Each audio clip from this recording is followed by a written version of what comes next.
Chapter 51. The day after the audition, Muji received a call from director Soo Kwon. He formally invited her to play the lead role in Back to 17. The audition was a success. Soo Kwon remembered what Muji had said during her audition and said on the phone, "I decided to direct this story after reading the script for Back to 17. I believe you like it too. I wait for your contact, and we can meet to discuss it further." They exchanged contact information, and he immediately sent her an electronic copy of the script. After receiving the script, Muji settled on the sofa in the living room and began reading. It took her over an hour to finish reading the story of Back to 17. The script was solid, the logic was sound, and the story wasn't far-fetched. Not only was the female lead well developed, but even the supporting characters, though with limited screen time, were carefully crafted and three-dimensional. The foreshadowing, when revealed later, gave a sense of sudden enlightenment and delightful surprise. As long as the director could tell the story well, this offer was acceptable to Muji. She went to launching media and told her agent about her decision.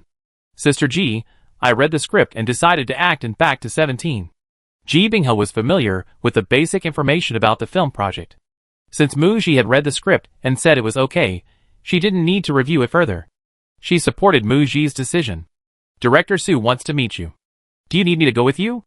Including Muji, launching media currently has 16 artists.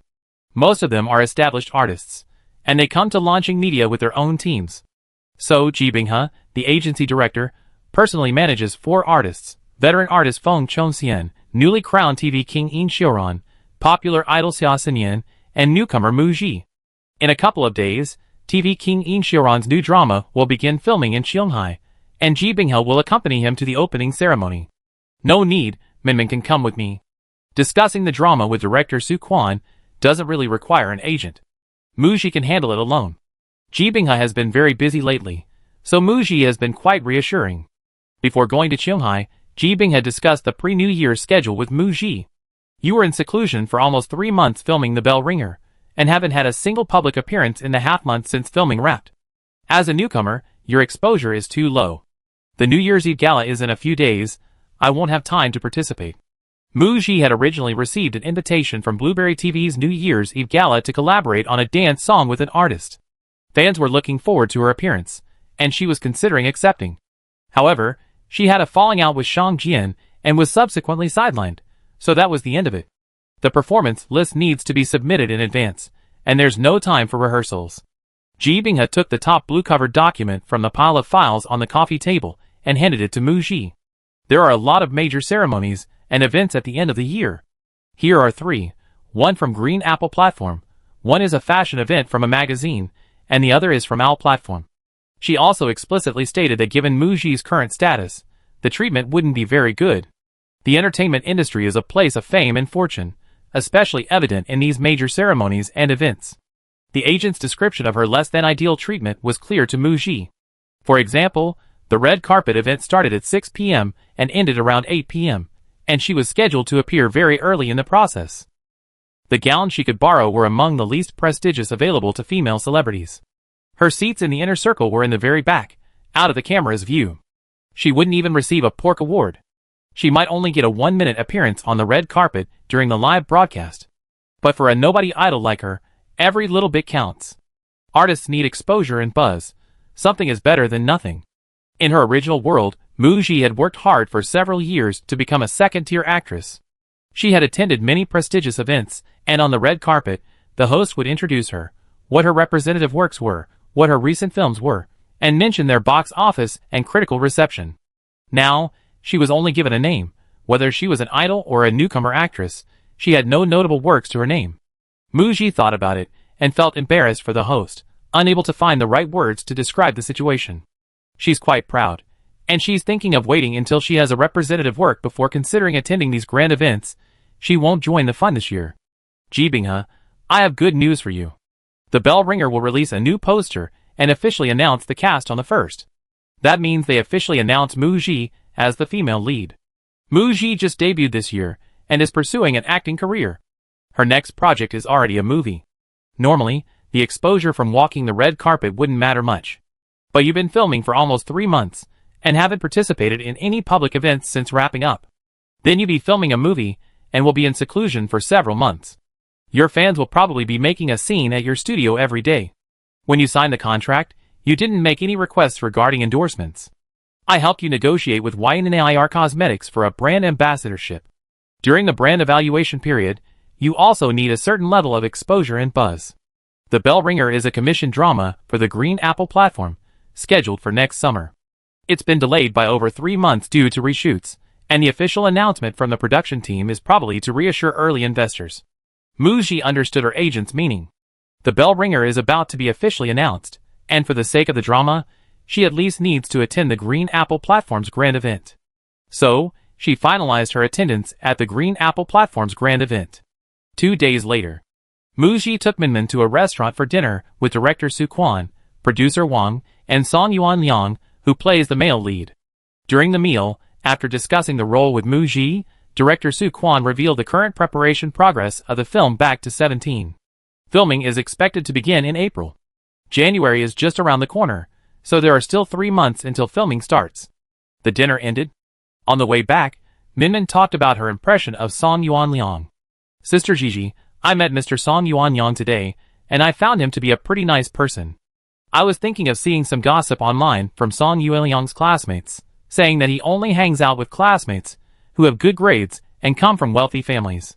At tonight's gathering, he was quite friendly towards Muji, unlike when he first joined the cast of The Bell Ringer, when the actors playing the second male and female leads were very cold towards Muji because she was a newcomer.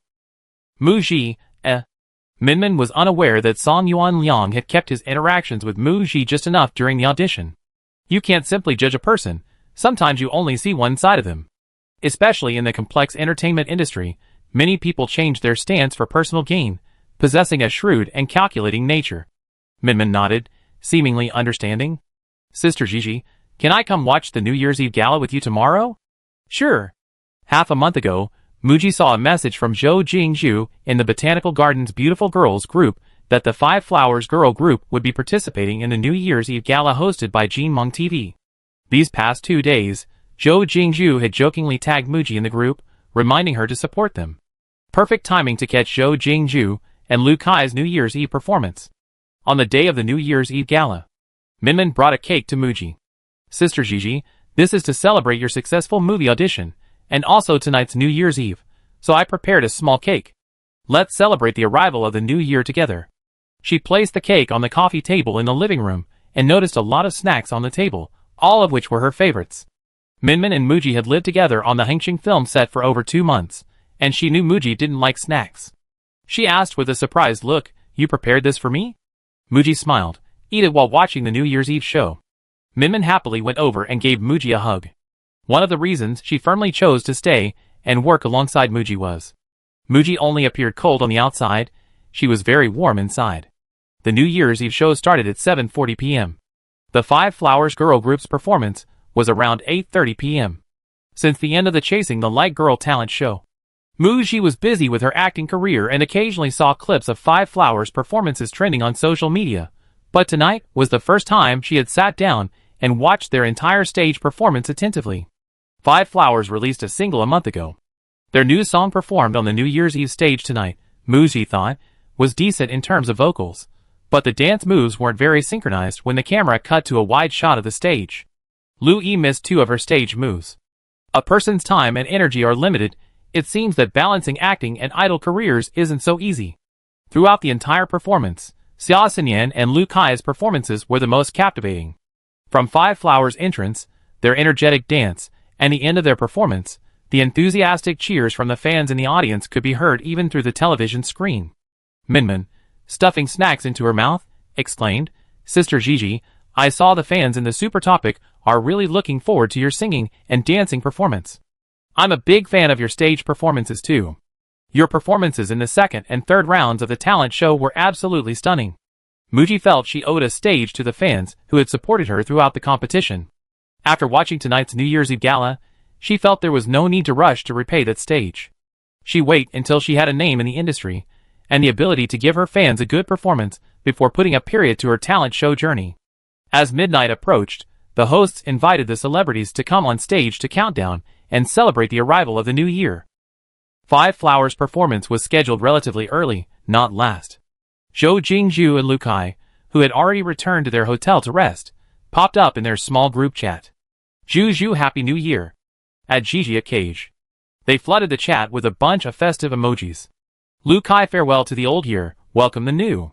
Let's start a new chapter in our careers. Zhou Jingju teased that it sounded like a leader's speech. Muji also posted 4 words in the group, Happy New Year. Perhaps the arrival of the new year made Zhou Jingju and Lu Kai very excited, and they started chatting in the group.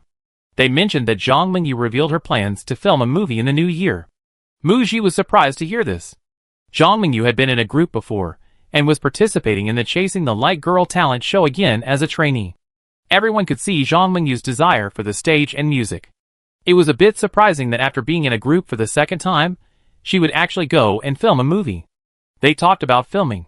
Zhou Jingju and Lu Kai also asked Muji if she had secured a role in her next project. Muji didn't hide anything and confirmed it was a done deal. She immediately received congratulations from Zhou Jingju and Lu Kai in the group chat, but neither of them pressed her about her next project. Unannounced resources should be kept secret. Everyone tacitly understood. Some things don't need to be known so clearly. At the end of the chat, Zhou Jingju and Lu Kai mentioned they would be returning to Beicheng the next day, and they would find time for everyone to get together. Tai Kai, by the way, Shiji, you and Sinyan are in the same company, you be meeting up, right? After Lu Kai's reminder, Muji remembered, The entertainment industry is quite small. January 1st, the new year arrived. Many TV series and movie official Weibo accounts usually get active during important holidays, releasing promotional materials. At 11 a.m., the official Weibo account for the large-scale fantasy web drama, The Bell Rings, posted a Weibo post with a still from the drama featuring the male and female leads releasing lanterns by a river, welcoming the new year. In the poster, Muji holds a lotus lantern, her head bowed in a gentle smile, her brows revealing the shyness and tenderness of a young girl. This gentle bow is like a cool breeze on a hot summer day, or a sweet treat. Ning Yao, tall and imposing, dressed in a cool black outfit, holds a long sword, but his eyes are only for the beautiful woman beside him. Both the male and female leads are immersed in the scene, looking perfectly matched and pleasing to the eye. Since the new drama wrapped filming, the idols have not made any public appearances.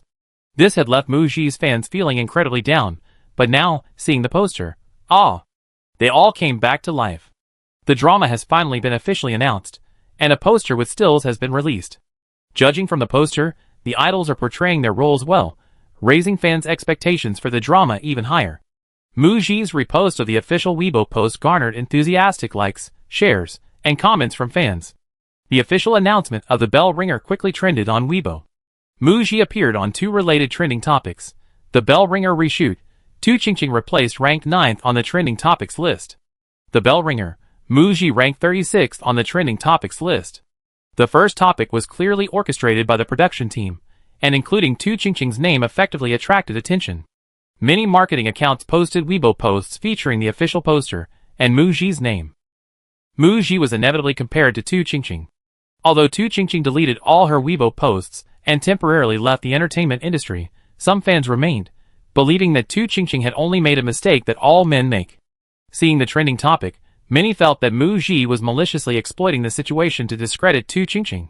Tu Qingqing's fans were making various veiled attacks under the trending topic, leading to a heated argument with Muji's fans. The day the new drama was officially announced was the day with the highest level of attention Muji had received since withdrawing from the competition Chasing the Light Girl. But that wasn't the end of it. That evening, her former manager Shang Jian posted a cryptic Weibo post. Shang Jian v. Half a year ago, I adopted a little white cat and took good care of it. But it was very picky about food, refusing to eat this and that, and we didn't get along very well. A few days ago, it scratched me and then left. Oh well, an untamable little thing. No chance. Initially, no one interpreted this Weibo post in any other way.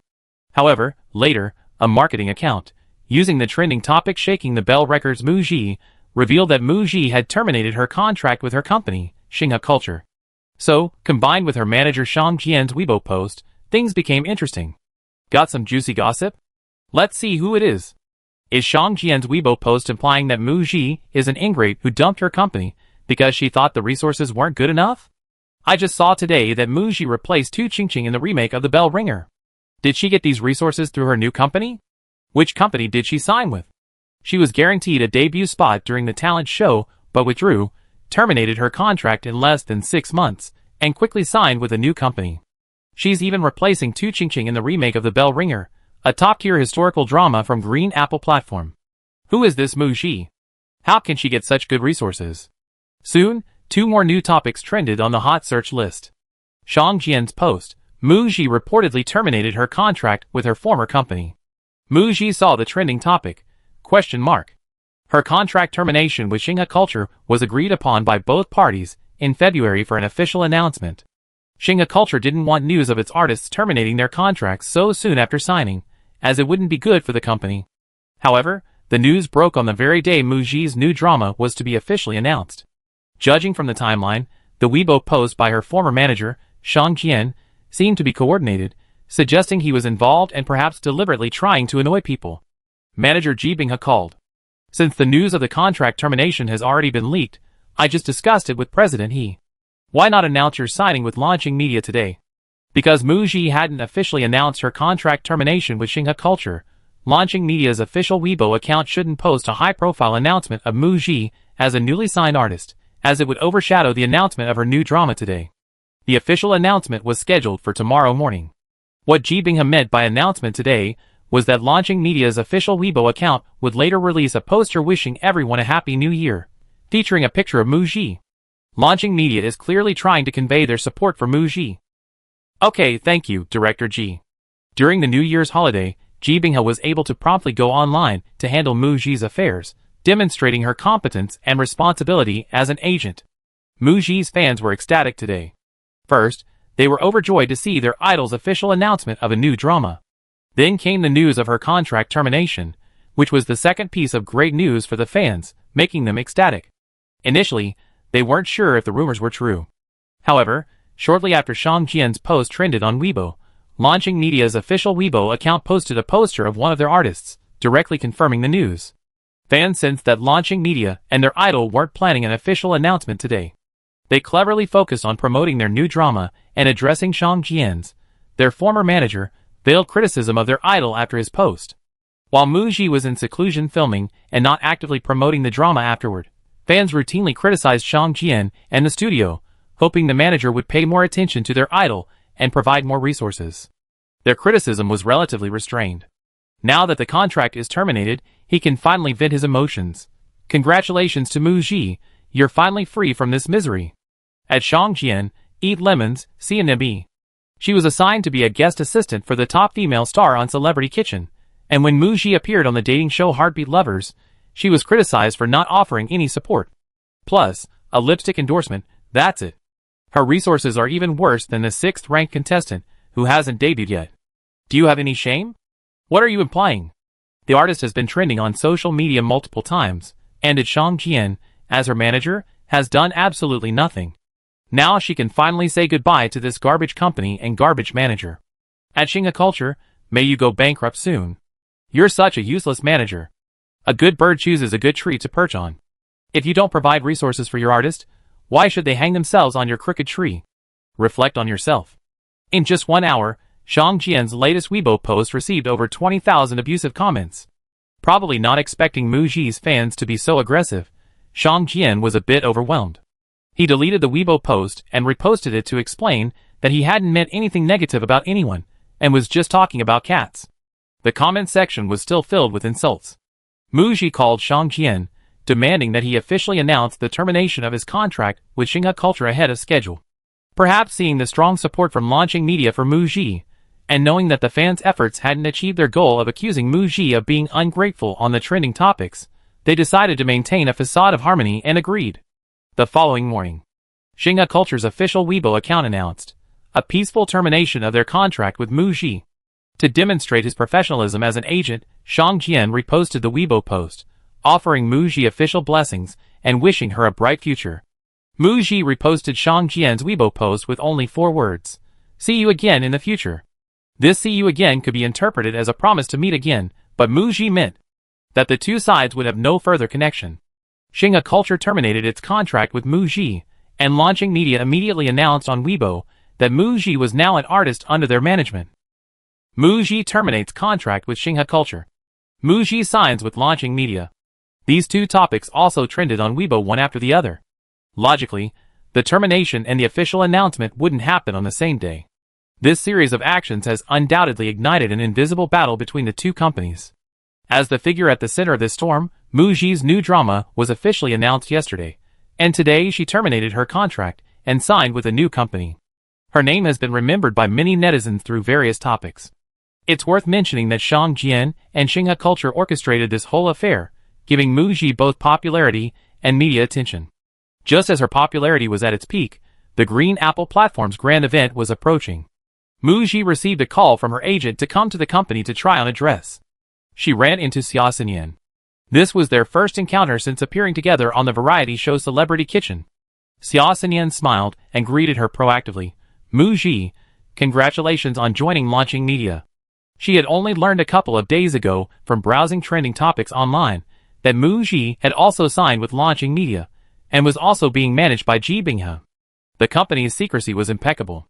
She was also surprised by the strange connection between herself and Muji, both from the same company and with the same agent. Muji smiled and responded to Xia Xinyan's greeting, "Thank you, long time no see." During the talent show, the two hadn't collaborated on stage and had little contact outside of work. They weren't very familiar with each other. After a brief greeting, they went about their own business. In the dressing room, for borrowed dresses hung on a sliding clothes rack. Muji was going to choose one to wear to the Green Apple's boiling night. Ji Binghe introduced each of the 4 borrowed dresses to Muji, mainly explaining the brand and the season.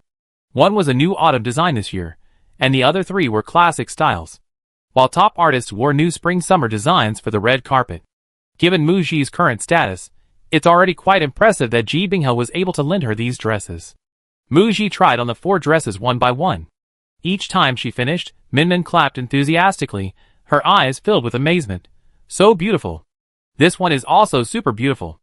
This one is also incredibly beautiful." These weren't just compliments, but genuine, heartfelt exclamations. Ji Binghe nodded in agreement each time. Muji's figure and aura carried off these dresses effortlessly. The clothes looked incredibly high quality on Muji. Ji Binghe even felt that these clothes were too youthful and didn't quite suit Muji's temperament. After trying on the dresses, Muji asked the staff present for their opinions. "Which one do you all think is the best?" The staff replied, "They're all good." Ji Binghe let Muji make the decision herself. Muji chose the last one, a pale yellow dress. 3 days later, the Green Apple Platform's electrifying night arrived. At 6 p.m., the red carpet event began. In Beicheng in January, the temperature was close to 0 degrees Celsius. Male celebrities were dressed in suits, while female celebrities, beautifully freezing, wore thin gowns, all striving to shine on the red carpet. Although the artist's time on the red carpet at this event was short, there was a lot of work to be done beforehand. This was newcomer Muji's first time attending a major event.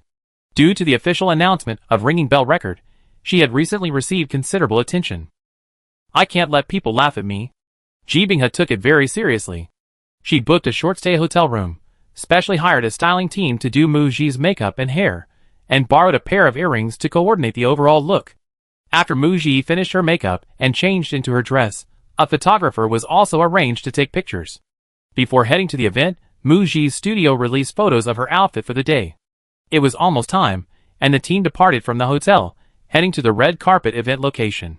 The event started at 6 p.m., and Muji's red carpet appearance was scheduled for around 6:50 p.m.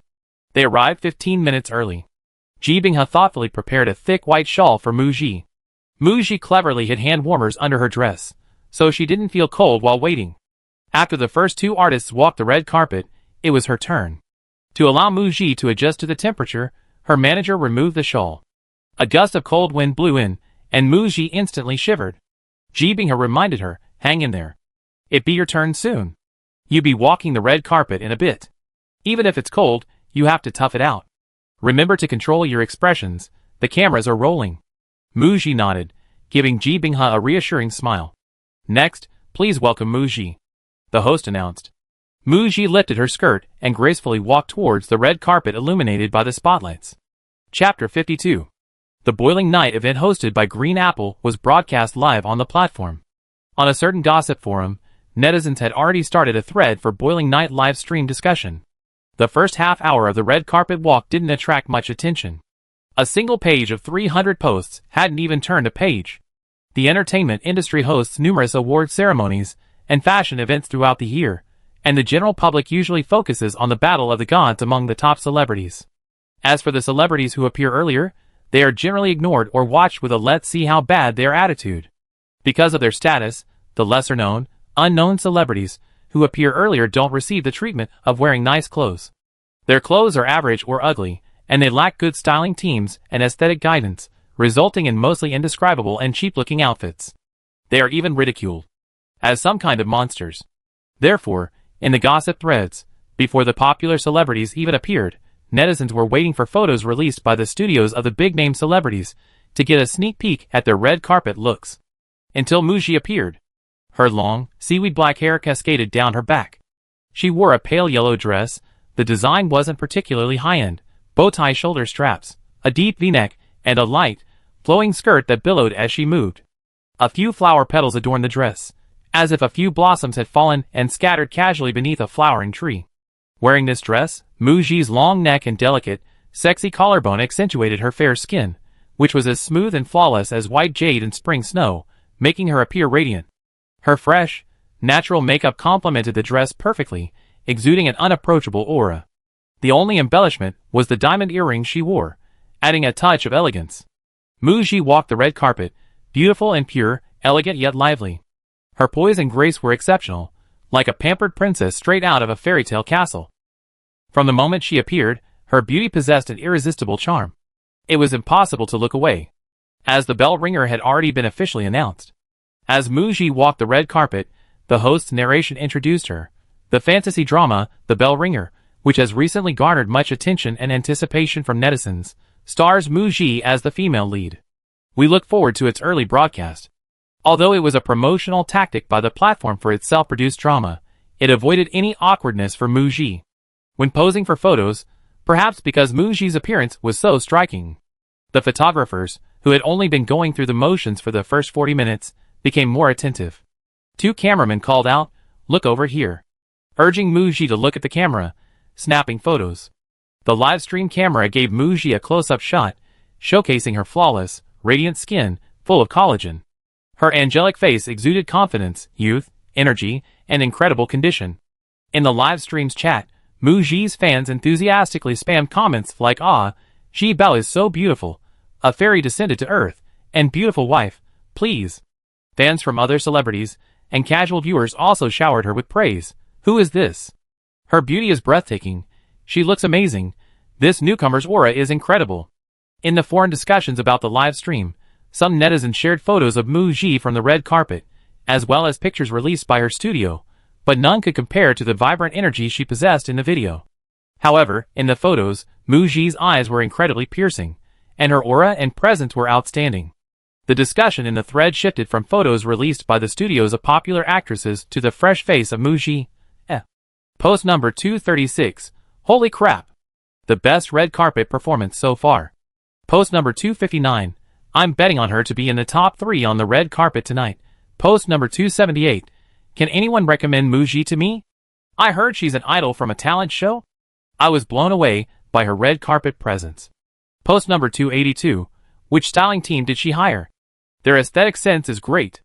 Her makeup is barely noticeable, unlike some newcomers, who wear thick layers of powder and look cheap. Post number 301. Is this Muji's first time on the red carpet? She wasn't nervous at all. Her makeup, figure, temperament, aura, poise, and poses are all at the level of a top-tier actress. Post number 309. Muji's pale yellow dress is so beautiful. Post number 312. It's fine to praise Muji's face, but praising her dress?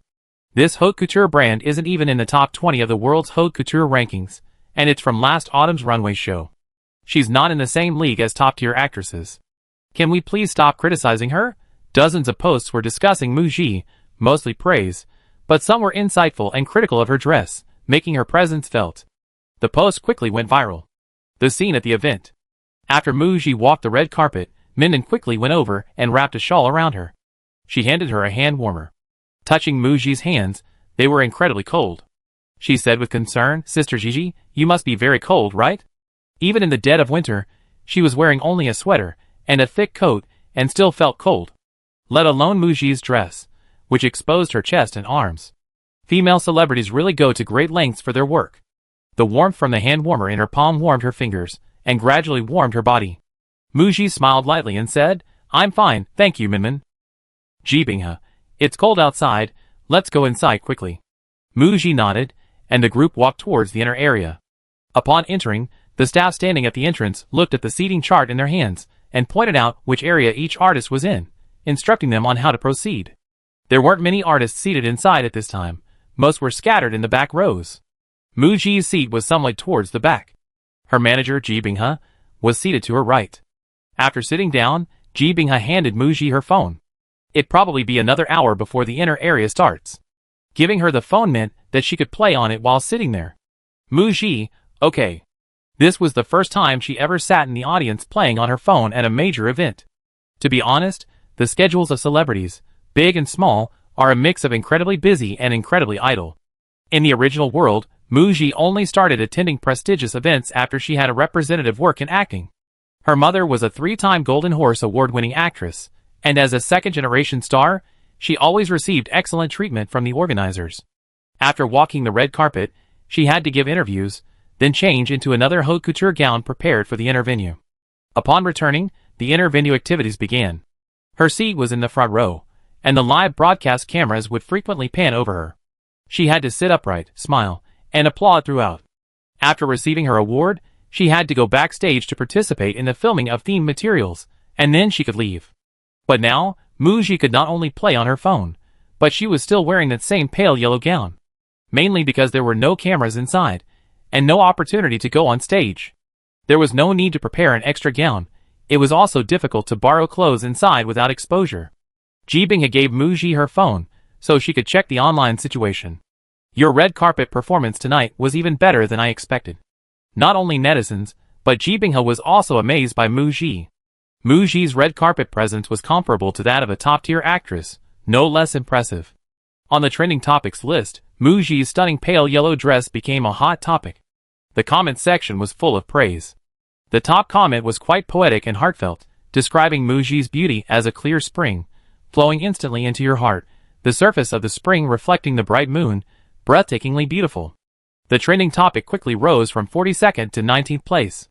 Top celebrities usually trend after their red carpet appearance. Muji appeared early and trended early, so the trending topics list wasn't crowded. Avoiding the peak promotional period, she attracted considerable attention early on. Perhaps it was perfect timing, location, and people. 15 minutes later, the Five Flowers girl group entered the inner area, heading towards Muji's location. Xia Xinyan, Zhou Jingzhu, and others attended the event as a group. It wasn't appropriate for them to walk the red carpet individually in long gowns. Their outfits needed to have a group feel. Today's style was all black, going for a cool girl look. Before walking the red carpet, Xia Xinyan watched Muji's red carpet video clips.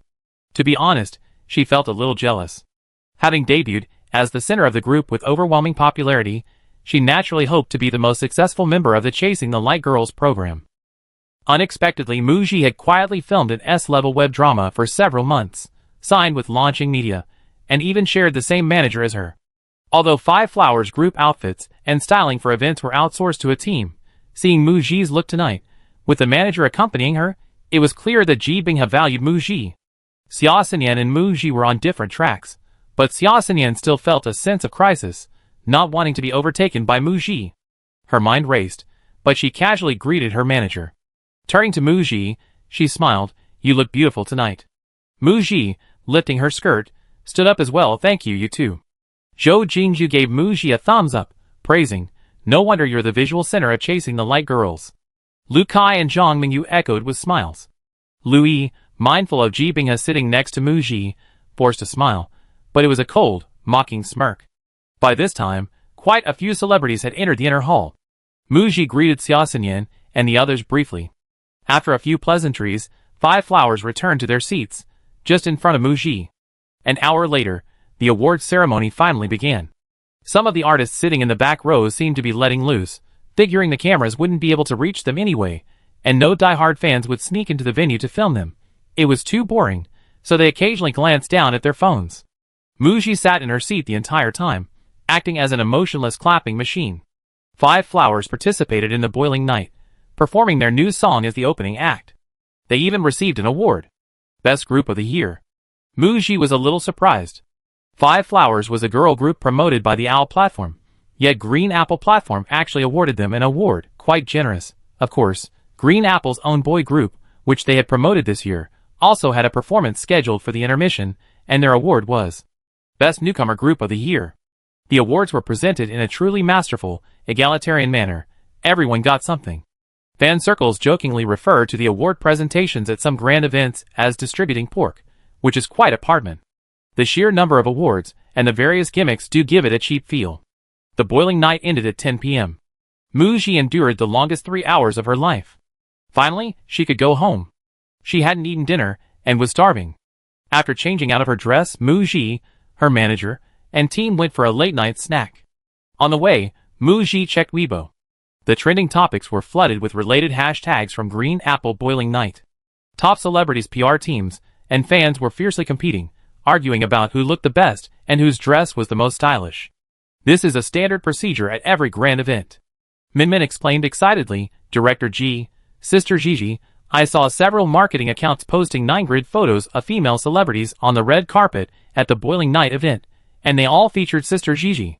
Her beauty has really gone viral, hee. She was especially happy that Muji's red carpet beauty had gone viral without causing any backlash from her fans. Perhaps it was because Muji's look tonight wasn't aggressive? Jibing has said to Muji, I think I know why you chose this outfit. Muji could pull off all 4 gowns, and they all looked great on her, but one particular red strapless high-slit gown truly highlighted her beauty and aura. The pale yellow gown, while beautiful, made her look like a little princess next to the other top-tier celebrities, who exuded confidence. Her personal trending topics focused solely on promoting herself, without putting down others. This generated buzz and positive attention, winning favor without attracting the jealousy or attempts to sabotage her. She cleverly concealed her brilliance.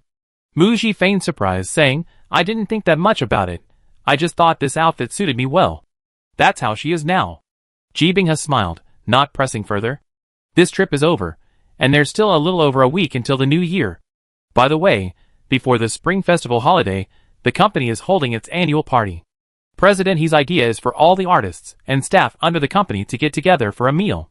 She added after a moment's thought, this is the company's first annual party, and every artist should try to attend. Everyone can take this opportunity to get to know each other. Maybe there will be opportunities to collaborate in the future. Muji, okay, I'd be there. Chapter 53. Launching Media, General Manager's Office. Before the Spring Festival holiday, He Jiyue called the agency director Ji Binghe and Special Assistant Lu Ke to his office for a meeting to discuss and formulate the company's plan for the new year. Inevitably, the company's financial pressure was discussed. Special Assistant Lu Ke, the company's financial report from last year shows that we have 16 signed artists. So far, only 7 artists have seen a proportional return on investment. The top 3 in artist income are Lu Rui, Mao Hongjun, Xia Xinyan. 7, less than half. Launching Media is currently constantly pouring money into the company.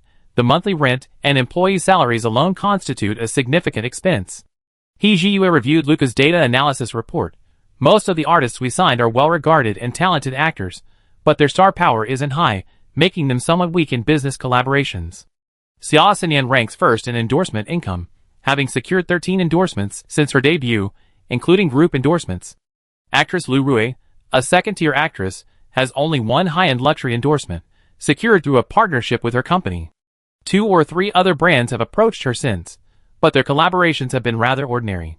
Ji Binghe, brands prefer popular celebrities with high national recognition.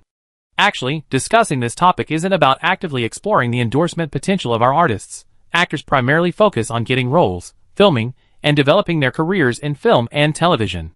The core issue is, Launching Media needs to quickly cultivate a top-tier actor/artist, making them a powerful advertising tool for the company. After discussion among the 3, 2 actors were selected, award-winning actress Lu Rui and rising star Mao Hongjun. Currently, both are second-tier celebrities, just 1 or 2 more significant works away from taking them to the next level. Director G. President He Jiyue and Ji Binghe spoke simultaneously. He Jiyue raised his hand, gesturing for Ji Binghe to speak first. I'd like to add another person, Muji. He Jiyue, she's a newcomer. I know Muji hasn't had a single project yet, and it'd take at least 2 or 3 years to build her up. But she has something that Lu Rui and Zhou Xiaoran don't have. Based solely on the official announcement of her new drama and her performance on the boiling night red carpet, the collaboration I was negotiating with the Yao Nair Cosmetics brand for Mu Ji has been accepted. After a 3-month evaluation period, Mu Ji already has a group of loyal fans. I'm very optimistic about her future commercial value. Ji Binghe believes Mu Ji can become an artist with both star power and popularity, undoubtedly bringing the highest return on investment to the company. From a newcomer to a top-tier female artist, playing this card will further enhance Launching Media's reputation. Therefore, while primarily promoting Lu Rui and Mao Hongjun, Ji Binghe wants to dedicate some energy to developing Mu Ji. Okay, approved. Mr. He, what were you about to say? He Jiyue chuckled and shook his head. I have nothing to add. Ji Binghe immediately understood her boss's meaning, and also thought highly of Mu Ji. When she decided to return to the entertainment industry, Launching Media and the 3 major talent agencies all offered her opportunities. One of the reasons she chose Launching was that she and her boss, He Jiyue, were on the same page. By the way, about the group's headquarters. The investment and returns on their artists haven't yet broken even, and the company's investment projects will take at least 1 to 2 years to recoup their costs. It all takes time. But businessmen are driven by profit, they can't keep throwing money in without seeing returns. Every sum of money received requires corresponding stakes. Ji Binghe learned about the He family's situation from He Jiyue. The power struggles within the wealthy family are probably no less dramatic than those on television. The pressure and risks on He Jiyue, as the boss, are unimaginable. Don't worry, I handle it. The game is already set. No one will easily stop until they get their stakes back doubled. After the meeting, He Jiyue inquired about the annual meeting. Ji Binghe, all 16 artists will be there. Good. He gestured for Ji Binghe to get back to work. Regarding the annual meeting, He Jiyue had specifically inquired about how other companies handled it. Some entertainment companies organized large-scale events, treating them like small-scale galas, arranging red carpets and performances for each artist. Launching Media primarily signed actors, most of whom were reserved and not very outgoing. Furthermore, they weren't familiar with each other, with some artists having never even met. In the end, they decided to simplify things. They booked a large banquet hall at a restaurant, set up a few tables, and had everyone eat simply together. Employees received generous year-end bonuses, and there was no raffle. One aspect of Launching Media's corporate culture is practicality. The company's annual meeting was scheduled for the day before the Lunar New Year. Mu Ji arrived at the restaurant just in time by taxi. Before leaving, she grabbed a random piece of clothing from her closet, the black down jacket she wore to the day she went to Launching Media to discuss the contract. She entered the banquet hall. At a glance, although she only recognized Xia Xinyan, one of the company's artists, and had only met a few others at the company, their attire and styling suggested that several tables were occupied by staff. Mu Ji. Following the voice, she saw her manager greeting her. Mu Ji went over.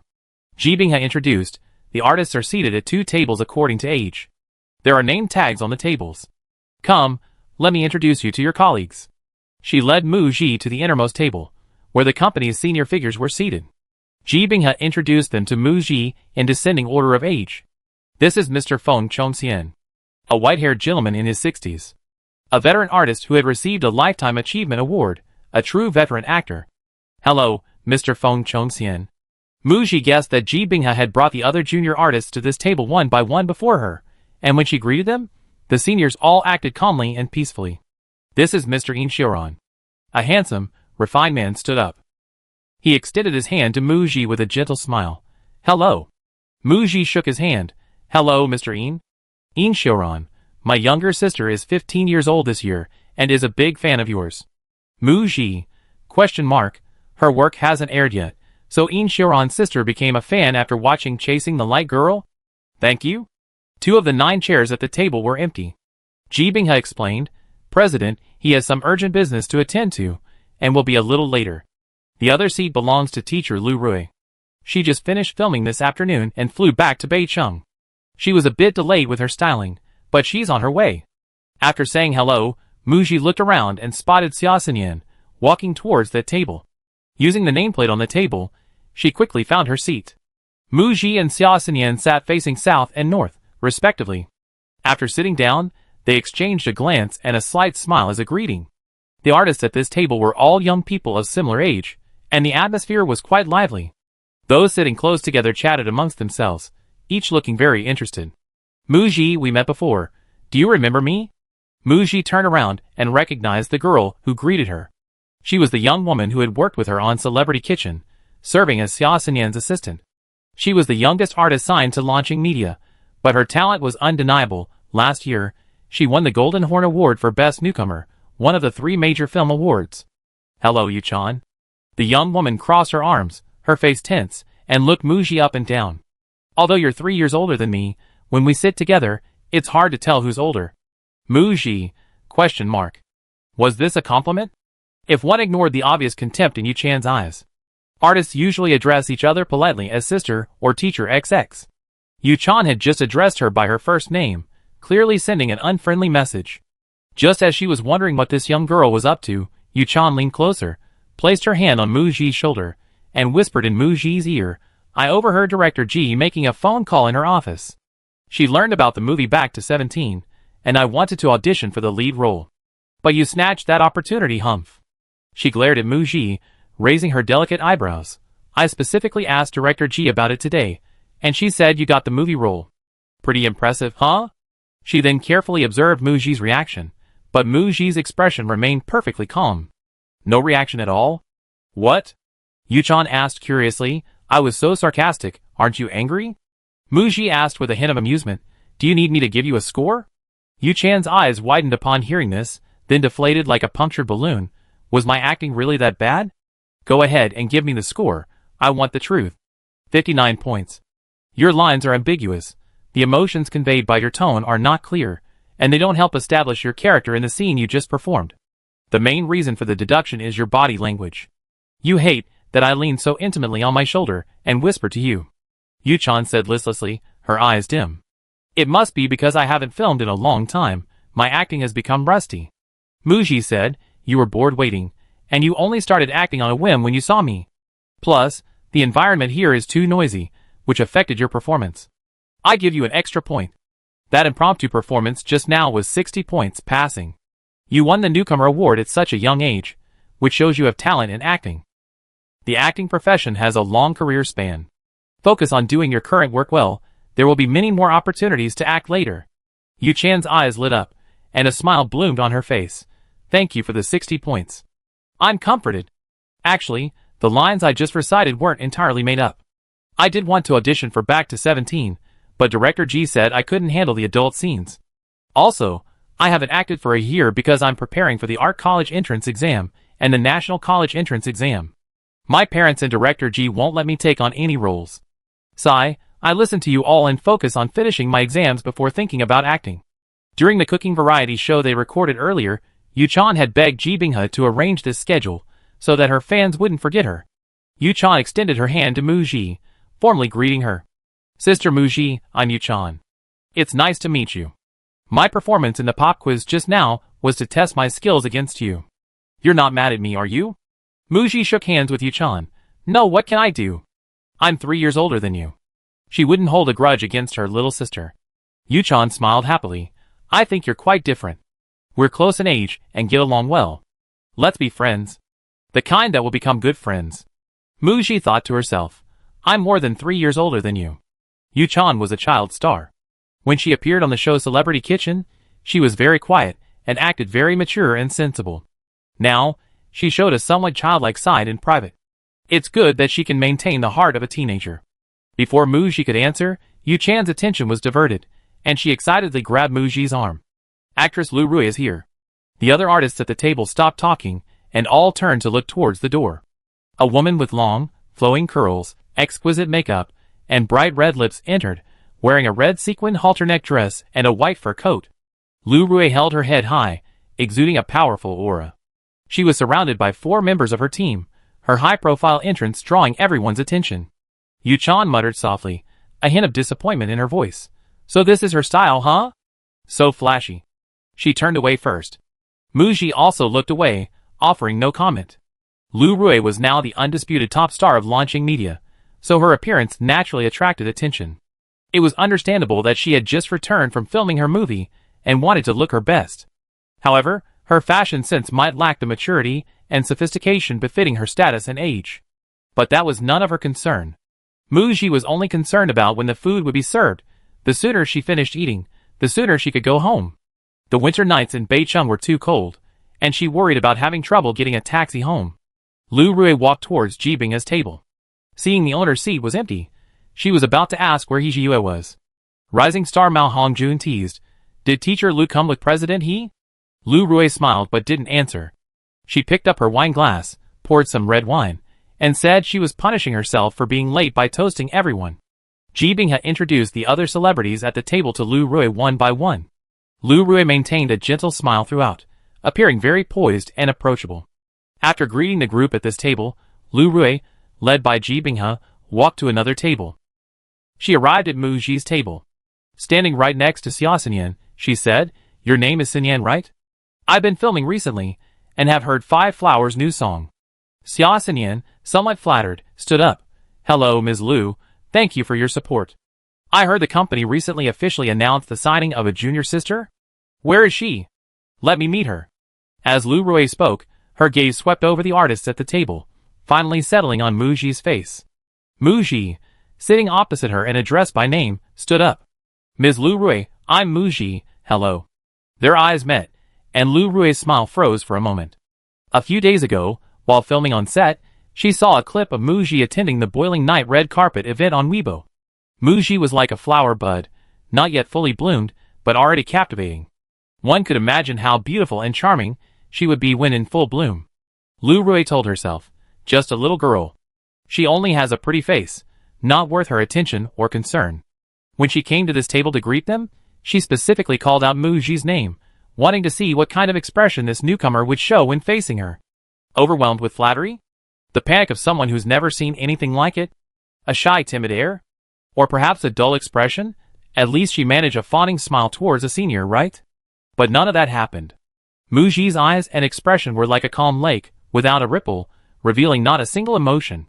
When she stood up to answer, her tone was calm and her attitude neither humble nor arrogant. What almost made Lu Rui lose her composure was that Mu Ji's long hair was tied in a low ponytail, her down jacket draped over the back of her chair, and she wore a simple black turtleneck sweater. Her face was as pure and beautiful as a lotus emerging from water, young, natural, and clean. Lu Rui's carefully chosen attire and glamorous entrance seemed contrived and gaudy in comparison. After a 2-second moment of stunned silence, Lu Rui quickly regained her composure. She said to Mu Ji in a friendly tone, "We're all from the same company. Don't call me teacher, you can call me senior sister." Turning to the others at the table, she added, "The same goes for you. I'm just here to say hello and introduce myself." Just then, someone called out softly, "The boss is here." Lu Rui's face lit up with joy. She forgot to drink the red wine she was holding, glanced at Mu Ji, and swayed back to her own table. "Look, Brother Jiyu is here. He's so handsome." Yu Chan tugged at Mu Ji's sleeve, her face full of infatuation. Mu Ji, She realized that her little sister, Yu Chan, was quite easily excited. The food hadn't been served yet, and feeling bored, she followed everyone's gaze towards the door. He Jiyue, wearing a black overcoat and leather boots, strode in, his long legs particularly eye-catching. And his aura was cold. But as he approached the group, a gentle smile appeared on his face. "Sorry I'm late." Noticing the table was empty, "Haven't the dishes been served yet? Hurry up and tell them to serve the food." He Jiyue frowned. "Didn't I tell you not to wait for me?" Ji Binghe spread her hands. "Teacher Lu Rui is also late. She only waited a little while. I told the restaurant manager 2 minutes ago that the food will be served soon." He Jiyue finally relaxed his brow, took off his coat, and casually draped it over the back of his chair, about to sit down. Lu Rui came over with a bottle of red wine and an empty wine glass. She poured half a glass of red wine. "President, he is late. Shouldn't you punish yourself with a drink?" 2 or 3 people joined in the teasing. He Jiyue reluctantly accepted the red wine from Lu Rui. "Yes, I'm late, and I kept everyone waiting for so long, I should be punished with a drink." Raising the glass of red wine, not only to this table, but also to the artists and staff at other tables, he said, "The Spring Festival is just a few days away. I'd like to use this glass of red wine to wish everyone a happy new year in advance." He then downed the glass of red wine in one gulp. "But I must remind you, launching media doesn't encourage drinking at banquets. We're all gathered here tonight to have a pleasant meal together. Don't drink and drive, Safety first. Muji, ? Hijiyue, this boss, is quite down to earth. Everyone applauded.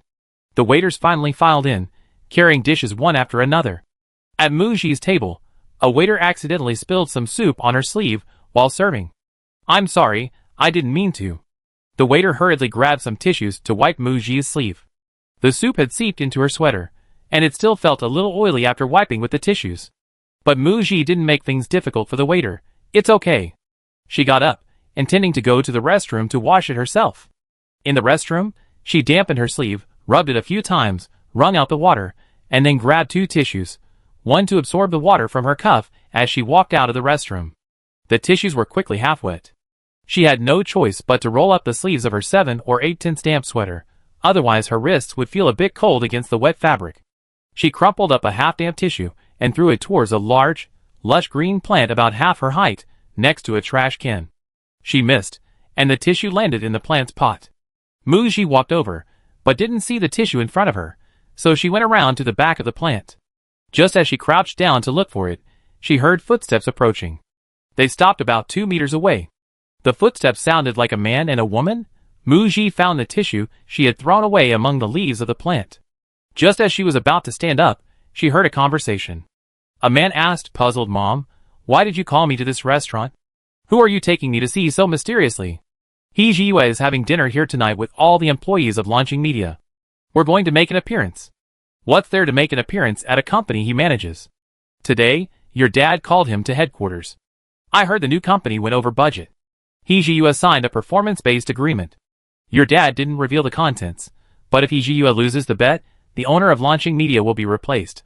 The middle-aged woman said to her son with a hint of exasperation, You're the vice president of the group company, but you don't have any real power.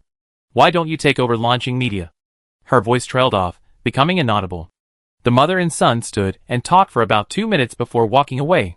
Muji, crouching behind the greenery, saw through the gaps in the leaves that a middle-aged woman and a young man pushed open the door and entered the banquet hall where Launching Media was having its dinner. After everyone left, she tried to stand up again. 2 more people passed by, their voices filled with barely concealed excitement as they discussed the situation. Hey, did you notice? Actress Liu and Seo, he arrived one after the other tonight. They might have come together. To avoid suspicion, they let the other one come up first. A classic case of burying one's head in the sand. Yeah, I remember the day the company officially announced their artists. They were rumored to be dating. Judging from the gossip, the 2 people who had just walked by were probably employees of Launching Media. Now that everyone was finally alone, she didn't care whether anyone was there or not. Muji's legs were getting numb from squatting, and she threw the crumpled paper in her hand into the trash can in front of her. Just as she stood up, a deep voice suddenly came from behind her. You're squatting here playing at picking up trash? Muji? ? The voice was familiar. If she wasn't mistaken, it sounded like her boss, Hijiyue. Chapter 54. Muji turned around and saw a hand with a cigarette between its fingers. Taking 2 steps forward, she saw Hijiyue leaning lazily against the door, his face obscured by smoke. Seeing her approach, Hijiyue said, Sorry. He stubbed out his cigarette in the ashtray he was holding in his other hand and straightened up. This revealed a small sign on the door behind him, Smoking Room. Muji suddenly understood. No wonder she hadn't noticed someone behind her. So there was a smoking room here. The door was open, and since no one leaned out, plus the dim lighting in the corridor, it was hard to spot. She ignored Hijiyue's teasing remark and asked, How long have you been standing here watching? Well, since you squatted down. Hijiyue hadn't closed the door properly. When he came in to smoke, it was ajar. He had just lit a cigarette when he heard light footsteps outside the door.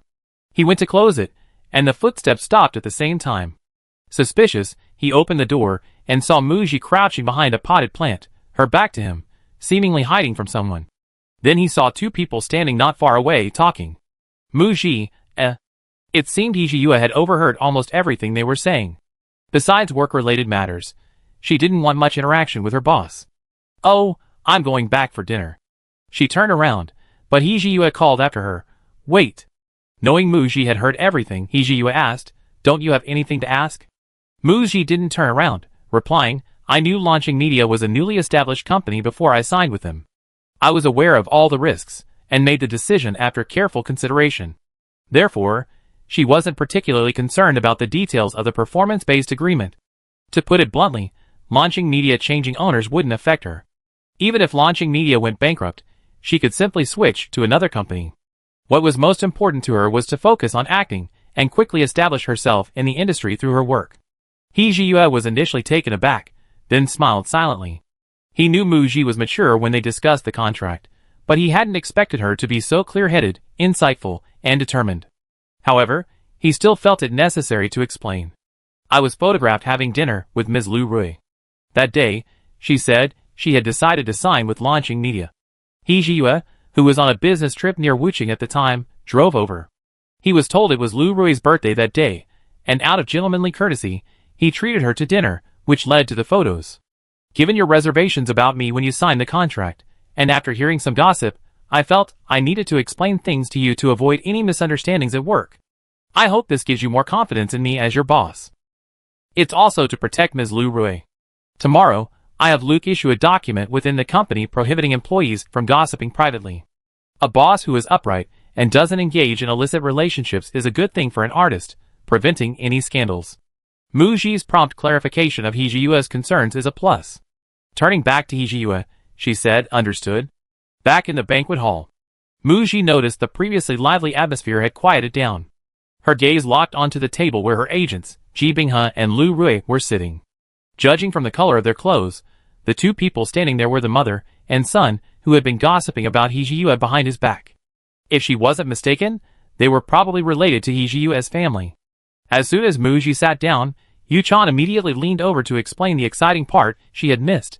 Two people suddenly came in, claiming to be the chairman's wife and eldest son of the He group. That eldest son doesn't look like Ji-yu at all. Hilarious. Turns out, apart from the special assistant, nobody recognized them.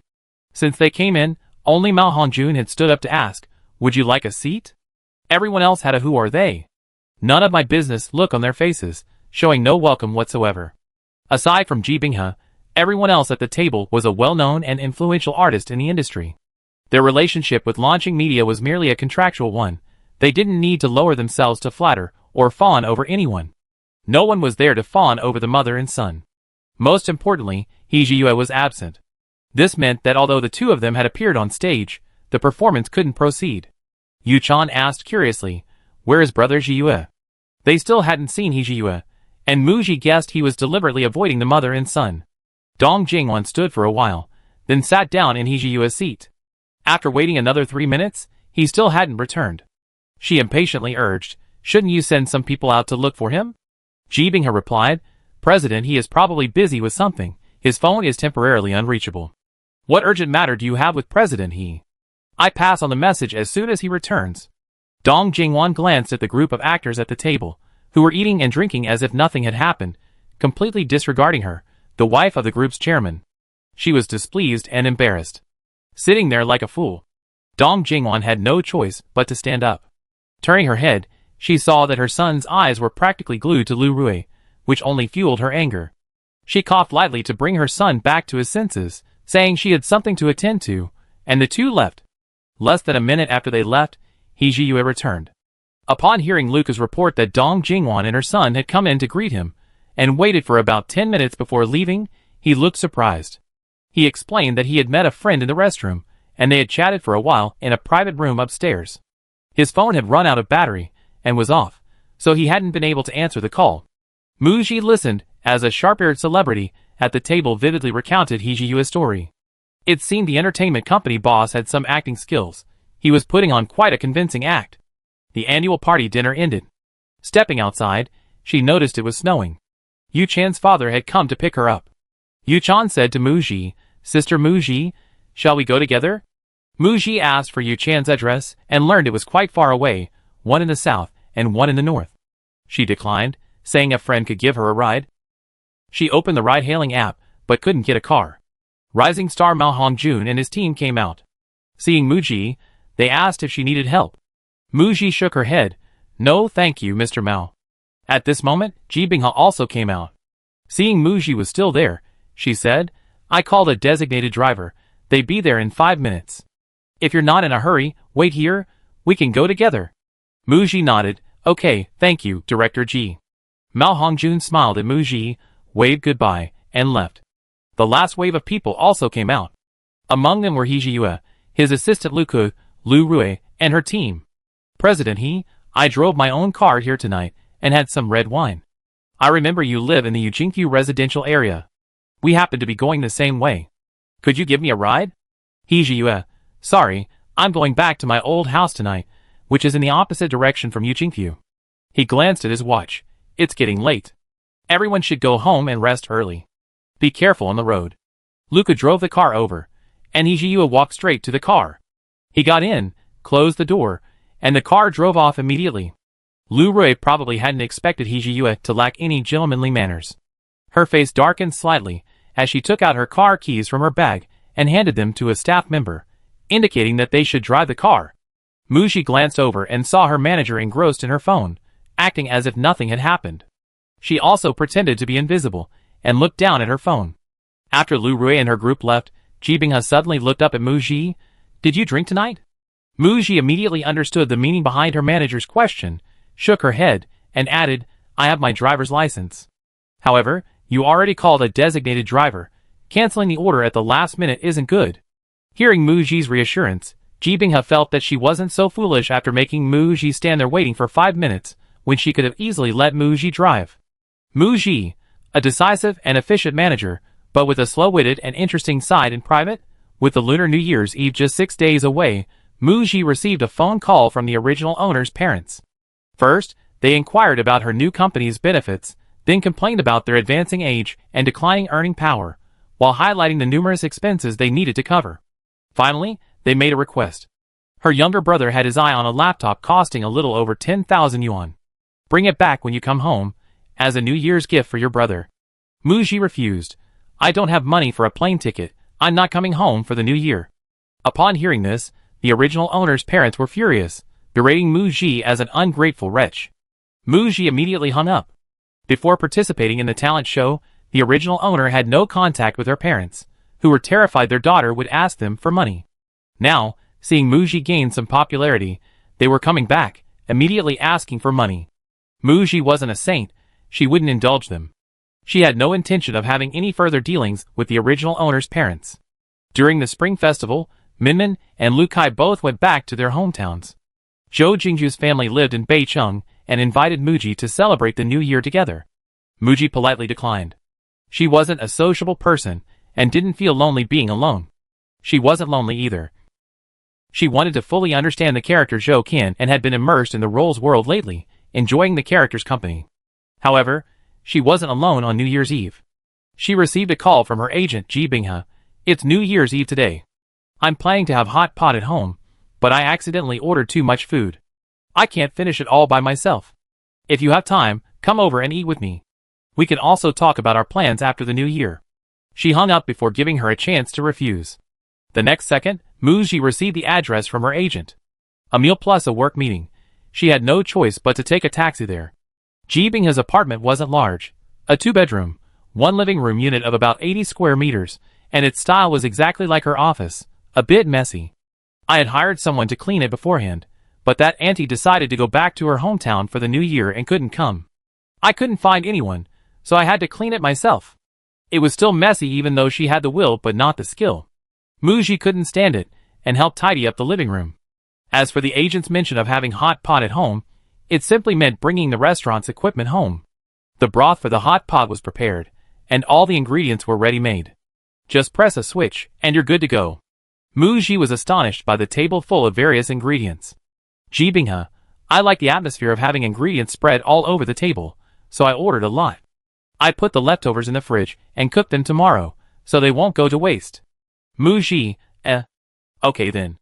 During the hot pot meal, Jibingha started talking about her love story. Being a talent agent means being on call 24/7 to handle all sorts of emergencies. It's too busy, you can't balance career, love, or life.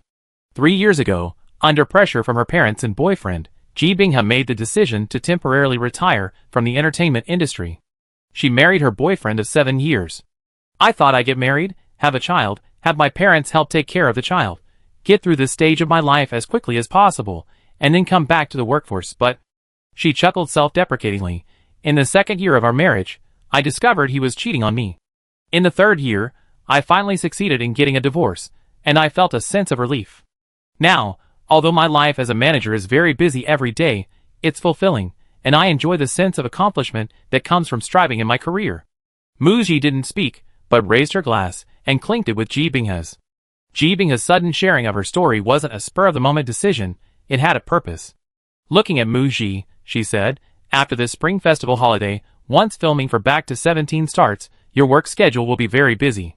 The next 2 or 3 years are crucial for your career development. I know you're a very clear-headed young woman, but as your manager, and today also as an older sister, someone who's been through it all, I still want to offer a word of advice.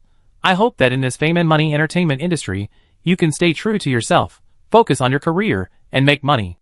Muji knew that in her manager's eyes, she was still a 21-year-old girl, and she worried that Muji might accidentally lose herself in the big, corrupting influence of the entertainment industry. She solemnly assured her agent, "Okay, I remember."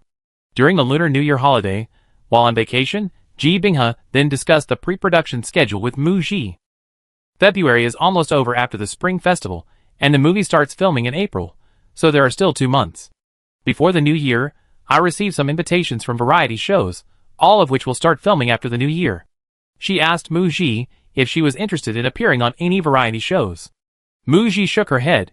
2 months is just enough time for me to understand the character, do makeup tests, attend script readings, and discuss the character with director Sue and the screenwriter. I don't want to expend energy on variety shows. We consider publicity and exposure after the ringing bell is approved. Ji Binghe respected Muji's choice, and her understanding of Muji was once again refreshed. She knew Muji had talent and ambition in acting, and now she added another, passion. From the preparations before filming began, it was clear that Muji truly loved acting, possessing a pure heart and a deep reverence for the craft.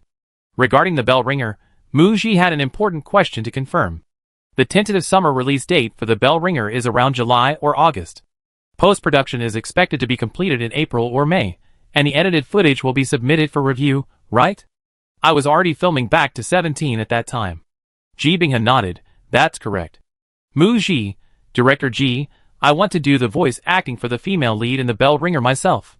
Chapter 55. It was the third day of the Lunar New Year. Muji and her agent Ji Binghe arranged to have dinner with director Su Tao. Having not seen him for over a month, Su Tao looked somewhat unkempt. He hadn't shaved, the tag was showing at the collar of his sweater, and he was wearing it inside out. He took off his hat, revealing a shaved head. Su Tao touched his bald head, explaining that he'd been busy editing films and handling a series of matters lately, so he shaved his head for convenience. During the Lunar New Year, the staff would have a few days off. He also needed to spend time with his family. He only had time today, he had to start work tomorrow. After sitting down, he immediately asked Muji and Ji Binghe why they had arranged to meet him. There was something. First, they wanted to know how the post-production of the bell ringer was progressing, and whether it was going smoothly. Judging from Su Tao's demeanor, he seemed preoccupied with the production progress of the bell rings and neglecting his own well-being, but his overall spirit remains high, suggesting things are going smoothly. Su Tao's response. I believe the quality of this drama will not disappoint the entire production team's hard work. The second point concerns the dubbing issue Muji mentioned to her agent a few days ago. Muji stated directly, Director Su, I hope to do the dubbing for Aang myself. Su Tao was somewhat surprised that a newcomer actress would proactively make this request. Ji Binghe explained with a smile, Director Su, it's like this, I know that for period dramas, platforms and production teams sometimes choose professional voice actors to dub in order to save time, or because they may feel that the actor's voice isn't suitable for the role. The production team mainly considers 2 points, the time efficiency of dubbing and the quality of the dubbing. Director Su, you're well aware of Muji's acting skills. She's perfectly capable of handling the voice acting for the role. Regarding scheduling, that's why we've taken the liberty of suggesting the actress do the voice acting. We anticipate that when the bell rings needs to do the voice acting, Muji will be filming on set. But we already spoken with the film's director. She requests leave in advance so the production team can coordinate the filming schedule. No problem. Hearing this, Su Tao understood Muji's team's intention. They were worried that the Bell Rings production team wouldn't be able to free up time for Muji's voice acting due to filming, and would directly hire a voice actor. They were thinking about this even earlier than he, the director. Su Tao looked at Muji. You value the voice acting for the role very much? Muji nodded. She didn't want to fall into the same trap again. In her original world, she had experienced a similar situation. Her first role in the industry was also a web series, and when the production team notified her about voice acting, she was filming a movie. Due to the tight filming schedule, Muji couldn't take time off, and the production team had no choice but to use a voice actor instead. As a result, after the web series aired, despite Muji's passable acting skills as a newcomer, she was attacked by haters because of the dubbing. Some netizens criticized her for being unprofessional, lacking professional skills, and even blatantly lying, slandering her acting as terrible. In reality, voice acting is a profession in film and television. Sometimes actors' unclear pronunciation or accents result in subpar dubbing, and it's understandable that the production team chooses voice actors. However, sometimes the decision is made by the production team, leaving the actor with little choice. Viewers don't care about the reasons, they only care about the result. As an actress with several years of experience, Muji has honed and improved not only her acting skills through numerous roles, but also accumulated valuable experience. This experience helps her avoid many pitfalls. An actor's success isn't solely based on acting, a supportive team is also crucial. Director Su, The Bell Ringer is my first drama, and A-ing is my first role. I hope it gets a high score. Not just a passing grade, but also no imperfections. Launching Media invested in The Bell Ringer, and has considerable influence.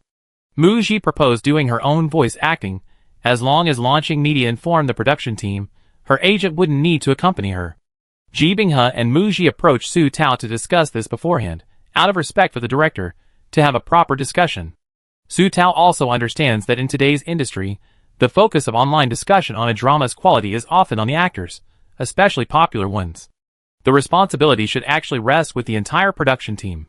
Su Tao said, actors are most familiar with and understand the characters they play. They know best the psychological activities and body language of each scene during filming. When actors dub their characters, the characters become truly complete. Regardless of the market environment, there will always be a group of people whose goal is to create good dramas that audiences will appreciate. 3 years in the making, only to face a reshoot. The creation process of this drama was somewhat tortuous, but he poured his utmost sincerity into it. During the reshoot of The Bell Ringer, some post-production was done. I estimate that the editing will be finished around May, and the actors will be arranged to do the dubbing. I will instruct the staff to notify you in advance. They also revealed that the Green Apple platform's pre-scheduled release date is around late July. When asked when Muji's movie would wrap up filming, the actors would need to cooperate on some promotional work. Ji Binghe replied, filming will begin in early April and is expected to wrap up in early July. After filming wraps, the bell rings will be broadcast. Promotion for dramas is usually concentrated in the week before the broadcast, so there's just enough time. In early March, there was still a month before filming began. Muji underwent a makeup test for the female lead, Jo Kan, in Back to 17. Director Su Kwan explained, this character's appearance is divided into several stages. Jo Kan at 17 in her past life, Jo Kan at 27 after marriage and childbirth, Jo Kan returning to 17, Jo Kan during her university years, Jo Kan reborn at 27. This is a somewhat complex role to play. It's a big challenge for the actress. The makeup test started with the character's hairstyle. Muji sat in front of the makeup mirror, while director Su Kwan and the stylist and other staff stood beside her, discussing whether 17-year-old Jo Kan should have short or long hair. Su Kwan, my initial idea was that Jo Kan, in her past life at 17, had long hair, but after returning to 17, she would have short hair, to symbolize that this character is severing ties with her previous life and starting anew. That meant filming the 17-year-old scenes first, and then Muji would cut her hair short later. However, when Su Kwan had the stylist put a fake short wig on Muji to see the effect, they found it wasn't nearly as stunning as the long hair look. To help the actors better immerse themselves in their roles, the production team planned to film chronologically, shooting the 17-year-old Jo Kan, the university Jo Kan, and then the adult Jo Kan scenes across both lifetimes. After discussion, the director made the final decision, long hair. The stylist nodded in agreement. Teacher Mu's long hair tied in a ponytail is simply the white moonlight in many people's hearts during their student days, a campus goddess. Without a distinct hairstyle, all the pressure fell on the actors. The actors would have to rely on their acting skills to differentiate the characters at different stages. Muji nodded, gladly accepting the challenge. The hairstyle was finalized. Muji began trying on her school uniform, everyday clothes, and several sets of office clothes prepared by the costume department for 27-year-old Jo Kin. After each outfit was worn, everyone discussed which one looked best on Muji. Then came the costume fitting photos. A week later, Back to 17 held a script reading session. Director Su Quan, producer Wang, screenwriter Muji, Song Yuan Liang, and other key members of the production team were all present. Director Su Quan solemnly introduced the cinematographer for the film, Hong Ho. In his 50s, Hong Ho, a former cinematographer for several classic films, and winner of the Golden Horn Award for Best Cinematography, said, "I was planning to retire. I haven't made a film in 4 years." His return to the screen was only agreed to after director Su Quan practically begged him to. At the script reading session, Muji met the actors playing the other roles. Director Su Quan mentioned that in Back to 17, besides the male and female leads, the 17-year-old and 27-year-old versions of the other classmates were played by 2 separate actors. The production team found actors for the younger and more mature versions who looked very similar. The actors were a perfect match for the characters described in the script.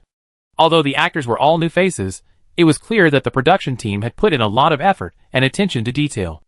After attending the script reading session, Minmin was genuinely happy for Muji. Sister Gigi, the director, is a newcomer, and most of the cast are also newcomers, but the team behind this film feels very reliable. The pre-production preparations and the creative atmosphere Muji felt everyone was diligently preparing for the film were very commendable. In mid-March, with 2 weeks until filming began, information about the start of filming and the cast of the movie Back to 17 was leaked by a marketing account on Weibo. Information from Tanlia Jun V. Guangying Media's Youth Campus film series. The final installment Back to 17 will begin filming in early April.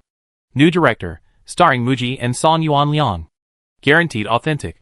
Subsequently, some other marketing accounts, whether they copied the information or not, also posted on Weibo that Back to 17 would begin filming in early April, starring Muji and Song Yuan Liang, seemingly further indicating the credibility of the leak. Like the previous contract termination news, this movie announcement was a godsend for Muji's fans. A delicious treat suddenly popped into their mouths. Holy crap! Really? I licked this pie first. Starry-eyed. Hee hee, waiting for April, waiting for filming to start? She already has an S-level film in hand, switched to a powerful new company, her red carpet beauty is legendary, and now there's a movie rumor. Being Muji's fan is so wonderful. My darling, you're quietly doing big things. At Muji. Movie rumor. Who's thrilled? I'm thrilled. Entertainment gossip forums also shared the movie news and discussed it. Actually, Muji only has some popularity. Her exposure is very low. She's unknown to the general public. The news of her film role attracted attention, mainly because most young actresses are stuck in period dramas and romantic comedies. In movies, they likely only get supporting roles, and leading roles would be in low-budget films with no production team or connections. Muji, a rising idol who hasn't even debuted in a group, has no aired works, yet she's getting a movie role. It's inevitable to wonder about her background, and who's promoting and supporting her. I checked, Muji is an artist under Launching Media. The movie is probably a gift from her new company. Are they really that optimistic about this newcomer? To be fair, she's really pretty. Guangying Media's Youth Trilogy, even though the second and third installments were criticized as terrible, still grossed at least 150 million yuan. Is this newcomer's movie, with her as the lead actress, guaranteed to gross over 100 million? Amazing. When The Bell Rings was officially announced, it seemed like nobody paid much attention to Muji. At most, she was just another ancient costume drama actress. Now that the movie is out, she's suddenly become a presence. It seems everyone thinks making movies is prestigious. Those who frequent gossip and entertainment forums don't have many casual observers. These netizens' praise of Muji only attracted criticism, causing dissatisfaction among the fans of the artists being subtly criticized. A thread mocking Muji read, "Seriously? A 3-part saga of terrible movies?" Any young actress would shake her head at this level of bad production quality. The director is a newbie. The male and female leads are both unknowns. Will anyone even buy tickets for this movie? Picking nose. Little idol, keep a low profile. You're an idol, don't you know your own acting skills? I heard The Bell Rings is coming out this summer, waiting to see the joke, ha ha ha. Judging from the filing, this movie is a story from the female lead's perspective. If Muji is really that good, she should have hired a well-known male actor to support her. She shouldn't be relying on loans to get over 100 million in box office revenue. Aside from the publicity from Guangying Media and the cinematographer's slight reputation, it's practically a nobody crew. Mu Ji was surfing the internet when she saw screenshots of gossip forum posts related to her, copied and pasted by marketing accounts. To be honest, the onlookers had ulterior motives, whether they were optimistic or pessimistic. She felt no emotional reaction to these comments. All the evaluations now are meaningless. She wait until the movie is released to see.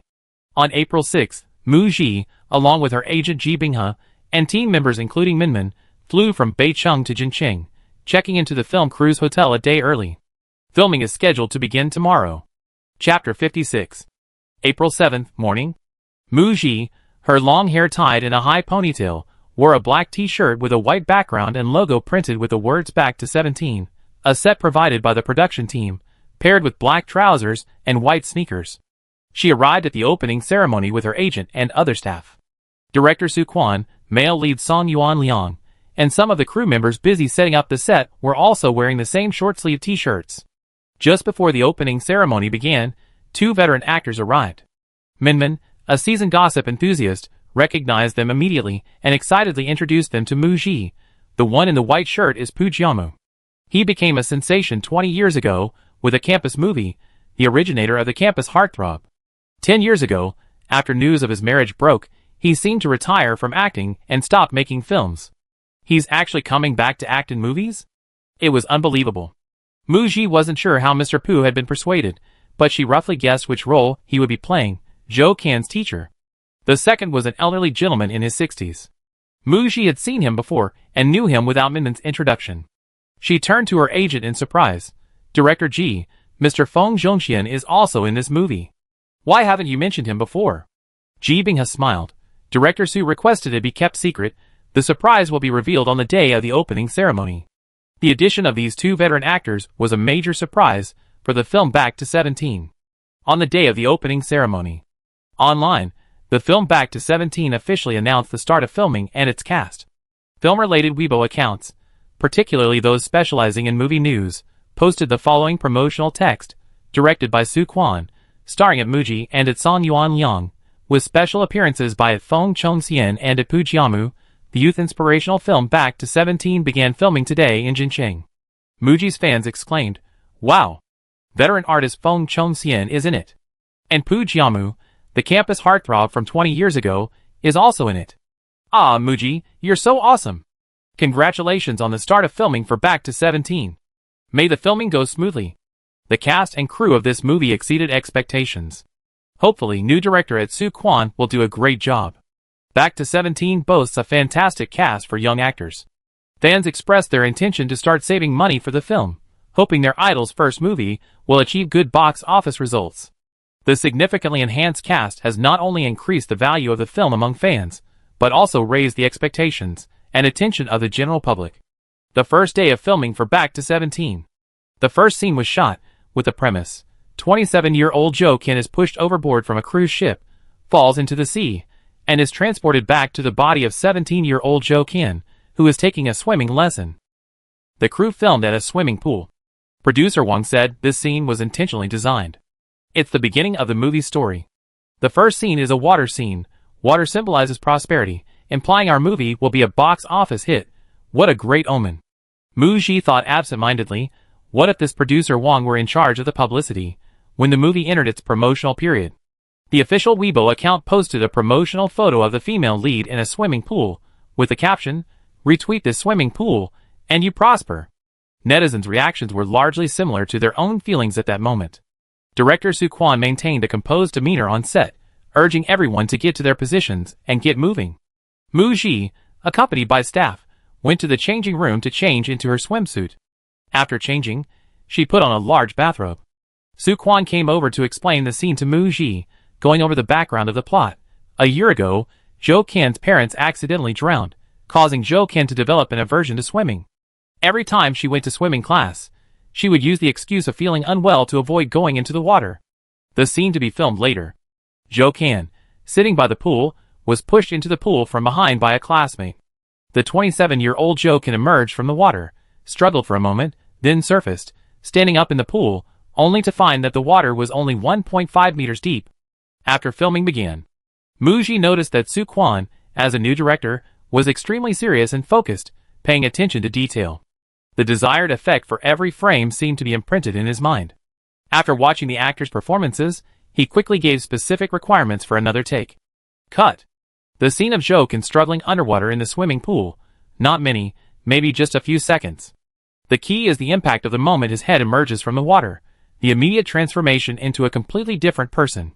Your heavy breathing, the fear and confusion on your face and in your eyes, the series of reactions to the chaotic scene before you could add a little more of that.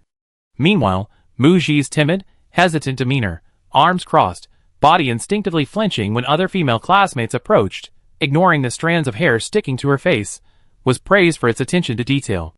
At the end of this pool scene, Jokin collapsed and was taken to the infirmary. Filming for the day is complete.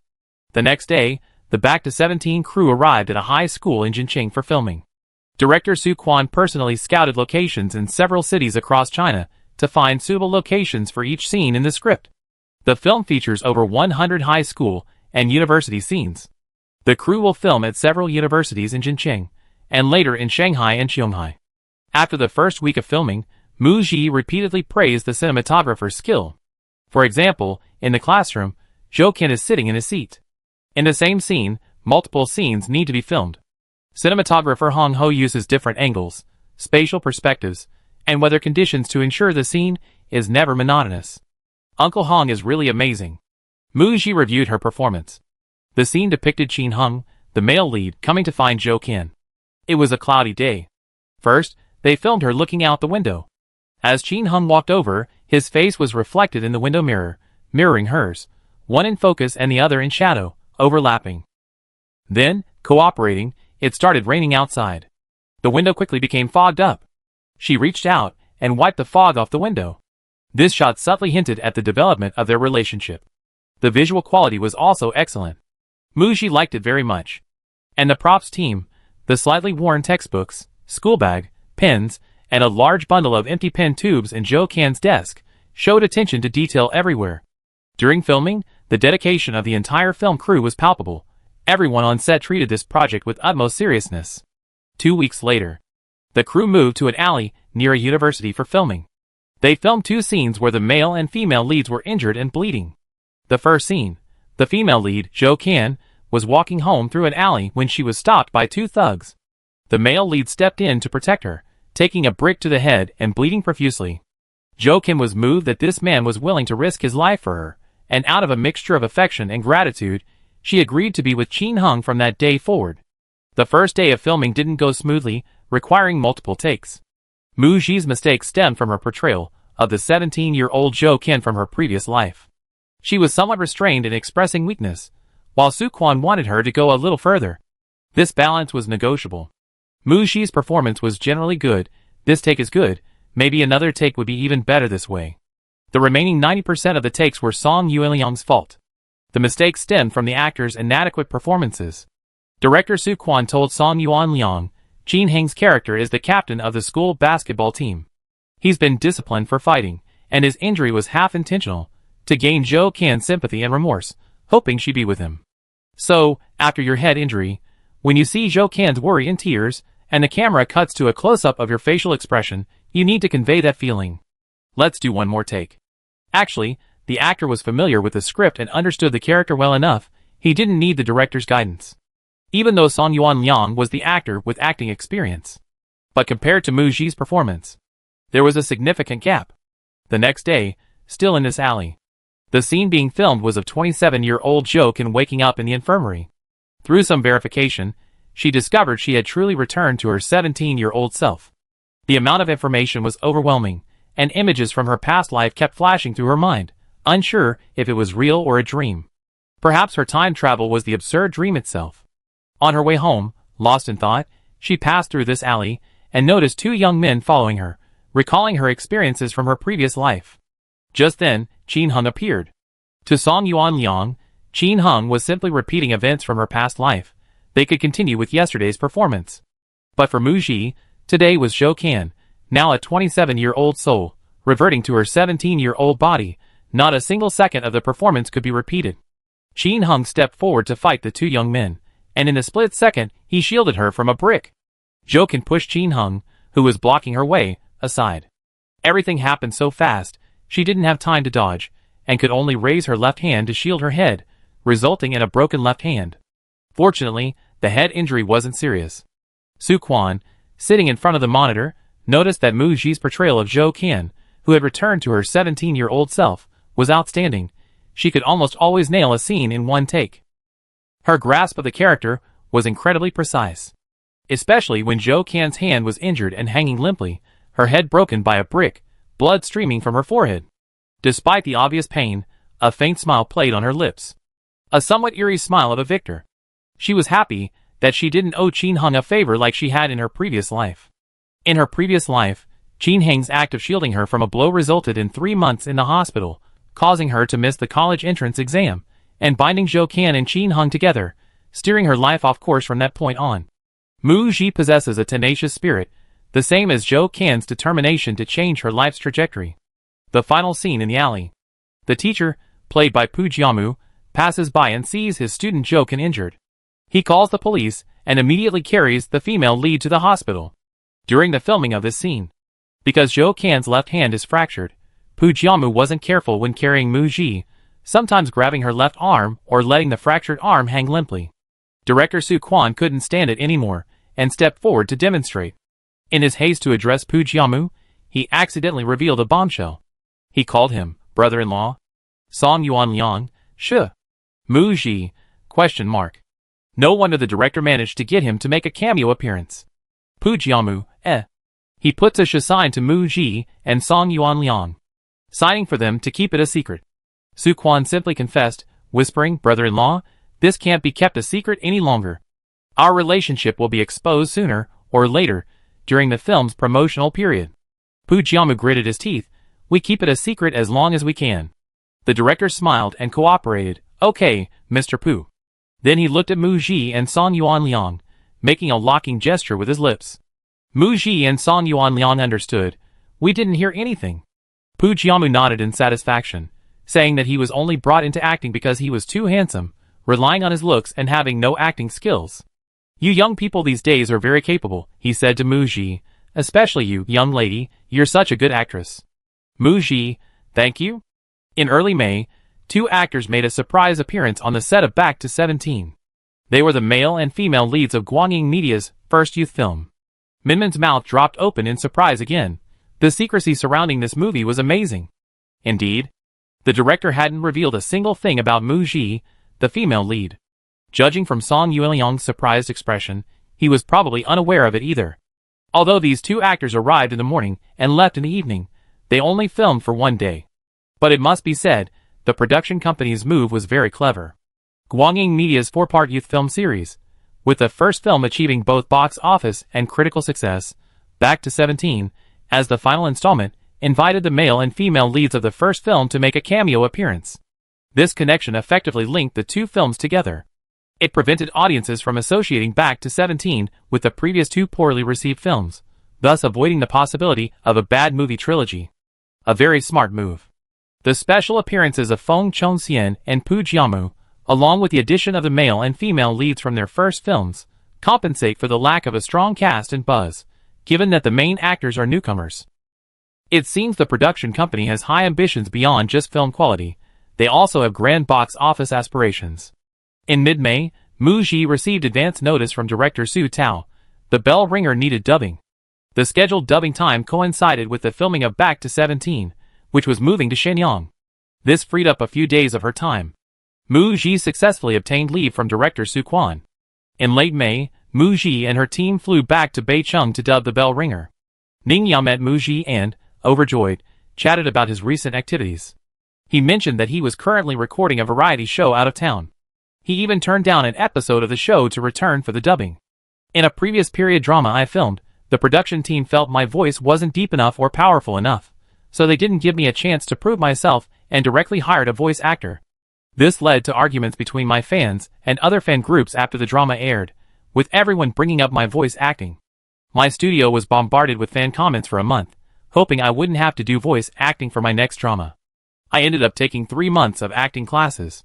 So this time, it conflicted with my variety show recording schedule, and I had to cancel the variety show and go back to Beicheng to do my own voice acting, Ningyao said half-jokingly. Besides Mu Ji, the other actors in The Bell Ringer had already cleared their schedules once to accommodate the reshoots, truly putting in a lot of effort for this drama. After the voice acting is completed, The Bell Ringer can be submitted for review. Hopefully, the submission goes smoothly. Otherwise, if it's rejected and re-edited or some episodes are cut, we have to do the voice acting again. Mu Ji will be in Beicheng for a few days doing the voice acting. Zhou Jingju, who was recording a music program out of town, happened to return to Beicheng. She called Mu Ji to ask if she could spare some time to meet. She said she had some questions to ask. Chapter 57. The meeting place was arranged at a restaurant. As soon as her voiceover work was finished, Mu Ji rushed over. She assumed Zhou Jingju needed her help with something urgent. Upon meeting, Zhou Jingju said, "Are you hungry?" "I'm hungry too. Let's order first. Let's talk after we eat, no rush." Mu Ji had always thought Zhou Jingju was straightforward and generous, but today she showed a girlish shyness. She didn't seem to have prepared what they wanted to discuss. Mu Ji couldn't help but be curious, unsure what Zhou Jingju wanted to talk about. Actually, she was currently focused on acting, pursuing an acting career, while Zhou Jingju's career path was that of an idol, also active in the fashion industry. From Zhou Jingju's recent work schedule revealed in the group chat, preparing a solo single, Good Fashion Resources, having shot several magazine covers, invited to attend fashion shows abroad, and participating in the anniversary celebration of a top-tier fashion magazine. She was currently recording a music program. Work went smoothly, it seemed there were no problems. She almost finished eating.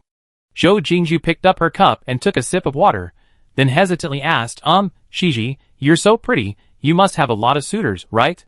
Have you ever thought about dating? Mu Ji? ? She wondered if she misheard.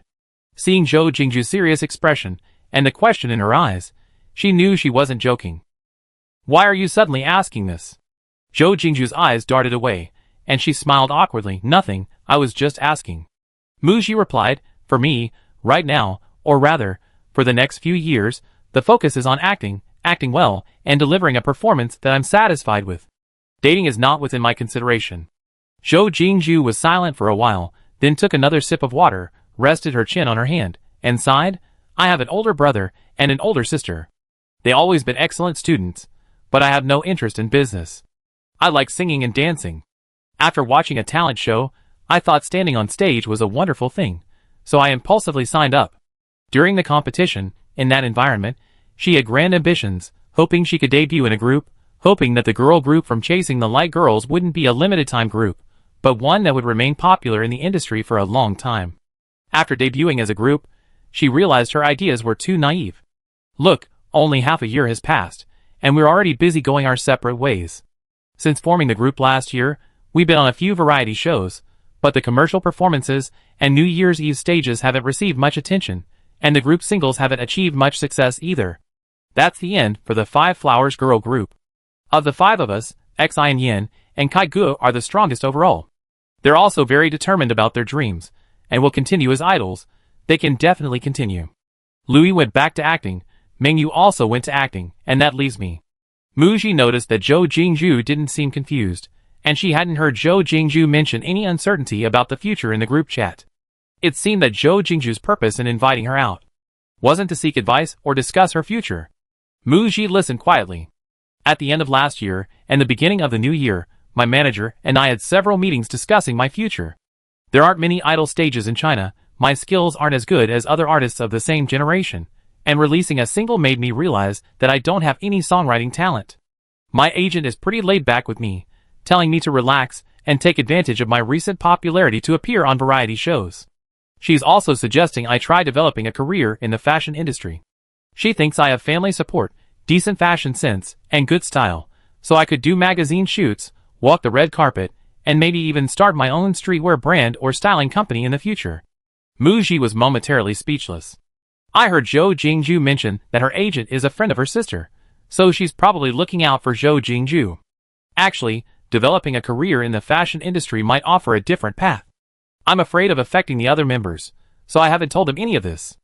I feel better after talking to you. Zhou Jingju smiled lightly, feigning ease. Accepting that I'm not that great doesn't seem so bad anymore. After all, I'm already a very lucky person. She paused here, then continued, actually, the reason I asked you out today. Let's get back to our first topic. Do you think it's a bit immoral for an idol to be in a relationship? Mu Ji, sure. Suddenly, a melon seed was stuffed into her mouth. She remembered Zhou Jingju mentioning before that she wanted to be in a relationship. She asked, quite surprised, "You're in a relationship?" "No, it's a friend of mine. She's also an idol. Recently she's been seeing someone she likes, but she's a little hesitant because of her idol status." Mu Ji, Zhou Jingju flicked her hair, a hint of panic on her face, as if her secret had been exposed. It seemed the friend she was referring to was probably Zhou Jingju herself. Putting aside all other factors, just talking about the matter at hand, it's hard for fans to accept an idol being in a relationship. Most fans are career-oriented, hoping their idols will focus on their careers and have increasingly successful careers. Once news of a relationship breaks, a group of disappointed fans will inevitably leave. Zhou Jingju listened, her face showing some frustration, and said, "But my friend. She doesn't need fans to vote for her, support her endorsements, or manipulate data. She can get resources on her own. She can secretly date, without making it official, without letting fans find out. That won't interfere with her career, right? It's okay, right?" Hidden marriages and idols dating aren't new in the industry, especially for some male idols who are even promiscuous.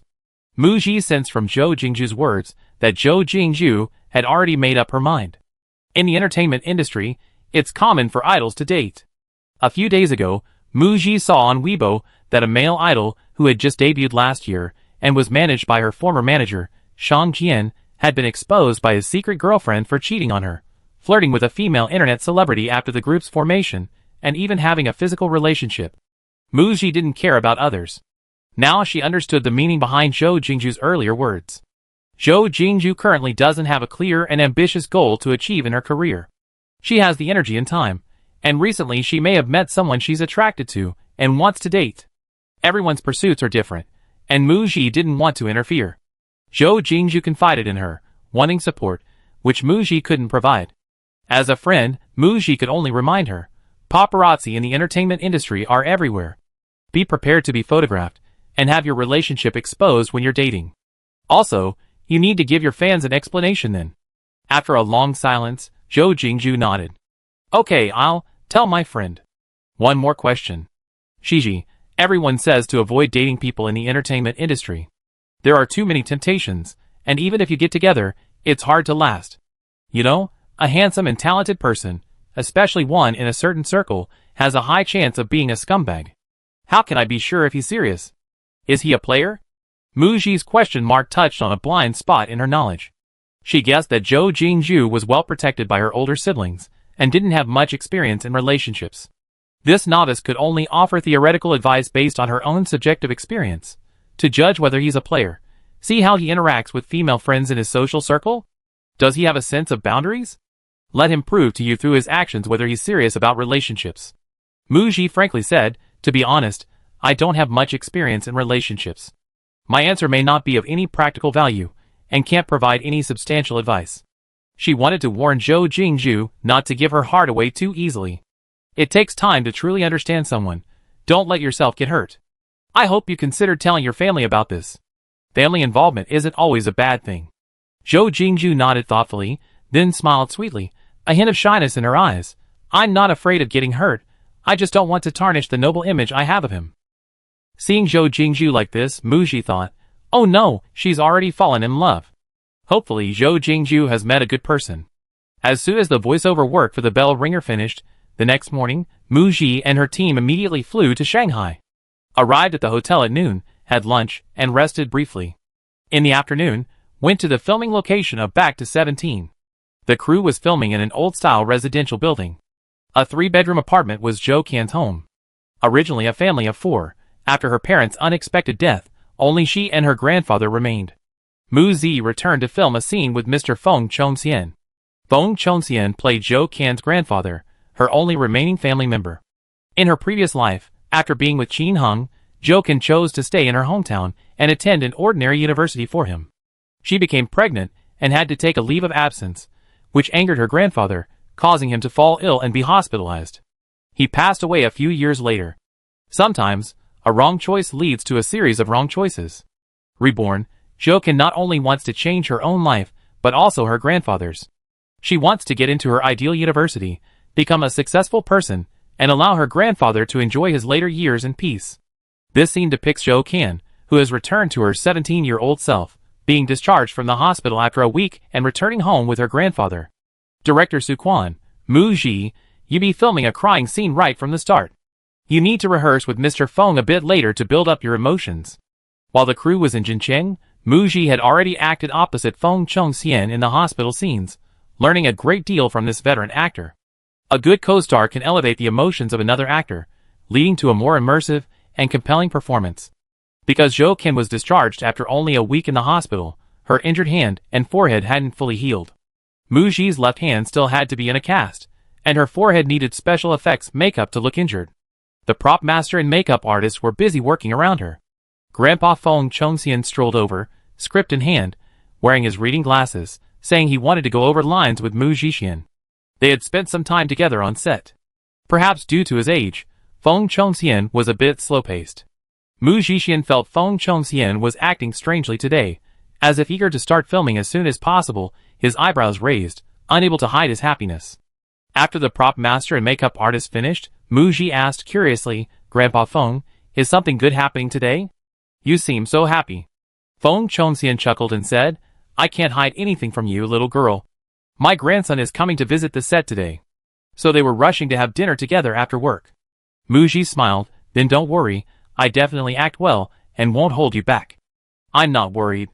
Your acting is no worse than this old man's. I've been living the life of a farmer for decades longer than you. Grandpa Fong, please don't flatter me. Moo Ji knew she was far inferior to Fong Chung-sien. She had acted several scenes with Fong Chung-sien, and had even sat next to the director on set to watch his performance on the monitor. In a scene filmed earlier in the hospital, depicting the female lead's grandfather's deathbed in his past life, the years of estrangement vanished in that moment of life and death. The grandfather shed 2 cloudy tears, his eyes filled with worry, regret, and guilt for not raising his granddaughter properly towards his deceased daughter. Fong Chung-sien truly lived up to his reputation as a veteran artist, immersing himself completely in the role, becoming the character himself. His performance was highly realistic in its handling of the character's details, truly bringing the character to life. He simply said, my age and experience are what they are, I personally experience many of the character's emotions, so I just bring them out when I'm acting. He was incredibly humble.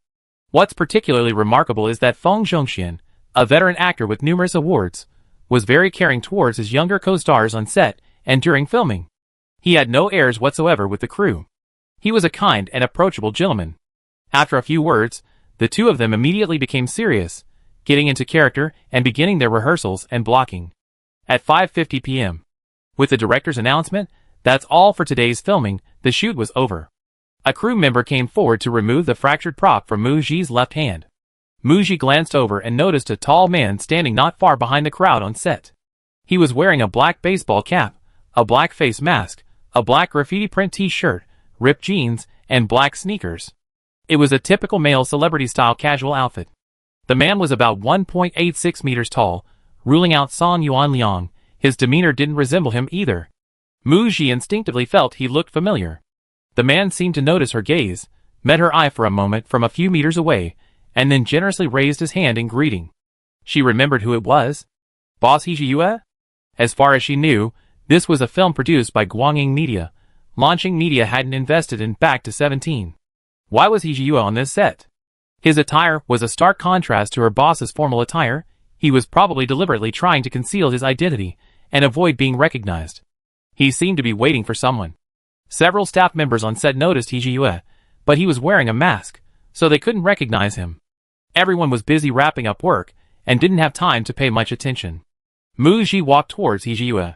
As she approached, He Ji-yue, who had been pulling his hat down low and keeping his head slightly bowed, looked up when he saw Moo Ji, revealing his eyes and his signature single eyebrow. It was definitely He Ji-yue. Moo Ji asked uncertainly, "Are you here to visit teacher Fong Chung-sien on set?" "Yes, he's my grandfather." No wonder, an old artist of his age would sign with a new company.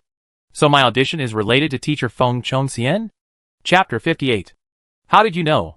He Ji-yue was referring to his relationship with his maternal grandfather. I guessed. Teacher Feng Chongxian mentioned that his grandson would be visiting the set today. Mu Ji recognized the person in front of her as most likely her boss, He Jiyue. Without considering the possibility of He Jiyue visiting her, she directly connected the reasons for Feng Chongxian signing with Launching Media and who He Jiyue was visiting on set. She instantly thought of the opportunity her agent had arranged for her to audition for Back to 17. He Jiyue was amazed by Mu Ji's quick wit. Answering Mu Ji's question, it's somewhat related. He explained the whole story. Director Su Quan had initially invited Feng Chongxian to play the role of Zhou Qian's grandfather in Back to 17. After talking with director Su Quan, Feng Chongxian thought the script was good and was interested in taking the role.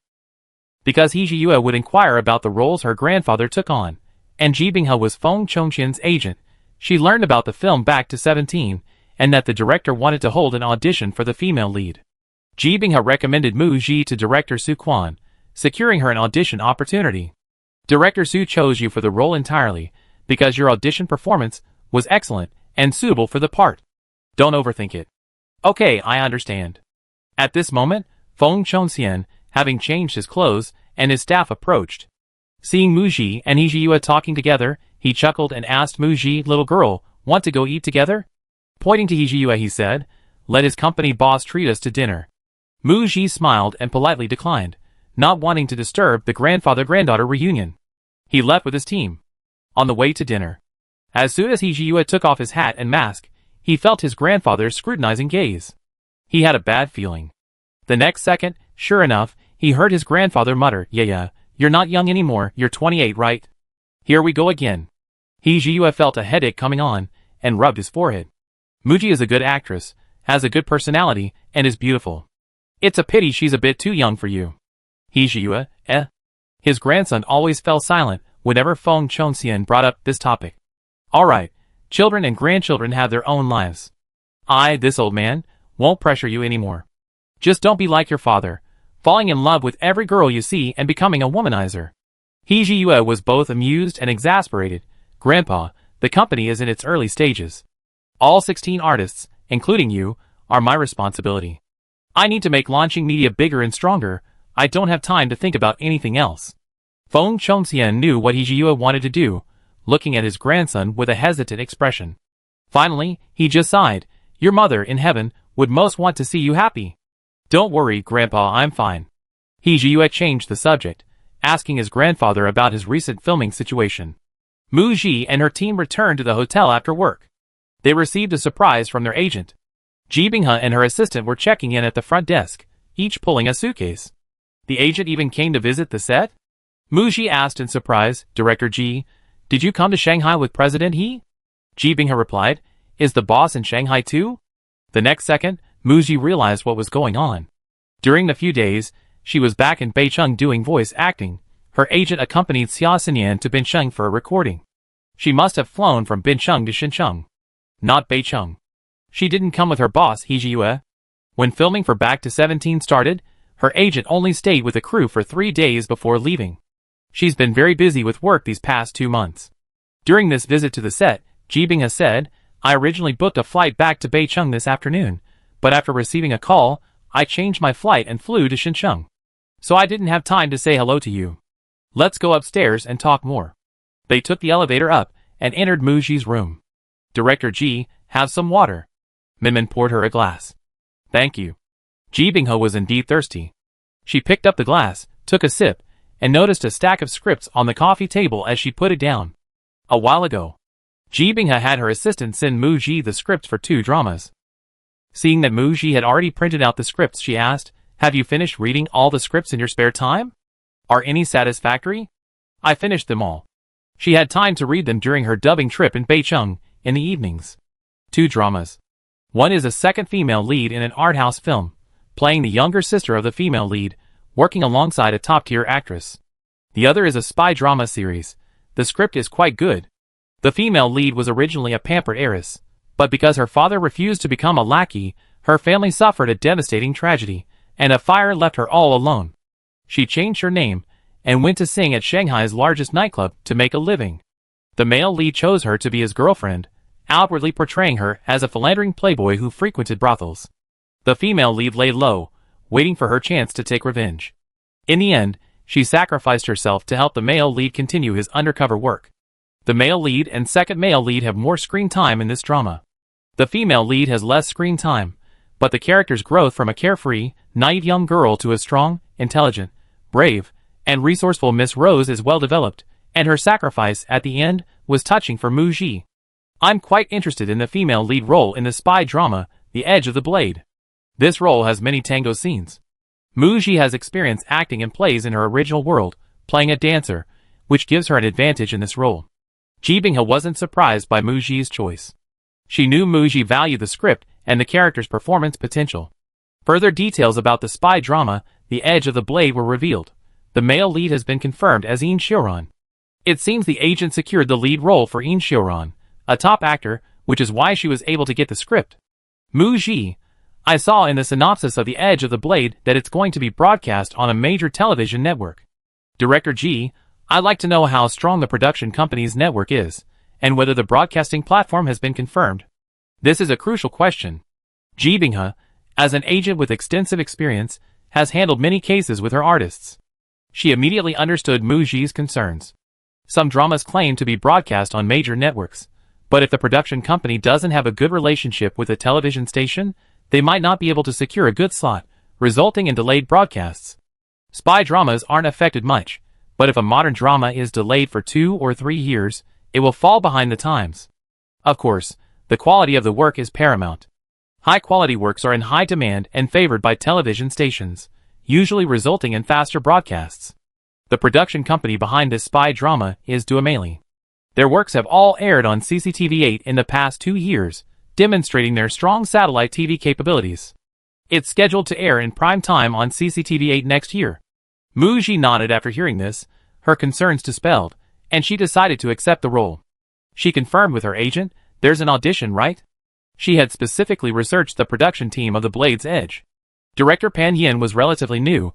He had previously worked with another director on a suspenseful web drama that received excellent reviews and high ratings. This was Pan Yin's first independent directorial work. The producer had worked on 2 hit dramas, adapted from an award-winning novel, with the author serving as screenwriter, and starring TV king Yin Xiuran as the male lead. Although the female lead's role wasn't large, The Blade's Edge boasted a very strong production team, meaning there would definitely be many actresses competing for the part. Furthermore, if Mu Ji agreed, the role would be hers. The agent wouldn't need to fly to Shanghai anymore. A simple phone call to ask if she wanted the role would be enough. Ji Binghe's eyes gleamed with admiration. Mu Ji, you're really smart. I received a call from director Pan Yin today. He's coming to the Shanghai film studio tomorrow to scout locations, and he'd like to meet with you tonight to discuss it. This meant an audition.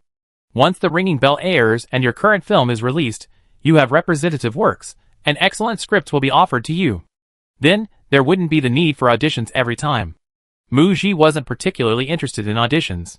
The director wanted to see her acting skills, and she was also paying attention to the kind of team she would be working with. By the way, Director Pan Yin asked me if you can dance the tango? I remember you were very good at learning dance when you participated in the competition, so maybe. She was thinking of asking the crew for leave tomorrow and having a teacher give her some last-minute cramming. Mu Ji, I know a little. Ji Binghe, ? Launching Media really signed a gem. By the way, you said President, he is also in Shanghai. Did you run into him while visiting Mr. Feng Chongxian on set? Mu Ji nodded. It seemed her agent knew about He Zhiyue's relationship with Mr. Feng Chongxian. The next day, 6 p.m.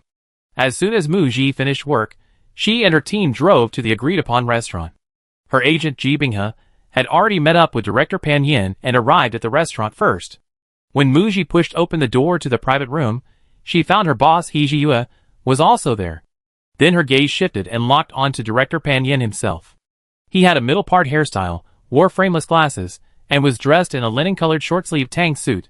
He was 45 years old, but looked a few years younger. He was very refined and seemed quite cultured. Hello, Teacher Mu. He spoke softly and politely. He didn't quite resemble a director. His demeanor was more like a teacher. Pan Yin only brought one assistant. Perhaps as a new director, he hadn't had many social engagements in the industry. He seemed somewhat reserved and shy. It was unclear what He Zhiyue and Pan Yin discussed, but Pan Yin gradually relaxed. The food was ordered, but it hadn't been served yet. Pan Yin went straight to the point about the requirements for the female lead in the spy drama, The Edge of the Blade. He said he had seen Mu Ji's performance and believed her acting skills were excellent. Ji Binghe whispered to Mu Ji, I asked director Su Tao for a short clip of your performance in The Bell Ringer. It's going to be included in the production special. Ah, I see. Pan Yin must have seen Mu Ji's performance and had some interest, which is why he decided to meet her during his location scouting trip to Shanghai. Ms. Mu's image and temperament. When Pan Yin met Mu Ji in person, her beauty and temperament exceeded his expectations. He believed that if Mu Ji dressed up as a woman from the Republican era, the resulting character would be quite stunning. He believed that if Mu Ji were dressed as a woman from the Republican era, the resulting character would be quite stunning. He also needed to confirm, I heard from director Ji that Ms. Mu can dance the tango. I wondered if she could dance a short piece on the spot. The private room they had booked was spacious enough. Just then, there was a knock on the door. The waiter came in to serve the food. Perhaps the food smelled too good, and the location scouting trip had taken its toll. Pan Yin's stomach growled loudly, and he blushed deeply with embarrassment. Those present murmured, eh. Ji Binghe gestured, since the food served, why don't we eat first and then talk? He Jiyue ladled a bowl of soup for Pan Yin and placed it in front of him, saying, Director Pan, have some soup first. Turning to Mu Ji, she said, let teacher Mu dance first. Mu Ji replied, okay. Although she was thin and didn't have a belly after eating, dancing before a meal would improve her condition. Mu Ji stood up from her seat. Pan Yin had come for an audition, and had even asked his agent if he could dance the tango. Mu Ji had a feeling Pan Yin might test her on that. She was wearing a red, retro-style, fitted dress today. I need a dance partner. There were 4 men present, He Jiyue, the director, the assistant director, and Mu Ji's bodyguard. They all shook their heads, indicating they couldn't dance. Mu Ji, it's okay if you don't know how to dance the tango, you just need to cooperate with me. President He, could you please help me? He Jiyue, who was singled out by Ji Binghe, question mark. He only planned to stay in Shanghai for 1 night during this visit to the set. He was originally supposed to fly back to Beicheng this morning. Last night, he received a call from Ji Binghe, who expressed some concern that she might not be able to help Mu Ji land the role, and asked He Jiyue to come and help if he wasn't too busy with work. She didn't specify how she would help, but he had no choice but to step in. He Jiyue steeled himself and stood up, walking heavily towards Mu Ji. Chapter 59. Mu Ji noticed He Jiyue's embarrassment. Showing someone something they're completely unskilled in front of a crowd requires courage and encouragement. She whispered to He Jiyue, don't feel pressured. Have you ever seen pole dancing? Your role is like that iron pipe. He Jiyue, eh? His role is to be a piece of wood. The layout of this large private room was simple. To the left of the entrance was a dining table, and 2/5 of the space on the right was occupied by a sofa. The team moved the sofas against the wall, creating some space to move around. Mu Ji and He Jiyue walked to the performance area. Before the performance, Mu Ji chose the tango piece to perform, which section to dance, and even showed He Jiyue tango videos she found online using her phone. Then, while explaining to He Jiyue, she physically guided him on how to coordinate with her movements. Inevitably, He Jiyue and Mu Ji had physical intimacy. Their hands were clasped together, and Mu Ji casually placed his other hand on her slender waist. And then, there were their legs, a dance move where Mu Ji lifted her leg and hooked it around his. He Jiyue dared not look at Mu Ji, his heart pounded wildly, as if someone had placed a drum on it, and was relentlessly pounding it with a drumstick.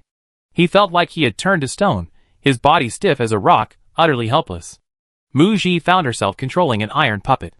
The puppet obediently allowed herself to be manipulated, but it was as heavy as iron and she couldn't move it.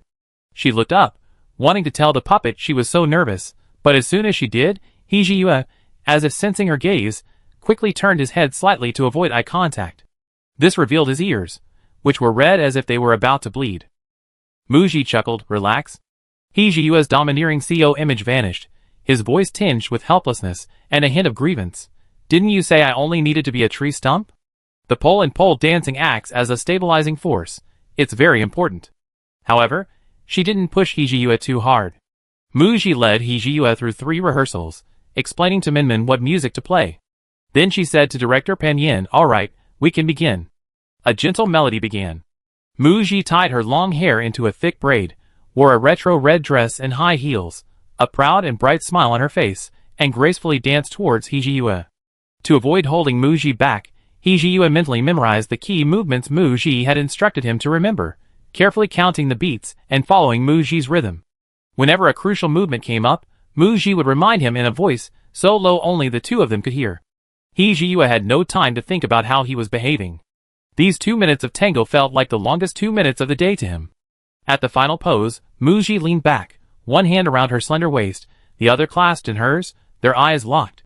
He Jiyue actually saw restrained love and admiration in Mu Ji's eyes. A fire seemed to ignite in his chest, burning all the way to his face and ears. The next second, applause rang in his ears. When He Jiyue looked again, there was not a trace of affection in Mu Ji's eyes, only a calm lake. Had he seen wrong? Realizing the audition was over, a conflicted thought popped into He Jiyue's mind. Time had passed too quickly. The dance ended. Pan Yin excitedly stepped forward and praised, Teacher Mu's tango was excellent, and the performance was even more amazing. He Jiyue? ? Seeing the boss's puzzled expression, Ji Binghe handed over the performance video recorded by her assistant. He Jiyue took it, and couldn't help but show surprise. During the rehearsal, Mu Ji was like a tango teacher instructing him on the movements, dancing along with him, explaining the key points as they danced. That was all.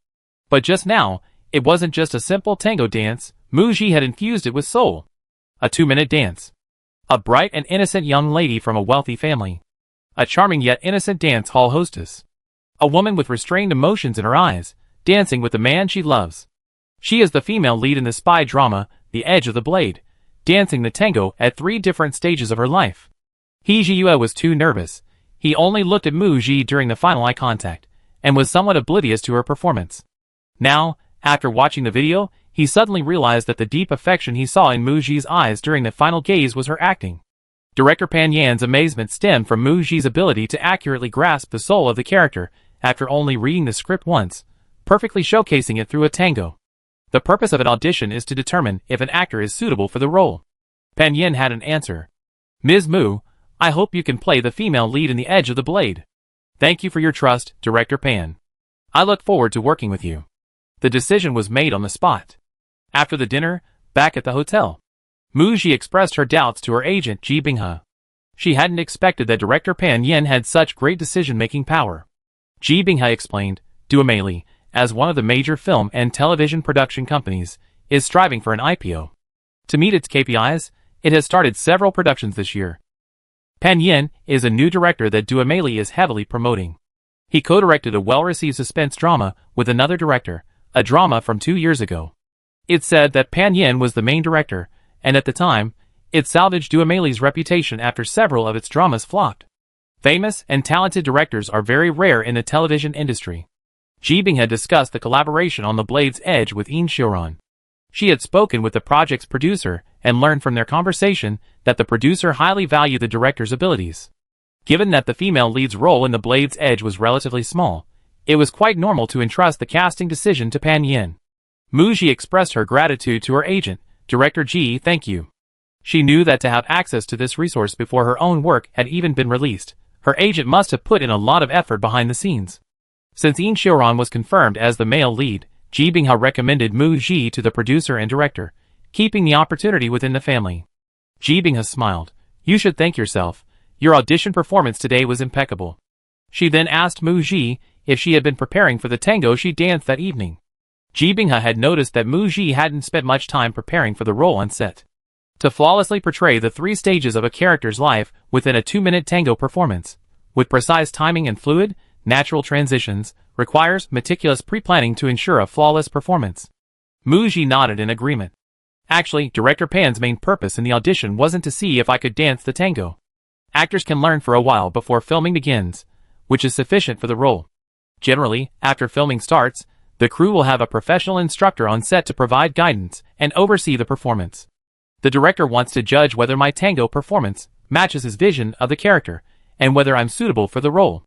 Therefore, Mu Ji prepared this tango segment in advance.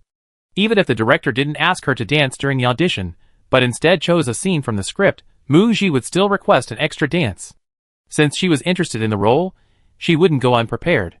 She liked to maintain maximum control over the situation. Ji Binghe was growing increasingly fond of Mu Ji. Mu Ji truly embodies every ideal an agent has for an artist. Her performance today was outstanding. It wasn't just the performance itself, but also how Muji methodically arranged each step of the audition process, ensuring everything was perfectly prepared before starting. Even her boss was handled flawlessly. Speaking of her boss, He Ji-yue, the image of him dancing the tango with Muji was undeniably pleasing to the eye, but Ji Binghe didn't dwell on it. She just found it both funny and pitiful that her boss was being forced into this situation. Mentioning He Ji-yue did remind Muji of something. After the tango, she and her agent were busy discussing the collaboration on the edge of the knife with Pan Yin. He Ji-yue, having completed her mission, had to catch her flight and left immediately. She forgot to thank her boss. Realizing she hadn't saved her boss's phone number or added any other contact information, she decided to wait until she returned to Beicheng and met him at the company to thank him in person. Mid-June. The web drama, The Bell Rings, received good news. It had passed censorship. Uncut, no episodes were removed, and no redubbing was needed. The drama had finally overcome its ordeal. Now it just needed to schedule its release. Late June, Feng Chongqian scenes wrapped up. By the end of June, Pu Jiamu scenes had also wrapped up.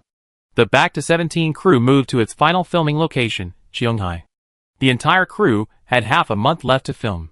The schedule for the web drama, The Bell Rings, was also released. Muji learned from her agent that it would air on the Green Apple platform on July 21st. Over the phone, Ji Binghe said, "The production team is currently confirming your schedule with me. You need to cooperate with their promotional activities. They arranged for you to appear on a mystery variety show, and Ning Yao is a regular guest on it. It'd be a one-day recording." Okay. As the lead actress, Muji had a responsibility and obligation to cooperate with the promotional variety show arranged by the production team, so she agreed. She would go to record it after filming wrapped. July 1st. The Back to 17 crew arrived at their final filming location, a cruise ship. They would be filming there for a week, capturing the story's key scenes, 2 classmate reunions. On the first day of filming, the crew was setting up the set on the cruise ship. Muji sat under a tent the crew had set up at the dock, reading the script. It was 5 p.m., but the sky was still bright. It was windless and rather muggy today. Luckily, there was an electric fan nearby, bringing a cool breeze. Producer Wang and Song Yuan Liang also came over, saying that the fan in their tent was broken and they wanted to sit here to cool off. Normally on set, Muji was a very quiet actress, always either reading the script or just looking at it, rarely chatting with other actors, only discussing the play. Filming had been going on for almost 3 months. Producer Wang hadn't interacted much with Muji, but he disliked awkward silences, and thinking that filming was almost over, he had sat next to Su Quan and watched Muji's performance on the monitor several times. His acting was so good that even he couldn't help but give him a thumbs up. He was hoping to cultivate a good relationship, perhaps for future collaborations. He showered Muji with praise for her acting. Hearing this, Song Yuan Liang remarked sarcastically, "Teacher Muji doesn't seem like a newcomer at all. Director Su praises her acting every few days, making the other actors envious. Unlike us, who are constantly getting retakes. Muji is like a top student, receiving constant praise from the director. Meanwhile, he's like a slacker, having lost count of how many retakes he's had since filming began." Song Yuan Liang has filmed 2 movies. In the first, he played the third male lead, with limited screen time and little opportunity to showcase his talent, so the director didn't push his acting too hard. In the second, he played the male lead in a short, sweet online drama. The director and the entire crew treated him with great respect, and he received excellent treatment on set. While filming Back to 17, director Su Quan, a newcomer, was solely focused on the film, speaking very directly, and sometimes without considering the actor's feelings. Song Yuan Liang was so overwhelmed by the retakes that he almost lost all confidence. If it weren't for the film's production team and the visibly high quality of filming, he would have quit long ago. He'd been holding it in until the film was almost finished. Song Yuan Liang wanted to vent his frustrations. Muji didn't modestly say things like, "My acting was just SOSO." She knew what Song Yuan Liang was concerned about. She stated frankly, "If there are any parts where I didn't act well, I really appreciate it if the director pointed out my flaws and helped me develop the character. It helps me establish the character. Being scolded by the director during filming is better than being scolded by the audience after the show airs." Muji looked at Song Yuan Liang. "Mr. Song, don't you think so? In some production teams, even if the actors' performances are terrible, the director will still approve them, only caring about completing the filming within the time frame and getting paid. The actors have it easy filming, but they get criticized after the show airs. When Back to 17 was officially announced to begin filming. Because director Soo Kwon is relatively unknown, he's mainly criticized for his 3 bad films, and his prospects are not good. Moo Ji anticipates that once her web series airs and makes a splash, the film will enter its promotional period, the full cast will be officially announced, and it will receive more attention. Then, the director will be brought into the discussion. He might be questioned as an unreliable new director, not worth expecting. Moo Ji is very willing to work with new directors. Often, their first project is an opportunity given to them by the industry. If they don't seize it, they might not have another chance. Therefore, for new directors, there's no turning back, and most will work hard. July 9th, the day of lesser heat, Xiaoshu. The filming of Back to 17 wrapped up. That day, agent Ji Bingha also flew to Cheonghai. The final scene was filmed featuring Zhou Kan, the female lead who returns to her 17-year-old self, attending a reunion on the cruise ship 10 years later. Unlike the previous day's filming of the female lead's entrance in her past life, this time, the scene was filmed in a single, continuous take. Following the female lead's perspective, the film examines everyone at the reunion, trying to figure out who among them harbors murderous intent towards her. She initially believed that the accident in her past life, which caused time to rewind 10 years, had changed her life, and everything had changed. But before attending the reunion, she received a threatening gift. Realizing the danger wasn't over, Zhou Kan chose to attend the reunion again. She wanted to see who the murderer was, who was trying to push her into the sea. After filming this scene, Moo Ji reviewed her performance on the monitor, exclaiming in +1 time, "Uncle Hong's cinematography is amazing. It's so lucky to be able to work with such an excellent cinematographer. It's truly fortunate to be able to work with such a fantastic team." That evening, after filming wrapped, Moo Ji, her agent, and team members attended a wrap party hosted by the production team. This marked a successful conclusion to their collaboration on Back to 17. The next morning, Moo Ji and her group didn't return to Beicheng but flew directly to Bincheng. They were scheduled to film a variety show in Bincheng the next day. The production team required the guests to arrive at the arranged hotel the night before filming. Chapter 60. Bincheng, a little after 1 p.m. Moo Ji and her group checked into the hotel arranged by the production team. After having lunch, they returned to their rooms to rest. After filming the movie for 3 months, it had wrapped up. Perhaps it was the relief of being away from the hectic filming schedule, but Moo Ji felt completely relaxed. She slept from a little after 3 p.m. until 7 p.m. She slept very soundly. Upon waking, she felt a sense of disorientation, wondering who am I? And where am I? Just then, her phone vibrated. Her consciousness gradually returned. Moo Ji rubbed her temples, grabbed her phone from the bedside table, and saw it was a call from her manager. "Are you up? I ordered takeout. It just arrived." Moo Ji said she had just woken up and needed to wash up. She ended the call with her manager. Moo Ji sat up in bed, went to the bathroom, and washed her face with cold water. She felt more refreshed, shaking off the grogginess she felt after waking up. 5 minutes later, her agent, Ji Bingha, came to Moo Ji's room with packed food. While Moo Ji ate, Ji Bingha briefly explained the current situation of dramas airing on the 4 major video platforms. Gmong Video recently premiered a workplace drama starring several leading ladies, but the ratings weren't very good. The average number of views per episode didn't even reach 5 million. They don't have any period dramas coming up anytime soon. Pudding Video is currently airing a rural comedy, and in early August, a supersized period fantasy drama will be released, starring a top-tier actress with many representative period drama works. Both Gmong Video and Pudding Video don't have many active users. Owl Video, the platform with the most daily active users, is a major producer of historical romance dramas, all starring popular celebrities. The currently airing drama has over 100 million daily front-end views, but in reality, it doesn't even average 20 million views per episode. Viewer response has been lukewarm, and it's nearing its end. In a few days, an S+ level historical fantasy drama will be airing, starring Du Qianqian and a second-tier male star. Moo Ji knew about Du Qianqian's drama, even before its release. It was trending on multiple topics daily for promotion and hype, a huge undertaking. To summarize, with Owl Video's S+ level historical drama airing first, giving it a head start, and Pudding Video's S+ level fantasy drama following behind, the bell rings is sandwiched between them, and it's only an S-level project. The pressure to stand out among these 2 major dramas is immense. Ji Bingha reassured her, Green Apple's main feature is suspense dramas, which is very advantageous for the bell rings. Green Apple is currently airing the wildly popular S+ suspense drama starring award-winning actor Tai Fong, which has surpassed 9,000 in popularity, setting a new record for suspense dramas. The series has received excellent reviews. There are only 8 days left until the finale, and the bell rings will launch right after that. With a popular and well-received drama airing, Green Apple's platform is very active. Even if the suspense drama finishes airing, the membership hasn't expired yet, and users will likely check out new dramas. Historical dramas already have a certain audience base, and this summer is a great time slot. Overall, the competition is fierce, but it also presents opportunities. Owl and Pudding use overwhelming marketing tactics for their big-budget dramas, while Green Apple doesn't pay much attention to non-self-produced dramas. The Bell Rings is a commissioned drama from the platform, so it should receive considerable attention. However, the production team is strapped for cash due to the significant cost of reshoots, leaving them with limited funds for promotion and marketing. Besides arranging for Yu and Ningyao to appear on variety shows for promotion, there will also be live streams, building visits, interviews, and other promotional activities for the actors after the show airs.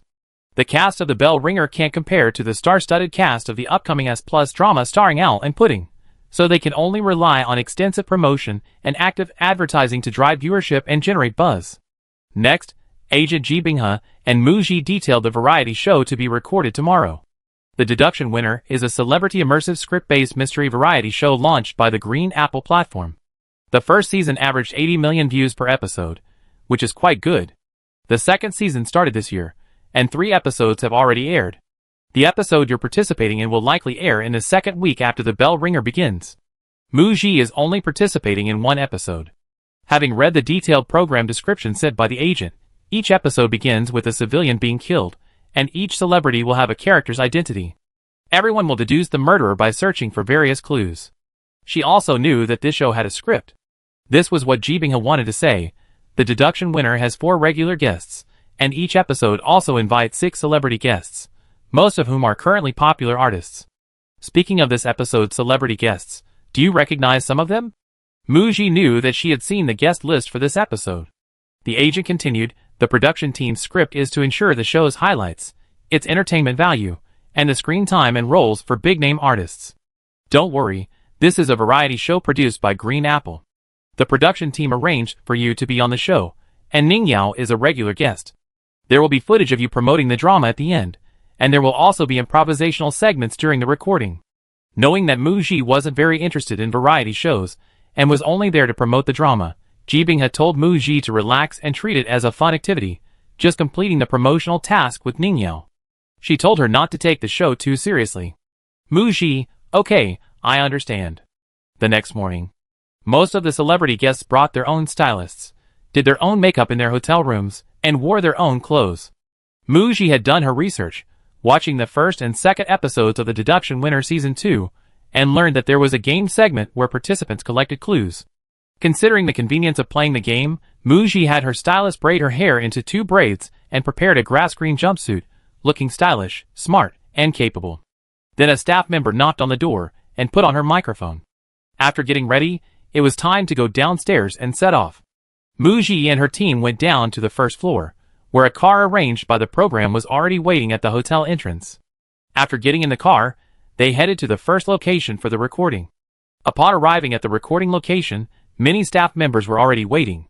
Mu Ji was the first celebrity guest to arrive. After waiting for a few minutes, the second guest arrived. Wearing a white shirt and black pants, it was Xia Chaoyun.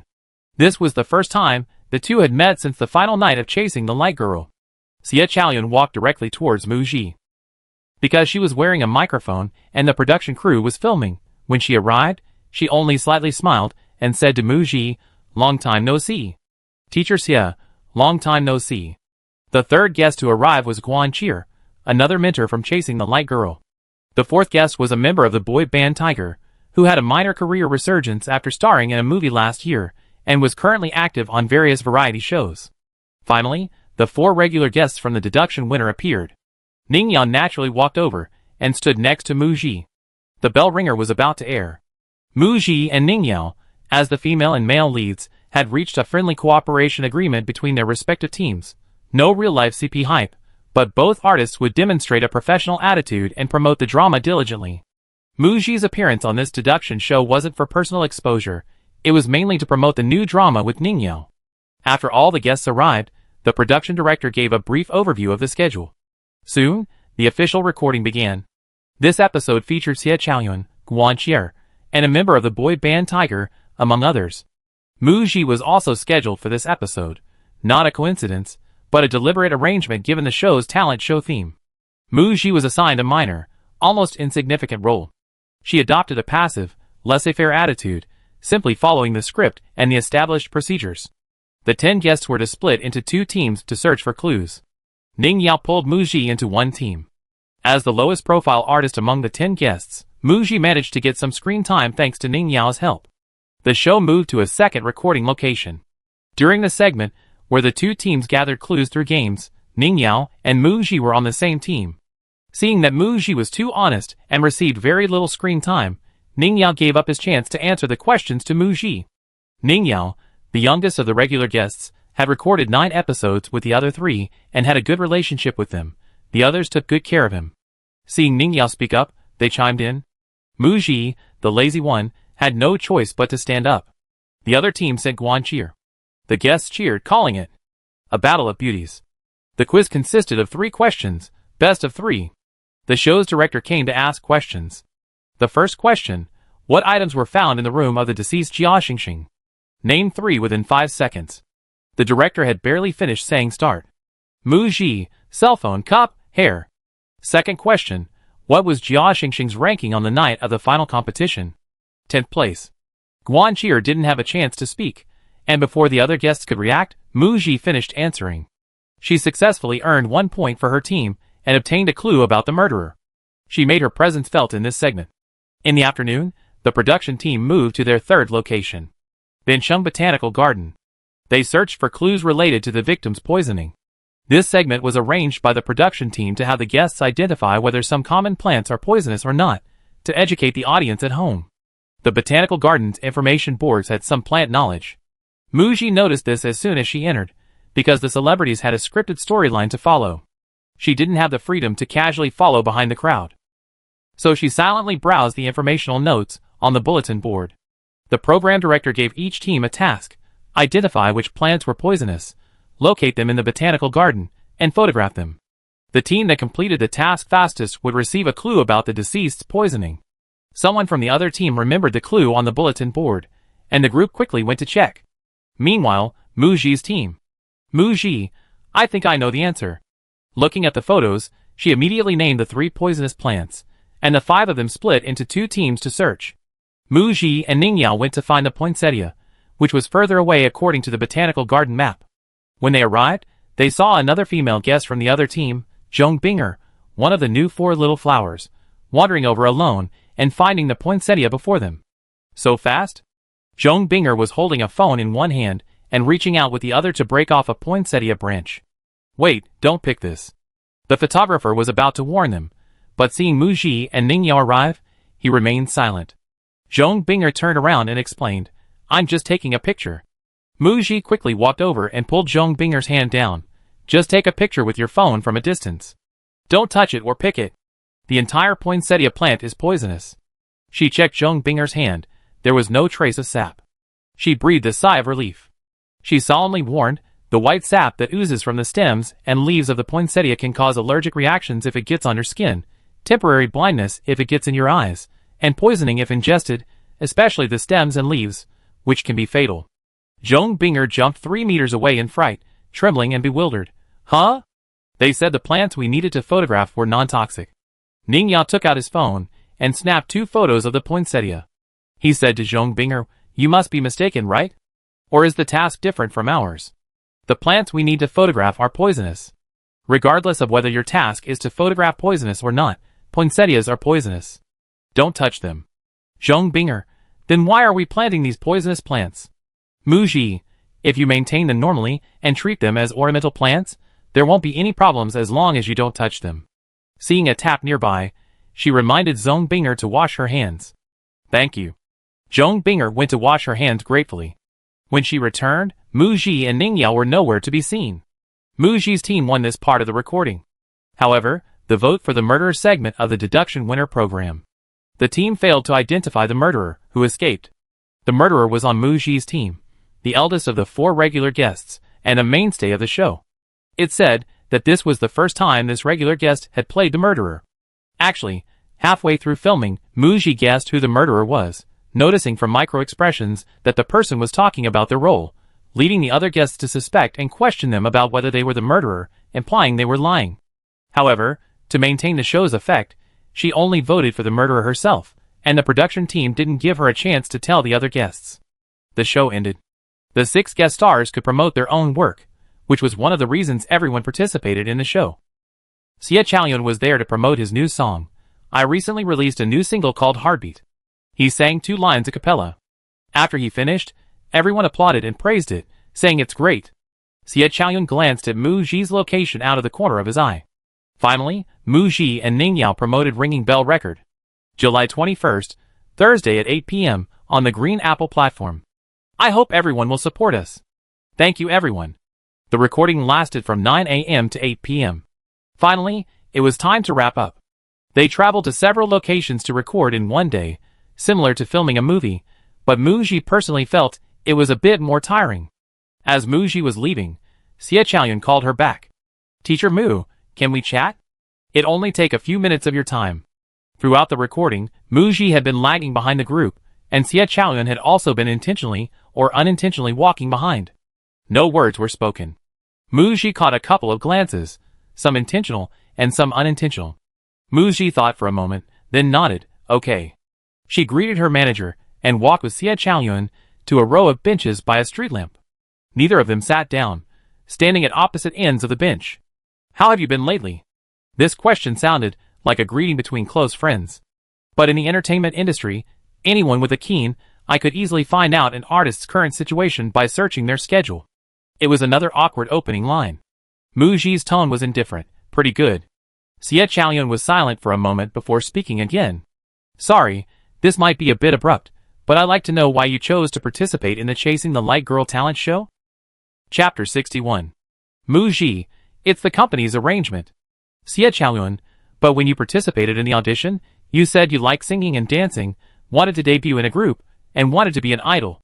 If Mu Ji's dream was to be an idol, she was dissatisfied with her former company's arrangements for her, which led to her being forced to act, and she had a falling out with her former company and terminated her contract. Her new company, Launching Media, mostly manages actors, and they are also arranging for Mu Ji to develop in acting. If this goes against Mu Ji's dream, Xie Chaoyun mustered her courage and said, I can help you write songs, contact music production companies, and help you release an album. Mu Ji, ? She didn't remember if the original owner had ever said anything about wanting to be an idol or liking to sing and dance. She actually sensed Xie Chaoyun's affection for her. She sighed, looking at Xie Chaoyun, and said, Teacher Xie, I mentioned last time that I plan to act in movies and TV shows. It's my personal decision. My dream is to be an actress. I love acting, I love it very much. When I participated in the talent show, you could think of it as me using it as a stepping stone to debut. Xie Chaoyun didn't show much surprise, just a hint of disappointment. His offer to help Mu Ji release an album was out of personal motives. Almost a year had passed since the talent show ended. He wanted to let go but couldn't. He came to record this variety show because he saw Mu Ji's name on the guest list. The Mu Ji he met today was very different from the one he remembered. She seemed somewhat unfamiliar, yet he was still irresistibly drawn to her. She wanted a chance to get closer to her. But Mu Ji didn't even give her that chance, stating directly, Teacher Xie, thank you for your kindness. However, I have no plans to release an album, and you shouldn't waste your time. Xie Chaoyun interrupted her, I still hope you can listen to my new song Heartbeat. I spent a year writing it, and the lyrics contain my true feelings. The conversation with Xie Chaoyun ended. Mu Ji and her manager got into the car. On the way back to the hotel, Jibing had talked to Mu Ji about Xie Chaoyun. Although as your manager, I don't want you to be in a relationship during your career's rise. Xie Chaoyun has had no romantic scandal since his debut, focusing solely on his music. He's quite talented. It's a pity the timing isn't right. It was a matter of timing. For Mu Ji, love at first sight didn't exist. She wouldn't fall in love with someone in a short time, and this short time wasn't limited to a year, 2 years, or even 3 years.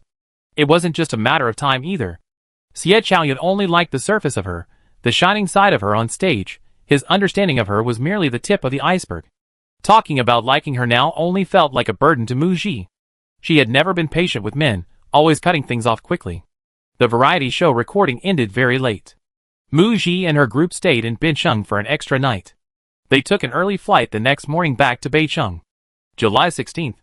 The official Weibo account for The Bell Ringer released a release date announcement, declaring that the S-level fantasy web drama, The Bell Ringer, would premiere on July 21st on the Green Apple platform. A 2.5-minute group portrait trailer was also released. The main cast has all appeared. Apart from Mu Ji, who is a newcomer, several of the actors are familiar faces from previous classic period dramas, making the cast quite appealing. The short 2.5-minute trailer, judging from the special effects, action scenes, costumes, props, sets, and some large-scale scenes, shows that the production team has put a lot of effort and money into the production, demonstrating their sincerity. The most attention is focused on the female lead, Mu Ji. Because Mu Ji is a relatively unknown newcomer, Ning Yao is the lead actress in The Bell Ringer. However, this drama can be considered a female-centric drama, with the female lead having a significant amount of screen time. In the edited trailer, Mu Ji has 1 minute of screen time. Netizens are paying close attention to The Bell Ringer, mainly because 2 Qingqing scenes were completely cut, leading to sympathy for the production team. Later, the production team officially announced that Mu Ji would reshoot 2 Qingqing scenes, which sparked heated discussions again. Now that the trailer has been released, many netizens are just watching for the spectacle. However, many expressed being amazed by Mu Ji. I watched the trailer, wow. Mu Ji can actually act? I'm amazed by Mu Ji's ancient costume look. Her temperament and demeanor are absolutely stunning. Every smile and frown touched my heart. There's a scene in the trailer where Mu Ji, dressed in red, is choked by an invisible hand and suspended in midair. After falling, she collapses and vomits blood. That blood really touched my heart, it's so beautiful. I'm really moved. I watch it when it airs. Well, after seeing this trailer, Mu Ji's appearance completely blows away the leaked photos that 2 Qingqing's fans have been promoting. I have to say, director Su Tao really knows how to cast people. After watching the trailer, I have a feeling The Bell Ringer might be a hit. Many period drama enthusiasts said the trailer for The Bell Ringer looks good, with handsome men and beautiful women, and all acting skills are on point. They watch it when it airs. Some, however, question, maybe it's just a publicity stunt? They wait and see how the show is received after it airs. For Mu Ji's fans, it's a long-awaited moment. Ah, only 1 week left until it airs. I can live a few days less. I really wish it would air tonight. Ji Bao's acting is so good, and it's her own voice. I'm so looking forward to A-ing. At Mu Ji, how many more surprises will you bring us? It hasn't aired yet, but I'm already so proud of my daughter, who understands me. She's endured so much this past year, but she hasn't explained much. Instead, she's shown us through her actions that she will quietly amaze everyone. At Mu Ji, my darling is so amazing. I can't wait to subscribe to Green Apple's membership. Come on the 21st. This past year, some fans have left, and new fans have joined. Now that her idol's drama is about to air, the long-awaited moment has finally come to an end. Fans are taking Mu Ji's first work very seriously, urging everyone to promote it quickly, telling friends and family to watch it together on the 21st, and even reminding them to subscribe to memberships on the 21st to demonstrate their idol's popularity. July 21st, the day The Bell Rings premiered. 2 hours before the premiere, Mu Ji posted a Weibo post promoting her new drama. Subsequently, most of the artists from Launching Media went online to repost Mu Ji's Weibo post, helping with the promotion. Launching Media invested in The Bell Rings, likely mobilized by the boss or talent manager Ji Binghe, ostensibly to promote their artists, but actually to help the company. Zhou Jingzhu, Lu Kai, Zhang Mingyu, and others who participated in Chasing the Light Girl also proactively helped promote the show without Mu Ji's prior notice. Zhong Bing'er was also there. Mu Ji didn't have Zhong Bing'er's contact information, and was quite surprised to see Zhong Bing'er's promotion, guessing that it might be to thank her for the reminder during the recording of the Detective Conan program. She secretly made a mental note, intending to repay this favor later. Ning Yao's promotional efforts were even greater. Many artists from Shengyu Media Company, those he had acted with, and those he had recorded variety shows with, virtually half of the entertainment industry, were mobilized to help promote the show.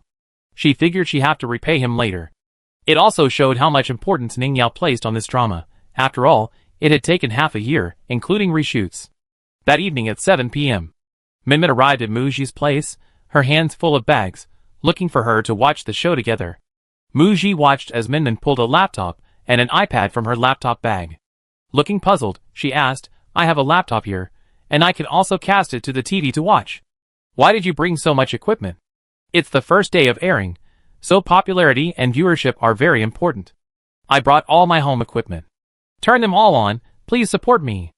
Muji, there's no need to go to such lengths. The Bell Ringer airs every Thursday to Saturday at 8 p.m.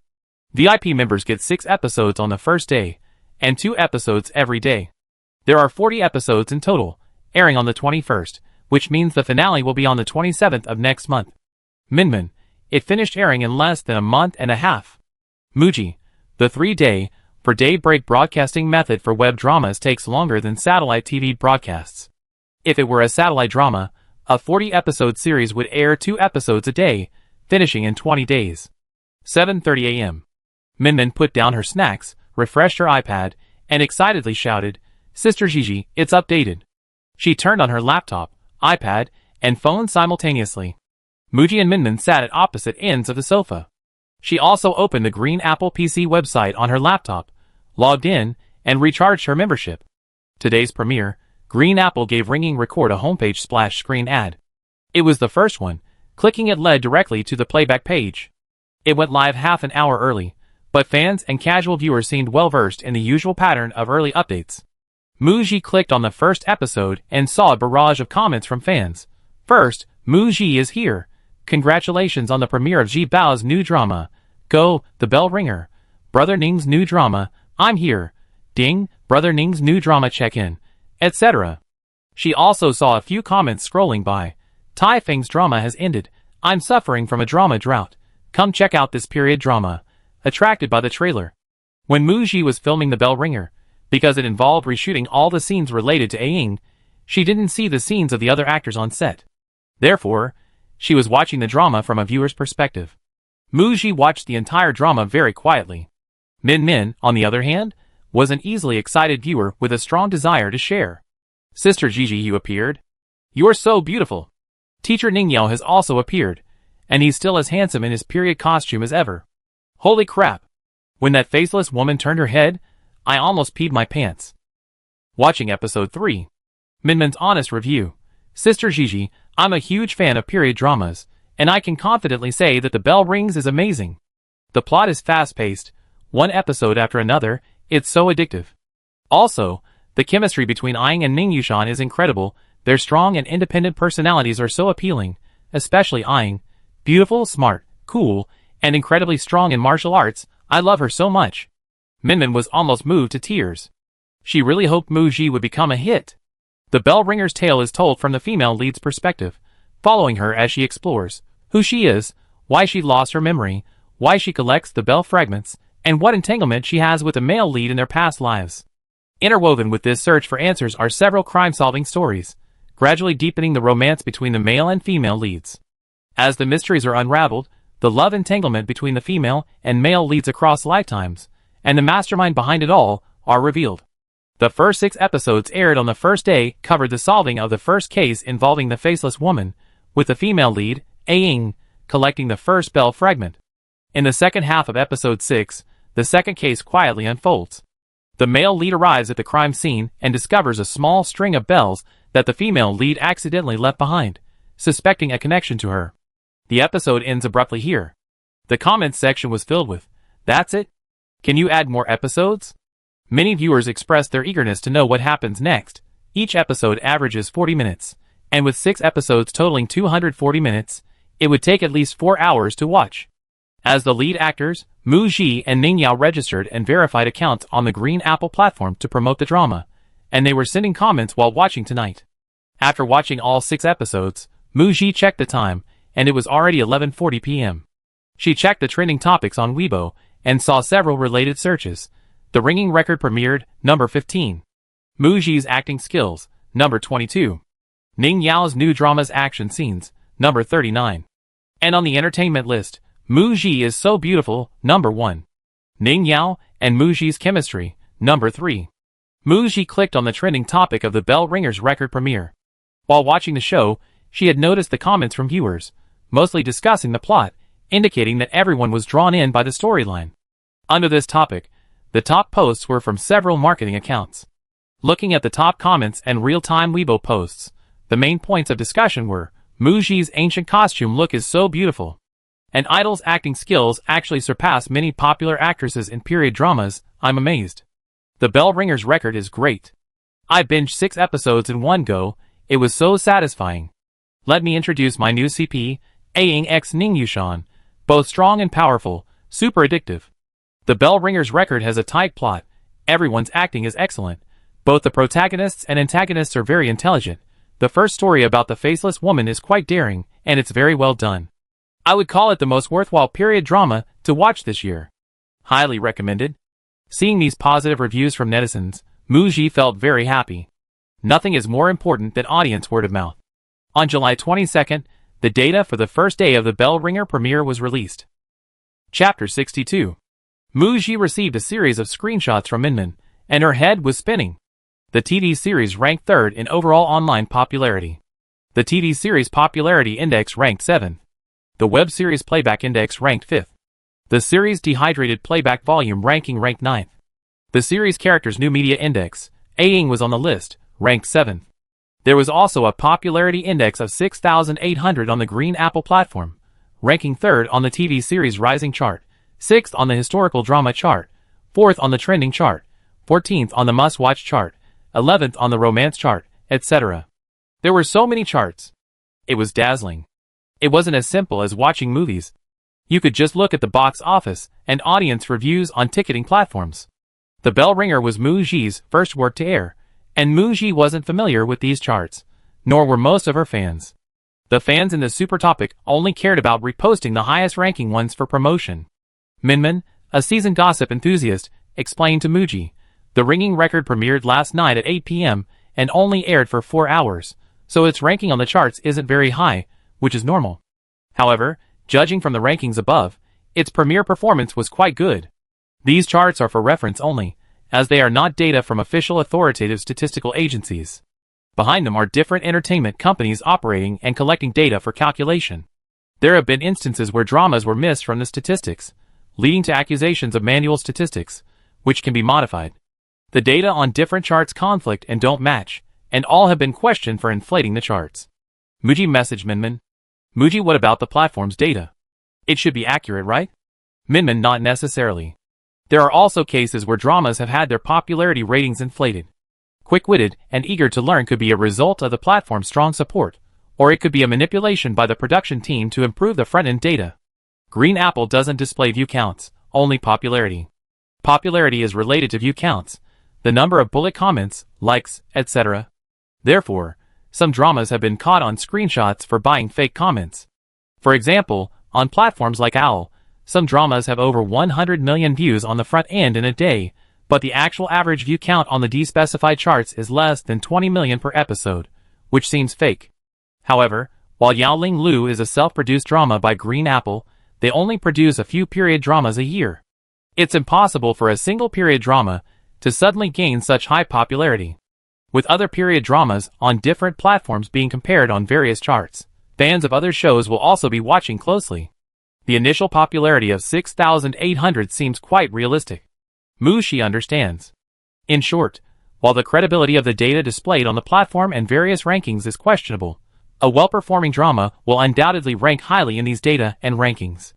Agent Ji Bingha also told Muji that the Green Apple platform could see the actual data for the Bell Ringer. As an S-level historical drama, neither of the two leads had significant fan base or appeal. The platform's feedback is that the Bell Ringer's premiere performance met expectations. It's only the first day, we have to see how it goes from there. July 22nd, 7:33 p.m. The Bell Ringer released episodes 7 and 8. That evening, the platform's peak popularity reached 7,800. The platform's rating was released, 8.4 points, with over 50,000 ratings. On the morning of July 23rd, the data from yesterday's various rankings were released. The drama ranked 2nd in overall online popularity. It ranked 4th in the Drama Popularity Index. It ranked 3rd in the Web Drama Playback Index. It ranked 3rd in the Drama Series Viewership Ranking. It ranked 3rd in the Drama Series Character New Media Index. Aang was on the list, ranking 3rd. The rankings on the Green Apple platform's Rising Drama list, Historical Drama list, Popular Drama list, Must-Watch list, and Romance Drama list all improved. In the evening, episodes 9 and 10 of The Bell Rings were updated. The platform's popularity surged past 8,000, and the number of ratings rose to 62,000. Perhaps it was Friday, and with the weekend off, more people were watching dramas. The latest data was released on the morning of July 24th. The TV series The Bell Ringer ranks second in overall online popularity, third in TV series popularity index, second in web series popularity index, second in drama series viewership ranking, and second in drama series character new media index. Aang is on the list, ranking second. The Bell Ringer rankings across various charts are rapidly closing in on the top-ranked historical drama, starring Du Qianqian. In the 3 days since its premiere, the Bell Ringer rankings across various charts have steadily increased, with its popularity and buzz climbing rapidly. Judging from the first 10 episodes aired in the first week, viewers have given the Bell Ringer very positive reviews, mainly due to their chemistry with the Aang x Ning Yushan couple and their captivating storyline, keeping them watching. Minmin, it's a pity it'd be on hiatus for 4 days soon. Will the audience's enthusiasm be sustained and continue to rise? Next week's broadcast will be crucial. Agent Ji Bing has stated that there was no need to worry. The production team is focusing their promotional efforts on the second week. Next week, the main cast and crew have scheduled live stream interactions and promotional tours. With the support of various promotional efforts, I believe the show's ratings will continue to rise. Mu Ji, me too. She was confident in the future development and quality of the Bell Ringer. In just its first week, Mu Ji had already reaped the benefits. Ji Bing, the ratings for the Bell Ringer's first week are good. Over a dozen media outlets have approached us for interviews, and brands have already extended offers for business collaborations. Monday, July 26th, Mu Ji, with her makeup and styling done, arrived at a hotel with her agent and team. They would be interviewed by about 10 media outlets. The time allotted to each media outlet, from what time to what time, had been arranged in advance, and they would arrive one after another. Ji Bing had instructed, I reviewed all the questions these media outlets will ask. Some questions may be repetitive or very similar. Also, during the interviews, there might be some questions we haven't discussed. If you're unsure how to answer, you don't have to answer, I discuss it with you. Mu Ji nodded, okay, I understand. Some reporters aren't so honest as to have all their questions reviewed by the artist's team beforehand. During the interview, the artist's team might skip or refuse to answer questions that seem too pointed. But Mu Ji is a newcomer, lacking star power, and needs to cultivate good relationships with the media. Refusing to answer might be seen as being arrogant. Mu Ji knew her manager was worried about her lack of experience, so she gave her some pointers before the interview. She gave her manager a reassuring smile. Don't worry, Director Ji, I can handle it. After entering the hotel room, the accompanying makeup artist touched up Mu Ji's makeup. Just as her makeup was finished, the first media outlet arrived on time. The media staff brought some signature props from their program and simply set up the interview scene. Once the interview began, Ji Bing sat to the side, ready and waiting, paying close attention to every question the reporter asked and observing Mu Ji's expression to determine if Mu Ji could answer them, so she could step in and handle the situation. As a newcomer, Mu Ji was previously an idol and is now an actress, offering plenty of topics to discuss. Compared to questions about her role in the Bell Ringer, the media focused more on Mu Ji herself, some even being quite direct and pointed. You debuted through a talent show, why did you choose to act? Many netizens are curious. What led you to take on the lead role in such a major S-level drama as The Bell Ringer? The Bell Ringer is a remake. Did you feel a lot of pressure when you first took on the role?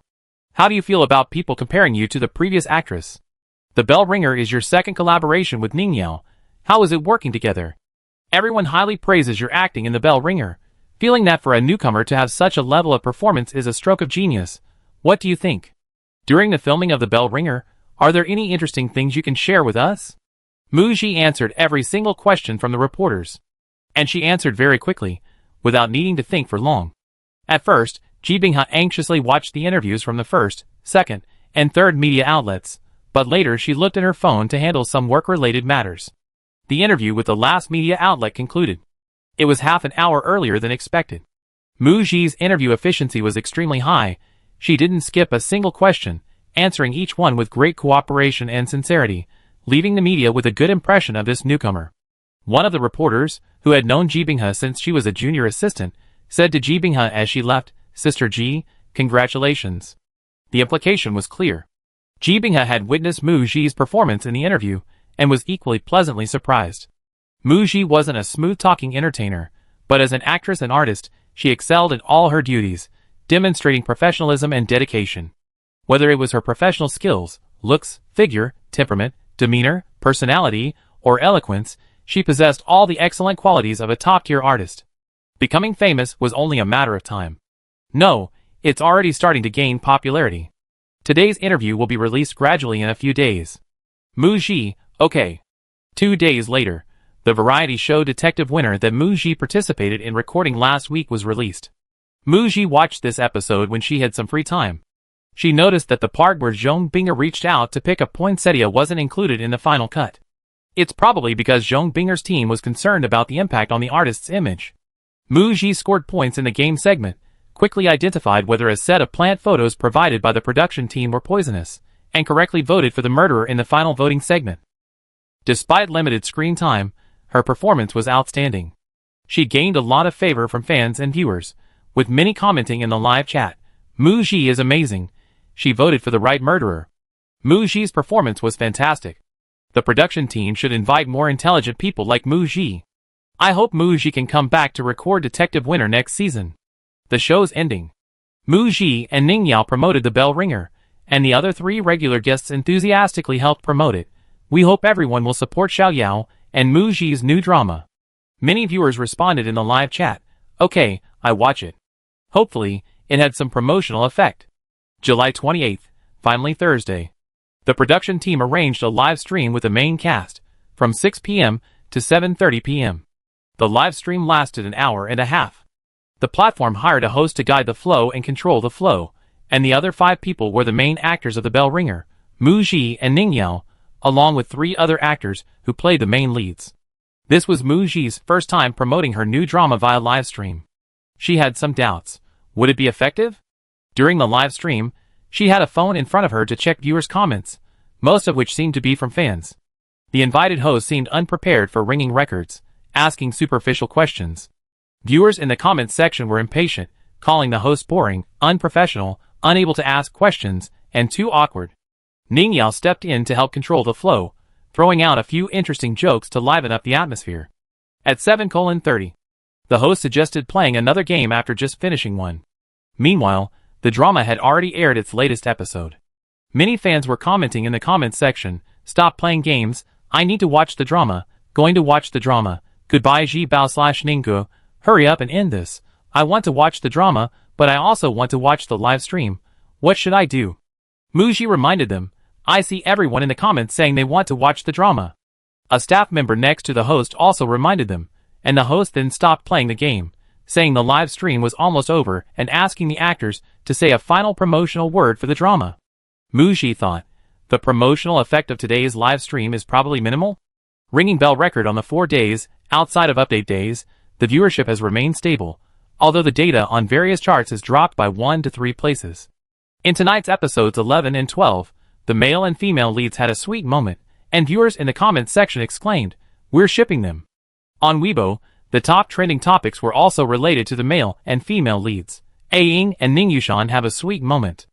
After all, it's a period drama, and viewers still prefer watching the romantic scenes between the male and female leads. The next day, the latest data from various charts was released, and the bell rings had returned to second place.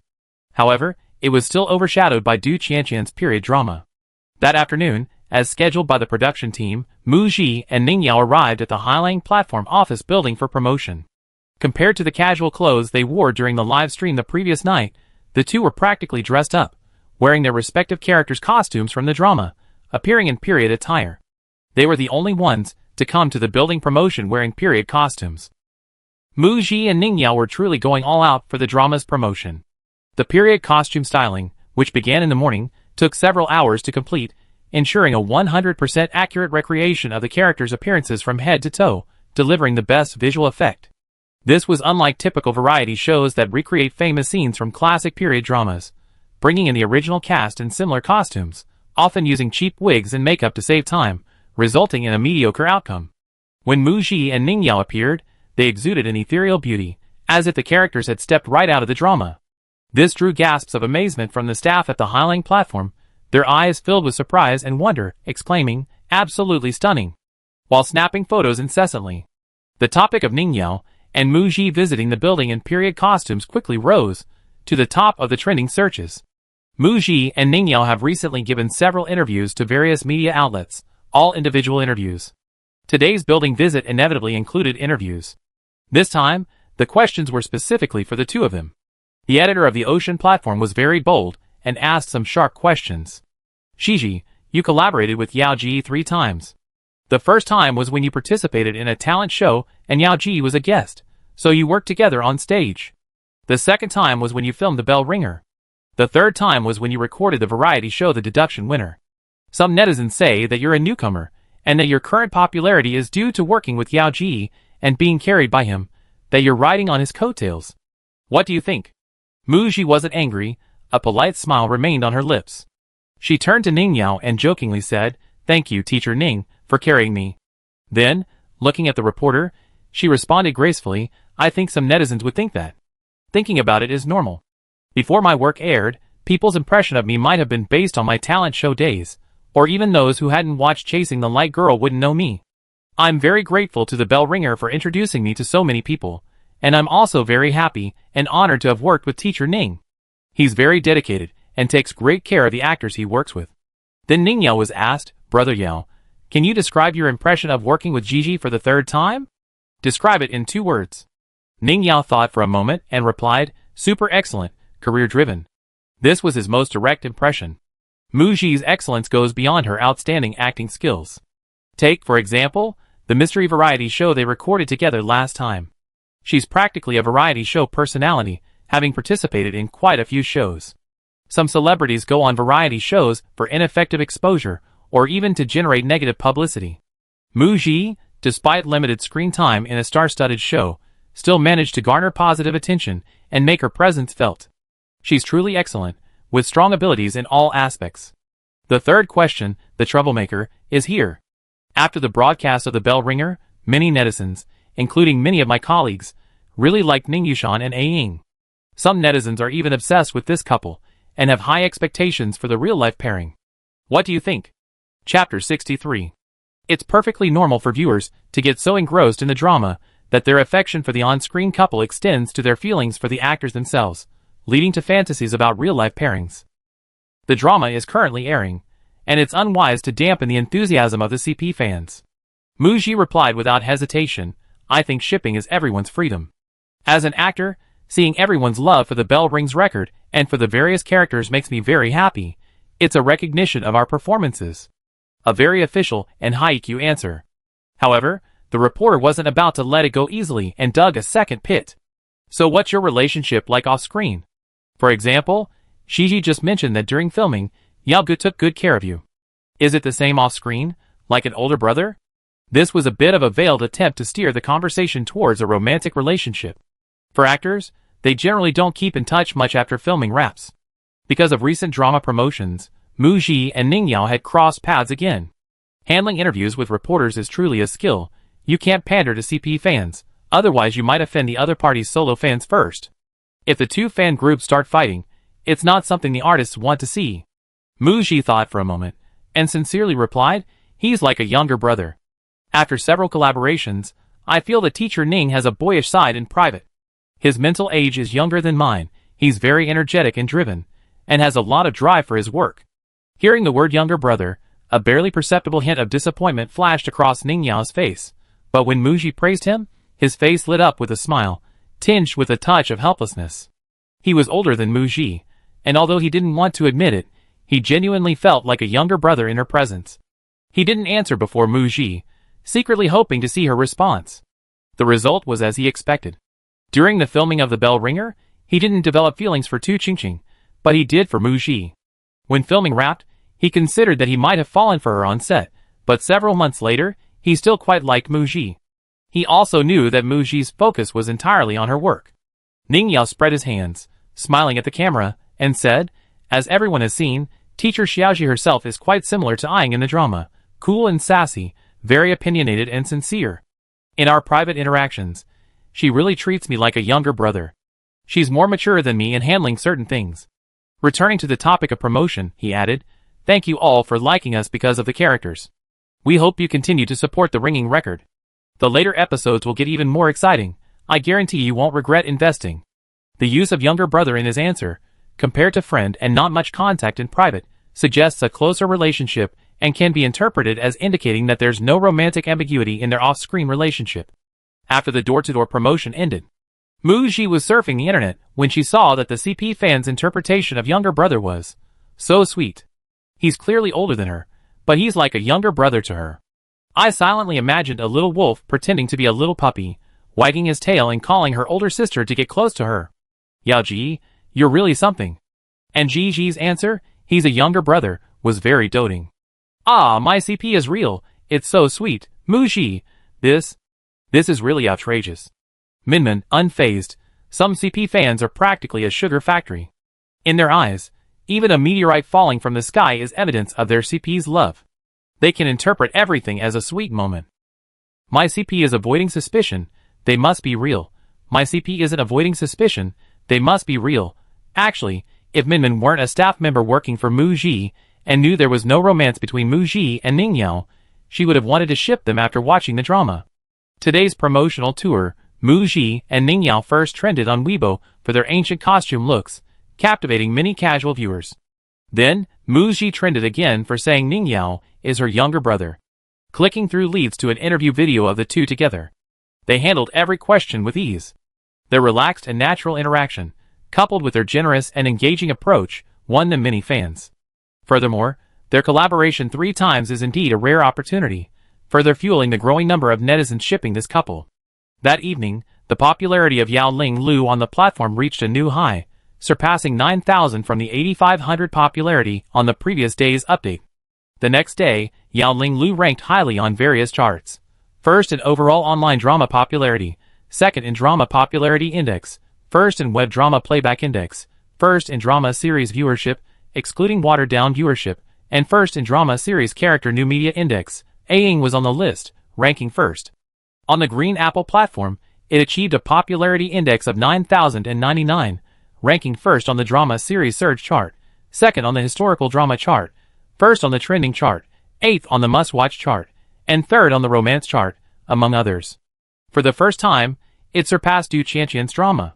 On Saturday, the update day, the platform's popularity reached a new high of 9,400, and the number of ratings exceeded 100,000. The rating rose from 8.4 to 8.7. It remained at the top of all the charts on Saturday. Unfortunately, on a non-update day, Du Qianqian's drama updated, and the bell ringer ranking dropped again. Minmin, Sister Gigi, our fans and Du Qianqian's fans are fighting today. Du Qianqian's historical drama, The Yellow Springs and the Blue Sky, with 48 episodes, aired a few days earlier than the bell ringer, and the two dramas clashed head-on from start to finish. Since the premiere of the bell ringer, the two fan groups have been battling it out on Weibo under various charts, and numerous marketing accounts frequently compare the two dramas. Previously, the bell ringer's record ranked below the Underworld, and Du Qianqian, with her years of accumulated fanbase and higher ranking, could only be the target of sarcastic remarks and ridicule from Muji's fans. Now, the bell ringer's record has risen to number 1. Some are happy, some are sad. Muji's fans are elated and celebrating, while many of Du Qianqian's fans are sarcastic and even resorting to insults, leading to a heated online battle. Du Qianqian's fans attacked Muji with the following tactics. Someone's ancient costume drama didn't even break the platform's popularity mark of 99.99, while Huang Quan by Luo has 170 million daily views. Get lost, don't try to ride the moon. Angry.jpg they topped all the charts for a day, like they passed the imperial examination. What an ignorant fool. Tomorrow, on update day, we crush you back under our feet. A 180th tier idol acted in an ancient costume drama and thinks they ascended to heaven. They have no self-awareness and want to drag Du Qianqian along to boost their popularity and status. Qianqian's fans don't give a damn about a flop drama. Muji's fans couldn't win the online battle against Du Qianqian's fans, but their counterattack hit the other side's weakness, mocking Du Qianqian for staying in her comfort zone of historical romance dramas, making poorly made, poorly received dramas, and then shelving them after they aired, without any movie roles, while Muji had a movie in the pipeline. Minmin, I saw several of Du Qianqian's big fan groups joining in to stir up trouble. It's probably a team-building event orchestrated by her team, otherwise Du Qianqian's fans wouldn't be simultaneously demanding less attention and launching attacks. Huang Quan by Luo has had a lot of marketing since its premiere, but aside from 2 fight scenes being accused of plagiarism and sparking discussion, its popularity and buzz have been mediocre, and its reputation is poor. Du Qianqian's dramas in the past 2 years have all had considerable promotion, but their performance has been mediocre, and most importantly, the reviews have been bad, leading to a lot of complaints from fans. So, the team-building event was a blow to the fans. Mu Xi's team's promotional style is focused on their own project. If they wanted to use a feud with Du Qianqian's fans to boost their own status, they could simply reveal their previous audition for the movie Back to 17. Once revealed, it would truly break the defenses of Du Qianqian's fans. Mu Xi listened silently, and then pointedly said, neither drama's performance was particularly good. So what if Huang Quan by Luo beat Ling Lu? An S+ drama dragging an S-level drama into the comparison. Even if it won, the results weren't impressive. Moreover, the fatal flaw for Du Qianqian is the poor reputation of her work. Her fans have lost faith in their idol's future. Ling Lu, as an S-level drama, judging from its current performance, probably won't even crack the top 10 of this year's ancient costume dramas. It's just one of the better options among the ancient costume dramas on the Green Apple platform. After adding a few commercials halfway through its run, its performance is decent. After the promotional tour, Mu Xi, as the lead actress, only needed to post 1 promotional Weibo post per week, and didn't need to cooperate with the production team's promotional schedule. Her next new drama, The Edge of the Blade, will start filming in mid-September. She needs to start preparing for her new role. The Bell Ringer is in its 3rd week of airing. The platform's peak popularity exceeded 9,500. To reach even higher popularity, it's not enough for the lead actress's fans to keep pushing it up. There needs to be a constant influx of new viewers, more viewers watching the drama. Mu Xi recalled that the climax of The Bell Ringer was in the 4th week. She see how the next week's broadcast went. As an actress, having finished filming a drama, she actively cooperated with all the production team's promotional efforts. As a newcomer to launching media, for her first work, the company, agent, and team have already put in a lot of effort in promotion since its premiere. Even in her original world, with Mu Xi's status and the professional team she had, she was still just an artist. The promotional focus for a drama was primarily on the platform and the production team. An actor's reach is limited. That day, Mu Xi received a call from her agent, asking her to come to the company. The agent wanted to discuss several recent endorsements, including an advertisement shoot for Yao Nair Cosmetics, and a makeup test for The Edge of the Blade. The success of The Bell Rings wasn't outstanding for Mu Xi, but it was still significantly better than some historical dramas starring actors hovering around the 3rd or 4th tier. As the lead actress in a major female-centric drama, it was enough to give Mu Xi, a newcomer, a chance to shine. Launching media. Mu Xi arrived at the company in the afternoon. Just as she reached the elevator, her boss, He Jiyue, and his assistant, Lu Ke, emerged from it. Mu Xi rarely came to the company. She could count the number of times she run into her boss on one hand. This was their first meeting since the audition for The Edge of the Blade. Remembering her help last time, Mu Xi thanked He Jiyue. Mr. He, thank you for the audition. Hearing Mu Xi mention the previous incident, a hint of embarrassment flashed across He Jiyue's face. He nodded almost imperceptibly, unwilling to elaborate. However, a smile appeared on his lips as he congratulated Mu Xi. Your performance in The Bell Rings was excellent. Congratulations. Mu Xi smiled back. Thank you, Mr. He. After exchanging greetings, she was about to enter the elevator. He Jiyue stopped her. By the way, Ms. Mu, could we add each other on WeChat? It was common practice for a company boss to exchange contact information with artists they valued. Mu Xi, sure. They immediately added each other on WeChat. After adding each other, He Jiyue left with his assistant.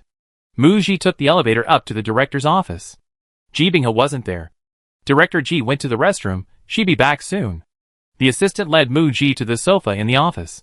Tea or coffee? Mu Xi asked. Coffee, thank you. The assistant had barely left when Ji Binghe returned. Without even speaking to Mu Xi, she grabbed a bottle of mineral water from the mini fridge and gulped down a third of it. Then she sat down on the sofa opposite Mu Xi. Before Mu Xi could ask, Ji Binghe explained, I had a 2-hour meeting with the boss this afternoon. It just ended 5 minutes ago. Before discussing work with Mu Xi, Ji Binghe first described the meeting with the boss. President, he talked to me about the follow-up promotion of the ringing record. Every Monday afternoon, Ji Binghe routinely reports to her boss on the previous week's performance of all the artists. When discussing Muji, Hee pulls out a data report prepared by Luku. It's a very detailed report, including but not limited to the viewership data, advertising revenue, and promotional investment for the Bell Rings on the Green Apple platform. It also shows how many times the Bell Rings has trended on the overall and entertainment charts since July 21st, ranked from highest to lowest, along with readership and discussion volume. At first, Ji Binghe thinks this data looks like a grand finale report. It's not until she sees the promotional investment data for Huang Quan by Luo that she realizes it's for comparing the data of the two dramas side by side. Hee asks Ji Binghe what her immediate impressions are after reading it. Ji Binghe: the promotion for Huang Quan by Luo is very impressive, the publicity is very strong. The Bell Rings aired for 3 weeks, with a focus on promotion in the second week. On the days when subsequent episodes air, the lead actors post on Weibo, and the production team and platform arrange a few trending topics based on the updated plot. That's it. The trending topics are all on the entertainment charts. However, the positive trending topics for Huang Quan by Luo are mainly on the overall charts. Previously, it was accused of plagiarism, and negative news couldn't even make it to the trending topics. The drama was considered bad, but instead of video bloggers criticizing it, some people were paid to praise it blindly. A rating platform with declining credibility still managed to give it a score of nearly 7. Both the production team and the platform are willing to spend money to maintain and promote the drama. Du Qianqian and another male lead have considerable influence, and both teams are very good at marketing and actively promoting the drama.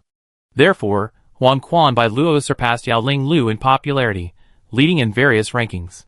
Hee, although they're not on the same rating system, OWL platform, as a major producer of ancient costume dramas, has a complete and comprehensive publicity and distribution plan. The publicity for Huang Quan by Luo can only be considered routine promotion, not worthy of being considered a key drama. Yaoling Lu, in terms of production quality, script, and acting, is superior to Huang Quan by Luo, and its final results shouldn't be lower. Ji Binghe knew all this. She was also helpless about it. Green Apple platform originally planned to heavily promote Yaoling Lu, specifically scheduling it for the summer season. Who knew that OWL platform would suddenly schedule Huang Quan by Luo, preemptively airing it and gaining an advantage, and investing heavily in publicity. If Green Apple and OWL platform compete in publicity, they have to spend more money than usual.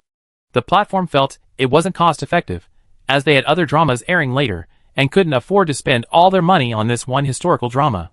They expressed satisfaction with the current performance of The Bell Ringer. The production team was short on funds due to the excessive investment in pre-production and post-production for reshoots. They also had to consider that putting video's own historical drama was about to air, further tightening their promotional budget. Hee stated, "Launching Media is only one of the investors, with a limited budget. We can't afford to handle the entire promotional work for the drama. Our focus is on our artists. However, we can cooperate with the production team on promotion. A 1+1 approach can yield better promotional results. A single top trending topic is worse than many low-ranking ones." Launching Media invested in The Bell Ringer. Hee watched the entire series as soon as the footage was edited. Because of his mother and grandfather, he had developed a habit of watching dramas from a young age. He had seen quite a few and considered himself a discerning viewer. He could tell whether a drama would be a hit. The Bell Ringer lacks a highlight, a scene that can break out of the industry. He asked Ji Binghe if she remembered the scene from their previous set visit. "It's the episode airing next week. It's the perfect opportunity. Launching Media invested in this drama, and the lead actors are their own artists. If it weren't for last year's budget overrun and the performance-based agreement, Hee would have wanted to go all in. He wanted Muji to make a splash with this drama, even if it flopped. Now, they had to spend the money wisely and go all in." Ji Binghe, hearing her boss's words, also felt a fire ignite within her. Currently, Muji has gained a considerable following with The Bell Ringer, becoming one of the rising stars, achieving her expected success, but not yet reaching the level of a minor breakout hit. Sometimes, opportunity lies in this one drama, not the next. Ji Binghe fully agreed to follow the boss's wishes, stating that after communicating with the production team, she would prepare a promotional plan for Hee to review. Next week is just a few days away. She needed to communicate with Muji's team in the next couple of days, brainstorming promotional strategies together, so she decided to tell Muji about it today. After hearing her manager's explanation, Mu Ji's first reaction was surprise, followed by happiness. Launching Media has 16 artists and invests heavily in their promotion.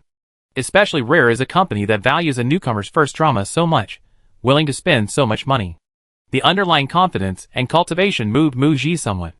Thank you. I will definitely not let you, or President He down. She would tell Launching Media that she was worthwhile, and that this was not a risky investment. Chapter 64. The Bell Ringers record is about to air its 4th week. The Pudding video platform self-produced historical romance drama officially announced its release date 4 days before its premiere. It will premiere on August 10th. It will have 50 episodes, divided into 2 parts. The release viewing schedule shows premiere on Wednesday the 10th, with 4 episodes released for members on the first day. 2 episodes will be released daily from Wednesday to Friday, and 1 episode at other times. That is, daily updates. Pudding's daily active users are not as high as OWL and Green Apple.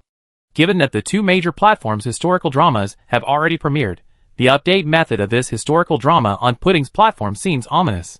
Mu Ji, is this a plan to steal the tower on the non-update days of the first 2 historical romance dramas? It has to be said, it's a tactic to grab users. Green Apple should have already received word of Pudding's move and even devised a countermeasure.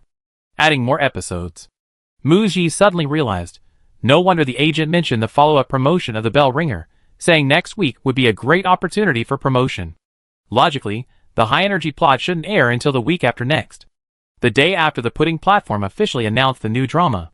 The Green Apple platform immediately announced an extra episode for the Bell Ringer.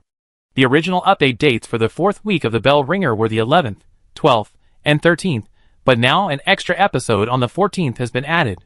On the 14th, the extra episode will feature the female lead, A-ing, being tricked into a demon-binding formation by the male lead, Ning Yushan. She is beaten to the point of vomiting blood by Master Chongding, and then she digs out Ning Yushan's heart to collect the last bell piece, regaining her memories and the other half of her power. There was also a spectacular fight scene with Master Chongding, where he defeated him and forced him to flee. The plot is high energy and incredibly exciting throughout. The original update dates for the 5th week were the 18th, 19th, and 20th. The 17th and 21st were added, so now the updates will be on the 17th, 18th, 19th, 20th, and 21st. The series finale, originally scheduled for the 27th of the 6th week, will now air on the 21st due to the added episodes. Green Apple platform primarily focuses on suspense dramas, and suspense dramas are generally scheduled for release in a fixed time slot. The Bell Ringer, as Green Apple's biggest investment in a self-produced period drama this year, has been given the best summer slot. The next drama to air is an A-level period drama, so the added episodes won't affect those later. Therefore, they can add episodes whenever they want. Pudding Video's new drama viewing calendar and Green Apple's announcement of extra episodes prompted netizens to tag OWL Video to quickly join the fray. They exclaimed, "Let's fight. No, let's get this heated." The undercurrents between the 3 major video platforms and the battle between 3 period dramas has sparked heated discussions among the lead actors' fans, and netizens are also joining in the excitement. The infighting among the 3 platforms even landed at number 1 on the trending topics list. It's unclear whose handiwork this is. Perhaps Pudding Video is about to release a drama and, seeing the significant discussion surrounding this topic, pushed it forward to promote their new show. Anyway, the trending topic immediately made everyone aware that Pudding Video was about to release a new period drama. Green Apple definitely joined in the hype. Having an S-level drama discussed alongside 2 other S+ level dramas is a win-win situation. This is also the first time The Bell Rings has topped the trending topics list since its premiere. Minmin, after seeing the trending topics, exclaimed, "Sister Gigi, we hit the jackpot too." Mu Ji, a new drama starring a newcomer, is airing in the same time slot as 2 popular actresses. With fierce competition, the 3 dramas are inevitably compared and discussed, lingering on various charts and generating considerable buzz. After all 3 platforms trended on social media, the previously silent OWL platform was revealed to have encountered a last-minute problem with its upcoming period drama, forcing it to adhere to its original schedule and preventing it from being moved up. Therefore, it didn't join the competition for airing slots with Pudding and Green Apple. Actually, fans have expressed considerable dissatisfaction with the extra episodes of The Bell Rings. Fans mainly feel that their idols have worked hard filming for several months and don't want the drama to end too quickly, as it's not conducive to high viewership per episode. They also worry that a too fast ending might prevent the drama's reputation from developing properly. In fact, there are advantages to every disadvantage. Muji saw in the super topic of the bell ringer that fans of the drama didn't care about anything else and were very happy that the drama they were following could finish updating quickly so they could watch it all at once. If the plot wasn't so exciting and viewers had so many choices, they might not have the patience to finish watching it.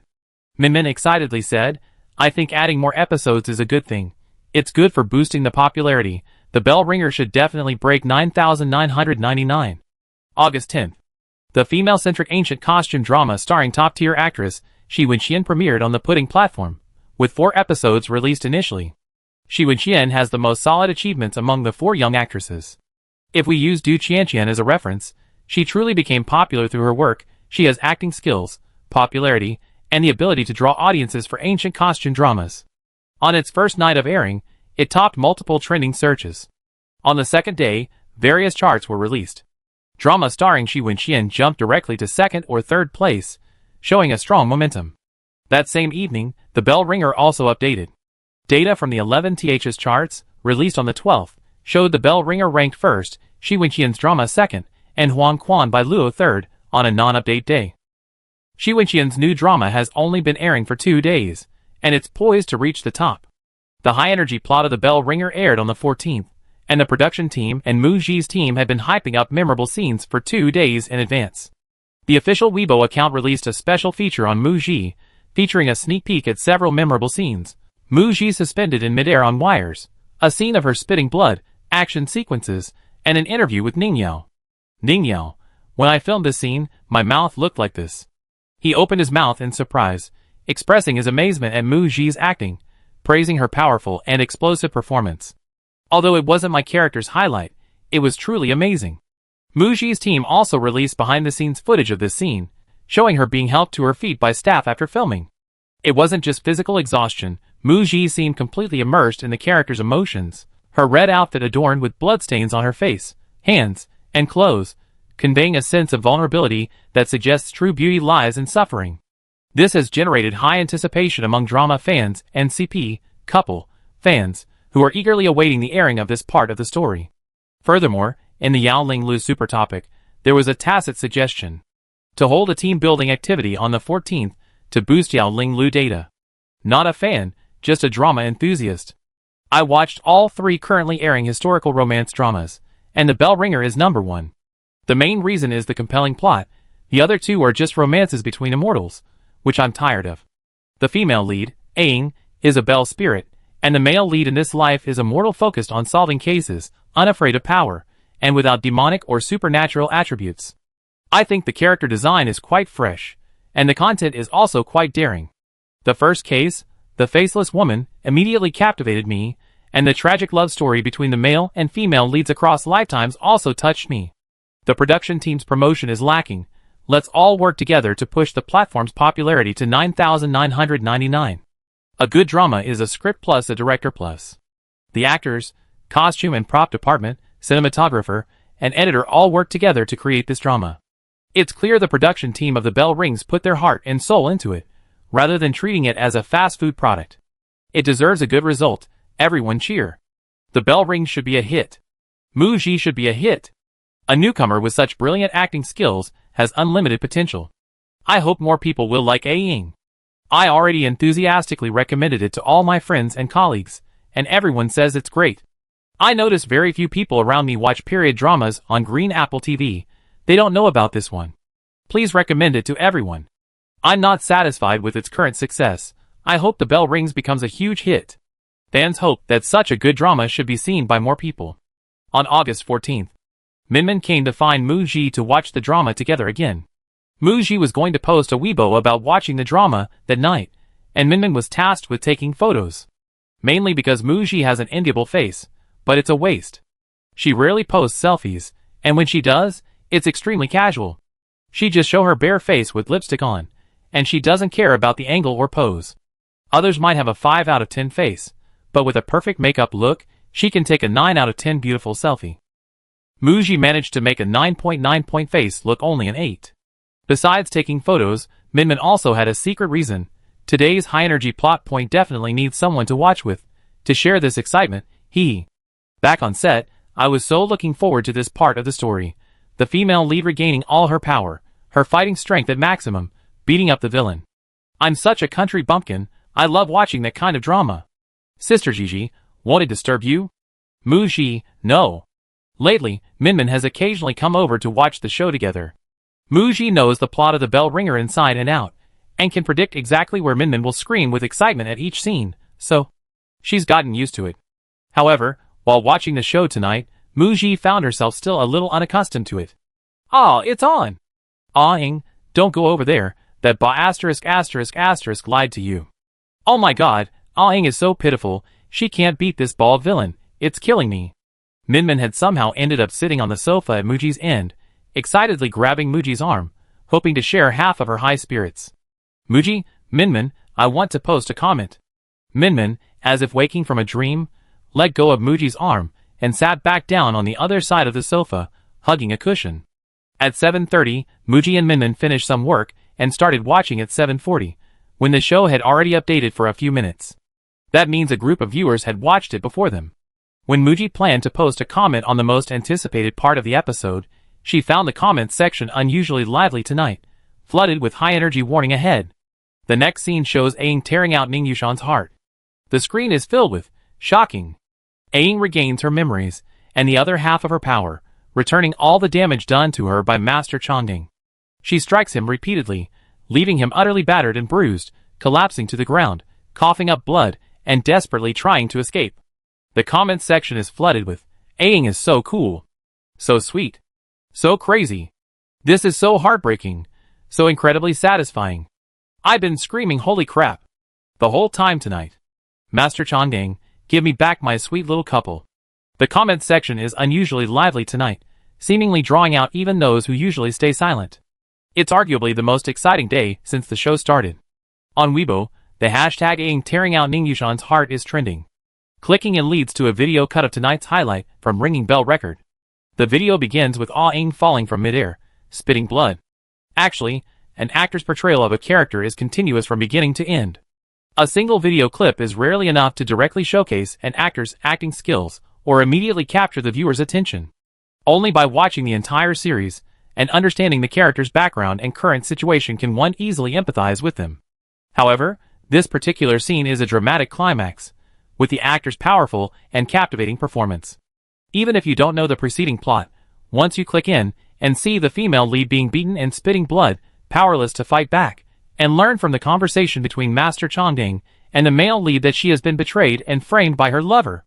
Then, her lover picks up a sword from the ground, about to be incited by the seemingly virtuous villain to kill her. My heart jumped. It was easy to empathize with the female lead situation.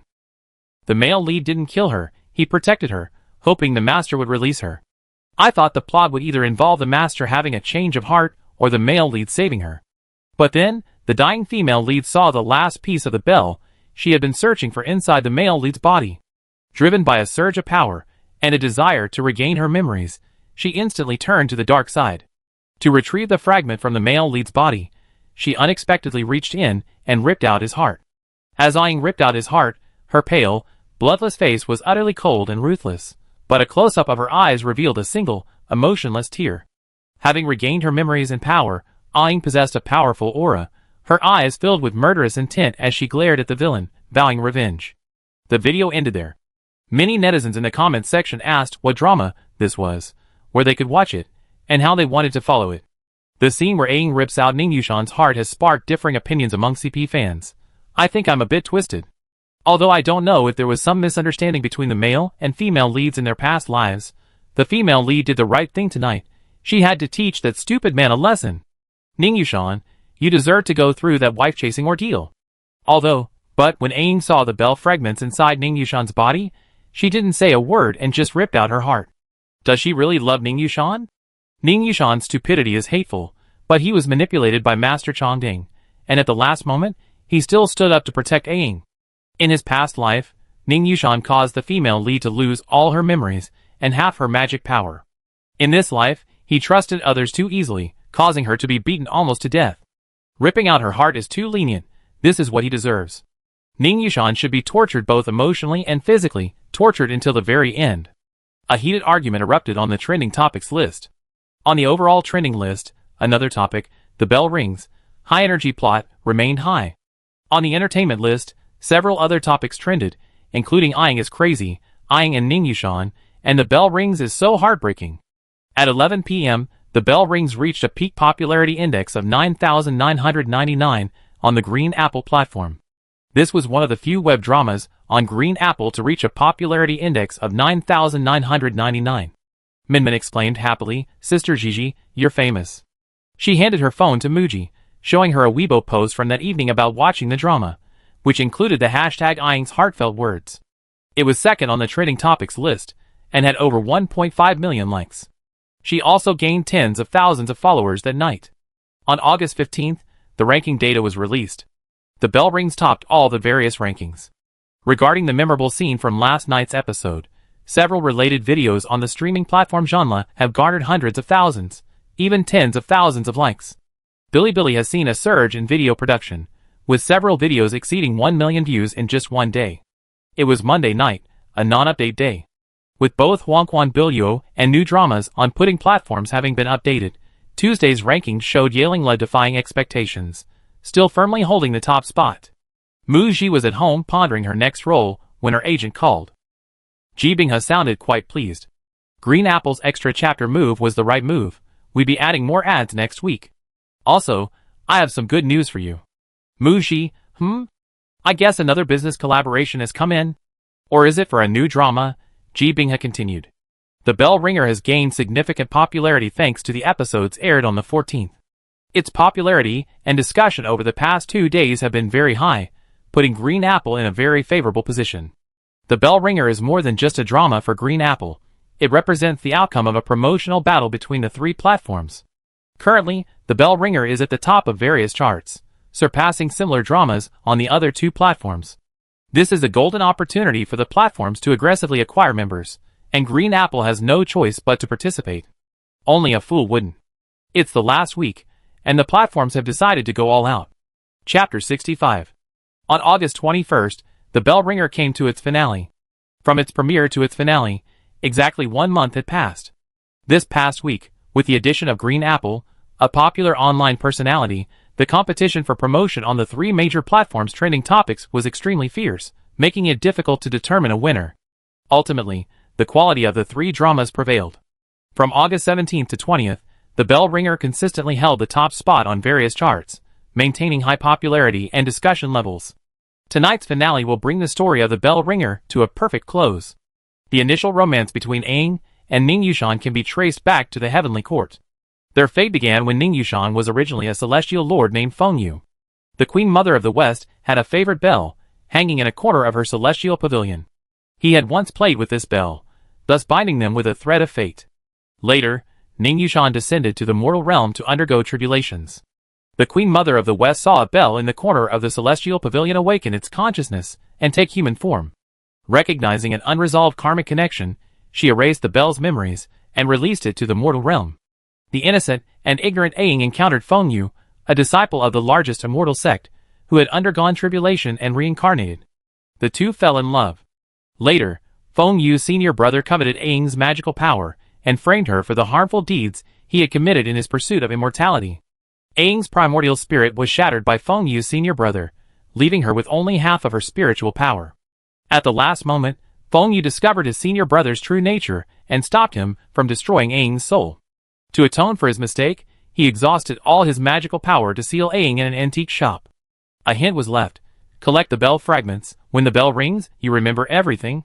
Centuries later, Feng Yu's reincarnation is Ning Yushan, who encounters Aang again, and the scene from centuries ago repeats itself. Their final ending can be considered a happy one.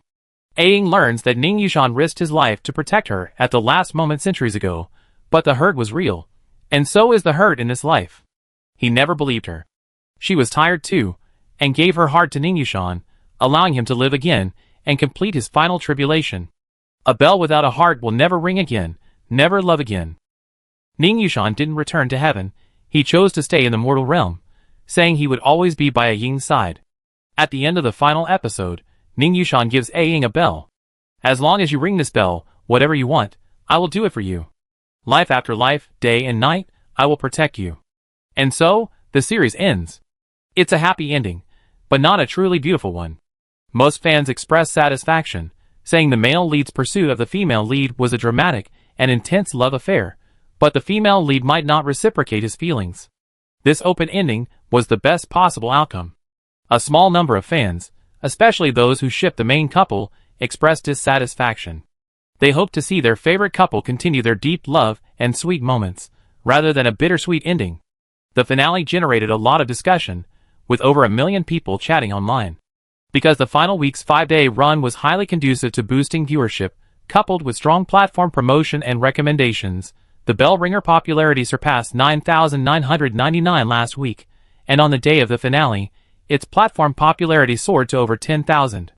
It ranked number 1 on the TV drama charts, number 1 on the historical drama charts, number 1 on the trending charts, number 2 on the must-watch charts, and number 1 on the romance drama charts, among others. It's the most popular historical romance drama on the Green Apple platform in the past 4 years. For an S-level project to achieve this level of success and popularity is truly remarkable. On Weibo, the main creative team posted farewell messages the bell rings. Director Su Tao posted a 10,000-word-long article.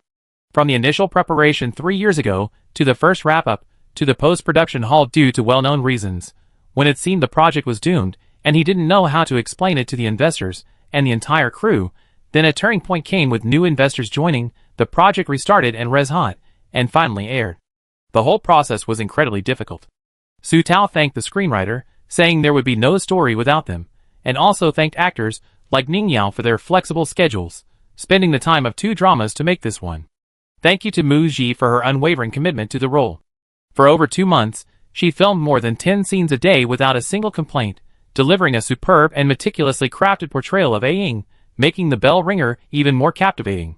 Thank you to every member of the crew for their hard work, to the investors for their trust and support, and to the platform. Finally, thank you to the audience for their love of the drama, and to the many enthusiastic fans for their support. This allowed her 3 years of hard work, and the dedication of the entire team to be seen. Mu Ji, Ning Yao, the screenwriter, and the other actors also posted on Weibo. They didn't post during the broadcast, not wanting to play the victim. Now that the drama has finished airing, everyone is very satisfied with its success, and we bid farewell to the bell ringer with a mix of excitement and trepidation.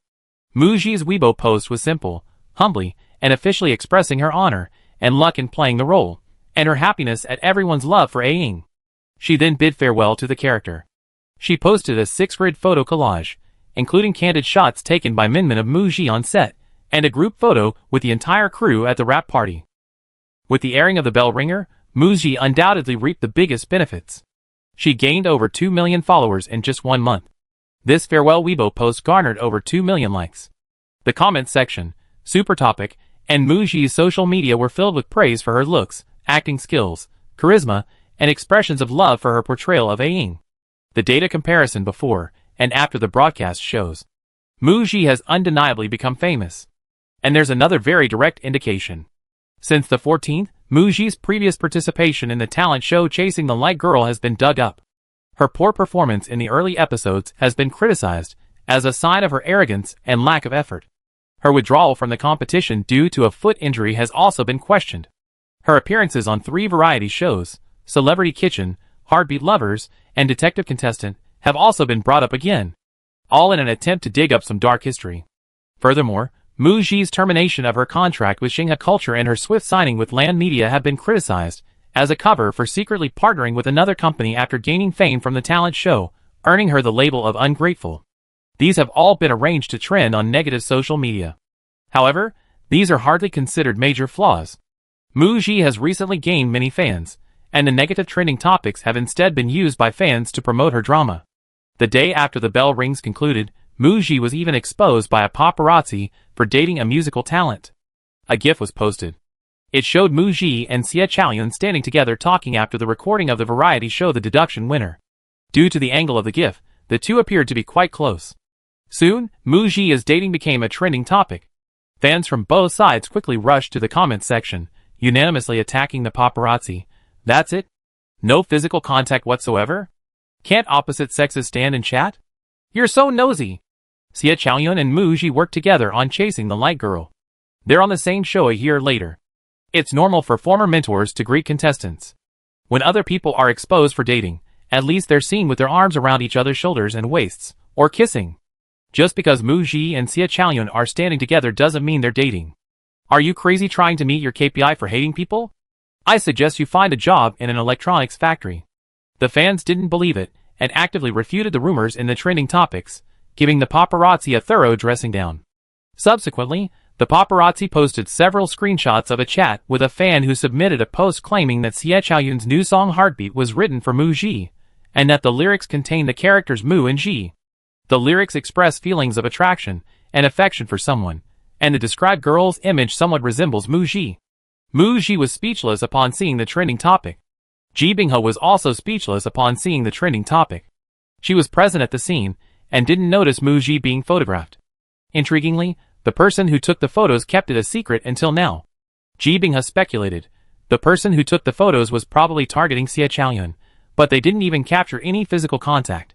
Xia Chaoyun has never had any scandals, so these gifts don't prove anything. Later, they probably discovered the secret of Xia Chaoyun's new song and released it along with the photos, making it seem more plausible. The timing of this release, coinciding with trending topics, clearly targets Mu Ji. If the dating rumors are confirmed, it will significantly impact Mu Ji.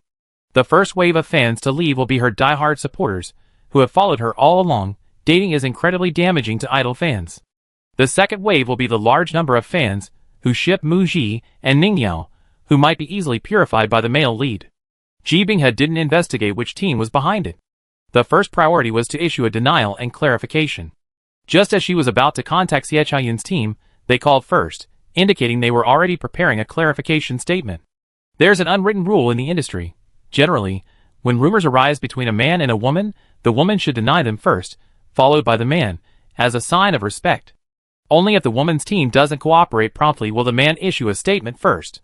Therefore, Mu Ji's studio first issued a statement denying the rumors, followed by Xia Chaoyun's studio explaining the meaning of Xia Chaoyun's new song lyrics. To avoid causing trouble for Mu Ji, Xia Chaoyun probably prepared a pre-prepared explanation regarding the lyrics. As for the leaked GIF, both parties claimed it was taken on the day of recording the variety show The Deduction Winner.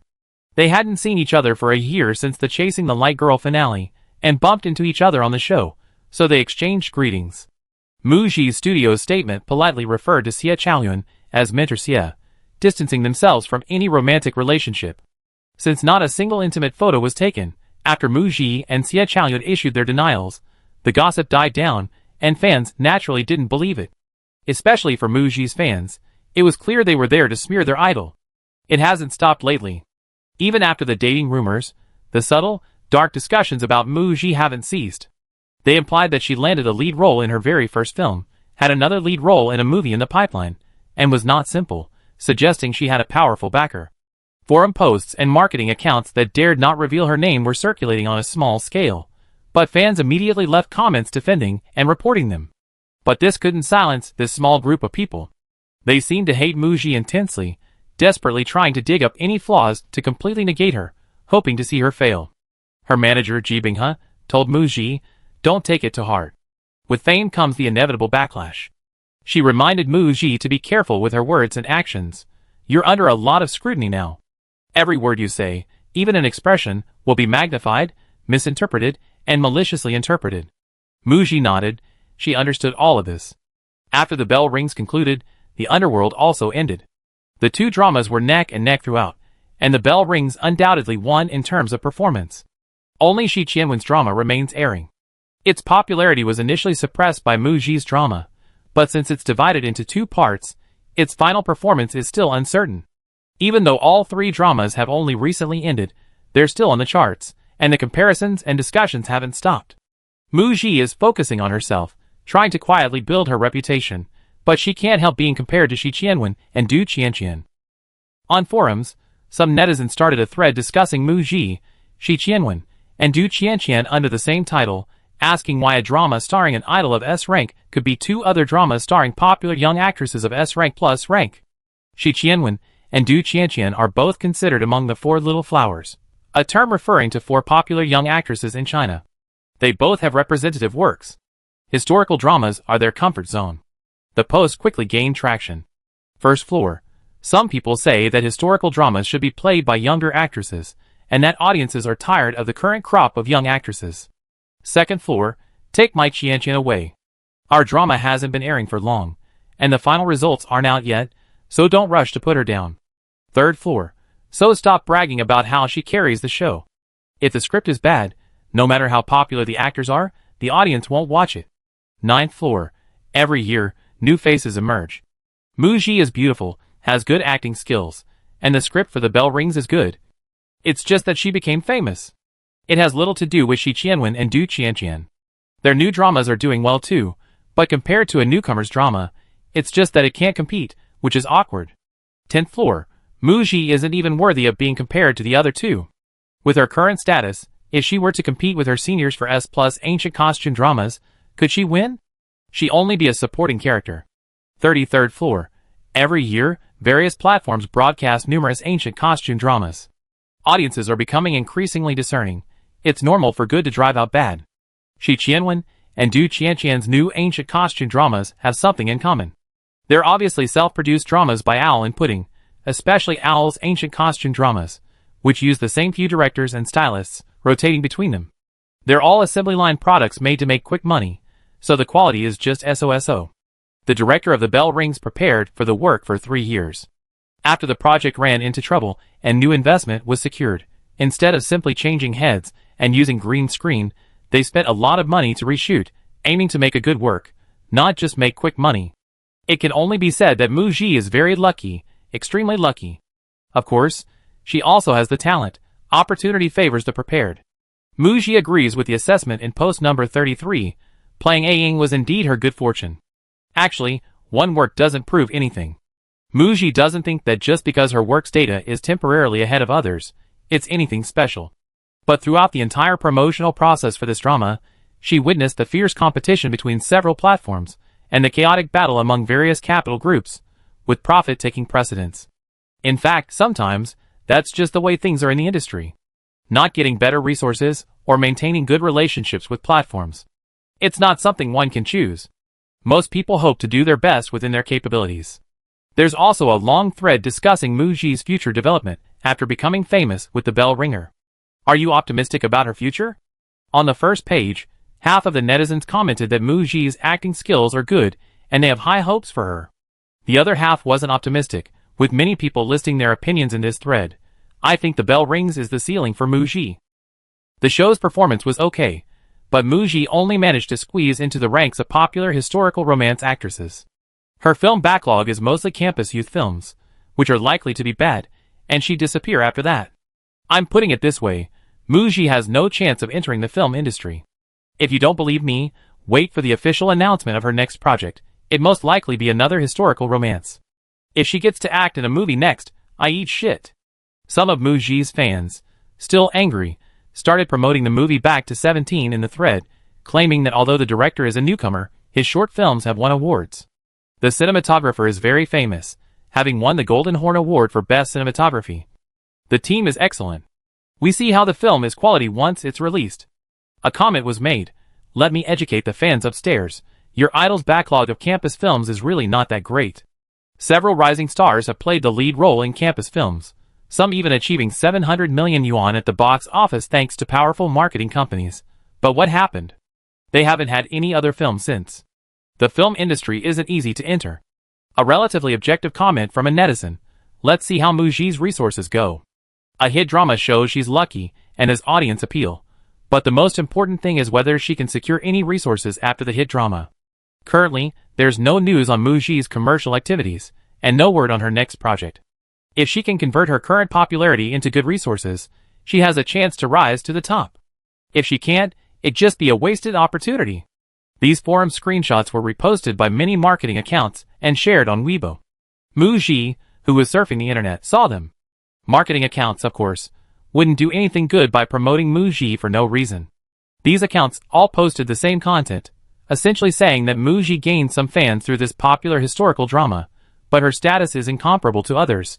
She is not qualified to compete for resources, and she only squeezed into the ranks of popular historical drama actresses because of this trending web series. Her film projects are also viewed with skepticism. They assert with absolute certainty that Mu Ji's future is bleak. She's just become popular, yet they portray her future as bleak. Fans are furious. She's ranked #1 on various charts. Even ignoring those charts, her platform popularity has exceeded 10,000. It's the most popular historical drama on Green Apple in the past 4 years. Popular? You marketing accounts are claiming the other two competing dramas are popular, not flops. While The Bell Rings is #1, and it's an S-level drama, at least a minor hit. Still airing? Besides, what business is it of these marketing accounts what the idol's future holds? Why are they so pessimistic? They're clearly trying to prevent her from gaining popularity. Muji looked at the forum screenshots and the comments from the marketing accounts, utterly bewildered. While the general public was arguing heatedly about whether she was optimistic about her future, the marketing accounts were practically terrified that she would do well. They're really worrying about her. Her first drama is just the beginning. Chapter 66. 3 days after the finale of The Bell Ringer. A series of sensationalist comments appeared online, ranging from "the bell ringer is a hit" to "the drama is okay, but the female lead hasn't made a splash." The absurdity of these comments shows how patient Muji's team was. Usually, the second or third day after a drama's finale is the peak of an actor's popularity. They immediately announce any commercial deals they have to offer to garner support from fans still hooked on the drama. Even if an official announcement wasn't immediate, they released some information to create the illusion that the artist had become famous. But Muji's team took their time. Only 5 days after the drama's finale did Muji's close friend from the Yao Nair Cosmetics brand officially announce their collaboration on Weibo. This business collaboration was negotiated months ago, before the new drama even aired. The advertising shoot was arranged after a 3-month evaluation period.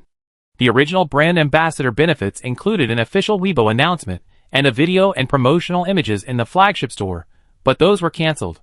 Later, due to the excellent performance of Muji's new drama, they also arranged extensive advertising. On the day of the official announcement, the brand's main promotional product was a newly launched upgraded powder puff, limited to 5,000 units. It sold out in less than 5 minutes. Many fans left comments under the official Weibo post saying they missed out and demanding more stock. Another 5,000 units were put on pre-sale, with delivery in 7 to 15 business days. They also sold out in less than half an hour. The claim that Muji didn't benefit from her role in The Bell Rings and didn't receive any commercial opportunities was immediately proven wrong.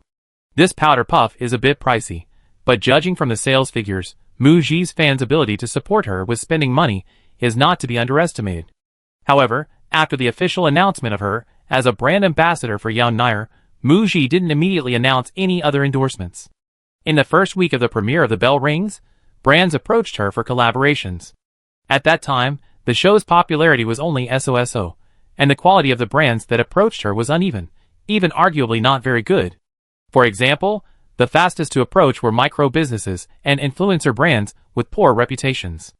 Muji was very selective about the quality of the brands she accepted for endorsements, so none of them materialized. Jibinghe, after the 14th, the brands that approached us for collaborations were on a completely different level from the previous ones. And from the 14th to the 26th, less than half a month had passed. The process of negotiating endorsement collaborations isn't that quick. It involves finalizing the filming plan, shooting commercials, and going through a series of procedures before an official announcement.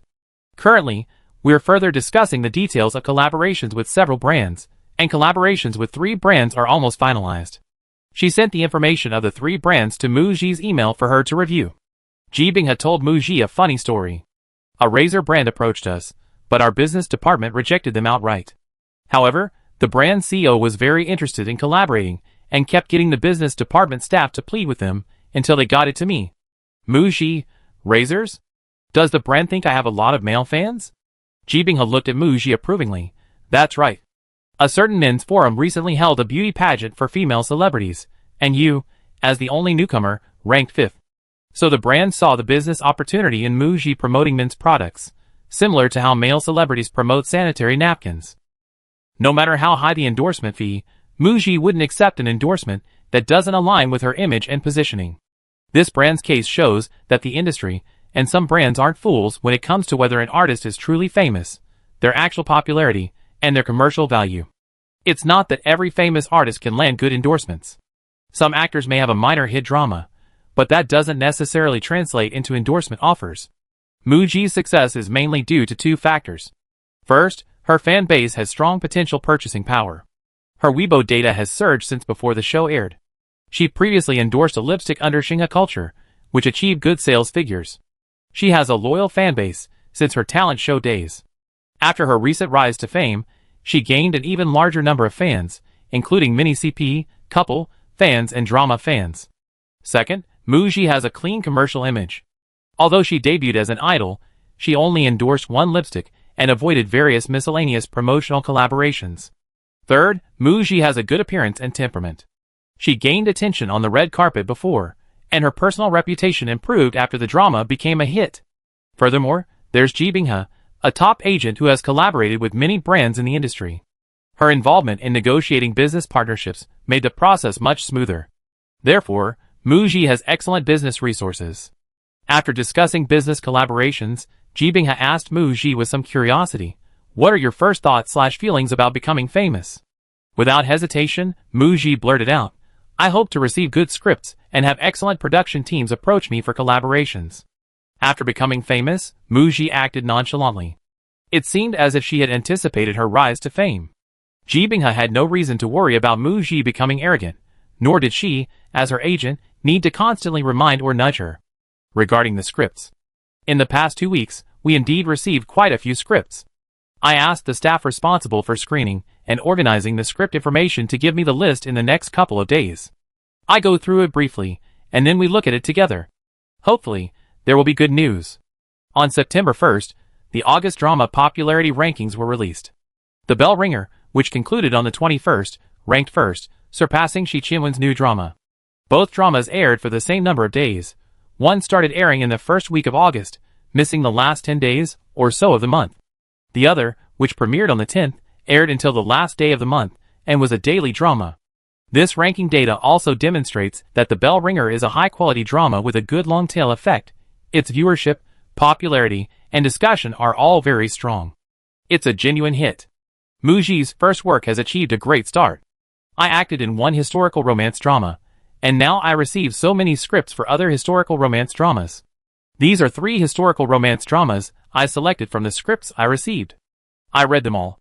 You can take a look when you have time, or not. It's fine too. Ji Binghe brought Minmin to see Muji. As soon as they entered, Minmin placed a stack of scripts on the coffee table. Muji listened to her agent's words. All historical romance dramas? And judging from the agent's tone, the scripts didn't seem very good. She immediately lost interest in opening them. Her next project was a TV series, and Muji hoped that the one after that would be a movie script. Ji Binghe briefly outlined the scripts she had received recently. Most are historical romance dramas. There are A-level and S-level projects with strong female leads, and also S+ level historical drama projects, but those are male lead scripts. Although The Bell Rings is a female lead script, Muji is the second lead. Currently, actors in the industry are fiercely competitive for top billing. When male and female actors from the same cohort collaborate on a drama, their respective teams and fan groups inevitably engage in a fierce battle over billing order, creating a negative trend. Due to criticism from higher authorities, actors now tend to compromise and agree to equal billing if there are disputes over billing order. Some actors simply seek out co-stars who are willing to be second lead, meeting those with lower status, thus avoiding controversy. Muji, who has recently become a breakout star, is the actress most desired to work within an S+ male lead drama.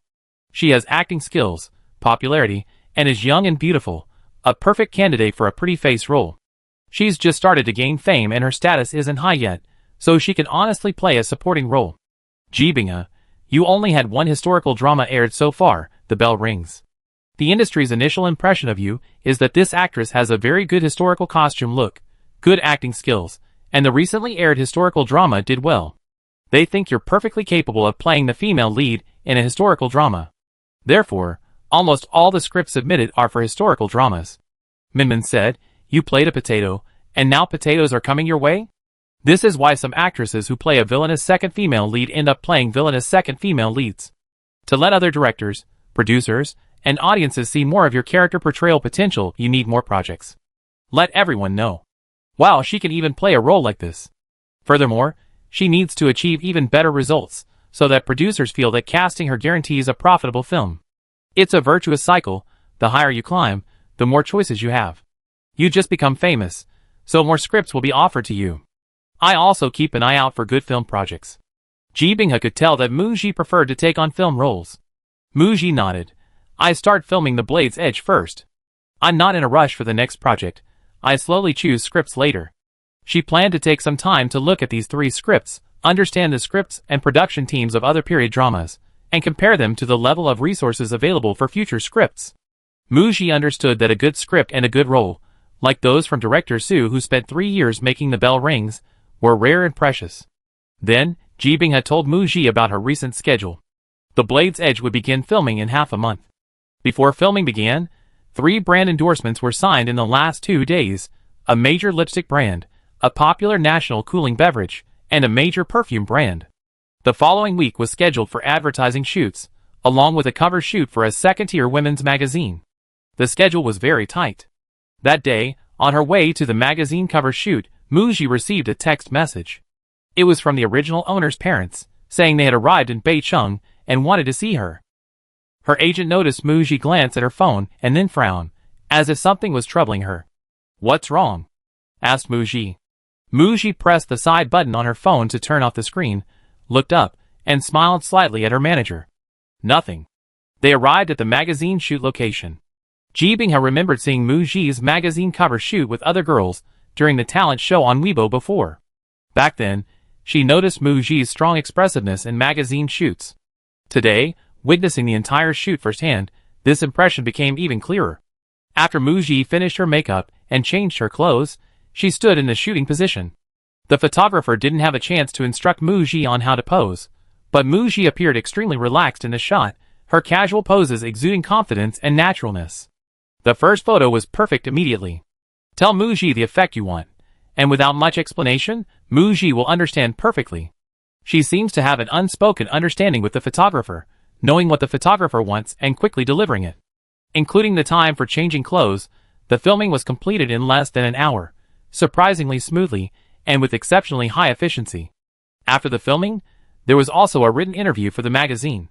During the interview, Mu Ji was asked, "I saw a family video during your talent show competition. Your parents said they had worked very hard to raise you from a young age, hoping you would succeed. You also have a 12-year-old brother.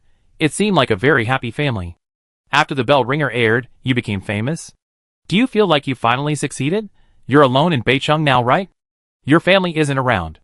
Do you miss them? Do you miss home?" Mu Ji remained silent for a full half-minute at this question. The original owner of this body didn't have a good relationship with her family. She knew that the harmonious family atmosphere created in the video recording of the competition was fake. She felt it would send the wrong message when she saw its content. Sure enough, the reporter interviewing her thought her family was a happy and harmonious one. In recent interviews, Mu Ji had handled everything with ease, almost switching to a rapid-fire question-and-answer format. Ji Binghe, suddenly noticing Mu Ji's long silence this time, was about to interrupt the interview. Mu Ji spoke up. "I don't know what my parents specifically expect of me to succeed. We haven't actually discussed this issue. My own understanding of success is that I certainly qualify now, compared to before participating in the talent show. After The Bell Rings aired, I felt a spotlight shining on me. Many viewers who watched the show learned about a new actress named Mu Ji. Many people were lying low, waiting for an opportunity to be seen, and I achieved that. I feel really lucky. But my own dream and goal is to become an excellent actress, and there's still a long way to go." Her answer was both humble and ambitious. It seemed like she had succeeded, yet it also seemed like she hadn't. Regarding the second question, some families believe in raising daughters with abundance and sons with hardship. I remember when I was little, our house was demolished, and we moved into a new one. I was very happy, but my parents lied to me, saying we owed a lot of money, and that I had to work hard to earn money when I grew up. Perhaps they wanted to instill in me a sense of independence and self-reliance. After I became an adult, I worked summer and winter vacation jobs to earn my living expenses. For the past 2 years, I've been living alone in the northern part of the city. I've gotten used to being independent, and am not the kind of person who's very attached to home. My parents also hope I can focus on my career and develop well in Beicheng." Mu Ji didn't choose to continue the fabricated story presented in the video, but instead spoke about the actual relationship between the original owner and her parents. However, she didn't speak harshly, keeping it relatively gentle. After work, on the way home, Ji Binghe had noticed that Mu Ji had something on her mind, and that her demeanor during the interview about her family seemed off, and was about to ask. Muji proactively explained the situation to her agent. My parents came to Beicheng. This was actually her private matter, something she could handle herself. But the original owner's parents were typical patriarchs, constantly exploiting their daughter, giving their son whatever he wanted, and arranging everything for him well in advance, such as a house, a car, and a lot of savings. Every time the original owner contacted her, it was about money, and this trip to Beicheng was undoubtedly for money. More money. She foresaw the scene when she went to meet them alone. If she told the truth that she didn't even have 6 figures on hand, they definitely wouldn't believe her. They wouldn't leave Beicheng without money. They must be watching. When her new drama aired, people thought she was famous and making a lot of money, and they wondered how she would demand exorbitant sums. The key is that even if they gave her money, there might be a next time, and a time after that. Muji isn't the type to be blackmailed. If she fell out with her parents, who knows what kind of negative news it might cause? As an artist under launching media, she needed to inform her agent of the risks. She briefly explained her situation and her family to her agent. After listening, Jibinghe asked Muji how she planned to handle it. Before, they were afraid I would ask them for money, so they cut off all contact with me. We haven't been in touch for 3 years. But now, as a somewhat public figure, my blood ties with them are undeniable. I haven't done enough to stand on the moral high ground. So I still need to keep them in check. I want to use some money to buy peace and quiet, to sever ties with them. Jibinghe nodded in agreement with Muji's approach. Okay, I asked President He to settle the payments for the 3 recent advertising endorsements with the company's finance department first. I go with you. Chapter 67. The largest restaurant in Beicheng. The meeting place was requested by the original owner's parents, who said it was a rare trip to Beicheng, and they had heard the food here was the best, so they wanted to try it. Jibinghe went to some trouble to reserve a private room. After Muji and her agent arrived at the restaurant, Jibinghe asked Muji to sit and wait in the private room while she waited for Muji's parents to come in from the lobby. Recently, Muji had become famous. Whether shooting commercials, going to the company, or shooting a magazine cover today, she had noticed paparazzi following her car. There might be paparazzi watching outside. Therefore, she needed to avoid the paparazzi when meeting her parents. After all, the original owner's parents were ordinary people, and they didn't want them to attract paparazzi attention. Muji waited in the private room for 10 minutes. The door to the private room opened, and the agent walked in first. Following her in were the original owner's parents, and a man who looked 2 years younger than the original owner's father, a young man in his 20s with dyed blonde hair. The original owner's parents had a heated argument on the phone because they were unhappy that Muji hadn't brought home a computer worth over 10,000 yuan as a New Year's gift for her younger brother. They hadn't been in contact for several months. Upon entering the private room, the original owner's parents' eyes lit up as they looked around the space. They knew dining at such an expensive place was prestigious, and they felt a sense of status for coming, but they were also a little awkward due to their lack of experience with such things. Muji stood up and invited them to sit down. The two then turned their attention to their daughter. They hadn't recognized her while watching a drama on her phone. Now that they saw her in person, their mouths gaped open. The couple simply couldn't believe their eyes. Was this their daughter? Their eyes were filled with shock. My goodness, only 3 years have passed, and you completely changed. You become a big star. If she met you on the street, she wouldn't recognize you. The original owner's parents had a complex expression, a mixture of pride and joy, shame and remorse. They were afraid Muji would hold a grudge and embarrass them, yet they didn't want to lose face, so they hesitated to approach. However, the two people who came with the original owner's parents greeted Muji warmly and familiarly, as if their relationship with her had always been this good. From them, Muji learned their identities. One was the original owner's father's younger brother, whom Muji was to call uncle. The younger one was the uncle's son, a few years older than Muji, who was to be called brother. Muji searched her memory for relatives in the original owner's family. She had taken free dance classes for 2 years when she was a child. They were relatives on the original owner's mother's side. As for the uncle in front of her, his family was the wealthiest among all the relatives. Before the original owner's family was relocated, they were afraid of being associated with this poor family and had never had any contact with them. After the relocation, their living conditions improved, but they still had less contact and looked down on them. Especially since the original owner was unaware that her family had savings, and her parents didn't support her going to university. She had nowhere else to turn and even tried to borrow money from this uncle with an IOU, but was refused. Mu Ji listened as this uncle and cousin spoke with pride. Now the whole city knows we have a big star. Everyone's wondering when you can come home to visit, so we can throw a big banquet with dozens of tables to celebrate. Little Ji, you really made our Mu family proud. This time I brought your parents to Beicheng, firstly to discuss the banquet in our hometown, and secondly, turning to her son beside her, she wanted Mu Ji to find him a job in Beicheng. Look at your cousin, he's handsome, studied street dance for a few years, can rap, and is a minor internet celebrity in town. Girls have been lining up to date him since school. She wanted Mu Ji to introduce her cousin to a company, so he could also become a star in the entertainment industry. Mu Ji glanced at her cousin. His nose looked obviously fake, and his looks weren't even considered outstanding in the star-studded entertainment industry. He wore a thick gold chain and had extensive tattoos. She looked away with a slight headache. If she had known that these two relatives were with her original parents, she wouldn't have agreed to meet them. Her original parents were sexist, greedy, and exploitative of their daughter. They constantly talked about money with her. Their greed and ugliness were blatant and unvarnished. These kinds of people are easy to manipulate. This father and son, these relatives, shamelessly tried to exploit the original owner's parents to achieve their own goals. After the food was served, Ji Binghe and Mu Ji didn't touch their chopsticks, watching their parents and others eat heartily without any politeness. Ji Binghe excused herself to go to the restroom, glancing at Mu Ji in the process. Mu Ji also got up and left. The two went to a secluded lounge area. After learning about the two relatives from Mu Ji, Ji Binghe asked Mu Ji what she thought. Things didn't develop as she had initially expected. Mu Ji changed her mind. I gave all the money I had to my parents, trying to sever ties with them all at once, but now it seems that's not a good idea. Even though this amount of money was more than the original owner's parents could ever earn in their lifetime. Having received the money, they were naturally willing to agree to cut off all contact. However, that father and son, along with other relatives, might try to persuade the original owner's parents to convert the money into real estate, leaving them with little savings.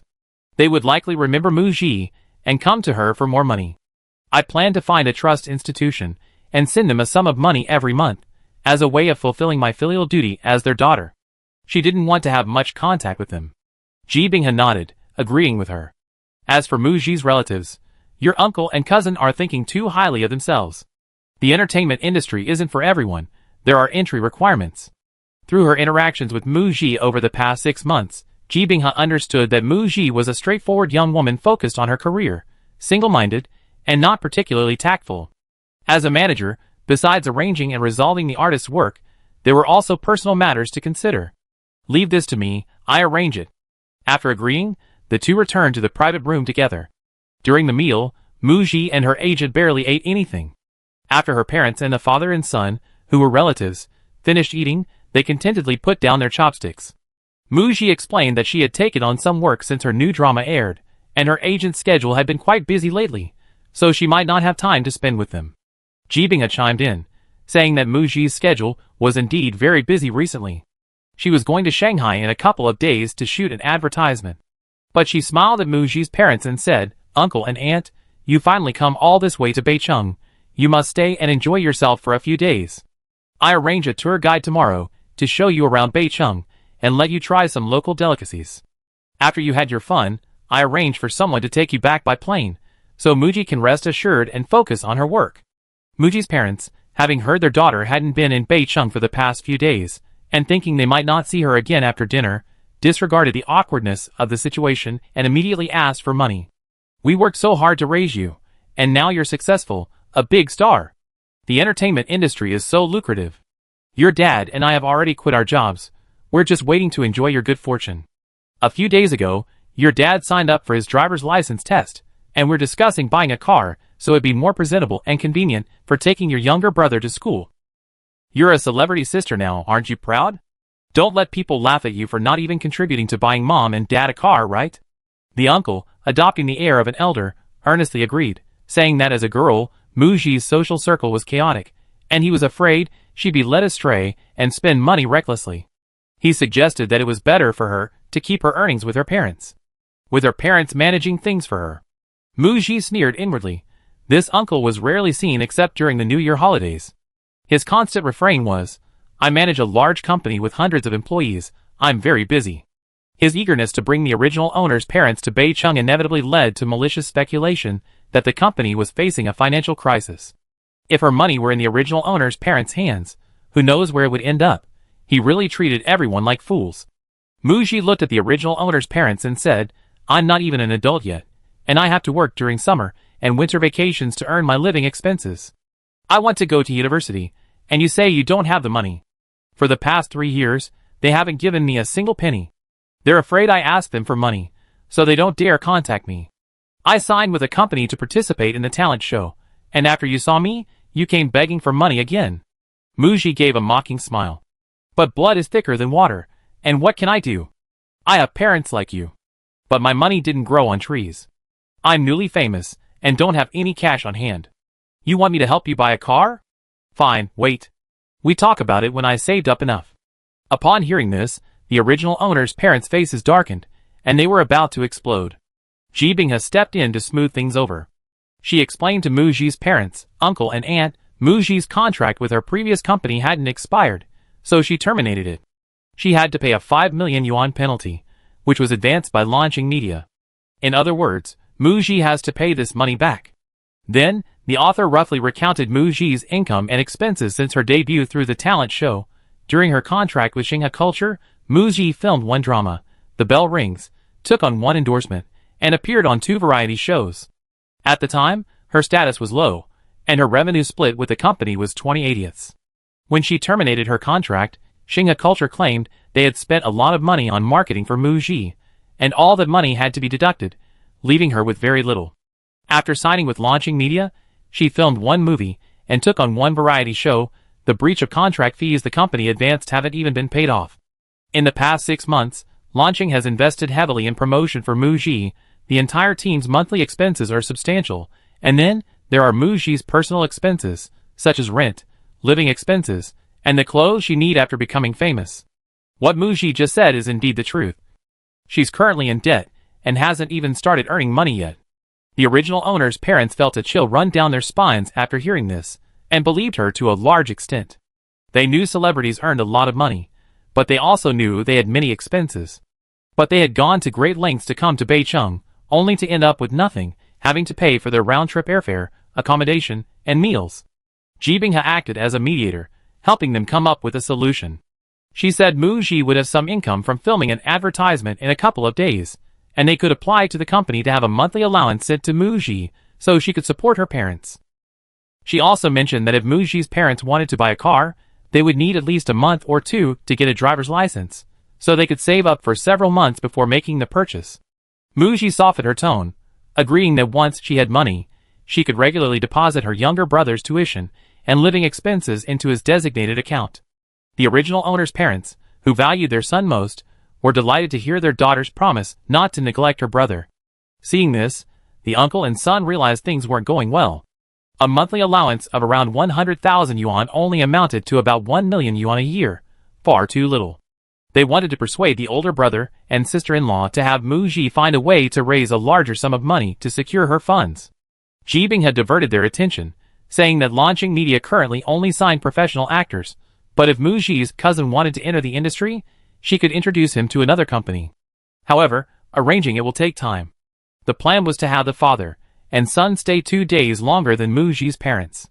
By the time Mu Ji's parents returned, the cousin's audition results wouldn't be satisfactory, and they wouldn't be able to persuade Mu Ji's parents to change their minds.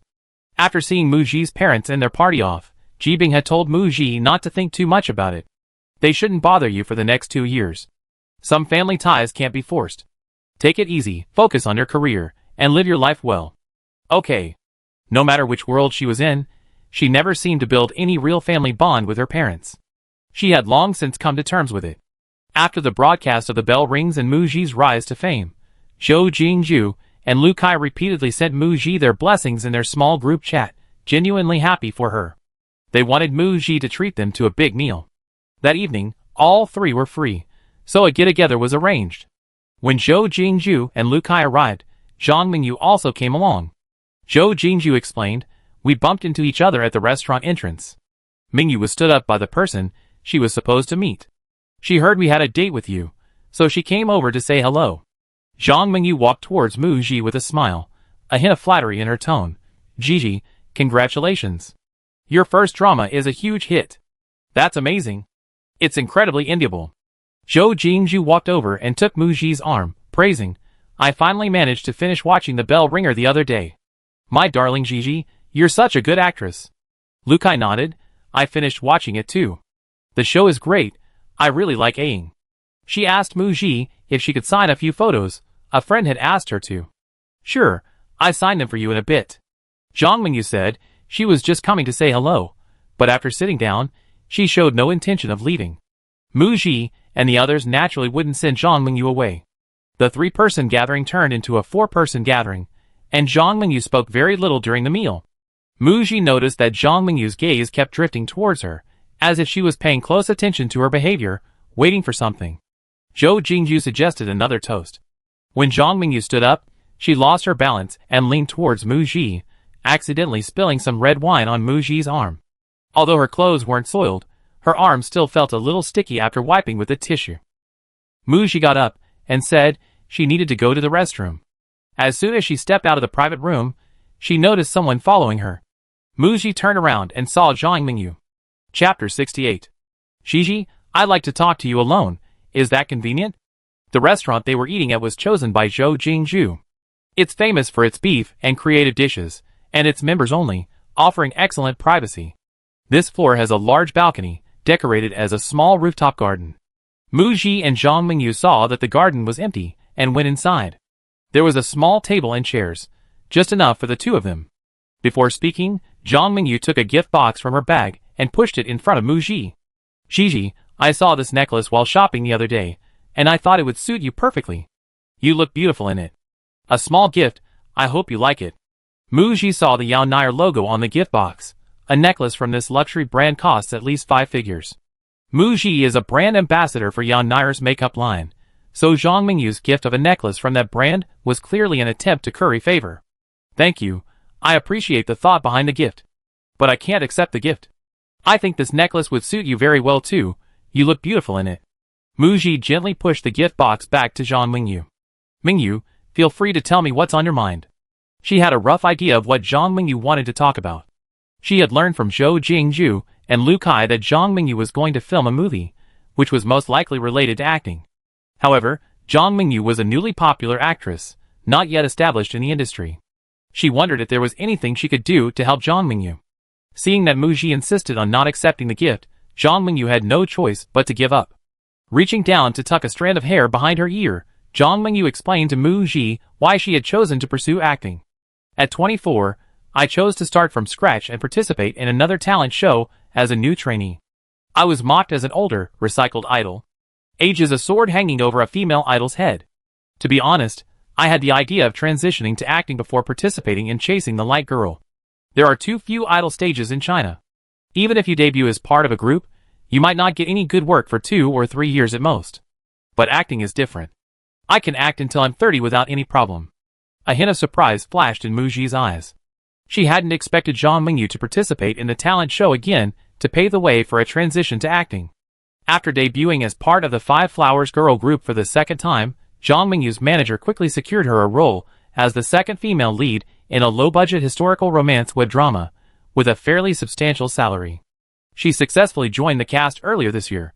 Before joining the cast, Zhang Mingyu used her 2-month break to take over a dozen one-on-one intensive acting classes, showing her strong desire to portray the character well. After joining the cast, she managed to handle 1 or 2 scenes a day for the first 2 weeks. Later, however, she sometimes had to film 3 or 4 scenes a day, and the fast pace became overwhelming. She struggled particularly with scenes featuring slightly more complex characters. The director and fellow actors pointed out that her acting was too stiff, too awkward, and sometimes she didn't seem to fully understand the character, resulting in inaccurate emotional delivery. Acting in front of the camera is no easy feat. Those 2.5 months of filming were arduous and exhausting, but thankfully, they were completed smoothly in the end. The agent comforted Zhang Mingyu, saying, "Newcomers all go through this. With more acting experience, your skills will gradually improve." However, after the broadcast of The Bell Ringer, starring Mu Ji, Zhang Mingyu, also a newcomer, discovered a huge gap in acting skills between herself and Mu Ji, like a Himalayas separating them. The day before yesterday, Zhang Mingyu overheard Zhou Jingju's phone conversation and learned that she had a gathering with Mu Ji. Tonight's encounter was a deliberately orchestrated one, all to meet Mu Ji. The first thing Zhang Mingyu wanted to ask Mu Ji for help with. Shiji, could you give me the contact information for the acting coach you hired? Mu Ji, I didn't hire an acting coach. Zhang Mingyu was surprised by this answer and stammered, no acting coach? Then she remembered something. Right, Mu Ji had performed a talent show during the audition, able to cry in a second. It seemed that what director Su Tao said in the written interview was true. Mu Ji was a naturally gifted actress. Shiji, you have such a talent for acting. You can easily make a living as an actress. I'm so envious of you. Mu Ji frowned slightly and simply said, talent is certainly important, but I think the most important thing is to spend a lot of time understanding the character. When I got the role in The Bell Ringer, there was only 1 month left before filming started. I spent 3 days recording a variety show and shooting a lipstick commercial. The rest of the time was spent memorizing the script and figuring out the character. For the 2 months of filming The Bell Ringer, I didn't take a single day off. She wasn't saying all this to boast about how much she sacrificed. She probably hoped Zhang Mingyu would be moved by what she heard. Mu Ji hadn't followed Zhang Mingyu's schedule, but Zhang Mingyu had trended on social media when she joined the cast in February. During filming, Mu Ji had seen Zhou Jingju and Lu Kai mention in their small group chat a couple of times that Zhang Mingyu had recently participated in some Five Flowers reunion event. She only attended a dozen or so crash courses in the 2 months before joining the cast. She took time off during filming to attend events. Having a strong desire to play a role well, yet not wanting to spend enough time, while claiming I really want to play the role well, isn't that a joke? Zhang Mingyu's expression turned somewhat unpleasant. Newcomers are constantly emerging in the industry, and companies are constantly injecting fresh blood. If she were to go 2 or 3 months without any exposure for a single project, she might disappear from public view after filming wrapped. Her biggest worry was that without any promotion, her fans would all leave. Therefore, Zhang Mingyu had to manage the Five Flowers group schedule, her individual schedule, and filming. She couldn't neglect any of them. Zhang Mingyu pretended to listen to Mu Ji's words, nodding perfunctorily. Yes, you're right. I definitely spend more time studying the character in the next film. She knew that even if Mu Ji really had a very good acting teacher, as the saying goes, teaching a student can starve the teacher, the relationship was only SOSO, and she didn't expect Mu Ji to recommend one easily. Next, Zhang Mingyu directly revealed the main reason she had come to see Mu Ji today. Shiji, I heard there's a TV series that's going to start filming in half a month, but the actress playing the third female lead has had to withdraw from the project at the last minute. The production team is holding an audition in a couple of days, and I really hope to get this role. Could you please help me? Mu Ji, ? You want me to help you understand the character and increase your chances of passing the audition? Just after asking, an idea flashed through her mind. The next second, this idea was confirmed. Zhang Mingyu laid it out. I'm auditioning for the spy drama, The Edge of the Blade. Shiji, I know you were cast as the female lead a long time ago, and the male lead is Yin Xiaoran, the TV king from the same company as you. Could you put in a good word for me with director Pan? If I can get this role, I definitely act well and learn a lot from you on set. I repay this favor tenfold in the future. Mu Ji was stunned for a moment, unsure how to respond. Zhang Mingyu's request somewhat overturned Mu Ji's impression of her. 3 months ago, Mu Ji passed the audition for The Edge of the Knife. She was cast as the female lead. At that time, only she and Yin Xiaoran were confirmed as leads. The rest of the cast was yet to be announced. Later, Mu Ji didn't inquire about the other actors' casting. Firstly, she trusted the director's casting judgment, and secondly, she had no right to interfere with the casting process. She would naturally find out at the script reading. Therefore, Mu Ji was unaware of the change in the third female lead. With her current status, she really didn't have the authority to interfere in the casting process. If Zhang Mingyu wanted an audition opportunity, Mu Ji could contact director Pen Yin to see if she could secure it for her. Whether Zhang Mingyu passed the audition would depend on her abilities. But Zhang Mingyu's words clearly implied she wanted to get the role directly through Mu Ji's connections. That's giving her far too much credit. I wasn't aware of the change in actress for the third female lead in The Blade's Edge. Mingyu, if you're contacting me to try and get an audition, I can try my best. Actually, based on what Mu Ji had read of the script for The Blade's Edge, the third female lead was a seasoned and sophisticated woman who had worked in the brothel Meigao for years. She was only interested in money, self-preservation, and jealous of the man she secretly loved and the female lead stealing her thunder at the brothel. She had openly and secretly sabotaged him. Initially a villain, she underwent a significant transformation by the end of the story. For the sake of the revolutionary cause, she not only let go of her grudges with the female lead, but was even willing to sacrifice her life. Playing this role required making her both detestable and relatable, ultimately achieving a successful redemption. An actress over 30 would be more suitable for the role. Muji thought for a moment, and then shared her thoughts on the character with Zhang Mingyu. She hoped Zhang Mingyu would understand the role clearly before making a decision, rather than wanting to play the role for other reasons. Muji's honest words, however, made Zhang Mingyu feel somewhat embarrassed. In Zhang Mingyu's view, it was just a third female lead. She had been offered lead roles in scripts, but she was willing to set aside her pride, not caring about the size of the role, the character's personality, or being a supporting character to Muji, and was happy to play a third female lead. She wouldn't even help with this simple favor. Zhang Mingyu felt that Muji's comments implying the role wasn't suitable were a criticism of her acting skills. Muji, also an idol, now famous, looked down on contestants who debuted in groups. Zhang Mingyu dropped her gentle facade, stuffed the gift box back into her bag, and stood up. No need. I think of something else myself. I have something to do, I leave now. Back in the private room. Zhou Jingju and Lu Kai asked Muji why she took so long in the restroom. Muji explained that she had been delayed by a phone call, and was about to tell them that Zhang Mingyu had already left. But Zhou Jingju spoke first. You went to the restroom, and Mingyu said she had something to do and left. Muji, ? Did Zhang Mingyu not want Zhou Jingju and Lu Kai to know she had asked her for help? As the party was about to end, Zhou Jingju hesitated for a moment, then quietly gave Muji a heads up before leaving. Mingyu knew I was negotiating a brand endorsement deal, and subtly tried to learn about the contract details from me.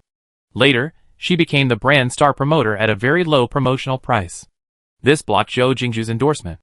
Zhang Mingyu refused to admit that her team contacted the brand after Zhou Jingju, and even less that she deliberately snatched the endorsement at a loss after learning Zhou Jingju's price. She thought endorsement prices were confidential, and no one would find out. However, 6 months later, Zhou Jingju's agent saw the brand's financial report, saw Zhang Mingyu's endorsement price, and found out. From this incident on the surface, Zhou Jingju didn't openly break ties with Zhang Mingyu, but she began to be wary of her. Back home, Muji called her agent to inquire about the audition for the third female lead in The Blade's Edge. I heard about it from the assistant director. The actress originally cast as the third female lead found out she was pregnant last week. It was very sudden, and she ultimately decided to withdraw. So the production team arranged an audition. Muji didn't mention Zhang Mingyu, but her agent did. Yesterday, the assistant director contacted me and mentioned Zhang Mingyu's agent, saying that Zhang Mingyu wanted to audition for the third female lead. Director Pan looked at her resume and felt she wasn't suitable, so he politely declined. Ji Binghe on the other end of the phone was silent for a moment before continuing. The reason the assistant director told me about this is because Zhang Mingyu's agent brought up your relationship with Zhang Mingyu, hoping to use your connection to get the role. Ji Binghe hadn't heard Muji mention Zhang Mingyu, nor had she mentioned this to her agent. Knowing it was someone else using her name, it was highly likely that Muji was being kept in the dark. Since Muji was unaware, it was best to remain completely ignorant and not reveal the matter to her. However, today she suddenly called and asked about the third female lead. Zhang Mingyu contacted you today? Although it was a question, the agent's tone was very certain.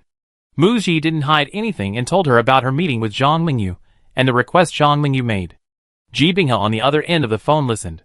In this industry, I've seen all sorts of people, and sometimes I can't help but assume malice. Zhang Mingyu used her relationship with you to try and get the audition, and after failing, she didn't tell you about it. She contacted you not to help with the audition, but to offer you benefits to get the role directly, treating you like a tool. Ji Binghe could even predict that since Muji and Zhang Mingyu both came from chasing the light girl, if they acted in the same drama, there would inevitably be hype involving Muji after the drama aired. Fortunately, Muji very clearly refused. Muji, I know. She knew very well that friendships were rare in the entertainment industry.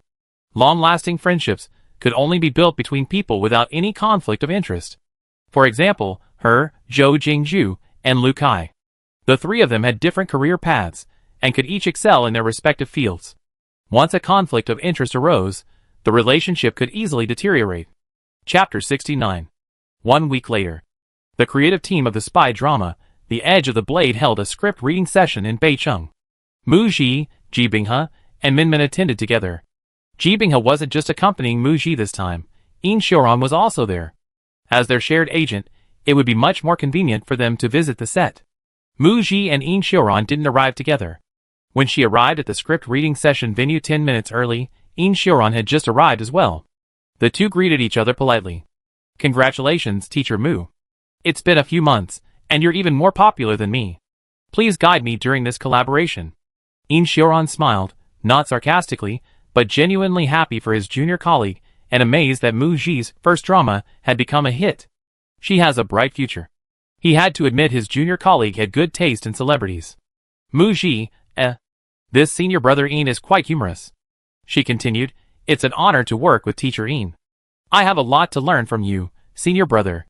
Ji Binghe, standing nearby, twitched her lips slightly. "You two aren't very familiar with each other. It's my oversight. I should have arranged for you to get together more often. I definitely make up for it after filming starts next week." Mu Ji and Yin Xiaoran, The main creative team members attending the script reading included the director, producer, assistant director, lead actors, and heads of various departments within the production team. At the beginning of the meeting, everyone took turns standing up to give brief self-introductions and get to know each other. Yin Xiaoran won Best Actor last year and is a recognized powerhouse actor by both the industry and the audience. When he stood up, everyone spontaneously applauded, the applause being very enthusiastic. When it was Mu Ji's turn to stand up and introduce herself, director Pan Yin and Yin Xiaoran led the applause. Their applause powerfully expressed their support for Mu Ji, and the others followed suit, though their eyes and expressions held a scrutinizing gaze towards her. The female lead in an S-level historical romance web series. The female lead in a youth campus film. Now, the female lead in a spy drama airing on satellite TV. Director Pan Yin directly decided on Mu Ji's casting as the female lead in The Blade's Edge, a decision that initially surprised everyone. The first thought, the male lead is Yin Xiaoran. Mu Ji and Yin Xiaoran are in the same company and have the same agent. Was there some kind of exchange involved? In fact, Yin Xiaoran himself initially showed the same surprised expression when he learned he would be co-starring with Mu Ji. Subsequently, his agent, Ji Binghe, explained to him. She admitted that Yin Xiaoran was approached for a role in The Blade's Edge, and he agreed. During her interactions with the director and producer, Ji Binghe learned that the lead actress was still undecided, and the production team welcomed suitable actresses to audition. She then recommended another artist under her management, Mu Ji. That was all. Regarding Yin Xiaoran's concerns, Ji Binghe spoke highly of Mu Ji. The Bell Rings and Back to 17 were both roles Mu Ji landed after auditioning. Believe me, Mu Ji's performance will not disappoint you. After joining the cast, you can also hone your acting skills together. She praised Mu Ji's acting, saying it was based on her individual acting ability. Everyone starts as a newcomer. Yin Xiaoran also faced considerable criticism before winning the Best Actor award, and it was through this criticism that he persevered and reached his current position. After several meetings with director Pan Yin, it was clear that the director was very particular and cautious about casting. His choice of Mu Ji must have been based on a belief that she was suitable. Plus, Mu Ji was an artist his younger sister liked.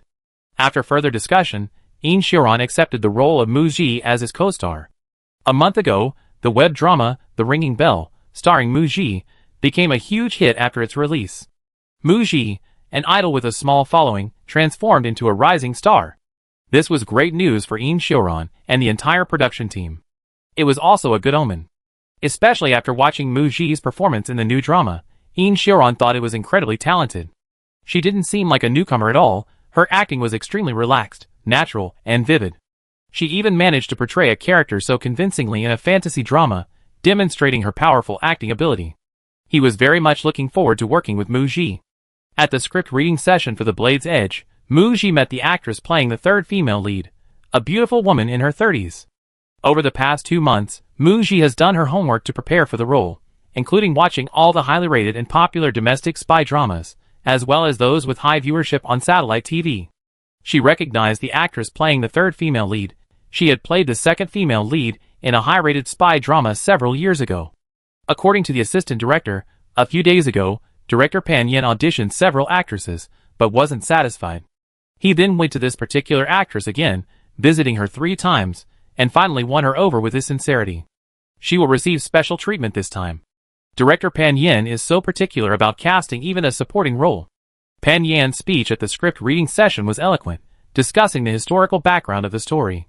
Judging from the filming materials shown, he has done extensive preparation for filming, paying meticulous attention to many details and demonstrating a rigorous attitude.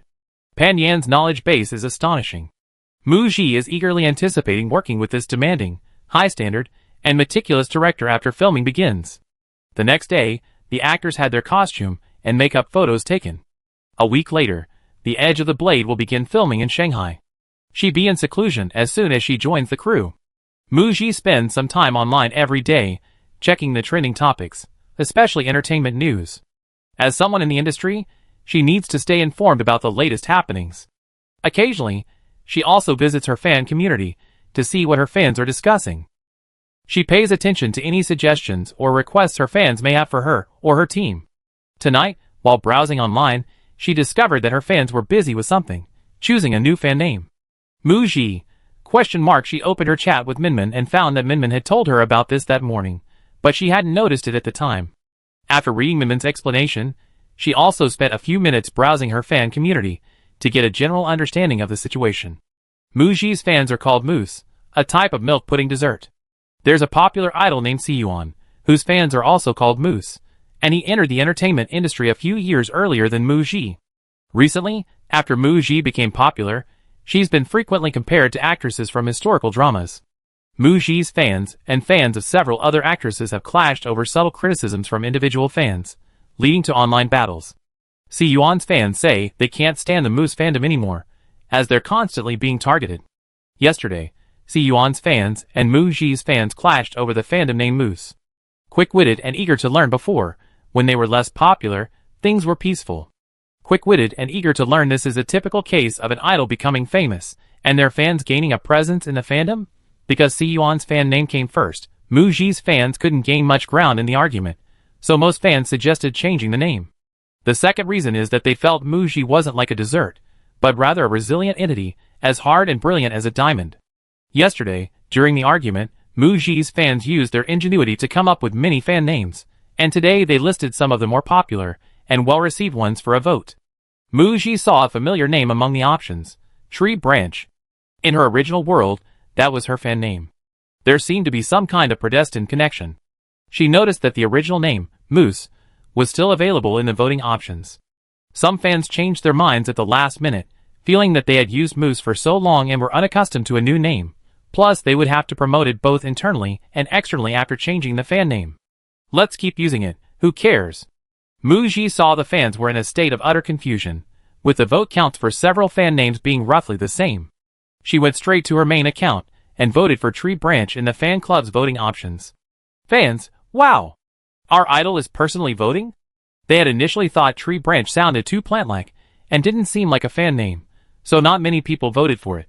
Now that their idol had personally voted and verified it, those who hadn't voted yet, and those who had, instantly changed their minds. Everyone vote for Tree Branch. Mu Ji is the tree, we are the branches, accompanying Ji Bao as she grows into a towering tree. How wonderful. Thank you, Ji Bao, for helping us choose a name. So sweet to your fans.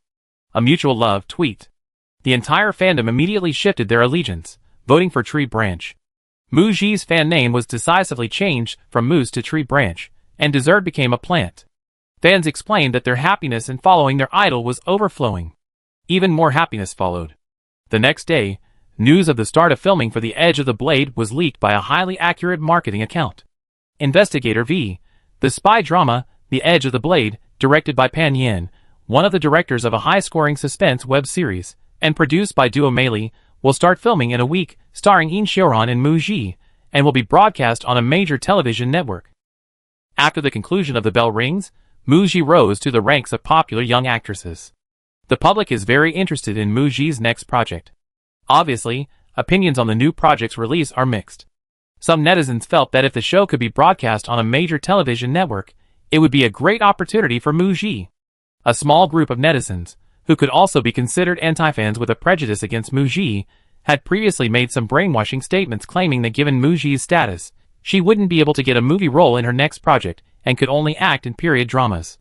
Regarding the news that Muji's next project was a television drama broadcast on a major network, they mocked her, saying that it was no wonder she couldn't act in movies, and that television ratings were currently very low, so they didn't think the drama would do well, suggesting that she would be better off acting in a period drama to gain fans. Muji's fans. They mocked their idol as one of the period drama actresses, while simultaneously claiming that acting in a period drama would be better than acting in a television drama to gain fans. They're contradicting themselves, mocking for the sake of mocking, and hating for the sake of hating. It's speechless. Since the end of her new drama, there have been continuous rumors about Muji's new projects. Rumors are circulating that Muji's next role is the female lead in a male-centric drama, and there are also reports that she'd be playing the second female lead in Du Qianqian's new S+ drama. All the rumors about her next project are about historical romance dramas. Fans are unsure if the rumors are true. If Muji's next project is indeed a historical romance drama, it means she doesn't have many other options, and will have to slowly work her way up in that genre. Now, there are rumors that she'd be filming a spy drama, The Edge of the Blade. Ah, you're joining the production soon? Ji Bao, welcome to the crew. Although TV ratings aren't what they used to be, it's sluggish, but generally speaking, dramas airing on satellite channels are better than web dramas.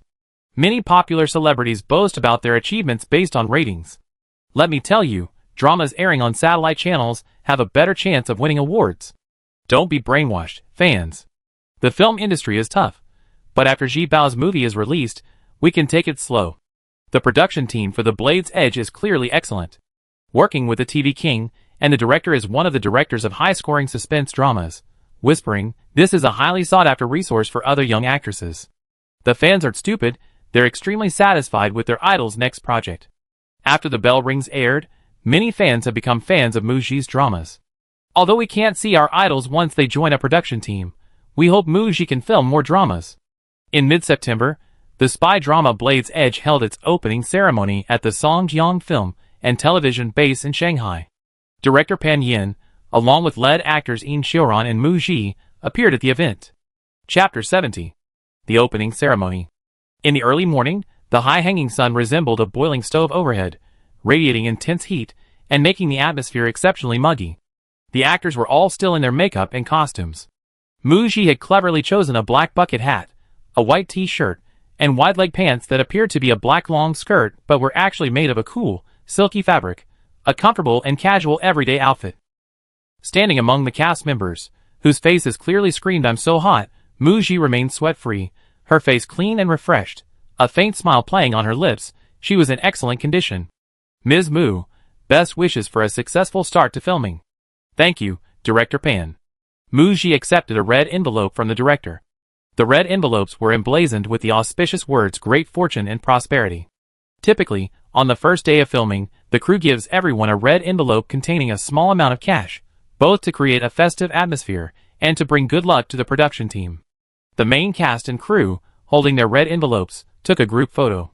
Subsequently, the spy drama, The Edge of the Blade, officially announced its start of filming on Weibo, posting the group photo of the main cast and crew holding their red envelopes. The cast was also tagged, officially announcing the lineup. The lead actor subsequently reposted the official Weibo post, wishing the new drama a successful start. On the same day as the start of filming and the official announcement of the new drama, Muji also enjoyed double happiness. 5 endorsements that the team had previously negotiated or that had already filmed commercials before joining the production were all officially announced on this auspicious day. Jewelry, beverages, perfumes, sunglasses, and mobile phones are all from major brands or products with high national recognition, and the quality of the endorsements is very high. The Bell Rings has been over for a month. Muji's online exposure, popularity, and discussion have all decreased. Today, the start of filming for her new drama, and the announcement of 5 major endorsements, along with the upgrade in her film and television resources, and the quality of the endorsements she's received, have solidified Muji's popularity, allowing her to truly reap the benefits of her newfound fame. Actually, the simultaneous announcement of 5 endorsements can dilute fans' purchasing power. They might be unsure which endorsement to support first, or which product to focus on to boost sales figures, creating pressure to support any particular brand.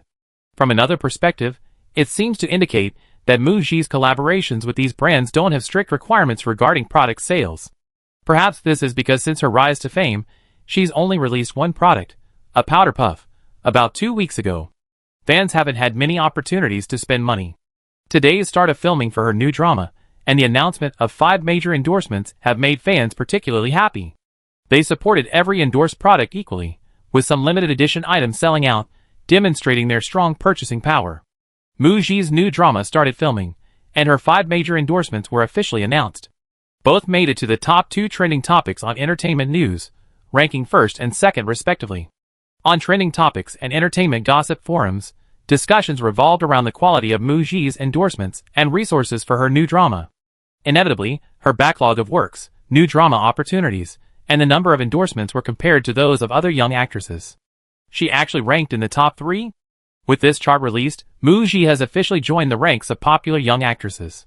Muji's career path after rising to fame and the style of her team, from the current perspective, are quite different from other popular young actresses. Many entertainment gossip enthusiasts are curious about what will happen to Muji next. The internet is buzzing with excitement. The set of The Edge of the Blade is also bustling with activity. After completing her makeup and costume, Muji arrived on set, where the crew was working feverishly. The first day of filming took place inside the Maigao dance hall. Luckily, it started raining heavily after the actors arrived. Jibingha, it was so hot and humid this morning, this rain finally came. The indoors instantly cooled down considerably. Minmin suddenly remembered something and laughed. Good luck on the first day of filming, may the rain bring prosperity. Muji, not bad, she's learned producer Wang's tricks. Muji surveyed the set the crew was setting up. She had watched all the classic domestic spy dramas. While watching, she noticed many familiar scenes, most of which were filmed at the Songjiang Film and Television base in Shanghai. For example, the location they're currently in has been used as a filming location for many spy dramas and period dramas set in the Republican era. Maigao Dance Hall is where the female lead works, and several key scenes will be filmed here. The Blade's Edge crew went to great lengths to set up the set, building their own set and rearranging many props and costumes for the extras. You can see the crew's dedication. They wanted to create a realistic and textured scene set against the backdrop of that era, yet different from what audiences have seen in previous films and television dramas, giving viewers a refreshing and novel experience. In the first week's call sheet, Muji's role is small. Filming started today. She's filming a scene here where she reunites with the male lead. The male lead arranged to meet his companion at the Maigao dance hall, but upon arrival, he sensed something amiss and suspected his companion might be being watched. Instead of going to the bar as agreed, he approached the female lead instead. Muji wore a vintage-style hat with white mesh trim, her hair styled in waves and flowing down her back. She wore a white dress and white arm sleeves. She was elegant and refined, like a delicate and beautiful doll. Her scene involved singing on stage. After her performance, the male lead abruptly invited her to dance. 3 years prior, the female lead was a carefree heiress. The male lead had just returned from studying abroad, and they met at a party, where they danced together. Filming began with their reunion 3 years later. The Blade's Edge wasn't filmed chronologically. Many film crews were shooting at the Songjiang Film and Television base, making space limited. The production schedule was primarily based on the availability of rented locations. For example, the rented nightclub set will be used to film all the relevant scenes. The time span is quite large. This requires the actors to clarify their roles and their relationships with other characters before each scene begins filming, and then work together to deliver accurate performances. Once the set is set up, filming will begin around 2 p.m. Muji's scenes are expected to start in the evening. The waiting time is quite long. Muji didn't wait in the trailer.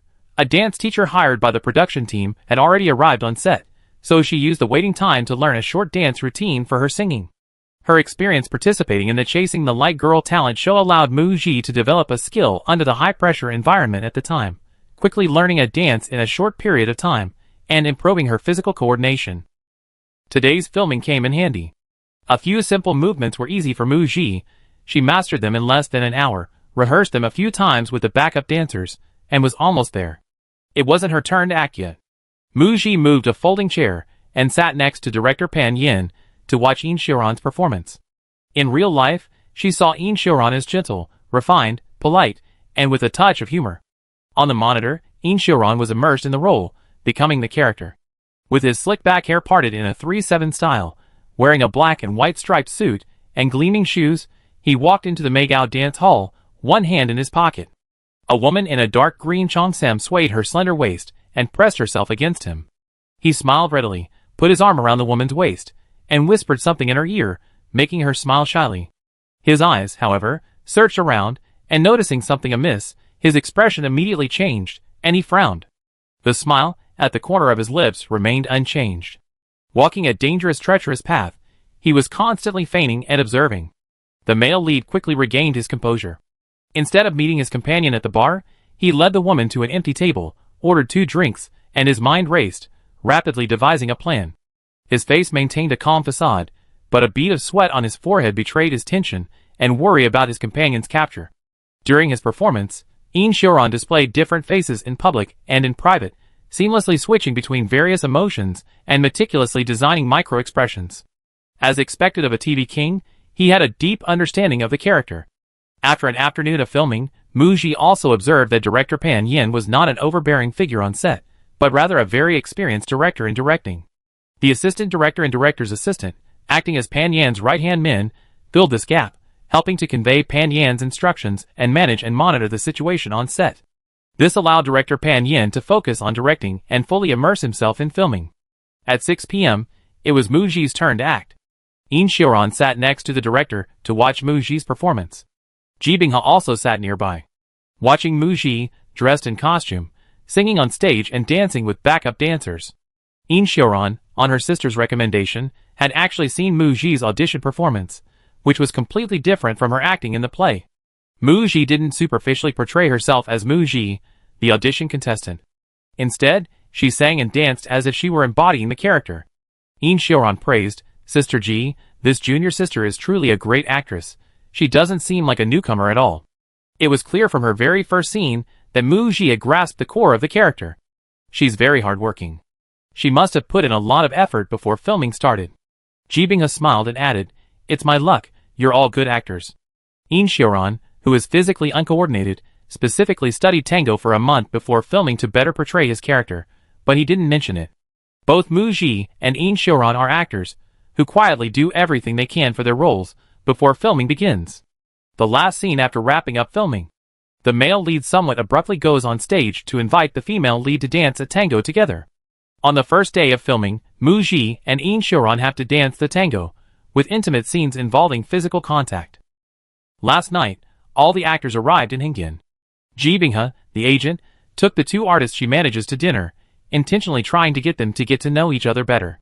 But they're still not very familiar with each other. It's a bit awkward for actors, who aren't familiar with each other, to have to film intimate scenes right after joining the crew. They're about to rehearse. "Don't worry, Teacher In, my tango was pretty good," Mu Ji said confidently to In Xiaoran, breaking the somewhat awkward atmosphere. As a professional actress, Mu Ji only focused on the performance. Her co-stars were just part of the play. In Xiaoran was 10 years older than Mu Ji and had extensive acting experience. Dancing a tango with a female co-star was nothing to him. He didn't need much mental preparation. However, he couldn't help thinking of his younger sister, Mu Ji, who was only a few years older than him. To him, she was practically a younger sister too. He was worried that Mu Ji wouldn't be able to relax and would need some time to adjust. But he was overthinking it. Mu Ji was even more professional and dedicated than he had imagined. After filming the scene, the crew wrapped up. Ji Binghe watched Mu Ji and In Xiaoran film the tango scene. The 2 worked together very well. Mu Ji was beautiful, and her temperament varied depending on the role she played. She had great chemistry with her male co-stars. Remembering one of In Xiaoran's secrets, she hesitated whether to hint at it to Mu Ji. The next second, she rejected the idea. Chapter 71. A little over a week later. That evening, Mu Ji was filming a scene where a suitor of the female lead came to the backstage of a nightclub, showering her with necklaces, jewels, and flowers, his advances being politely rejected. The actor playing the 4th male lead, Yu Zhou, rushed to the set. His manager looked familiar. Mu Ji remembered, it was Chai Wu, an agent from Yima Media. Back then, through Lu Kai's introduction, she had dined with this agent, Chai, and almost got a free meal. The circle is a bit narrow. Chai Wu didn't show much surprise when he saw Mu Ji. In fact, when his artist landed the 4th male lead role in the spy drama, The Edge of the Blade, he already knew Mu Ji was the female lead. Because the dinner with Mu Ji didn't end pleasantly, he had some worries. What if Mu Ji knew the 4th male lead was an artist he managed? Would she try to sabotage the production and get him replaced? Fortunately, he joined the cast smoothly. He had mentally prepared himself for a farewell before joining the production. However, when Chai-woo actually saw Muji again, he feigned composure, but his eyes revealed a hint of amazement. Even though it was their first meeting, the girl sitting in front of him was someone he could easily manipulate. Today, Muji was wearing a magnolia white cheongsam. The smooth, fine silk shimmered with an elegant sheen, clear and lustrous. Her figure was graceful, fair and beautiful. She seemed to glow. She held a script in her hand, looking down at it, with 3 staff members standing beside her. Becoming famous really does make one look better. She looked quite like a big star.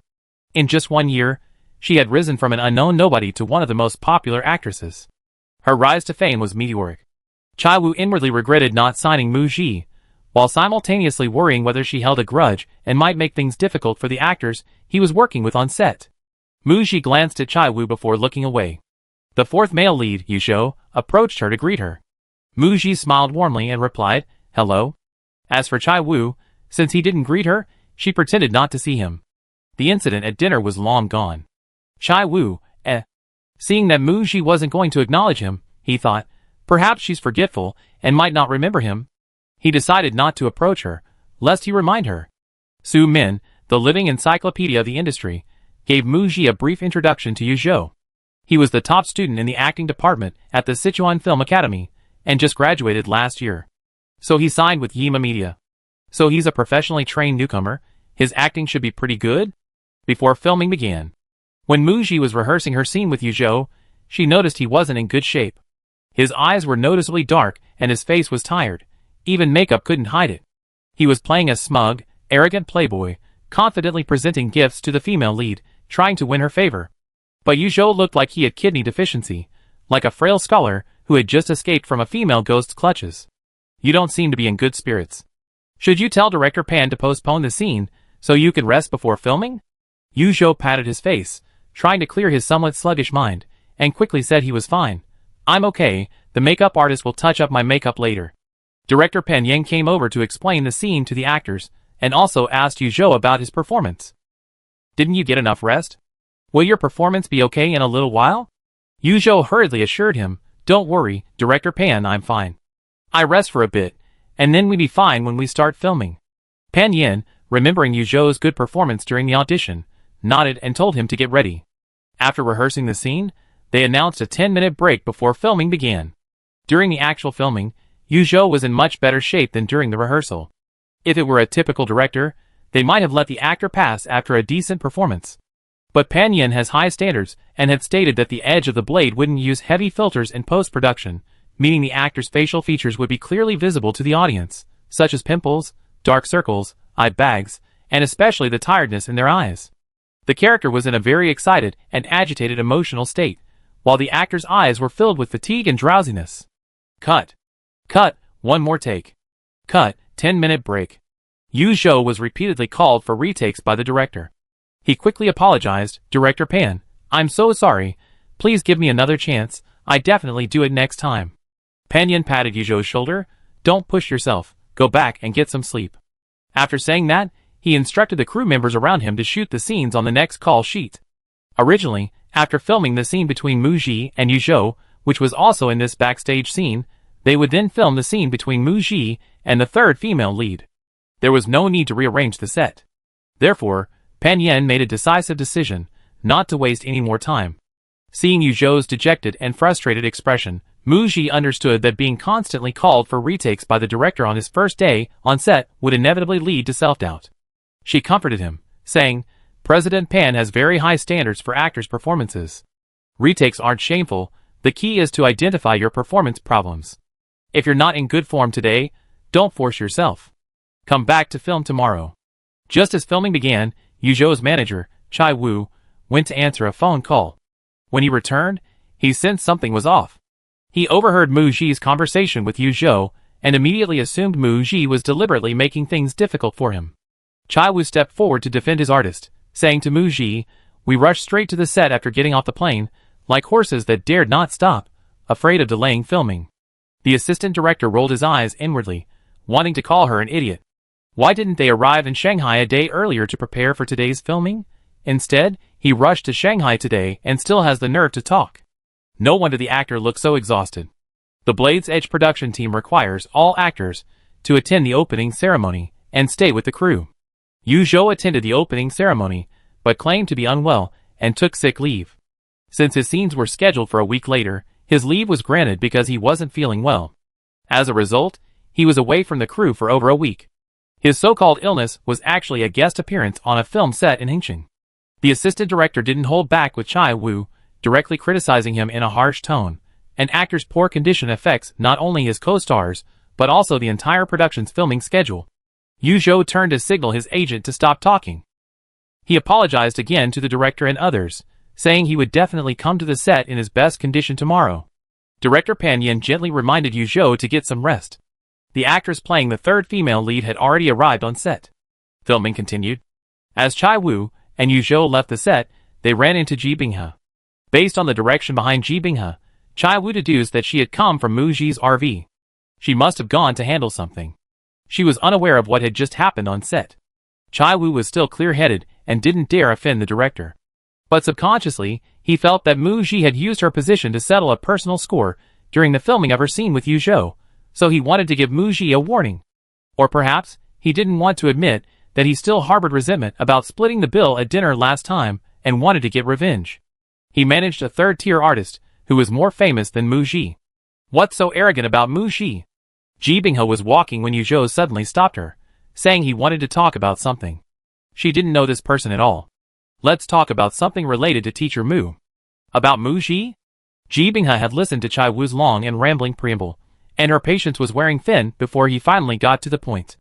Teacher Mu initially intended to leave Xinghe Culture and contacted several talent agencies, including Yima Media. I met with Teacher Mu privately, and we had dinner together. Unexpectedly, she ended up signing with Launching Media, with Director Ji managing her. You said you wanted to talk to me about Mu Ji, is that all? Ji Binghe didn't take it seriously. Isn't it normal for artists to contact several companies before signing with another? They compare prices before buying anything. Finished? Seeing Chai Wu nod blankly, Ji Binghe said she had other things to do and left. When Mu Ji finished filming and was resting, Ji Binghe directly told Mu Ji about it, asking if there was any personal grudge between Mu Ji and Chai Wu. Mu Ji thought seriously for a moment, looking puzzled. I was very poor at the time. He ordered a ton of food and wanted me to pay, but I insisted on splitting the bill. Does that count? Ji Binghe, She wanted to dedicate a song to Chai Wu. What kind of man is he, to warn Mu Ji to be careful of this petty man? I'm going back to Beicheng tomorrow. The Edge of the Blade has been filming for over a week. Yin Xiuran and Mu Ji don't need agents around to worry about them, such as waking them up, negotiating with the crew for them during filming, or reminding them to prepare for tomorrow's shoot. They handle everything themselves. They also have teams to take care of them. If there's anything to communicate with the crew later, they can just contact each other by phone. Ji Binghe went back to Beicheng for 2 reasons. First, it's Lu Rui's movie premiere the day after tomorrow, and she needs to go back to Beicheng to help oversee things, as well as handle the movie's promotion after its release. Second, it's about Xia Xinyan. Owl Films held a talent show this year called Chasing the Light Girl 2, and invited Xia Xinyan to be a mentor. Filming starts in 2 days. The next morning, as soon as Ji Binghe left the set, negative news about Mu Ji surfaced online. It was about what happened on set yesterday that went viral, and it was even presented in a way that distorted the truth. Mu Ji was accused of acting like a diva on set, a huge accusation thrown at her. An insider on set revealed, last night, Mu Ji was dissatisfied with her co-star Yu Zhou's performance, telling him to come back the next day and refusing to film, demanding the crew change the scene to one with another actor. Mu Ji is accused of becoming arrogant after her new drama became popular, acting like a diva on set. A blurry picture was attached. It was a photo taken when Mu Ji was talking to Yu Zhou, which was misinterpreted as her scolding the actor. Actually, the photo was taken from a distance, making it impossible to see their expressions. Minmin was furious when she saw it. Who is it? Spreading rumors like this, turning black into white. Ji Binghe, seeing the trending topic at the airport, immediately changed her flight. She planned to handle this matter at the airport before flying. She first took down the negative trending topic. Then she contacted the production team, and they immediately issued a statement to clarify. The production team of the drama, The Edge of the Blade, issued a statement. An actor's performance was not in good condition. After consulting with the actor, The director asked them to go home and rest, and filming would resume the next day. The scenes originally scheduled for later were changed to be filmed later. The production team posted yesterday's call sheet, proving that filming that night took place backstage, and the scenes were later changed to be filmed later. The statement also solemnly explained for Mu Ji, stating that Mu Ji patiently accompanied the other actor through about 10 takes, constantly comforting him. The accusation that the actor was being arrogant was baseless and malicious fabrication. Sometimes, even after clarification, the general public remains skeptical. They believe the production team was trying to protect the lead actress. 2 extras, unable to stand by and watch, came forward and posted on Weibo explaining the situation, claiming that Mu Ji was indeed maliciously slandered and that this was an undeserved misfortune, and that she had nothing to do with the whole thing. This matter cannot be resolved simply by the production team clarifying rumors online. Malicious rumors not only damage Mu Ji's image, but also affect the production team's reputation, proving lax internal management. Someone actually took photos secretly and dared to leak them, openly smearing the lead actress. This is no small matter, it's extremely egregious. The production team stated they were determined to find out who did it, and they quickly uncovered the truth. The production team installed multiple cameras at the filming location. Based on the angle of the photo leaked online, a review of the surveillance footage revealed that Yu Zhou's agent was holding up their phone, a highly suspicious act. Especially since this incident was exposed, directly involving Yu Zhou's name. While achieving the goal of smearing Mu Ji, it also made many people curious and search for who Yu Zhou is, essentially giving Yu Zhou a chance to gain sympathy, and using Mu Ji for publicity. Yu Zhou went to bed early last night after returning to his hotel room, hoping to be in good condition for filming today, and not hold Mu Ji back or affect the production schedule. However, when he woke up, his phone was bombarded with messages. After reading the message, Ta, still in her slippers, hurriedly knocked on her agent Chai Wu's door. She asked, "Why did you do this?" Chai Wu glanced at Yu Zhou's phone screen. "It has nothing to do with me." He refused to admit it. Yu Zhou said she would post a Weibo to explain. "It was my problem to begin with. I can't let innocent people get dragged into this." Chai Wu reached out to grab Yu Zhou's phone to stop her. "She's deliberately targeting you, trying to use you, a newcomer, to establish her authority as the lead actress. It's no wonder this got leaked online, and she's getting criticized. She needs to be taught a lesson, so she won't make things difficult for you again." "Brother Wu, so you really did this? So disappointing." "Yu Zhou, why do you think it's someone else's fault?" "The reason I couldn't finish filming yesterday, due to frequent NGs, was because your schedule was too tight. As soon as my last cameo role wrapped, I immediately flew to Shanghai and rushed to the set. My schedule has been non-stop. I haven't had a proper rest. I'm so tired I can barely keep my eyes open. It was my poor condition that delayed the filming. It's my fault. No one wanted to harm me. The director and teacher Mu both advised me to come back and rest yesterday, not to push myself. They were very considerate of me. Why did they do this? This was a role he had worked so hard to get through auditions. Now it might be ruined? Isn't an agent's job to help him? Why are they harming him? When had Chai Wu ever been yelled at like this by the artist he managed?" He glared angrily, berating Yu Zhou for his faults. Yu Zhou ignored him and posted an explanation on Weibo, directly accusing someone of deliberately trying to smear Mu Ji, claiming that the rumors of her being arrogant were fabricated. He explained that Mu Ji in the photos was genuinely concerned for him, repeatedly thanking Mu Ji, praising her excellent acting skills, professional performance, and caring nature towards the actors, etc. He even personally went to apologize to Mu Ji. Yu Zhou had just left after apologizing. Mu Ji received a call from her agent, saying that the production team was discussing how to handle Yu Zhou. The production team was naturally very unhappy with such a troublesome acting team and worried about a recurrence. "Ji, you are the victim of this incident. The production team is asking for our opinion on how to handle it. What are your thoughts?" Chapter 72. Mu Ji recalled Yu Zhou's apology earlier. He seemed unaware of the situation, appearing somewhat ashamed in front of Mu Ji, his face showing shame and helplessness, but not anxiety, perhaps anticipating the consequences he would face from the production team. Yu Zhou's agent acted this way.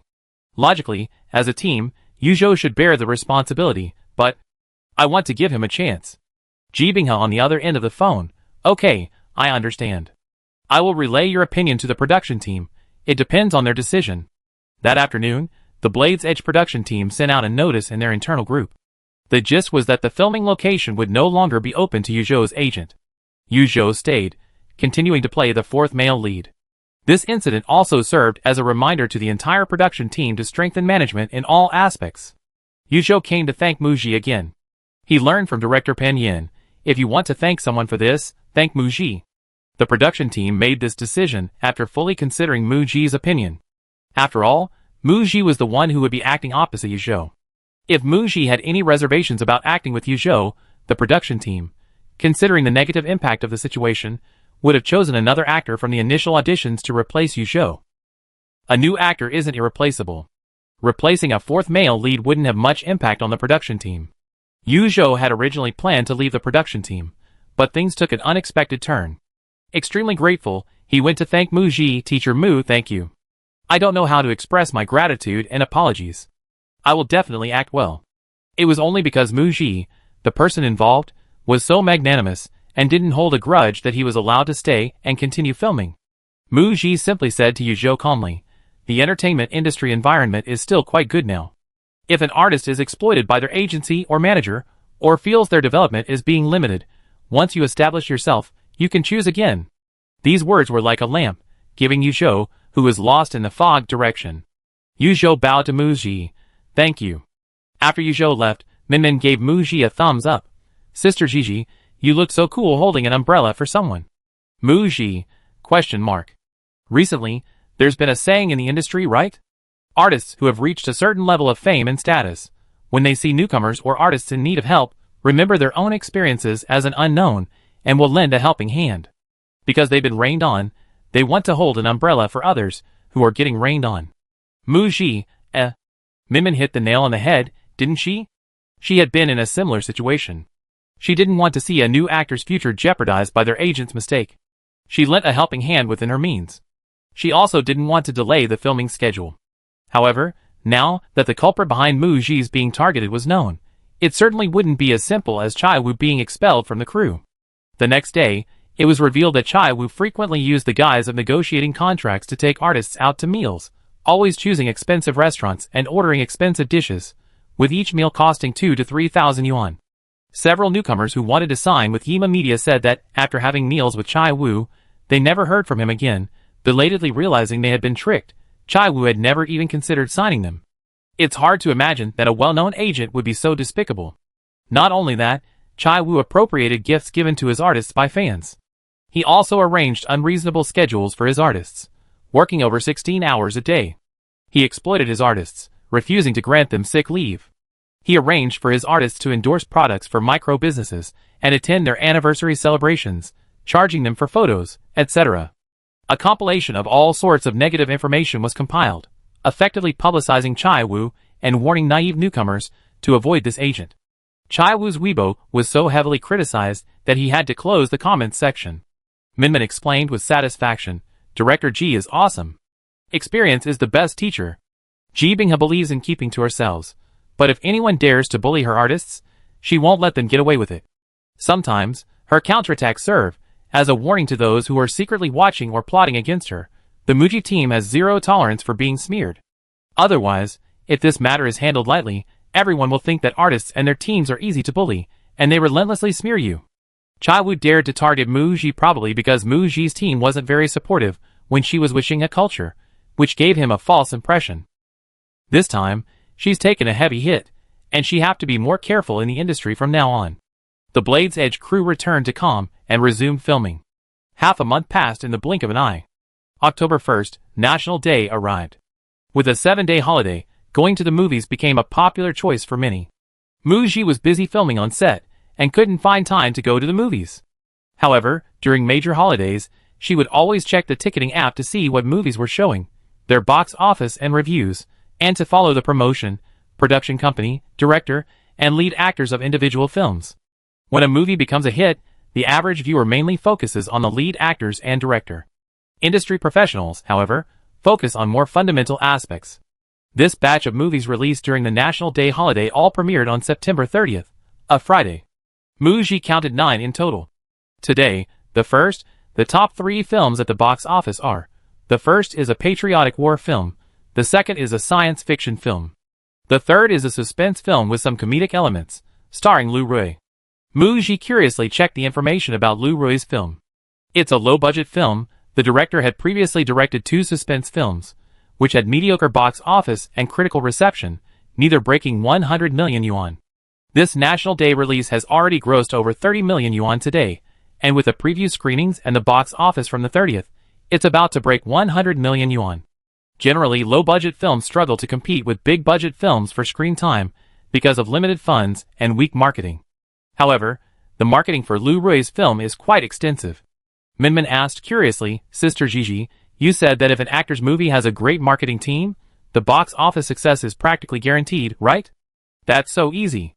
If actors specifically work with production companies with strong marketing, wouldn't they be immune to the risk of their film flopping?" Muji, that's putting the cart before the horse. Even the best marketing still needs to be good enough for the film itself, otherwise it's just a waste of money.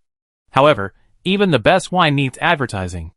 A good film, if its marketing isn't strong enough, might not even beat a passable film released at the same time. Forget it, let's not discuss this anymore. Sometimes, actors are just tools. If an actor can carry a film's box office, has box office appeal, and can collaborate with top-tier teams in all aspects, the film's promotion will generally be strong. Mu Ji hasn't even gotten her foot in the door of the film industry yet. She's been following film news for almost a year. In the past year, the vast majority of films released have been stories told from a male perspective, covering various genres. Films starring female actors have mostly been romance, drama, thriller, or comedy. Mu Ji thought of her phone call with her agent a couple of days ago, discussing recently received scripts. Movie scripts. I haven't received any yet. She'd probably have to wait until Back to 17 is released and the box office results are in. Only after her performance in the film is seen will there be any movement in film opportunities. Regarding the release date of Back to 17, news has recently surfaced. The production company is currently planning a release date of February 14th, around Valentine's Day. The spy drama, The Blade's Edge, started filming in mid-September, and Mu Ji's scenes are expected to be filmed until mid-December, a total of 3 months. If the film does indeed set a Valentine's Day release date, it will coincide with the completion of The Blade's Edge filming, allowing for dubbing of the movie. February 14th, Valentine's Day, isn't a good release date. From the moment I joined the crew, I've been living a life of going back and forth between the set and the hotel. Mu Ji's role isn't large, and this filming experience is easier compared to The Bell Rings and Back to 17. When there are no night shoots, we can usually wrap up around 5 p.m. every day. Back at the hotel, I first rehearsed the scenes for tomorrow's shoot. The remaining time was spent reading the script, watching classic films, and surfing the internet before bed. A month passed quickly. Entering November, wearing only a short-sleeved shirt felt a bit chilly. I needed a light jacket. That day, Mu Ji finished work at 5 p.m. as usual. It was her personal assistant's birthday today, and Mu Ji and her team went out for a celebratory meal. Back in her hotel room, it was almost 8 p.m. During dinner, a staff member mentioned that the drama, The Legend of the Flying Immortal, which Lin Xian and Lu Yi had been feuding over during filming, premiered tonight. Sitting on the sofa, Mu Ji curiously checked Weibo's trending topics. She saw that both Lin Xian and Lu Yi's names were trending. Lin Xian and Lu Yi, 2 female leads, equal billing was trending at number 29. Perhaps there were script changes. It turned into 2 female leads, and they really did end up with equal billing. Upon entering the trending topics, the fan war between the 2 sides was still raging, with each side promoting their own while dissing the other. Lin Xian's fans had more followers, and were gaining the upper hand. The entertainment section was trending for The Legend of the Flying Immortal, a drama. I stayed up all night to finish reading the original novel for my audition.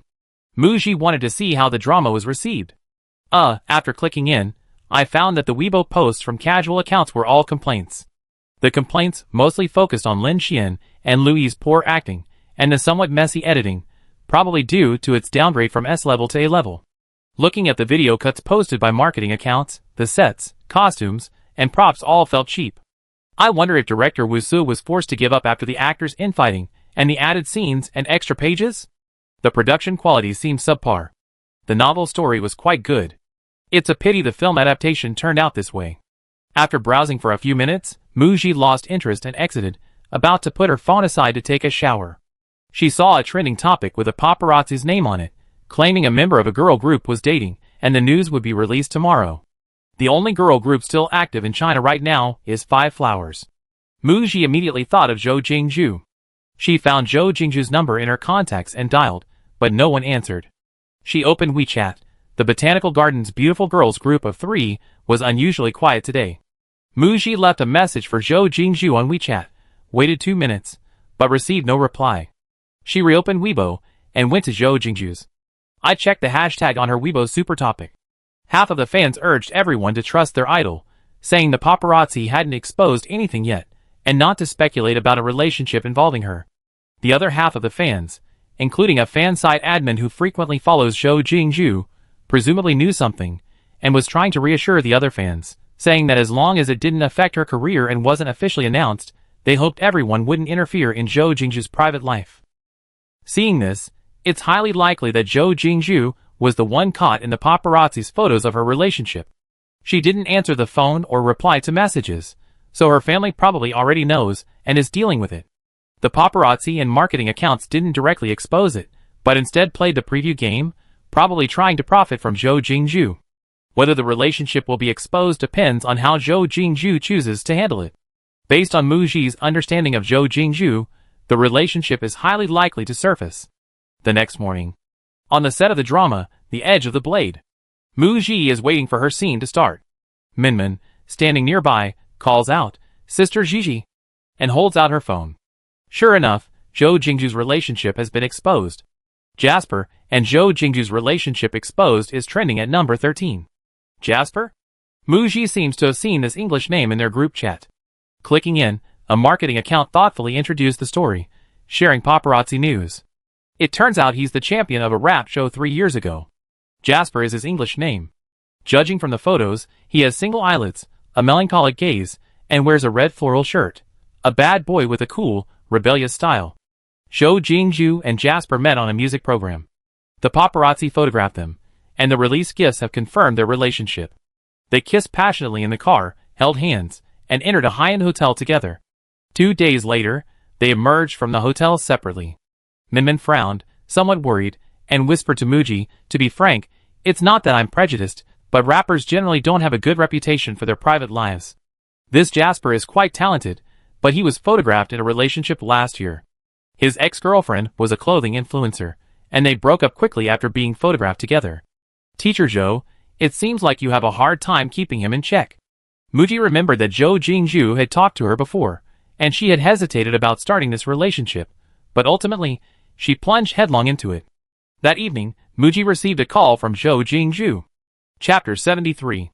Zhou Jingzhu explained why she hadn't answered the phone or replied to messages last night. "After my family found out about my relationship, they didn't ask any questions and just wanted me to break up with Jasper. I argued with them and drove off. I left my phone at home. My sister brought it to me this morning." Zhou Jingzhu didn't want to talk much about the unpleasantness with her family. Muji has a younger sister who also dated a boyfriend her family didn't approve of. Besides fearing their daughter would be deceived and hurt, her wealthy family naturally hoped she would find a boyfriend of equal social standing, with similar backgrounds, and whom they knew well. Zhou Jingzhu's situation was probably similar. Talking about the exposure of her relationship, Zhou Jingzhu on the other end of the phone was quite angry. Gritting her teeth, she said, "That paparazzi tried to extort money from me with the photos they took, but I refused." Undeterred, she released another teaser. When Zhou Jingzhu's family found out, they tried to use money to suppress the news of their relationship. Zhou Jingzhu stopped them. "After we got together, I was mentally prepared to be photographed. If I'm photographed the first time, there will be a second, a third, there's more than one paparazzi. Unless they stop seeing each other, no matter how careful they are, they will still be photographed. Most celebrity relationships are kept under wraps. But the truth will eventually come out." Both Zhou Jingzhu's team and the male lead's team chose to play dead regarding the exposed relationship, neither responding nor denying, which is tantamount to tacit admission. They can't deny it at all. They were seen kissing and hugging in a hotel, so they can't deny being just friends. Zhou Jingzhu briefly recounted her relationship with her boyfriend to Muji. "I'm a fan of his. One of the reasons I chose to participate in the talent show to become an idol was to get closer to him. So when I saw Jasper on the guest list for the music program that invited me, I immediately decided to participate." The two officially met through this program. After filming several episodes, they became friends. The celebrity guests had 2 private dinners. Over time, Zhou Jingzhu, who already had a strong liking for Jasper, found they got along very well after a few private interactions. She admired his talent and easily fell in love. Jasper confessed his feelings to her, and after serious consideration, she accepted. They've been together for 3 months and are currently in the honeymoon phase. He has more fans than me, especially female fans. Actually, the exposure of our relationship hurt him more, but he still chose to be with me without hesitation. I know you all care about me, worried that he chose to be with me for ulterior motives, just for fun. But I feel that he's sincere. I'm young and can't think too far ahead. I only know that I'm happy and joyful with him. So why shouldn't I follow my heart? I won't regret it. Mu Ji couldn't understand the emotions Zhou Jingzhu was expressing. Since Zhou Jingzhu had thought things through so clearly, even through the phone, she could feel Zhou Jingzhu's happiness when talking about this man. The corners of her mouth were turned up. All she could do was respect and offer her blessings. Zhou Jingzhu also expressed on the phone that she felt very sorry for the other members of Five Flowers, for the fans, and for the group's fans because of the exposure of their relationship. The members of Five Flowers haven't said anything. They haven't been together much in recent months, each busy with their own things. Yesterday and today, the topic of a girl group member dating, specifically Zhou Jingzhu's alleged relationship, trended on social media. Many netizens who followed Chasing the Light Girls have started paying attention again to what the 5 members of Five Flowers have been up to lately. Xia Xinyan released a solo single 2 months ago and is currently recording Chasing the Light Girls 2. Lu Kai is recording a dance variety show. Lu Yi's new drama just premiered. Zhang Mingyu is filming a drama. This has given the members of Five Flowers some attention and discussion. Zhou Jingzhu, the one whose relationship was exposed, has received the most attention. The trending topic Jasper and Zhou Jingzhu photographed has risen to number 4. Actually, if it were any other member of Five Flowers, such as the most popular Xia Xinyan, they might not have received this much attention. Zhou Jingzhu also has another identity, the heiress of a home appliance conglomerate, which adds considerable intrigue to her relationship with the famous rapper. On trending topics, netizens commented on Zhou Jingzhu's relationship. Are they just playing around? Jasper was photographed with his girlfriend the last time, and he broke up with her the next day. What a coward. Zhou Jingzhu, as a wealthy heiress, can't she find any man she wants? She has terrible taste. The Five Flowers girl group hasn't disbanded yet. At Five Flowers Zhou Jingzhu, as an idol, dating, how can she be fair to the other members? Image of her looking down. To be fair, although Zhou Jingzhu comes from a good family, she's not as good looking as Jasper's ex. There aren't many clean men in the rapper circle. Those who hang out with Jasper have all been exposed for cheating on multiple women and engaging in promiscuous behavior. They're probably only with Zhou Jingzhu because of her family's wealth. Girl, run away. Despite a major fan's warning yesterday, the confirmation of the relationship still disappointed many of Zhou Jingzhu's fans, leading some to unfollow her. It wasn't just disappointment that Zhou Jingzhu wasn't focusing on her career while in a relationship. More than that, it was disapproval of Zhou Jingzhu's boyfriend, feeling that their idol had poor taste and that a relationship with this rapper wouldn't last. Five Flowers fans relentlessly criticized Zhou Jingzhu. She's not in the entertainment industry anymore. She has endless money to inherit. Rich heiress. Hurry up and leave the group. Don't affect the other girls' dreams at Five Flowers Zhou Jingzhu, who said during the competition that they hoped the girl group chosen by Chasing the Light Girls would become the #1 girl group in China, and then her relationship was exposed after only a year. Isn't that a slap in the face? No professional ethics. I spit on her. Don't say Zhou Jingzhu doesn't rely on fans and doesn't owe the group fans anything. If it weren't for the votes from fans and the group fans, could she have debuted? Idols should be criticized for dating. Don't try to be hypocritical. Besides Xian Yin and Lu Jingkai, the others never intended to be good idols. They're either dating or filming. This group should disband quickly. Everyone should go solo and pursue their careers. It's exhausting. Many of the male's fans also joined in, attacking Zhou Jingzhu with all sorts of vulgar and offensive language. After the relationship was exposed, she received very few blessings. The two fan groups started arguing. As a friend, Mu Ji comforted Zhou Jingzhu, telling her not to pay attention to the negative comments online. Okay. I won't look.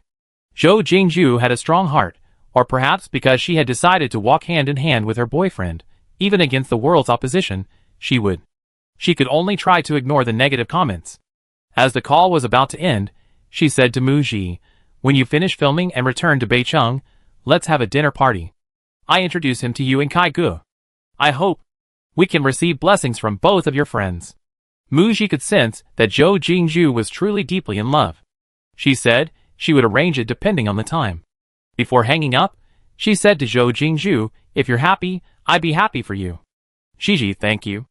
After hanging up, Muji saw a message from Minmin. Because of Zhou Jingzhu's relationship, a thread on the forum was buzzing about whether any of the contestants from the Chasing the Light Girl competition were secretly dating. The thread was full of comments mentioning Muji. Perhaps because her new drama aired, she overtook her rivals and became one of the most popular and talked about artists of her year. Many netizens seem to know everything about Muji, as if they're hiding under her bed, and they're making all sorts of claims that she's very likely in a relationship. It's possible that getting such a great role as the female lead in The Edge of the Blade is because she's dating TV king In Xiuran. Muji, utterly speechless. I don't know if the netizens are just bored, or if bringing up past contestants to generate hype for Chasing the Light Girl too? She's really getting dragged into this even when she's not doing anything. Because Zhou Jingzhu, Muji, and Lu Kai had previously posted photos of themselves at a gathering, fans know that the three of them have a good relationship. Muji saw a message from her fans reminding her at Muji, "Ji Bao, don't rush into dating. Focus on your career." Not only Muji, but also fans of Xia Xinyan, Lu Kai, and others left similar messages. Lui even replied to a fan's message on her social media, "I love fluttering moss at Lu, don't date. Focus on your career, you hear me?" Lui replied, "Don't worry, I'm not love-struck." This subsequently became a trending topic. Lui says she's not love-struck. Lui used the comparison with her fellow members to promote herself, leading to Five Flowers being mocked for their plastic friendships. This series of actions caused Five Flowers' popularity to soar to the top that night. The next day, Chasing the Light Girls 2, which had been filming for a month and a half, officially announced its mentor lineup and released the profiles of 101 contestants, and announced its premiere date. Next Saturday. Muji? The timing of Zhou Jingzhu's relationship being exposed is a bit too coincidental. However, she didn't have time to pay attention. In early December, Muji's scenes were due to wrap up in 2 weeks.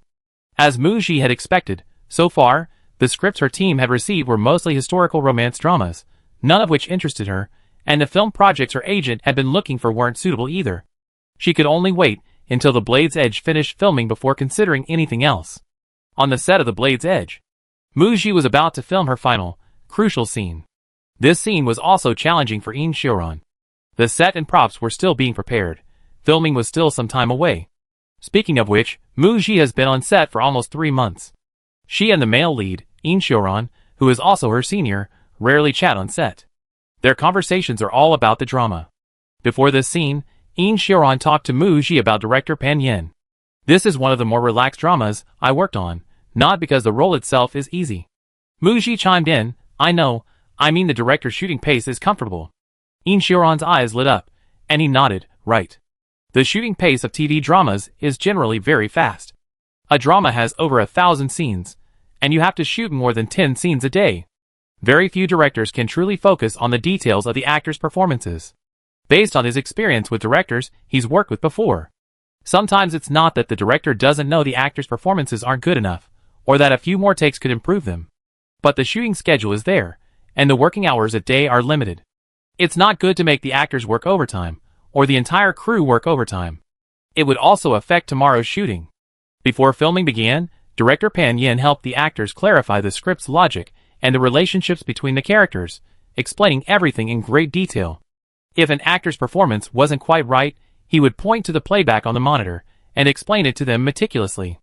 He would refine every scene's performance. Yet, he never delayed the actors' wrap-up time. The initial filming schedule was somewhat slow, but as the actor standards rose, the filming efficiency gradually improved.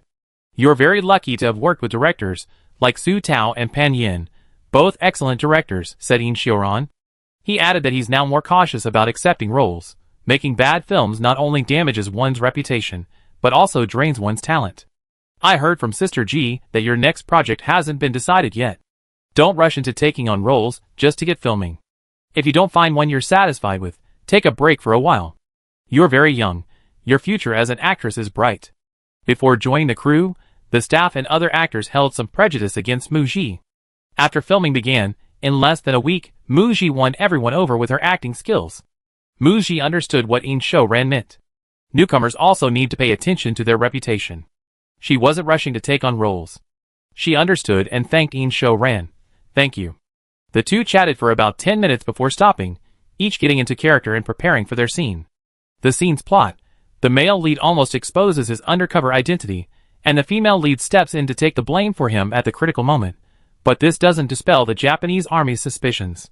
After being captured, the female lead isn't immediately taken away. Instead, she's tortured in front of the male lead, slapped, choked, her hair grabbed and her head slammed against the wall, and then tied to a chair. Shoulders, legs. She was shot once in each arm. They forced her to reveal her accomplices. Then the gun was handed to the male protagonist, who was ordered to kill her to prove his innocence. The male protagonist opened fire, but found he had no bullets. The Japanese soldier said they still had use for her, and wouldn't let her die easily. As they untied her ropes to drag her away, the heavily wounded woman unexpectedly managed to resist, grabbing a gun from a nearby soldier's waist and attempting to shoot the Japanese Major General. The male protagonist saw the Major General react quickly, pulling a nearby soldier in front of him as a shield. He pulled a pistol from his lower back and shot the female lead in the heart. The female lead fell. This scene was filmed from evening until 3 a.m. the next day. In the final scene, the Japanese Major General thanked the male lead for saving him, dispelling his suspicions. Seeing that the female lead was about to die, he agreed to the male lead's request, leaving her body for him to dispose of, considering their past bliss. After the Japanese soldiers left, they left someone to keep watch in the shadows. The female lead lay on the ground, in a pool of blood, and the male lead half knelt down, looking at her. The female lead's eyes silently spoke of love. But the male lead could not give any response, his face showing no emotion. The two looked at each other like that, until the female lead breathed her last. When the director yelled cut, Muji quickly sat up from the ground. In Sho-ran snapped out of his daze, reaching out to pull Muji up.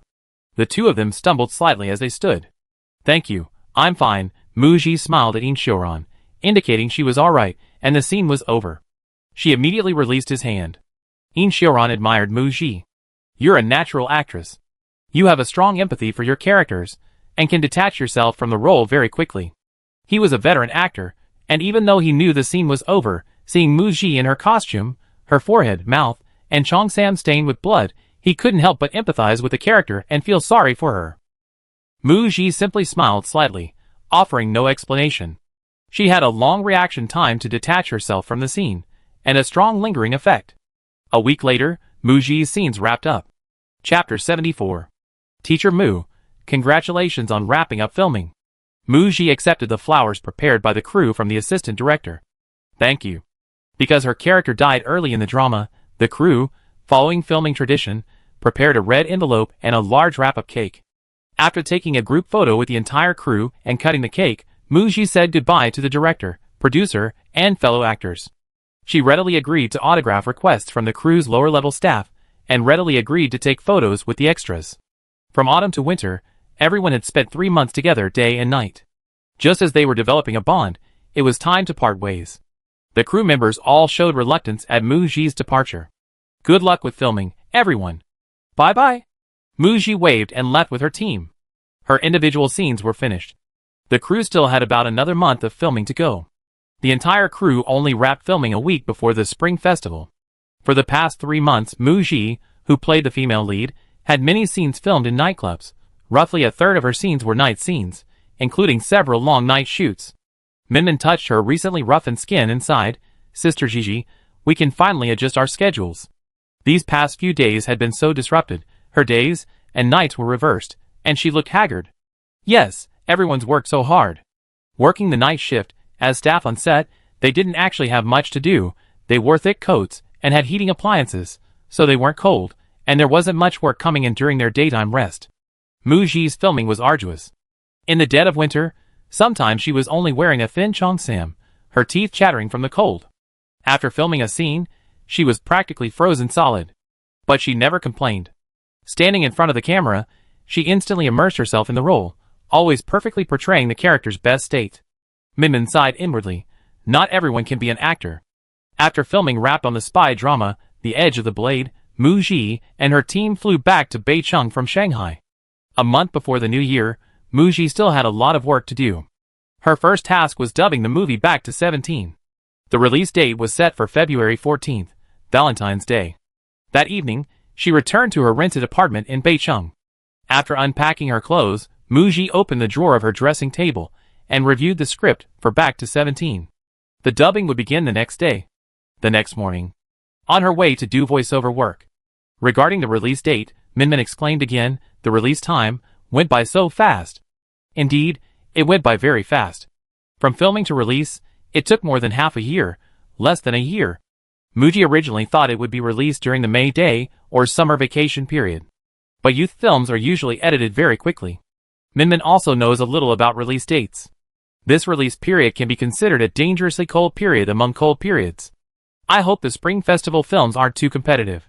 Muji hadn't had time to check which films were going to be released during this year's Spring Festival. January 21st is the first day of the Lunar New Year. After the Spring Festival films are released, it will be less than a month before Valentine's Day on February 14th. Movies released during the Spring Festival season are generally top-notch in terms of marketing and quality, and those with good word of mouth can rake in billions at the box office. Back to 17 chose to release on February 14th. If it clashed with several other films in the Spring Festival season with strong long-tail effects, it could easily become cannon fodder, only to have a one-day run. However, Back to 17 is the final installment of Guangying Media's youth film series, and the production company takes it quite seriously, showing their experience in choosing release dates. The production company and director must be very confident in this film, right? Arriving at the dubbing studio, Muji greeted director Su Quan and producer Wang as usual. Producer Wang had previously been a little worried. Muji is becoming famous, and she might start putting on airs in front of him. Fortunately, the young lady is very composed. Producer Wang, beaming, clasped his hands in a fist salute. Ms. Muji, congratulations. Your rise to fame is a very good omen for our film. I believe Back to 17 will be a box office and critical success. While a film relies heavily on audience support, fan support is only a drop in the ocean. Compared to her previous status as a newcomer, Muji now possesses considerable box office appeal. Producer Wang had specifically followed the data of these popular young actors and actresses. Muji and Du Qianqian were already neck and neck. She became famous so quickly. A good omen. What a wonderful omen. He gave Su Quan a thumbs up. Director Su, your vision is truly remarkable. Thanks to Su Quan's insistence on casting Muji, it was truly a stroke of luck. Everything happens for a reason. Su Quan was naturally happy about Muji's new drama's sudden rise to fame. It was good for the film. The most surprised was Song Yuan Liang. When he worked with Muji, he knew she was a good actress with a promising future, but he never expected her to become famous with her very first role. She went from being a nobody in the film and television industry to a rising star. He used to feel superior to Muji, but now that superiority was gone. It's rare for an actor to be recognized by the audience for a single role and have a representative work. It's even more rare for an actor to be recognized for a single role, have a representative work, gain a fan base, and acquire popularity, which can then be used to secure endorsements and commercial value. These were all things Song Yuan Liang desperately wanted. Muji had obtained them so easily, and he was incredibly envious. The film Back to 17 has a total runtime of 112 minutes, approximately 2 hours. Compared to the workload of dubbing dozens of episodes of a TV series, this was much faster. Plus, Muji had already reviewed the script last night, so today's dubbing work was completed smoothly and efficiently. During the dubbing process, she saw parts of the film's plot. Judging from the director's storytelling ability, the film's editing, and cinematography, the film's quality was quite good. This further raised Muji's expectations for the film. Dubbing finished. Director Su Quan and Muji confirmed the promotional schedule for Back to 17 in person. The planned promotional tour is from the end of the Spring Festival holiday to early February. The promotion will also continue during the first week of the film's release, totaling more than half a month of promotional time. Muji and her agent had already discussed the film's promotional tour. She immediately agreed. Okay, my schedule is fine. Her next film project wasn't finalized yet. Her schedule was available for the entire month of February. As the lead actress with the most screen time in the film Back to 17, it was her duty to fully cooperate with the production company for the film's promotion. 2 days later, at launching media, Muji arrived at the company to report for duty and discuss her pre-New Year work arrangements with her agent. She bumped into Xia Xinyan at the elevator entrance on the first floor. She also seemed to have just arrived. Long time no see. Congratulations. I've been watching The Bell Ringer. It's really good, and you acted wonderfully. Thank you, and congratulations to you too. Your performance in Chasing the Light 2 was very professional. You were great too. Xia Xinyan was a little surprised. Muji really had been watching Chasing the Light 2. Deep down, she was a little jealous and wary of Muji. Muji hadn't debuted as part of a group but chose to become an actress, and her first drama made her an instant star. In terms of popularity, fan base, and endorsement and magazine sales, Xia Xinyan currently had the upper hand over Muji. But Xia Xinyan knew very well Muji's acting prospects were better. She could only adjust her mindset, telling herself that she and Muji were on different tracks, and there was no need to compare themselves. She couldn't bring herself to dislike Muji. Helping Muji promote her new drama was a task assigned by her company, and the wording of her reposts was very official. Muji helped her promote her new song and cheered her on, as a mentor on Chasing the Light Girl 2. The posts were brief, but it was clear that Muji had written them herself. They were very sincere. Xia Xinyan actually envied Muji. She envied Muji's strong sense of conviction. If she didn't want to be in a group, she wouldn't be. If there was no future at her original company, she would terminate her contract and switch companies without hesitation. She also learned from her agent that Muji had a lot of ideas about developing her individual acting career. In order to focus on acting, she could go months without participating in any activities or having any exposure. She had the courage to be her own person, rather than a perfect robot.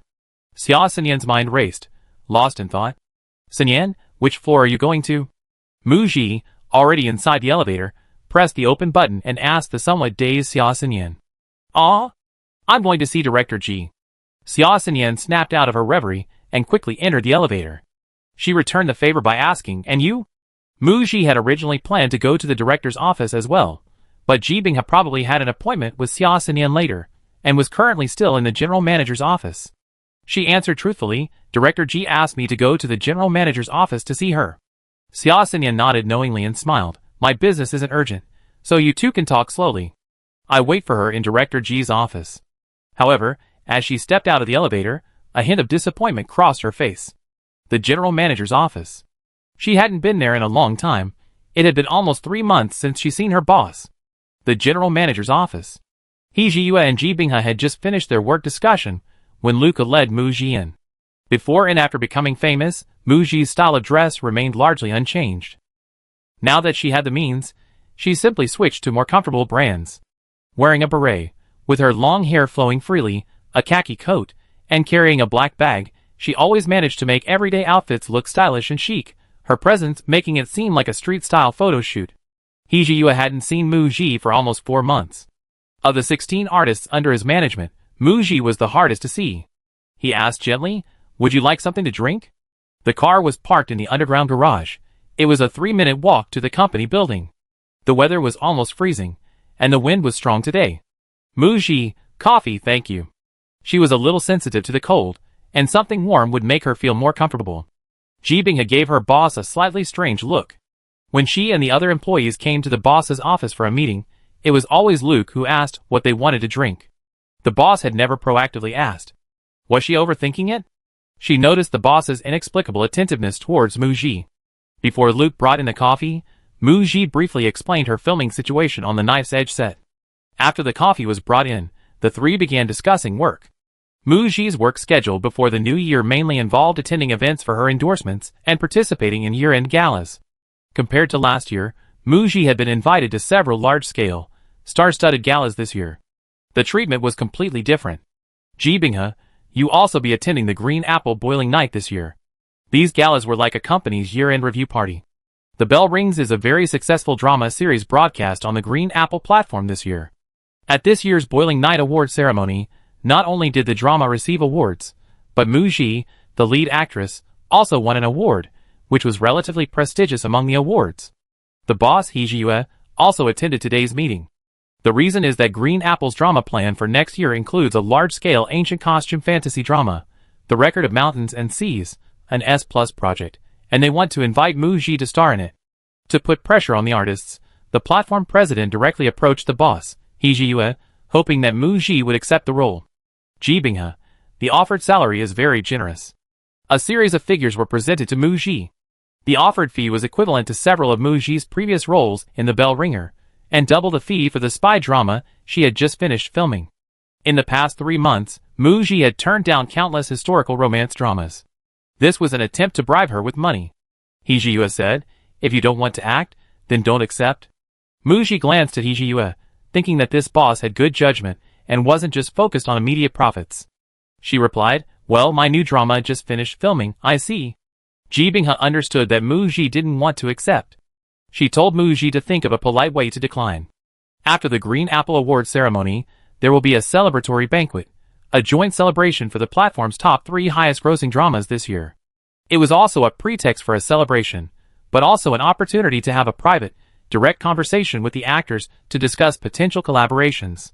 He Ji-yue astutely pointed out, Green Apple wants to replicate the success of The Bell Ringer and create another blockbuster next year, The Bell Ringer 2. If it weren't for director Su Tao's meticulous work and the long pre-production time for a film, the platform would have wanted the screenwriter of The Bell Ringer to write a prequel, with the original cast filming The Bell Ringer 2. Mu Ji chose not to join the group because she didn't want to become an artist under the platform's control. Even if the platform is powerful, even if launching media can't shield her from external storms, she can't allow herself to be tied to the platform and become its employee. Chapter 75. This year's Green Apple Boiling Night. According to the official press release, the vice president of the Green Apple platform, several well-known directors of several popular variety shows on the platform, Best Actor Tai Fong and many other top-tier artists, as well as over 100 popular artists will attend the event. Awards will be presented in categories including dramas, films, variety shows, and music, with over 30 awards. The red carpet event will begin at 5 p.m. Mu Ji's appearance this year is scheduled for the second half-hour later. It's been a year since she last walked the red carpet. Minmin, Sister Gigi, your red carpet look last time was amazing. Tonight in the Boiling Night live stream, I saw many viewers eagerly anticipating your red carpet look. Last time, while Mu Ji was beautiful, her dress was criticized for lacking class. Tonight, Mu Ji wore a haute couture gown from Yeon Nair's latest collection. While it couldn't quite compare to the early spring collections worn by top female celebrities next year, it was a significant upgrade in style compared to last year's gowns. At 6:30 p.m., despite the chilly wind, the red carpet was dazzling and bustling with activity. Mu Ji, in a pink, flowing gown from Yeon Nair, gracefully walked the red carpet, like a proudly blooming pink peony, vibrant and exquisite. She was also like a pink pearl, gleaming with a lustrous, translucent sheen. It perfectly accentuated her beauty and elegance at her age. Tonight, she was still a princess on the red carpet, a low-key princess in her style.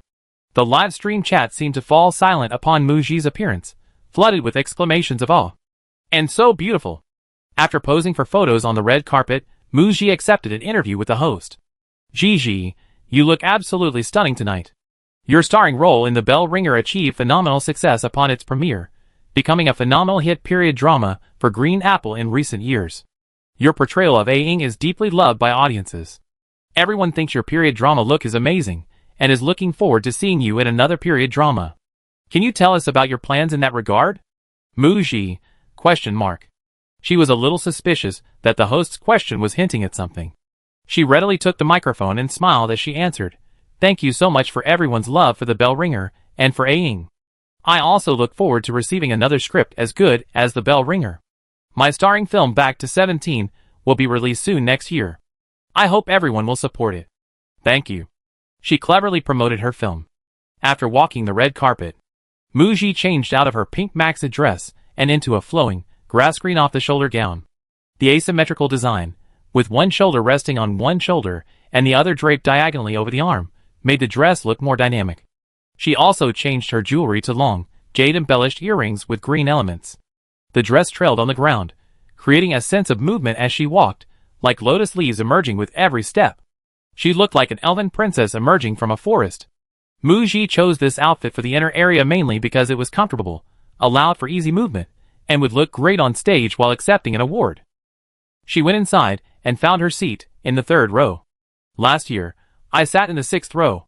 The dress I wore, the order of my appearance on the red carpet, the seating arrangements, and the award ceremony I was about to receive, everything had been upgraded.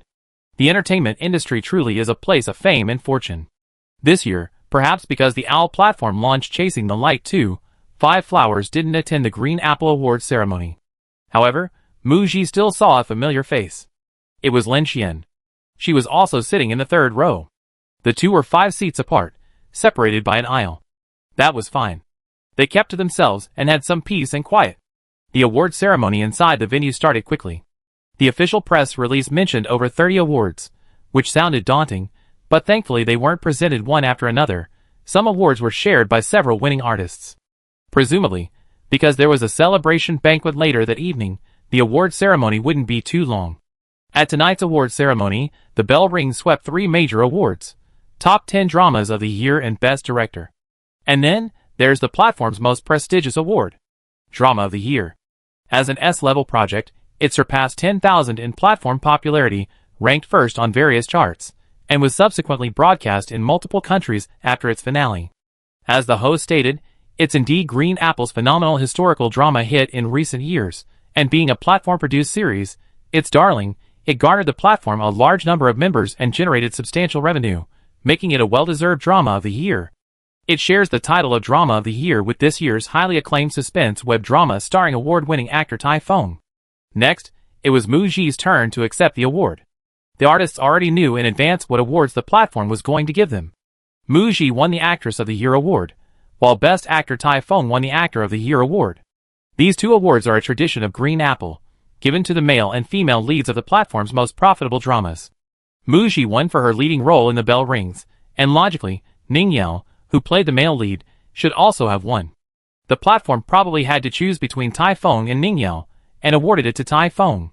Tai Fong starred in a male-centric suspense drama, so the award was more well-deserved. Hearing her name called, Mu Ji stood up, lifted her skirt, and walked towards the stage. Best Actor Tai Fong, whose seat was in the second row, had already walked onto the stage before Mu Ji, reaching the center and standing next to the host. Mu Ji quickly followed. Tai Fong, standing at 1.84 meters tall, possesses striking eyebrows, large, deep-set eyes, a high-bridged nose, and thin lips. His features are strikingly handsome, with a sturdy and upright posture, exuding an aura of righteousness. Logically, his appearance should be quite approachable. However, the roles Tai Fong has played in the past 2 or 3 years have been rather tough and rugged, rarely smiling in public, giving him a distant air. For example, tonight, wearing a black suit from D brand, even though he was there to accept an award, his presence was somewhat cold. Seeing Mu Ji approach, Tai Fong politely glanced at her, gave a slight nod as a greeting, and immediately turned his head away. When their eyes met, Mu Ji only responded with a slight smile. Then, standing a person's distance away from Tai Fong, she stopped beside him. The awards were presented by the vice president of the Green Apple platform. After accepting the trophy, Mu Ji took a photo with the vice president, Tai Fong, and then both gave very formal acceptance speeches. Then she stepped off the stage. After receiving the award, she sat in the audience for over half an hour before the award ceremony finally ended. Then they moved to the banquet. Mu Ji changed out of her evening gown, styled her long hair in an updo, wore a diamond headband, and changed into the third outfit she had prepared for the banquet, a long-sleeved, belted black velvet gown, a classic retro Hepburn style, noble and elegant, giving Mu Ji a serene beauty. She chose to wear this to the banquet because it was the only dress that didn't drag on the floor. She wouldn't have to worry about getting it dirty and having trouble returning the dress. Another advantage was that black was slimming and didn't accentuate her stomach, so she could eat to her heart's content. At the banquet, Mu Ji followed her manager and quickly found her seat. She arrived relatively late. The banquet hall was already nearly full.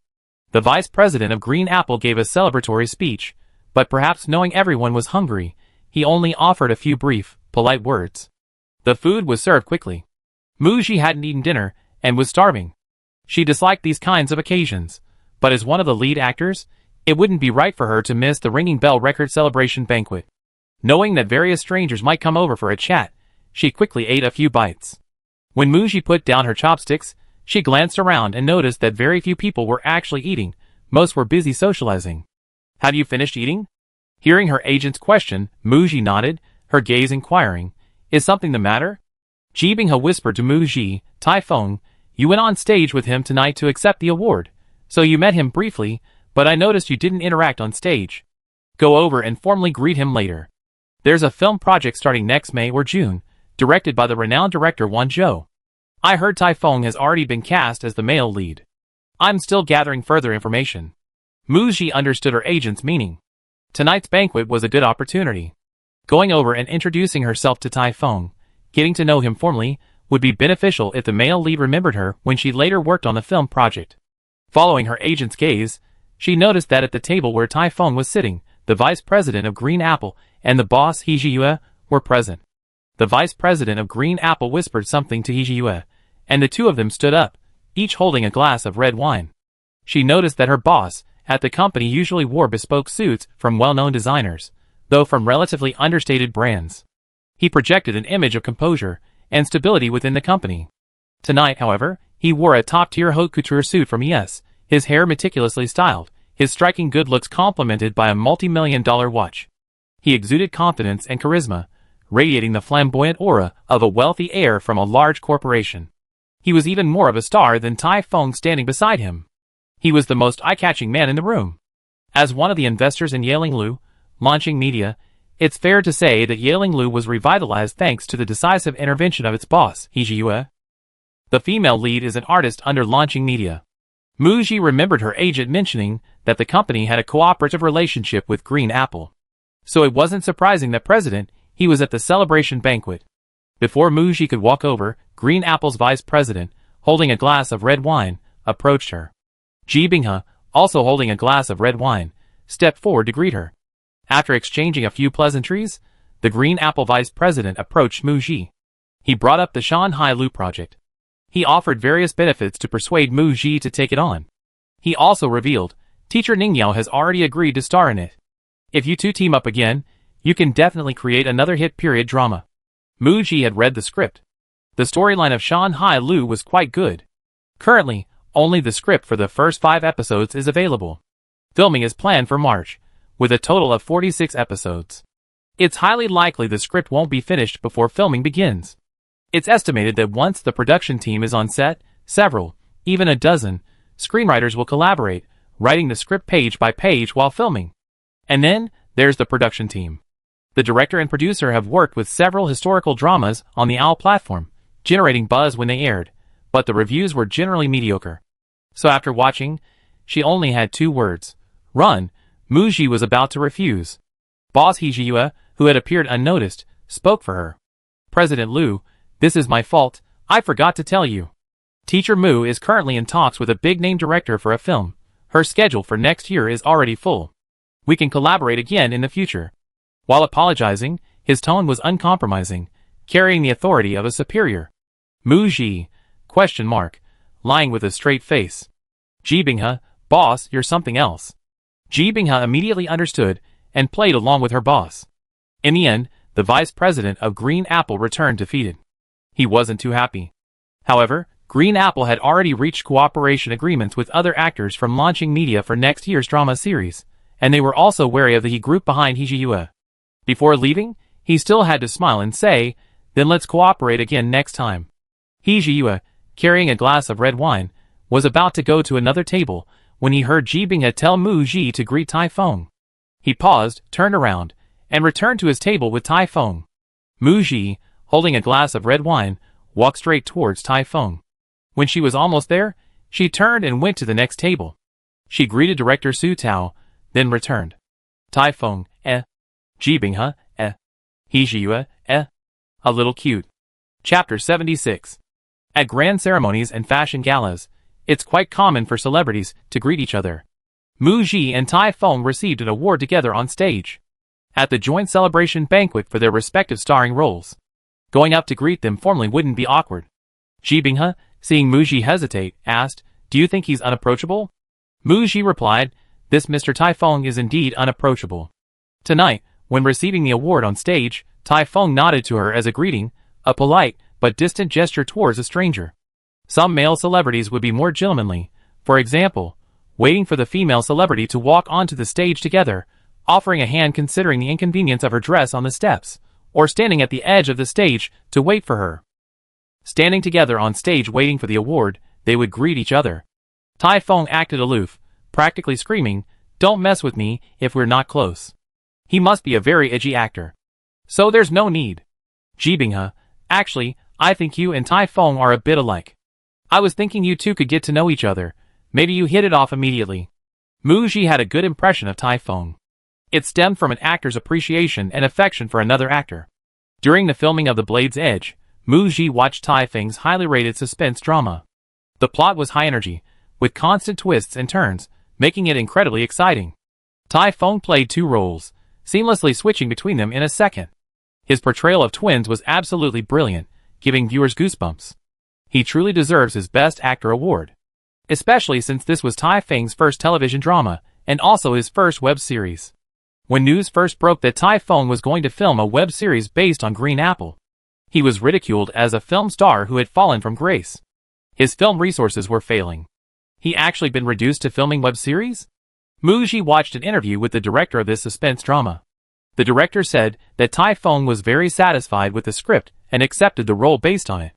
Tai Feng hasn't starred in many works, but the ones he has starred in have generally received good reviews. The similarity mentioned by his agent probably refers to the fact that Mu Ji, like Tai Feng, is very cautious in choosing roles, valuing the script and paying close attention to the reputation of herself and the work. Back when I was watching the series, Min and Mu Ji were both fans of Tai Feng. Mu Ji was given a lot of information about Tai Feng. Brother Feng is a rich second-generation heir, the kind who will go home and inherit the family business after retiring from acting. In his early, somewhat awkward days, he was a sunny young man. He won a Best Newcomer award and a Best Supporting Actor award for his first film. At the height of his career, rumors of a romance with a new actress he worked with surfaced, and it seemed pretty solid. However, both denied the rumors. The dramatic twist is that the actress later married Tai Feng's brother. From that time on, Tai Feng's personality became aloof. Someone revealed that Tai Feng and that actress did indeed date, but she deliberately approached him and used him. Afterwards, he deliberately kept his distance from actors he worked with. He's not short of money, hasn't participated in variety shows, and only makes headlines when his work is released. He disappears when he's not filming. He likes all kinds of extreme challenges and loves traveling the world. He's been spotted by fans many times. Tai Feng's real life is low-key yet exciting. If the previous incident of being deliberately approached and used was true, then Mu Ji's approach to greet him was, in Tai Feng's eyes, a replay of the same scenario. She had kicked a hornet's nest. Ji Binghe vaguely remembered that Tai Feng had a similar romantic rumor from a few years ago. I was too hasty in this matter. Several well-known directors were also present at tonight's banquet. Ji Binghe didn't awkwardly take Mu Ji to greet them. Considering Mu Ji's current achievements in film directors generally don't know much about television dramas or web series, and might not even recognize Mu Ji as a newcomer, or have even heard of her name. Taking Mu Ji to greet them would make it difficult to establish an impression without any representative film work. Perhaps seeing Mu Ji's beauty, any offers for collaboration would be nothing more than decorative roles, which would also make the artist seem less valuable. Let me think of other options. Mu Ji, we can look at other projects. Regarding the film project her agent mentioned, directed by the renowned Wan Zhou and starring Tai Feng, Mu Ji hadn't seen the script and didn't know what kind of story it was. Although sometimes a good director is more important than a good script in filmmaking, with an unknown script and unknown roles, even if the director was famous, Mu Ji wouldn't blindly follow the project. She wasn't necessarily aiming to act in movies. It's just that the scripts she currently accepted were somewhat unsatisfactory. I only finished filming half a month ago. I'm not in a rush to join another project. She understood her agent's anxiety. In a few days, the new year would arrive, and it would be January. The movie Back to 17 will be released in February, and The Blade's Edge is expected to air in the second half of the year. If they don't hurry up and start filming, their output will be interrupted next year. Filming for a few months without exposure isn't a big problem. But if an artist doesn't have any works released for a year, it's detrimental to maintaining the upward momentum of their career, and the impact is significant. When He Jiyue left, she considerately called Mu Ji and Ji Binghe along. They left early with their boss, and no one dared to stop them.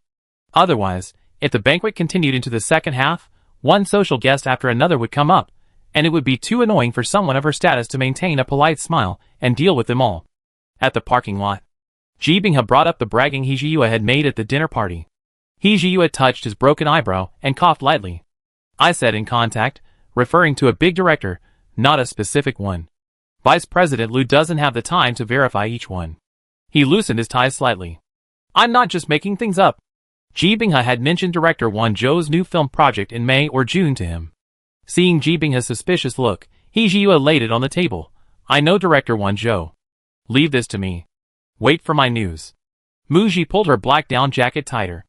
It's getting late, Director G. Teacher Mu, go home and rest. He tossed his car keys to Luke and walked towards his parked sports car. Ji Bingha felt her boss was acting strangely today. Muji heard her manager mutter, "What's strange?" Ji Bingha wanted to say that her boss's go home and rest early was rather gentle, but when combined with Muji's question, it became a cheesy pickup line. It was so cheesy that she shivered and couldn't help but cross her arms and rub her arms. I mean, it's awfully cold, let's get in the car. The banquet ended, and it was already past 11 p.m. when she got home.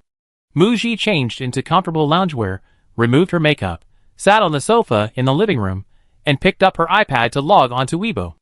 Only now did she have time to check tonight's trending topics. Typhoon Muji Actor and Actress of the Year Awards, number 9 on the trending list. Muji Pink Dress Princess, number 28 on the trending list. Muji 3 Outfits, number 3 on the entertainment trending list. She briefly browsed the last 2 trending topics. Most praised her for looking beautiful tonight and her outfits, while the rest compared her to other female celebrities, pointing out that her dress was being looked down upon. Marketing accounts were posting a roundup of the best looks from female celebrities at the Boiling Night event hosted by Green Apple, and Muji was one of the 9 photos featured. Then, clicking on the top trending topic led to the Typhoon and Muji Annual Actor and Actress Awards. The top comments were mostly from Muji's fans explaining, "Congratulations at Muji." Green Apple's Annual Actor and Actress Awards are given by the platform to the lead actors and actresses of the best-selling and most profitable dramas of the year. This year's Drama Kings are the dramas starring Typhoon and Muji respectively. Muji won the award for Green Apple's hit historical drama, The Bell Rings. Typhoon is a film emperor, and Muji is a small-time actress. It's an honor for them to receive awards together. Thank you to the platform for recognizing and encouraging a small-time actress. We wish both actors a bright future. Take away the young actress Muji. Our first drama did well on the platform, achieved good results, and our idol won an award. Can't fans even be happy and praise her? Typhoon is a very excellent senior actor. Muji's fans, besides liking Muji, are also viewers and can also like Typhoon. Isn't it normal to express happiness for both actors winning an award together? I hope the 2 fan groups can get along amicably and not be provoked. Heart. Muji scrolled down. It turned out that a fan had posted something like, "Muji and the best actor Typhoon won the Actress of the Year award together. Muji, you're really awesome." This was being mocked as using the best actor to glorify Muji.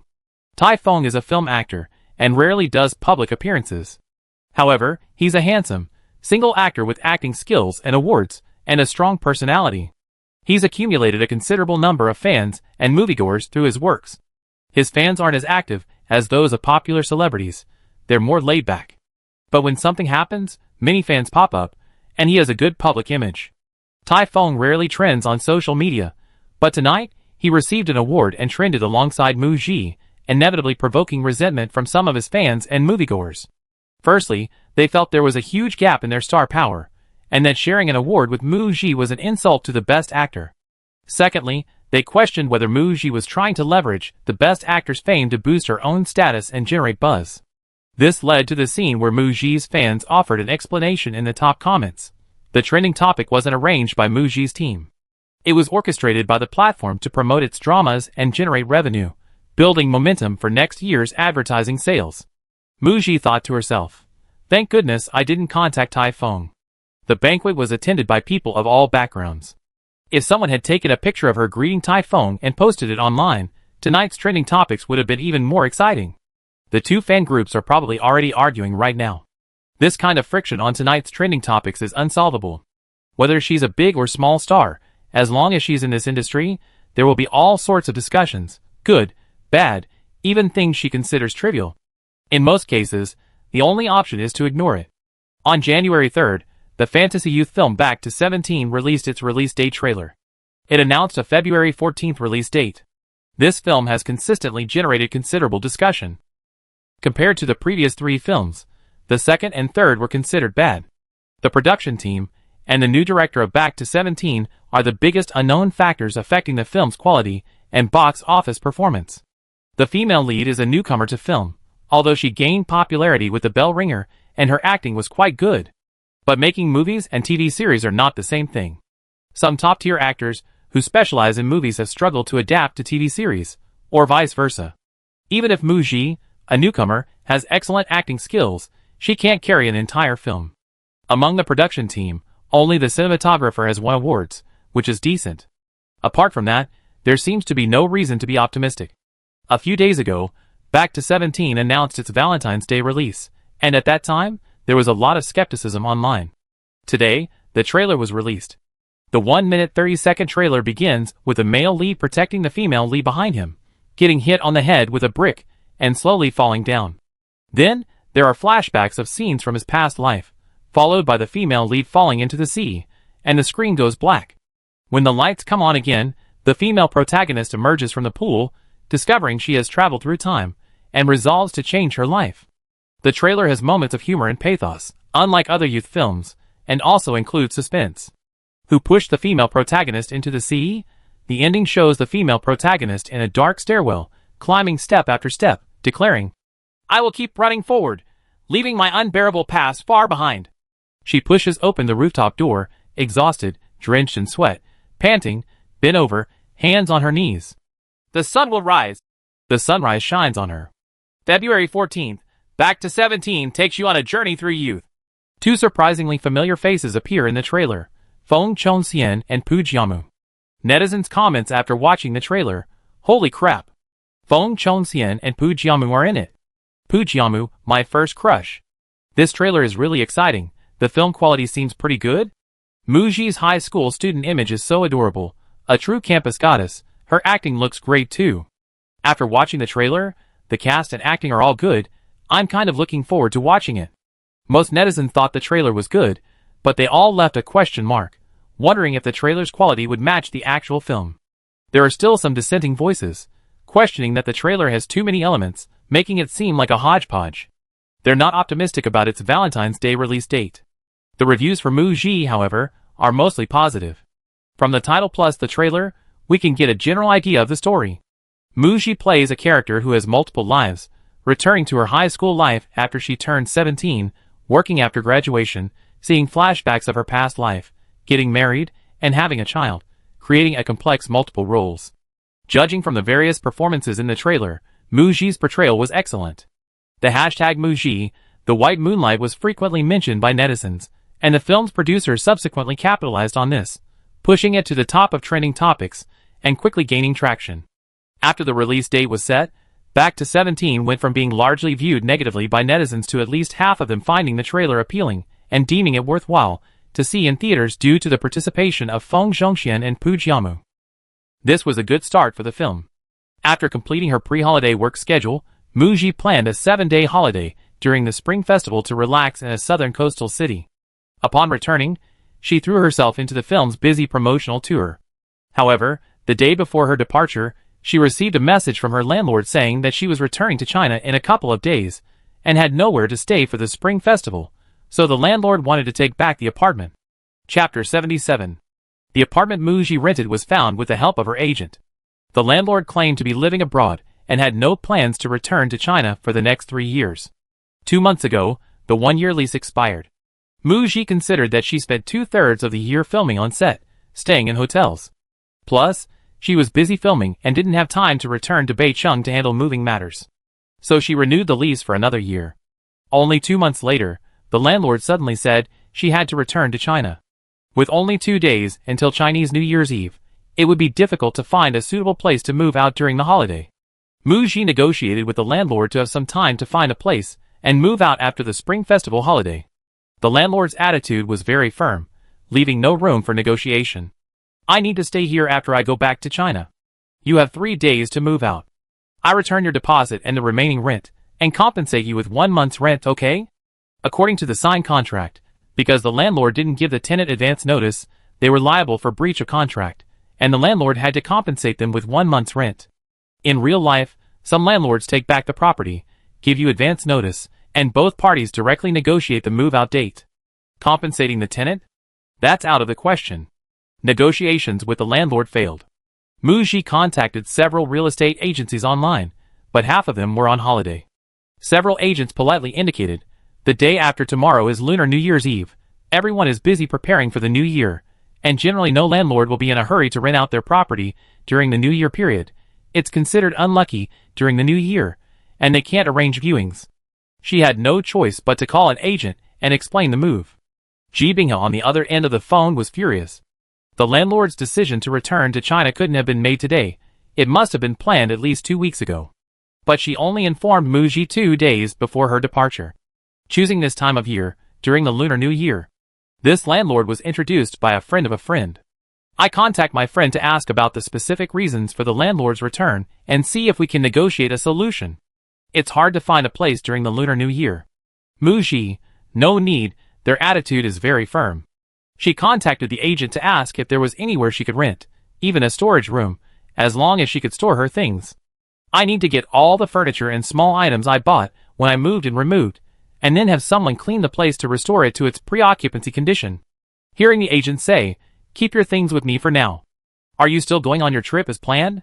If not, come stay with me for a few days." Ji Binghe flew back to her hometown from Beicheng this morning. She's not in Beicheng anymore. She'd be back in a few days. There was too much stuff, bed, sofa, tables, chairs, etc. If all that was moved into Ji Binghe's place, there wouldn't even be room to move. Mu Ji had already cancelled her travel plans. Until the move was settled, her pile of furniture and belongings was a mess, and she had no mood for it. I can stay in a hotel for a few days. The main thing is to move all the furniture out of the house. She needed to move everything out before the landlord stepped into the apartment. Perhaps it was just her imagination. Was the landlord's attitude towards her unfriendly? She didn't want to be trending on social media during the Lunar New Year because of moving, and she didn't want her belongings in the rented apartment to be casually inspected, photographed, and even posted online. It made her feel offended. "Okay, I contact my friend and ask. I call you back later." After ending the call, Ji Binghe still called her friend, asking her to find out from her friend why the landlord was in such a hurry to return to China. Did he harbor any hostility towards Mu Ji? Ji Binghe had accompanied Mu Ji to the rented apartment the whole time. The apartment was newly renovated, unoccupied, and unfurnished. Mu Ji had purchased the furniture herself after renting the apartment. Mu Ji was given 3 days to move out without prior notice.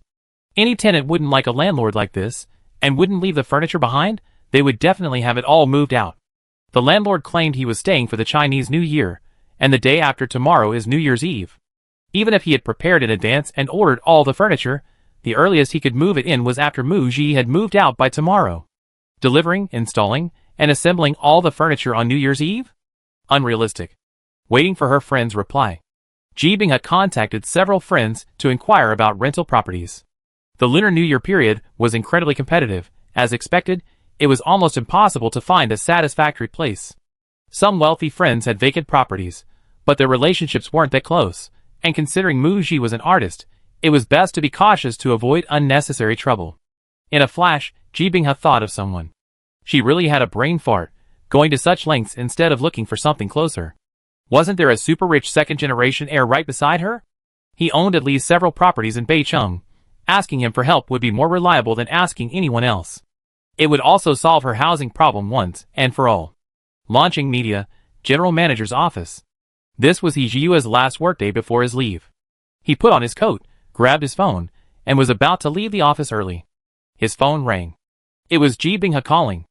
After hanging up, He Jiu took off his coat and hung it back up, then called Luke into the office. Luke knew his boss was about to leave, so his sudden call made him think there was some urgent matter to attend to. But his boss simply asked, "Luke, help me check the monthly rent for apartments in Donghua Mansion. Prepare a rental contract." Luke was stunned for 2 seconds, hearing his boss's instructions for the first time. As far as he knew, his boss lived in Donghua Mansion, where the buildings had 2 apartments per floor. His boss owned both apartments on the same floor. Because he didn't like living in such a large apartment, he hadn't combined the 2 units. Hearing his boss ask about the monthly rent, excluding the possibility of renting another apartment, was Luke planning to rent out another vacant one? For a moment, Luke's mind wandered, but then he heard his boss continue, "Your flight home is tomorrow afternoon? Do you want to consider changing your ticket to the day after tomorrow at noon? You work an extra day tomorrow, and I pay you triple wages. I have something for you to do." Luke's mind raced as he checked his phone for flights the day after tomorrow. There were still tickets available. A flight at noon the day after tomorrow would allow him to make it back in time for New Year's Eve dinner.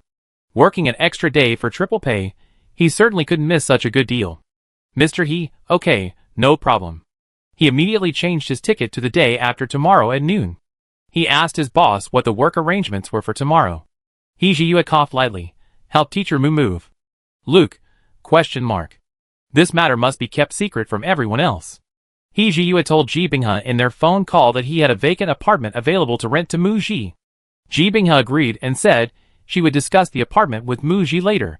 He Ji wondered if Mu Ji would have any reservations about living on the same floor as him. To allay Mu Ji's concerns, and to assure her that living on the same floor wouldn't be a burden on her, he asked Luke to contact Mu Ji and push things forward. He wouldn't get involved personally, maintaining boundaries with Mu Ji. Mu Ji received a call back from her agent. I asked a friend why the landlord is so eager for you to move out. Mu Ji listened quietly as her agent continued. Ji Binghe on the other end of the line remained silent for a while before continuing. It's true that the landlord decided to return to China to develop her career. But she didn't inform you beforehand, and choosing this time of year, around the Lunar New Year, was intentional. She's an overseas fan site manager for Du Qianqian. Mu Ji, ? Fantasy, insane, utterly unbelievable. She knew that Du Qianqian, and you auditioned for Back to 17, and the director chose you for the role, believing you stole Du Qianqian's film opportunity. Du Qianqian's new dramas Huan Quan by Luo and Yao Ling Lu are competing against each other, and your various chart data and popularity have surpassed Du Qianqian's. Thus, Du Qianqian's fans saw Mu Ji's fans as their new rivals and harbored hostility towards Mu Ji. Mu Ji used her personal ID information to rent the apartment.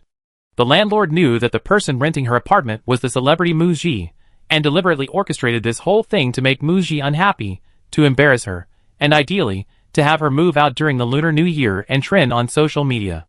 Then, Ji Binghe criticized Mu Ji for being a celebrity who received a high salary but played the victim.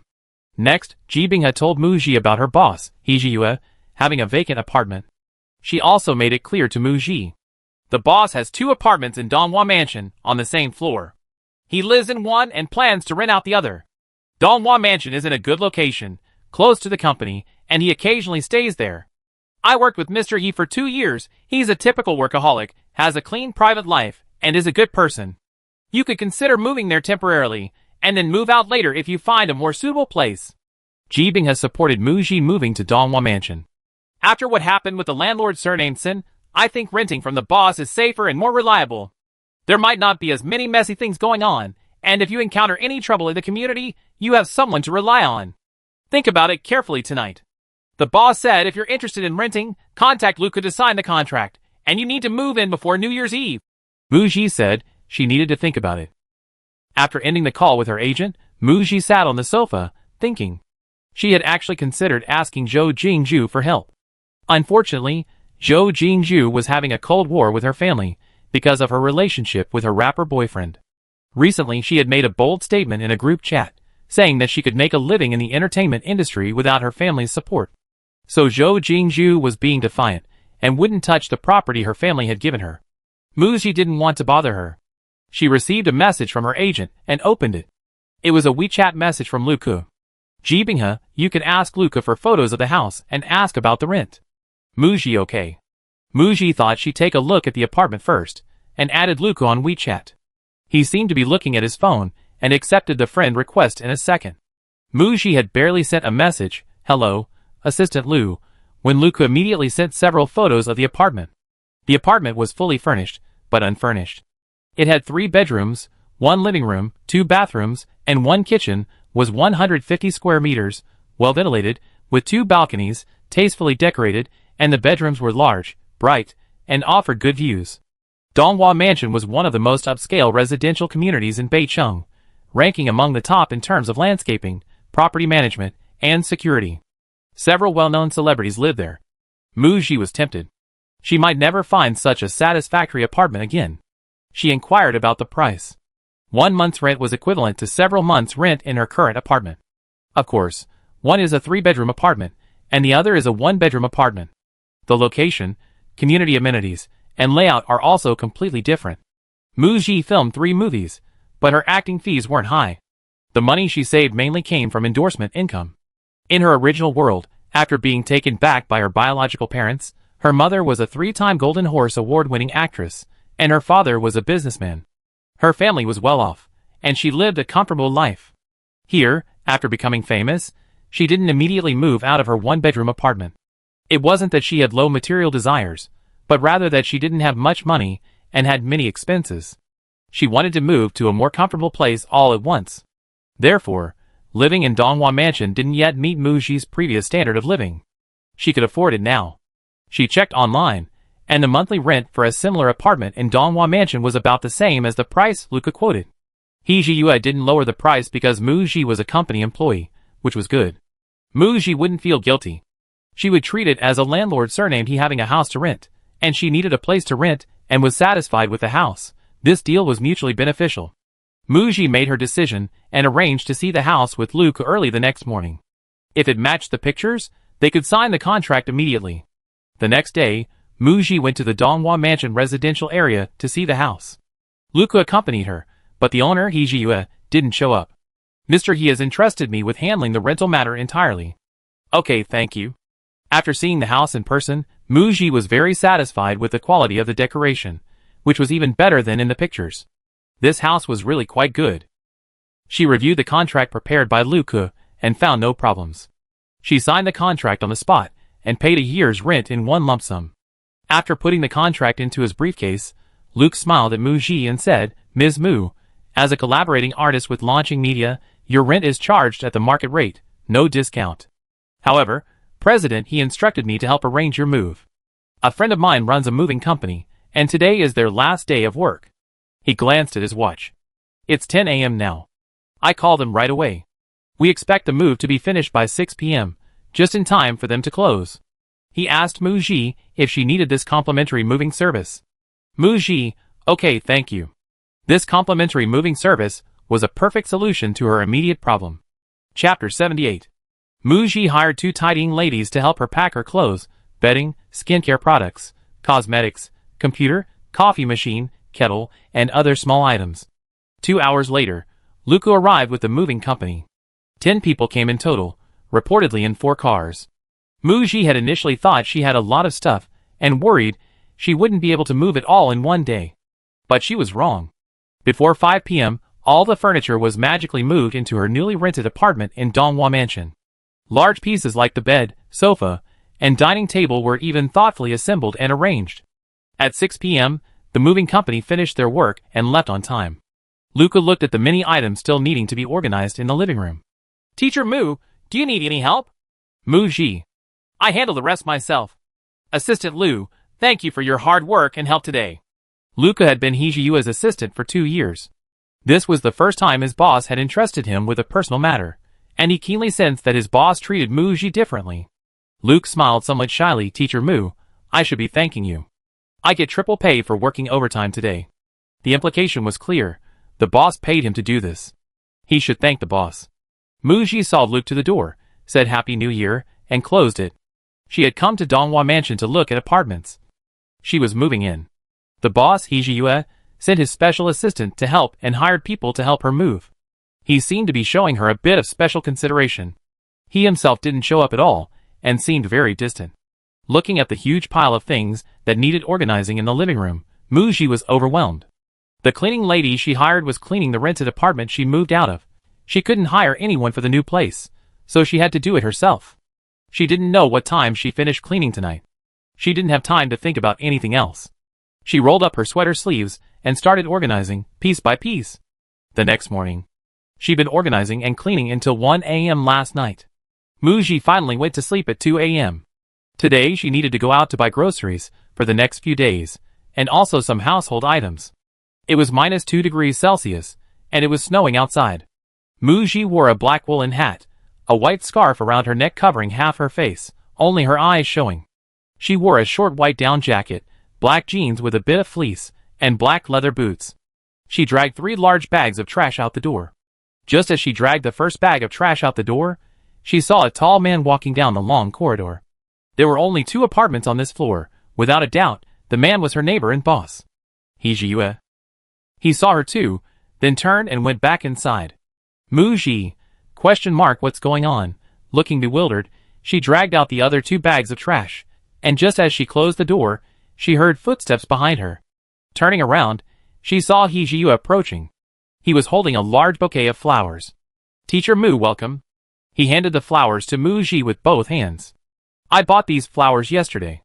Considering you were busy last night, I didn't want to bother you, but I happened to run into you today. It's a small token of my appreciation from a neighbor. I hope you accept it." This means she wasn't originally planning to give them to him. Since she ran into him today, she decided to give them to him anyway. 99 delicate pink roses, half in full bloom, half still buds. These flowers could keep the house for several days. She had just moved to a new house and needed a bouquet of flowers. A bouquet of flowers was on Mu-ji's shopping list today. She could buy them herself and was about to refuse. Then she heard Hee-ji say, "I won't be staying at Donghua Mansion for the next few days. It's a waste to leave them in the house." Mu-ji glanced at Hee-ji. His face seemed to say, "I already brought the flowers out. You're not going to make me take them back, are you?" The pink roses emitted a faint, sweet fragrance. A very pleasant scent. Mu-ji felt a pang of sadness at seeing such beautiful flowers wither silently in the house. "Thank you." She reached out and took the flowers. Mu-ji, holding the flowers, was about to enter the password to open the door, then took them inside and put them away. Hee-ji looked at the 3 large bags of trash at her feet and asked, "Is this the trash to be thrown away?" "Yes, I'd be right there. The trash needs to be thrown in the stairwell next to the elevator. Just push open the emergency exit door, and the trash can is behind the door. I'm taking the elevator down now, so I throw it away for you while I'm at it." He bent down and easily lifted the 3 large bags of trash with both hands. "It's nothing, you're welcome." He turned and left with the trash. Mu-ji, recalling the conversations among her female colleagues, they could get reimbursed for their monthly sanitary napkin and other toiletries with receipts. The company's break room offered unlimited brown sugar ginger tea. The boss would readily help a female colleague change her water, etc. The female colleagues described the boss as very gentlemanly and considerate towards women. So, in Hee-ji's view, helping with the trash was simply, "I'm strong, I do it." It wasn't about deliberately trying to please anyone. Generally, when men try to win a woman's favor, giving gifts, taking her out to dinner, or offering to help with repairs are quite common. For a rich second generation like Hee-ji, even though the 3 large bags of trash Mu-ji threw away were mostly cardboard and packaging, and didn't smell bad, he was dressed in expensive designer clothes and shiny leather shoes, and could carry several large bags of trash without any apparent concern. It was quite endearing. He must have been well educated. But she didn't like overly helpful neighbors. Hee-ji was driving back to the He family villa. He received a call from Jo Chung. "Brother Yu, it's been a while since we got together. We found a place to have barbecue, a really quiet courtyard. Everyone there is a few of your buddies. Top-grade Wagyu beef just arrived by air, freshly slaughtered lamb, a roast suckling pig that will be ready when you get there, and a big box of freshly prepared seafood. I sent you the address. We're waiting for you, hurry up." Hee-ji had received a message from Jo Chung a couple of days ago mentioning the gathering. He had been so busy he forgot about it. Today was a rare day off, and he couldn't stand his friends' repeated invitations. He turned the steering wheel slightly to the left, pulling into the left-turn lane and heading towards the address Jo Chung had sent. The location Jo Chung had arranged was a farmhouse restaurant run by Chingzi, one of the second-generation rich kids in their group. It hadn't been open for less than a year, and was consistently losing money. They were thinking of trying to hold on for another 3 months after the new year, and if it didn't work out, they'd close it down. It was snowing, and the weather was freezing. The group was having a barbecue feast inside. When Hee-ji arrived with 2 bottles of liquor, the roast suckling pig was just ready, and Jo Chung, his face greasy, was cutting meat with a small knife. Hearing footsteps, he turned around and said, "Hey, brother Yu, you're finally here." Jo Chung handed the knife to the others, flashed a bright white smile, and walked over. He took the liquor from Hee-ji, looked at it, and exclaimed with a smile, "Good liquor." He placed the liquor on the table beside him. He then kicked Jin Ziqian, who was playing a game, and gave him a wink. The purpose of this gathering today was, one of the goals was to ease the tension between Hee-ji and Jin Ziqian. Since the last gathering, the two have rarely appeared at the same events, and when they do, they ignore each other. A week ago, Jo Chung suggested organizing a gathering. Jin Ziqian agreed, saying he would pay for the food, showing a willingness to mend fences. Jin Ziqian was recently scammed by a young model, paying a hefty tuition fee. He almost got exposed, but managed to suppress the truth. The matter reached his parents' ears, resulting in the suspension of his black card and a curfew. For the past 6 months, he's been home before 10 p.m. every night, becoming a model student. Under his parents' card suspension lesson, Jin Ziqian has matured somewhat. Looking back, He Jiyue's disdain for him seemed like a refreshing honesty, something other friends wouldn't dare reveal to him. Seeing He Jiyue's successful management of launching media, showing he had some talent, he might actually become the successor to the He group. Jin Ziqian put his phone away and poured himself a glass of red wine. He walked up to He Jiyue.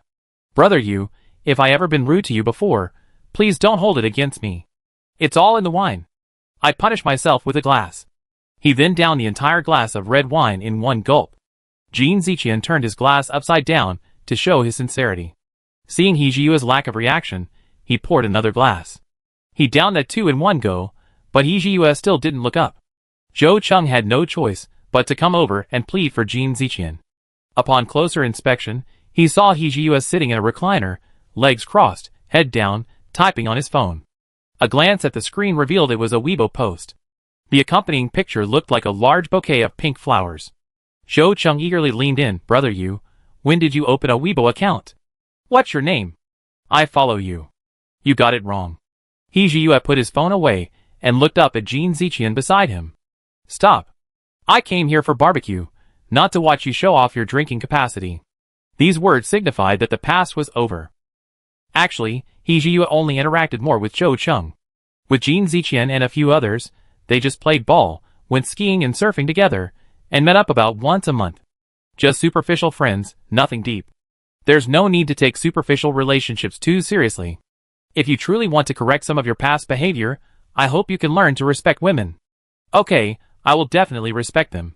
Jin Ziqian had already stumbled once, and if he still wanted to make it in the entertainment industry, his parents were keeping a close eye on him, so he dared not mess around again. Afterwards, the 7 people, including He Jiyue, sat down, grilling food and eating and drinking heartily, thoroughly enjoying themselves.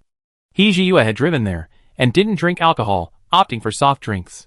While they were enjoying their meal, Jin Ziqian approached with a smile and whispered, "Brother Yu, do you think it would be possible to invite Miss Muji out sometime? I want to formally apologize to her." As soon as he finished speaking, he saw He Jiyue's eyes turn as cold as ice picks, carrying a warning. Jin Ziqian hurriedly raised 3 fingers to swear, "I would never dare to have any romantic feelings for any of the artists in your company, Brother Yu. Almost a year has passed, and I really admire her."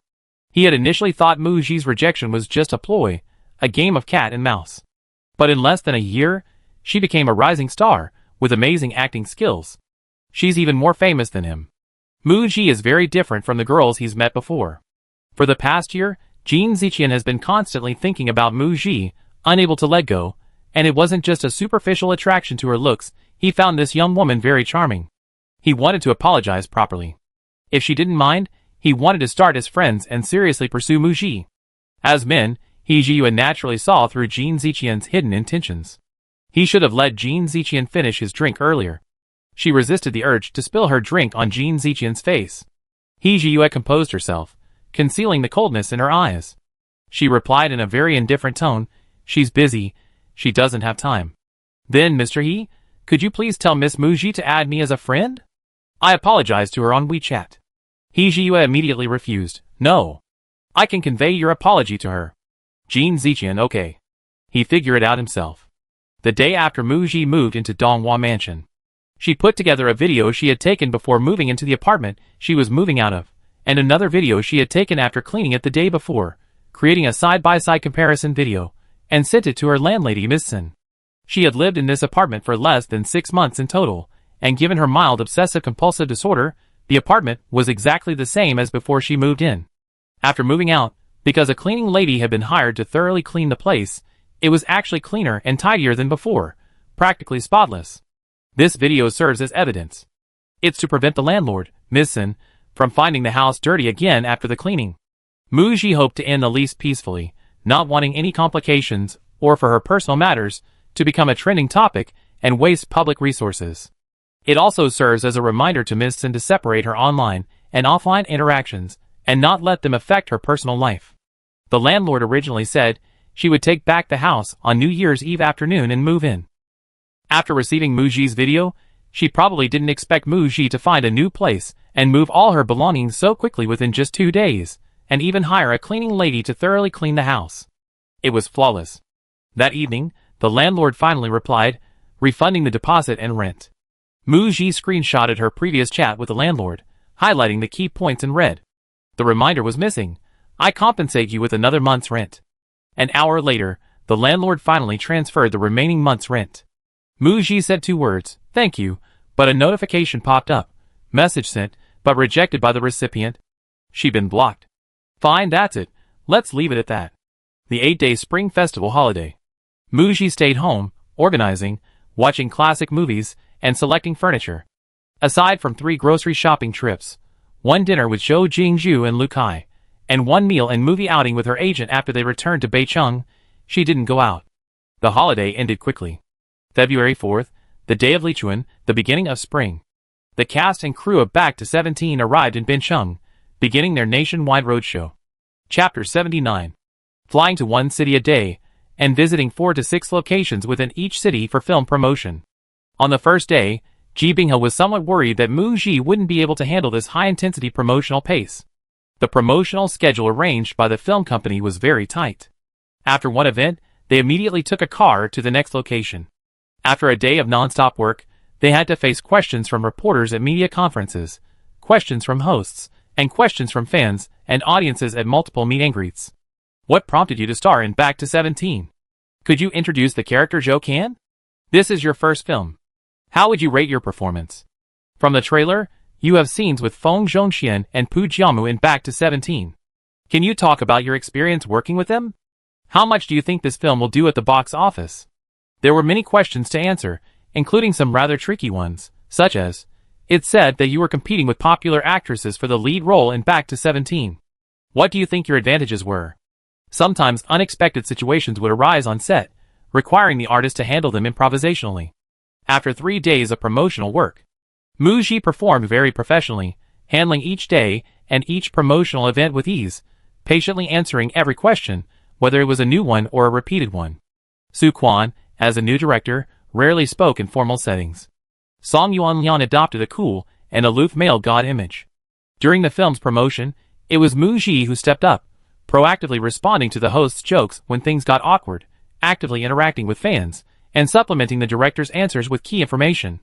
She practically became the backbone of the promotional team. The agent didn't need to be with her. Muji handled everything perfectly. Ji Binghe flew back to Beicheng early on the 4th day, busy with other matters. The 5th day of the film's promotion. The Back to 17 production team arrived in Green City. At noon, on their way to the next university. Muji and the team were in the same car, having lunch in the car. After lunch, the accompanying makeup artist touched up her makeup in the car. Minmin yawned, feeling sleepy. To perk herself up, she chatted with Muji about the film. The 10 films released during the Spring Festival spent a fortune on marketing and promotion. Yesterday I saw a film influencer say that only 2 of those 10 films are profitable, the others haven't even broken even. To sum it up in one sentence, is this what you call losing money to gain publicity? That's terrifying. No wonder, it's been almost half a month since they were released. When the cast and crew of Back to 17 started their promotional tour on the 4th, some other Spring Festival films were also doing their own promotional tours. A couple of days ago, one film mobilized a group of celebrities and directors to post on Weibo to help promote it. Another film's lead actor retweeted a fan's post about watching it 3 times, implying more support. And yet another film's director wrote a long post urging cinemas to give it more screenings. The marketing and promotion efforts of each film are still in full swing, still vying for screen time. Minmin, as a film enthusiast, had nowhere to go during her Spring Festival holiday back in her hometown, saying she and her friends watched about 1 movie a day. 10 films. I watched the top 6 at the box office. Aside from the top-grossing war film, the other films this year's Spring Festival releases had unoriginal plots, were of mediocre quality, and weren't very entertaining. The box office dropped significantly after the Spring Festival holiday. It feels like this year's films didn't have the same long-tail effect as last year's films. The makeup artist, touching up Muji's makeup, laughed and added, Spring Festival films don't have a long run, which is good news for our upcoming film, Back to 17. Minmin nodded, half happy and half worried, saying, it's a good thing that fewer Spring Festival films are competing for screen time. So, originally, only Back to 17 and a low-budget animated film were scheduled for Valentine's Day before the Spring Festival holiday. A few days ago, 2 more romance films officially announced their release dates. Currently, 4 films have been scheduled for Valentine's Day. A promotional battle is underway without gunpowder. The personal assistant joined the discussion. I reviewed all 10 films released during the Spring Festival. I found one drama film by a well-known director that was terrible, but some film bloggers were praising it so much it made my toes tremble. They were definitely paid off. Besides the top-grossing patriotic film, there was actually a decent crime thriller that flopped, but nobody mentioned it, and it quietly fell behind. A film scheduling and marketing are so important. Guangyin Media's marketing for their previous youth film seemed pretty good. Minmin. But Valentine's Day, May 20th, and Qixi Festival, these are all holidays where romance films are popular. Even if it's terrible, there will still be audiences buying tickets. I saw a promotional push for Back to 17, but this time, the focus doesn't seem to be on romance. During the Spring Festival holiday, Mu Ji checked the box office and critical reception data for films released during the past 2 years, focusing on the holidays Minmin had mentioned. She found that 80% of the films had very low ratings. The highest score was no more than 6 points, considered bad movies. However, their box office performance was quite good, with several films grossing between 500 million and 700 million yuan, and most were profitable. These romance films were specifically designed for release during Valentine's Day to cater to holiday moviegoers, emphasizing emotional marketing. The films were heavily saccharine, filled with melodramatic plots. They typically rake in huge profits on the day of release, and for the next 2 or 3 days. Then, due to poor reviews and low ratings, they might be pulled from theaters after a week. Guangyin Media's youth series films, specifically the second and third installments, followed the same marketing strategy as these romance films. Back to 17, however, was different. The inclusion of veteran artist Feng Chongxian and early film heartthrob Pu Jiamu, enhancing the film's appeal, quality, and story, shows it's not a reliance on old tricks like emotional marketing to lure audiences and capitalize on holiday hype. When Minmin asked, Sister Gigi, with Back to 17 releasing alongside other romance films during Valentine's Day, do you think it has a good chance of success? Muji replied, Back to 17 competitors aren't other romance films. It's whether the film's quality and word of mouth can withstand the pressure. As a member of the creative team, Muji was aware of some of the film's promotional tactics, one particularly bold decision being to hold preview screenings for Back to 17. Very few films scheduled for Valentine's Day release dare to hold advanced screenings. This is because these romance films, targeting holiday demand, focus heavily on pre-release promotion and aiming to rake in box office revenue. The quality of the films is generally poor.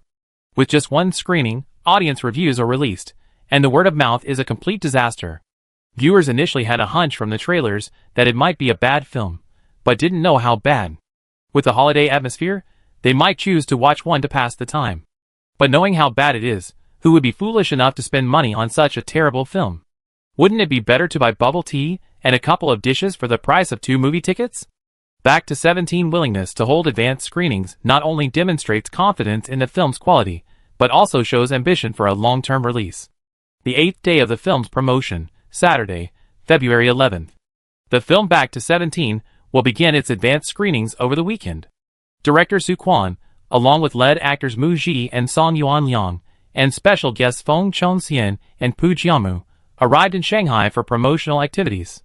During the weekend of the preview screenings, Feng Chongxian and Pu Jiamu will participate in the film's promotion.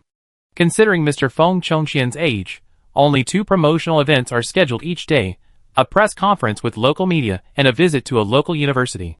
The rest of the cast and crew have 6 promotional events scheduled throughout the day, with their schedule running until 10:30 p.m. The preview screenings of Back to 17 run from 4 p.m. to 8 p.m. At 10 p.m., director Su Quan, Mu Ji, Song Yuan Liang, and Pu Jiamu arrived at Shanghai's largest cinema, their last promotional location for the day. The cinema had 3 of its largest theaters showing Back to 17 for a preview screening.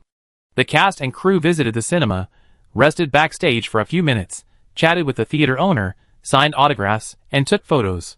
Then they went to the theater to interact with the audience. Despite having rushed to the airport early that morning for the promotional tour and being somewhat tired, the cast and crew were in high spirits. Because of the preview screening, they came to the cinema starting at 6 p.m. to interact with fans who had already seen the film. Audience members selected by the host, director, or lead actors to stand up and interact with the film gave their honest feedback immediately. Back to 17 is the most touching youth film I've seen in the past 2 years, far exceeding my expectations. It's very good, and I will recommend it to my relatives and friends. The director, actors, cinematographer, and everyone else in this film showed great sincerity. Everyone worked hard to create a film that leaves the audience with something to gain. Muji, your acting was superb.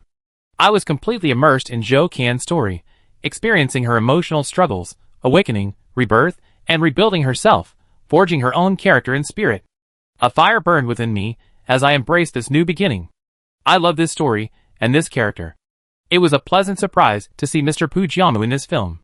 You were my idol during my youth, and you're still so handsome. And the veteran artist Feng Zhongxian, Ms. Mu Ji, director Su Quan, cinematographer Hong Ho, a truly fantastic team. It's a very good film. I definitely watch it again after its official release. Almost unanimously positive reviews, and moviegoers are very eloquent. After the preview screenings, Back to 17 has opened a rating on ticketing platforms, 9.7 points, a very good score. After 2 days of primetime preview screenings, audience reviews on ticketing platforms, post-viewing group feedback, and film reviews from influential film bloggers, over 90% are positive.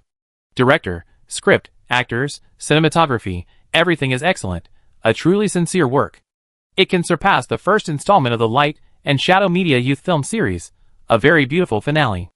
I predict this film will be a dark horse at the Valentine's Day box office, achieving both box office and critical success. Many viewers also mentioned that the male and female leads of the first youth film in Guangying Media's 4-part series made cameo appearances, which was a pleasant surprise. The positive word of mouth from the preview screenings led many netizens to recommend Back to 17 instead. I didn't know which movie to watch for Valentine's Day, but the reviews for Back to 17 seem good, so I go with this one. Many opted to buy tickets for Back to 17. First day pre-sales and screenings both increased significantly. The day before the official release, Back to 17 preview screenings and pre-sales totaled 80 million yuan.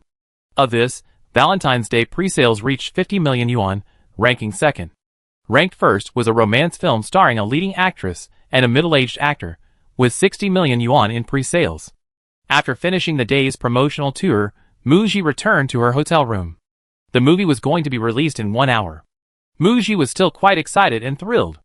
Ji Binghe received a call from her agent, and the two discussed the film's pre-sale results.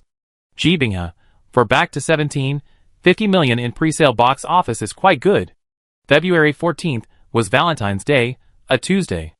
A weekday, which inevitably impacts box office performance. Muji's fans organized a group screening on the opening day to support their idol's film. However, for the general moviegoer, the most recognizable and influential actors are Feng Chongxian and Pujiamu. The film's promotion didn't focus on romance elements. For example, on the short video platform, the main promotion was a 30-second trailer, a past life story from the female lead Jo Can's perspective, depicting her determination to change her life. A very exciting trailer. It garnered over 2 million likes and tens of millions of views. Meanwhile, the two more competitive romance films released on the same day both used romance as a selling point to resonate with viewers and attract ticket purchases. Muji, yes, I know. Romance films have an advantage over teen movies. The pre-sale figures for films releasing tomorrow are mainly due to the holiday bonus. If released on other dates, teen and romance films would struggle to achieve these pre-sale figures. Her initial reaction to the film's choice of February 14th was that it was a likely flop. Later, she discovered that Guangying Media was very professional in choosing release dates. Perhaps the film company assessed the quality of films released during the Spring Festival and felt it wouldn't significantly impact the Valentine's Day release. Plus, they were confident in the quality of Back to 17. Valentine's Day is on a Tuesday, so the box office performance on that day isn't particularly important. The key is its strong word of mouth, making it stand out among films released at the same time, and a significant surge in moviegoers is expected over the weekend. On Valentine's Day, February 14th, Back to 17 officially premiered. The production team held a promotional roadshow in Guangzhou that day. At 11 p.m. that night, the box office results for the first day of release were released. Back to 17 and a romance film starring big names both grossed over 100 million yuan. However, the two films received drastically different reviews. As a fantasy youth film, Back to 17 is not at all unrealistic. It has both tear-jerking and humorous moments, all very touching. The most touching part is the female lead's desire to change her fate after being reborn. She repeatedly tries to retrace her past life's path, but she manages to do so, which is very inspiring. After watching it, it's not just a bad movie that people dismiss. A good movie leaves a lasting impression, resonates with the audience, prompts reflection, and even provides strength. After its release, the number of moviegoers increased, and word of mouth continued to grow. On the second day of release, the holiday bonus disappeared. Other films received poor reviews, resulting in a precipitous drop in box office revenue. Only Back to 17 saw its box office revenue reverse its trend. On February 19th, the Back to 17 production team concluded its promotional tour. On the morning of February 20th, Mu Ji and her team flew back to Beicheng. In 7 days, Back to 17 grossed a total of 530 million yuan. Ticketing apps predicted that Back to 17 would gross around 1 billion yuan. Minmin watched as Mu Ji, who had been running around for half a month promoting the film, seemed more exhausted than when filming. Her chin had visibly become sharper, and she had lost several pounds. The film's box office success was truly a testament to the power of hard work. Her efforts had paid off. She explained happily, youth films have limited appeal compared to comedies, war films, and sci-fi films, which have a wider audience and can achieve higher box office returns. But the final box office reached 1 billion, breaking the record for youth films. Looking at Mu Ji, she said excitedly, "Sister Gigi, if your first starring film really breaks 1 billion at the box office, does that mean you got your stepping stone into the film industry?" Chapter 80. Mu Ji smiled. "I hope this isn't just a stepping stone to making youth films." She returned to Beicheng and rested at home for a day. The next day, she went to launching media. In the director's office. When Ji Binghe saw Mu Ji, her lips curled into a clear smile. She was in a good mood. Back to 17 had achieved both box office and critical success in its first week of release, meeting the production company's expectations. Both Mu Ji and Feng Chonxian, artists managed by Ji Binghe, starred in the film. Mu Ji, in particular, as the female lead with a significant role, received a great deal of praise. Following The Bell Rings, she had another critically acclaimed film. The company had really struck gold by signing Mu Ji. "We already received some film scripts, but..." Mu Ji heard her agent's tone change and smiled wryly. "Are they all youth-themed films?" Ji Binghe nodded somewhat helplessly. After starring in one period drama after another started coming in, it's a similar situation. The movie has only been released for a few days. This is normal. Your performance in Back to 17 covered multiple age groups, with great acting tension and strong versatility. You definitely get good movie scripts and different roles coming your way. The box office and critical acclaim of Back to 17 have boosted Mu Ji's chances of winning roles compared to other actresses. There's also good news regarding business collaborations. Several brands have acted quickly and already extended offers. Also, the endorsements I signed last August, for a year, are already being renewed with only a few months left. This indicates that the brand highly values Mu Ji's future development and recognizes her commercial value, seeking a long-term and stable partnership. The roadshow promotion has ended, and the movie is currently showing in theaters. Mu Ji's upcoming work schedule includes renewing her endorsement contract, shooting new commercials, participating in brand events, and if the new endorsement negotiations go smoothly, she will also have several commercials to shoot in March, as well as magazine cover shoots. But most importantly, she needs to choose a script and secure a role in a film as soon as possible. Ji Binghe remembered, director Wan Zhou's new film is being kept very secret. I haven't made any progress. By the way, President, he said he would try to find a way. Has he talked to you about it recently? Considering that He Jiyue and Mu Ji are now neighbors, it wouldn't be surprising if they had discussed it privately. Mu Ji shook her head. No. Okay, I asked President he later. Ji Binghe thought. Many teams are eyeing big projects from renowned directors. The news is being kept very secret. If there's no progress from the boss's side either, it seems this matter is hopeless. Waiting for a new script will probably take some time. It won't be quick. I'm thinking of keeping an eye out for good projects in TV dramas or web series. After leaving the company, Mu Ji encountered her boss, He Jiyue, in the parking lot. He Jiyue, who had just gotten out of his car, closed the door with one hand and held his phone in the other. He was busy replying to messages, but when Mu Ji's gaze swept over him, he seemed to sense something and looked up, their eyes meeting. He Jiyue was about to approach Mu Ji when he raised his hand in a gesture. Mu Ji, seeing that her boss's gesture seemed to indicate he needed to speak with her, she remained standing still. He Jiyue strode briskly to Mu Ji. He knew Mu Ji had been on a promotional tour for half a month, and had only returned to Beicheng 2 days ago. It was late February, and the temperature was in the teens today. The sun was shining brightly, warm and pleasant, though a bit windy.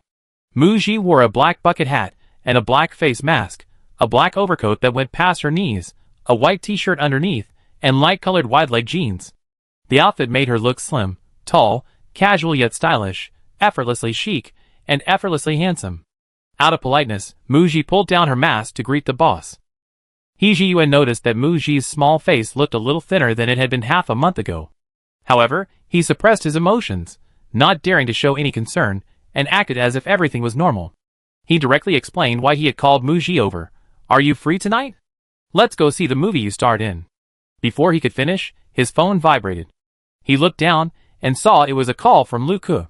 Mu Ji looked utterly bewildered by He Jiyue's words. As far as she knew, when movies starring artists under her company were released, the boss would always book a whole theater for the employees to watch. He Jiyue would join them if he had time. On the first day of Back to 17 release, Mu Ji had heard her agent mention that the boss and company employees had gone to see it together. Was He Jiyue going to see it a second time with her, the lead actress? As an actress, how could Mu Ji possibly agree to go to the movies with her boss, or even go alone with any man? If they were photographed together, rumors of a romantic relationship would immediately spread. Based on her understanding of He Jiyue, she shouldn't have made such an inappropriate invitation. He Jiyue hung up Luke's call immediately, quickly replied with a text message saying he'd be at the office in a few minutes, and they could talk in person. Looking up, he saw Mu Ji's eyes saying, "Are you out of your mind?" He quickly explained with a wry smile, "I made plans with Director Wan Zhou tonight to see a movie together. Director Ji will be joining us too. I booked a small theater at Planet Cinema. We go through the staff entrance and won't be photographed. I just happened to run into you, so I wanted to ask your opinion in person. If you don't like it, I can find another time and place to meet." Mu Ji's brain froze for a second. Going to the movies with the famous director Wan Zhou? She looked at He Jiyue, somewhat bewildered. His handsome face was incredibly serious. He wasn't joking. Is this what a novel's male protagonist is like? His cheat code is way too overpowered. Mu Ji blurted out, "He Jiyue, you're truly a genius." He Jiyue, being addressed by his full name for the first time, was both inwardly excited and completely bewildered. The Mu Ji he had just witnessed was more vibrant than he had ever seen before. It seemed she had shed all her masks, and was closest to her true self. But his tone was a little strange. He couldn't tell if it was a compliment or... Mu Ji realized she had been too surprised, and had been a little out of line. She quickly tried to smooth things over, saying, "I mean, how did Mr. He manage to get director Wan Zhou to go to the movies with him?" He Jiyue replied, "I just think that for a director, the most direct way to understand an actor is by watching their work." Recommending Mu Ji's historical drama, The Bell Rings to director Wan Zhou might not be of any interest. Back to 17 is currently showing in theaters, but it won't be available on video websites for several months. I can only take director Wan Zhou to the cinema to see it. I suggested inviting director Wan to the movie, not really hoping, but I didn't expect him to actually agree. Perhaps it's because director Wan Zhou is seen by many as a high and mighty director, unapproachable and unapproachable. Many people invite him to dinner, but I'm probably the first person to privately invite him to a movie. Is it really that simple? Mu Ji sensed that the relationship between director Wan Zhou and He Jiyue wasn't so simple. But since He Jiyue didn't want to say more, she wouldn't press the matter. After half a month of promotional tours, the movie had been released for a week. To be honest, Mu Ji hadn't had a chance to see Back to 17 yet, and the focus of tonight's invitation wasn't watching the movie. It was an opportunity to meet and talk with the director. The boss had already found a way to connect with the director, so she naturally had to seize the opportunity. "Please send me the cinema address and the time of the meeting, Mr. He." The temperature dropped that evening. Mu Ji changed her clothes before leaving the house. A white turtleneck sweater, black jeans, and a short black down jacket. She also wore a black baseball cap and a black face mask. This was a very casual outfit, unlikely to draw attention in the theater. Mu Ji drove to Planet Cinema, met up with Ji Binghe in the parking lot, and they took the staff elevator up together. Ji Binghe had collected the tickets for the private screening. The boss and the others? We can use facial recognition. Planet Cinema is a cinema under the He Group. Mu Ji, okay. She and her manager entered the theater first. 2 minutes later, He Jiyue and Wan Zhou arrived. He Jiyue walked ahead, a far cry from his usual image during the day, a domineering CEO in a suit and coat, seemingly incapable of handling millions in business. He had changed his outfit for the evening. He wore a black baseball cap, a black leather jacket, and black trousers, looking incredibly handsome and cool, a stark contrast to his usual public persona. He deliberately dressed casually, rather than formally. Did He Jiyue treat Wan Zhou like an elder? Then, they met Wan Zhou, a renowned director in the industry. Standing at 1.8 meters tall, Wan Zhou removed his mask, revealing a dignified and imposing face. Despite being 60 years old, he looked to be in his early 50s, full of energy and vitality. Wearing frameless glasses, he exuded the air of a university professor. When Wan Zhou is mentioned, besides his many classic works and the numerous artists he has launched to stardom, his romantic relationships are also a topic of much discussion among the public. He was rumored to have had affairs with several well-known actresses in his youth. However, he remains single to this day. Some say he still harbors deep feelings for He Shui, a famous film actress who retired from the industry 30 years ago and has never let go of her. Mu Ji initially guessed that He Jiyue's ability to invite director Wan Zhou to watch a movie suggests a good personal relationship. After doing some research, she learned that Mr. Feng Chongxian had worked with director Wan Zhou, leading her to wonder if He Jiyue had gotten to know director Wan Zhou through Mr. Feng's connection. But that doesn't seem likely, as Mr. Feng has acted more in television dramas. He hasn't had any contact with director Wan Zhou in recent years. Mr. Feng and Wan Zhou only collaborated once. The connections weren't enough for the grandson to get a renowned director to come see a movie. He Jiyue introduced Mu Ji and Ji Binghe to director Wan Zhou, asking where they wanted to sit. Their attitude was polite, but their relationship didn't seem very close. Mu Ji couldn't help but be curious about the relationship between He Jiyue and director Wan Zhou. Watching her own movie with a director she was meeting for the first time was initially worrying to be awkward. Fortunately, director Wan Zhou acted as if she was just there to see the movie. The shrewd agent didn't rush to chat with the director, maintaining a reserved demeanor. After everyone greeted each other, the commercials ended, and the movie was about to start. The four of them chose their seats and sat down quietly. The small theater they booked only had 10 seats. They could sit back like in a regular theater or adjust their seats to reclining chairs. The seats were spacious and comfortable, with more than a meter of space between each seat. Individual, immersive viewing without disturbing each other. Back to 17 has started showing. Although Mu Ji hasn't seen it yet, as one of the lead actresses, she's very familiar with the plot and has read many reviews online. One review she came across offered an interpretation. This netizen stated that they've seen all 3 films in the Guangying Media series, and that Back to 17 truly deserves its title as the final installment, paying homage to the previous 3 films.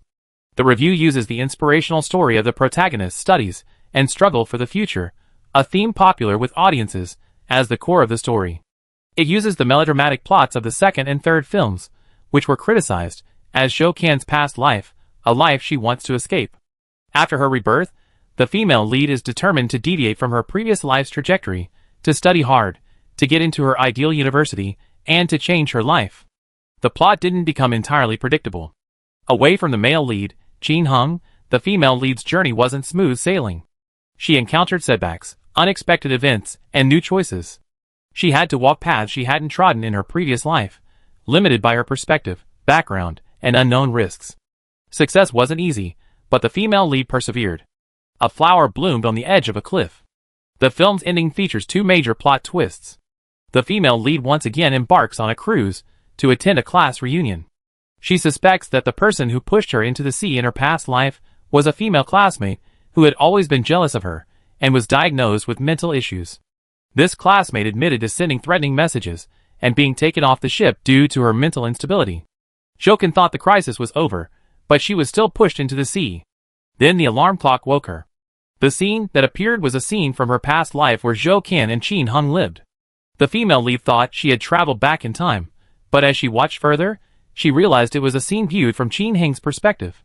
In his past life, Qin Heng regretted his choice, believing the female lead had ruined him, and harbored resentment towards her. In his past life, after Zhou Qian fell into the sea, he jumped in after her. She saw the face of the culprit who pushed her into the sea in her past life.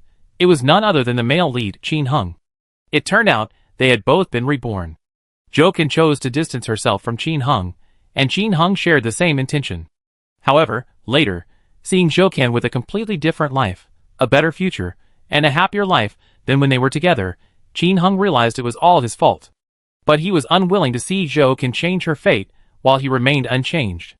In this life, he made the same decision again, intending to push Jo Kan into the sea once more. But at the crucial moment, he grabbed Jo Kan's hand. He frantically claimed that if Jo Kan agreed to get back together, he would pull her up. Jo Kan unhesitatingly pulled away from Chin Hung's hand and decisively chose to fall into the sea. The bell rang again, this time for class, pulling Jo Kan back to reality. The image of the male lead being taken away by the police at the dock flashed through her mind, and she smiled. Finally, Jo Kan walked towards the classroom with her textbooks. The end. Many viewers' reviews stated that Back to 17 is not just about Jo Kan's youthful story, but also resonates with young people entering the workforce. Many ordinary people face numerous important choices and hardships in their lives. Can they be as determined as the female lead to change their fate and reverse their destiny? Some viewers reflected on their own lives after watching the film. Some were moved by the female lead's strong sense of conviction, and some felt the film left much unsaid, believing the female lead was far from simple, and that the male lead's similar fate was orchestrated by her. 1,000 readers, 1,000 Hamlets. Regardless, Back to 17 can be considered the growth chapter of Guangying Media's youth film series. This final installment delivered a satisfactory answer to the audience and redeemed its reputation. The film ended, and the lights in the theater came on. He Ji-yue smiled and walked up to the director, Won Jo, and asked directly, "Director Won, what's your evaluation?" "Won Jo, I can't remember the last time I watched a youth film. To be able to attract a 60-year-old man to watch it all, it's well made." He also commented on Mu Ji, the young girl's acting was very good, her performance carried the story. This was very high praise. Any actor would be happy to receive such praise from a director, and Mu Ji was no exception. He said to Won Jo, "Thank you for your kind words, Director Won." It was already 7 p.m. when they left the theater. He Ji-yue offered to treat Director Won Jo to dinner, saying he had already made a reservation. Ji Binghe politely declined the invitation, pulling Mu Ji along, saying, "We already eaten." They wouldn't go together. "Okay then. Be careful on your way back." He Ji-yue then left with Director Won Jo. Mu Ji was a little confused, and looked at her agent with a puzzled expression. Ji Binghe spread her hands and explained, "President, he instructed beforehand that he wants to catch up with Director Won after the movie." They arrived at the parking lot. Mu Ji couldn't help but ask, was President He's mother an actress before? Chapter 81. Ji Binghe paused, knowing this couldn't be kept secret for long. She directly countered Mu Ji's veiled question with a blunt reply. "You mean to ask if the boss's mother is the retired famous actress He Shui, right?" The agent was really direct. Mu Ji was slightly taken aback, then nodded frankly. On the night of the year-end frenzy, Mu Quan heard his agent mention Director Won Jo. Later, he watched classic films at home, including several directed by Won Jo. These included films starring He Shui. She was a very popular movie star at the time, exceptionally beautiful and charming. Out of curiosity, he searched for He Shui online. He discovered that He Shui had a marriage with the chairman of the He Group, a scandal that had been widely publicized 30 years ago. This reminded her of the conversation she overheard between the chairman's wife and her eldest son at the previous year's annual meeting. The story was now connected. Ji Binghe remained silent for a moment, then revealed a fact that Mu Ji had probably already guessed. "That's right, President He's biological mother is He Shui." It was expected that Mu Ji would press further. However, Mu Ji simply gave a soft "oh" and didn't inquire any further. A restaurant in Beicheng that's been open for over 30 years. In a private room. After the last dish was served, the waiter left and closed the door. "During the time my mother was sick, she mentioned this restaurant's Kung Pao chicken many times, saying she missed its taste. I flew all the way to Beicheng to pack some for her to take back. The 5-hour journey took it all the way back to the hospital, and it was cold. I reheated it and brought it to my mother, but she said it didn't taste like the one she remembered." Later, He Ji-yue realized that what her mother missed wasn't the taste of Kung Pao chicken, but rather a pastime. The restaurant had long since been completely renovated. But Won Jo's memory of the restaurant remained vivid. When he met He Ji-yue's mother, He Shui, he was a relatively unknown director in the industry. He had persistently pursued He Shui, a popular movie star at the time, handing her a script and arrogantly inviting her to play the lead role in his film. They met at this restaurant. They ordered 3 dishes, one of which was He Shui's favorite, Kung Pao chicken. That day, I lost the money for the meal in my pocket, and your mother ended up paying the bill. Recalling the past, a smile appeared on Wan Zhou's serious face. The next second, the smile vanished, his eyes filled with sadness and loneliness. Her voice trembled slightly. I knew nothing about your mother's illness from beginning to end. I always thought you had gone abroad. She only found out after her passing. Even after much searching, I was able to lay a bouquet of flowers at her grave. He Shui was always an incredibly ruthless woman. Besides loving herself, she probably gave all her love to her son. He Jiyue remained silent for a long time before speaking. We didn't go abroad. My mother lied to you. She didn't want any further contact with the past. After your accidental encounter, and your second visit, she lied and said she was going abroad. In reality, we moved to a different city and rarely contacted my grandfather. Wan Zhou was shocked upon hearing this. He poured himself a cup of tea with a bitter smile, the bitterness in his mouth intensifying. My mother was proud to the core. After retiring from the entertainment industry, she often struggled with herself but refused to turn back. She hid her illness until she collapsed and was hospitalized. She didn't want anyone to know about her illness, so she kept it a secret.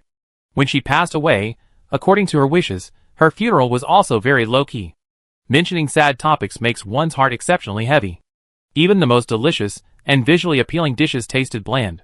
Wan Zhou took off his glasses, grabbed a tissue to wipe the perhaps oily residue from the lenses, pinched the bridge of his nose, and put them back on. He wanted to talk about something lighter. Looking at He Jiyue in front of him, he forced a smile inside. In the blink of an eye, you grown so much. I remember the first time I met you, you were only 15 years old? Yes, 15. Although He Jiyue was a minor at the time, he could tell that Wan Zhou liked his mother. Young and naive, he naturally wished to have a father like other children. Unfortunately, his mother said, Uncle Wan Zhou is just a friend of mine. Even without a father, he could grow up well under his mother's care. His mother's love was no less than that of other children's parents. Knowing that his mother didn't like him mentioning his father, she gradually stopped bringing it up. Wan Zhou hesitated for a moment, then asked He Jiyue. Your mother, to protect you, wanted you to grow up like a normal child, so she hid your existence from the public, from that person. Cough, that is, from your biological father. Didn't she not want you to go back to the He family? 2 years ago, Wan Zhou saw launching media trending on social media. Only then did Wan Zhou learn that He Jiyue had come to Beicheng and reunited with that man and his father. He Jiyue calmly said, before my mother passed away, she told me about my origins and gave me the choice. She left me a handwritten letter, telling me that I could come to Beicheng to find my father if I thought it over, so I came. Wan Zhou noticed that He Jiyue's tone was extremely flat, even cold, when discussing his biological father. He showed no emotion whatsoever. Wan Zhou knew that although He Shui had raised He Jiyue alone, his chance encounter with the mother and son over a decade ago showed that He Shui had provided He Jiyue with a good upbringing. He Jiyue had no feelings for that man, and believed he wouldn't choose to return to the He family for money. Xiaoyu, what do you want to do by choosing to return to the He group? He Jiyue knew Wan Zhou was a trustworthy person, so she turned to look at him and smiled. My mother left with regrets. The He group originally contained a part of her hard work. As her son, I want to help her get it back. Wan Zhou was speechless, not particularly surprised by this answer. He knew a little about what He Jiyue had mentioned. Over 30 years ago, the He group wasn't the size it is today. It was just a large company that had experienced cash flow difficulties. It was He Shui who, as a model worker, took on acting roles and used the money to pay that person. She even personally helped that person secure a large business deal, which helped the company recover. Wan Zhou wanted to persuade He Jiyue, but couldn't find the words. He Jiyue poured Wan Zhou another cup of tea and placed it in front of him. The reminiscing was over. It was time to get to the point. Uncle Wan, I remember when we first met, you asked me if I was interested in entering the entertainment industry. My mother didn't want me to study acting, so I chose to start a film and television company. Then, He Jiyue revealed the purpose of her meeting with Wan Zhou. Uncle Wan, I heard you have a movie in pre-production, but the female lead hasn't been cast yet. Mu Ji, who watched the movie with us today, is the female lead in Back to 17, an actress our company is heavily promoting. What do you think of Mu Ji? Wan Zhou, you want me to cast her as the female lead in my next film? Uncle Wan, you saw Mu Ji's film today and met her in person. If you think the role is suitable, I hope you can give Mu Ji an audition. If He Shui hadn't agreed to act in it, Wan Zhou's movie wouldn't have even secured investment, let alone become a hit after its release. His success today is largely thanks to Hee Ji-woo's mother. He owes her a favor. Hee Ji-woo had no intention of using her favor to pressure Won-jo. Uncle Won, I'm securing an audition opportunity for Moo-ji. If her audition performance isn't up to par, or if there's a more suitable actress, don't consider me, you can eliminate her. 1 second, she was telling director Won-jo to be fair and impartial in his selection process. The next second, Hee Ji-woo had confidently supported her artist, but I believe that as long as the role is age-appropriate, Moo-ji can definitely do it. My grandfather praised Moo-ji, saying she has immense talent in acting, a strong sense of conviction, and a very infectious performance. Won-jo, He even brought up Grandpa Fong. However, Hee Ji-woo's words were true. Back to 17 was Moo-ji's first film, and to portray Jo-kin in a way that resonated with the audience, making them believe in the character's existence, was no small feat. Won-jo is getting old and rarely goes online. However, his team members keep him updated on current events in the industry.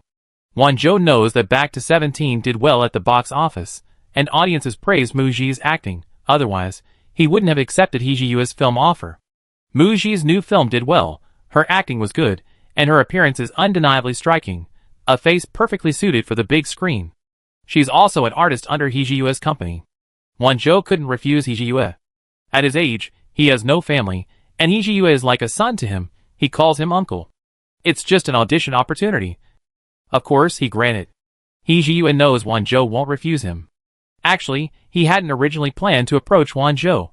His efforts to enter the film industry, with launching media haven't been going smoothly. The film industry is divided into several circles, each forming alliances, and behind the major capital players lies a complex web of interests. Unable to break into the industry, even with money, he could only follow in others' footsteps, getting the scraps while others feasted. He needed a knife to cut a hole, and Moo-ji was that chosen knife.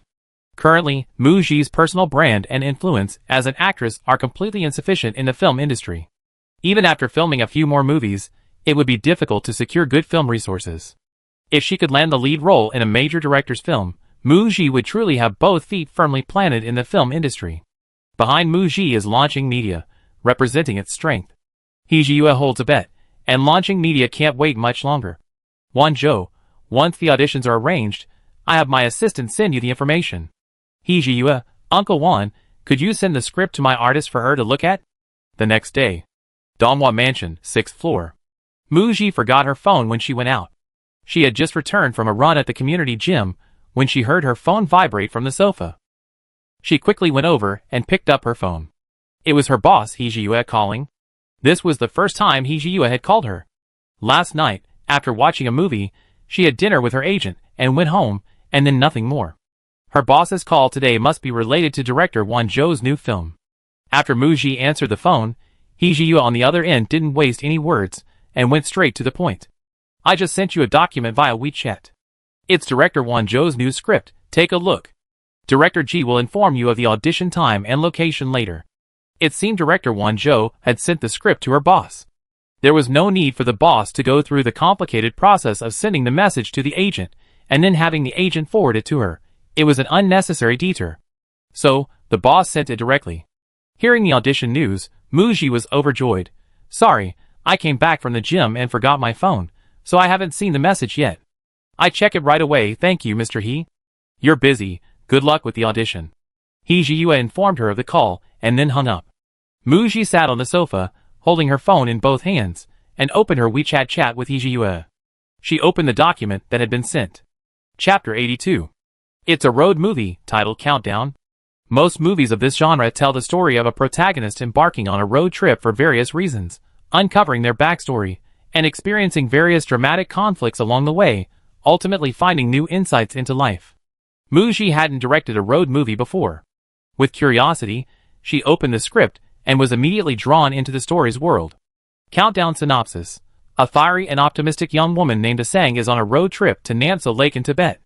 She meets a silent and mysterious young man named Gyotsu, who is also a deceased.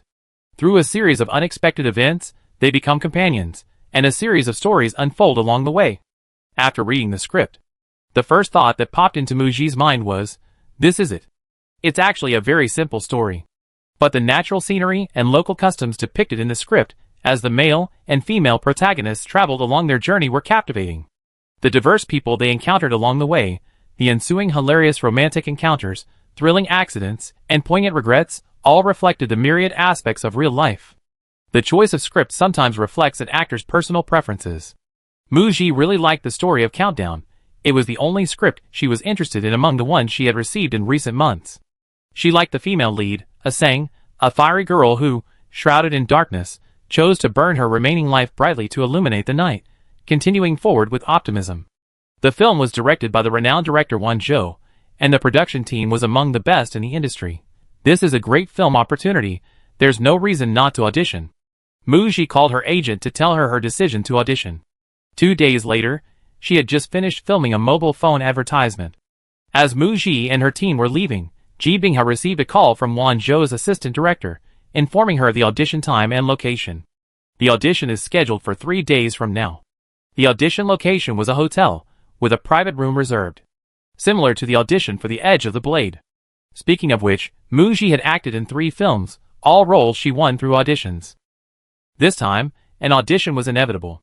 However, Muji was now an established actress, and the actresses competing for the role were no less famous than her. In audition competitions like this, the process wasn't as formal as for newcomers. The judges sat in a row, and the actresses took turns auditioning. Only a few actresses were given audition slots. The director and producer met privately with each actor to discuss the script and conduct auditions. Then they decided who would star. Ji Bingha, I heard that an actress who has worked with director Won and Shi Qianwen are both in talks for Countdown. Won Jo is a big director. He has absolute power to choose which actress plays the lead role. As long as your audition performance is better than the others, our chances of getting the role are very high. Having gone through the audition process, Ji Bingha had confidence in Muji. By the way, the producer and Typhoon will also be at the audition dinner. They're probably there to help you get the role. Which scene from the script the audition was for was currently unknown. It seemed the director intended to give a challenge on the spot. Last time, at the Green Apple celebration party, Ji Bingha had asked Muji to greet Typhoon for this very reason. If the two had formally greeted each other, they would be more familiar with each other during the audition. Right now, Muji and Typhoon were merely strangers who had met briefly. Muji wasn't worried about this at all. She had 3 days to prepare. Regardless of which scene from the script the director wanted her to audition for, she was confident she could prepare in advance. She was determined to land this role. 3 days later, at a grand hotel, Typhoon, along with director Won Jo, producer Yang, and several staff members, a total of 7 people, arrived at the door of the private room. Upon entering, they saw that someone was already seated inside. Their eyes immediately fell on Muji. The image of the glamorous female star he had seen on stage at the Green Apple Gala and at the celebration banquet was vastly different from his previous one. He almost didn't recognize her.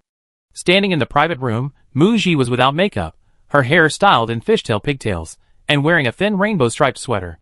It was immediately obvious that this outfit was intended to resemble her character. This was the 3rd dinner party Typhoon had attended. The first 2 actresses, perhaps because their characters in the scripts favored heavy makeup, had worn elaborate makeup and dressed in a cool girl style. But Typhoon felt that Muji's image was closest to the character of Asang in the script. He turned to look at the director's reaction. He caught a glimpse of surprise and admiration in director Won Jo's gaze as he looked at Muji. In the script, Asang is straightforward, passionate, and has a knack for socializing, quickly becoming acquainted with strangers on the road.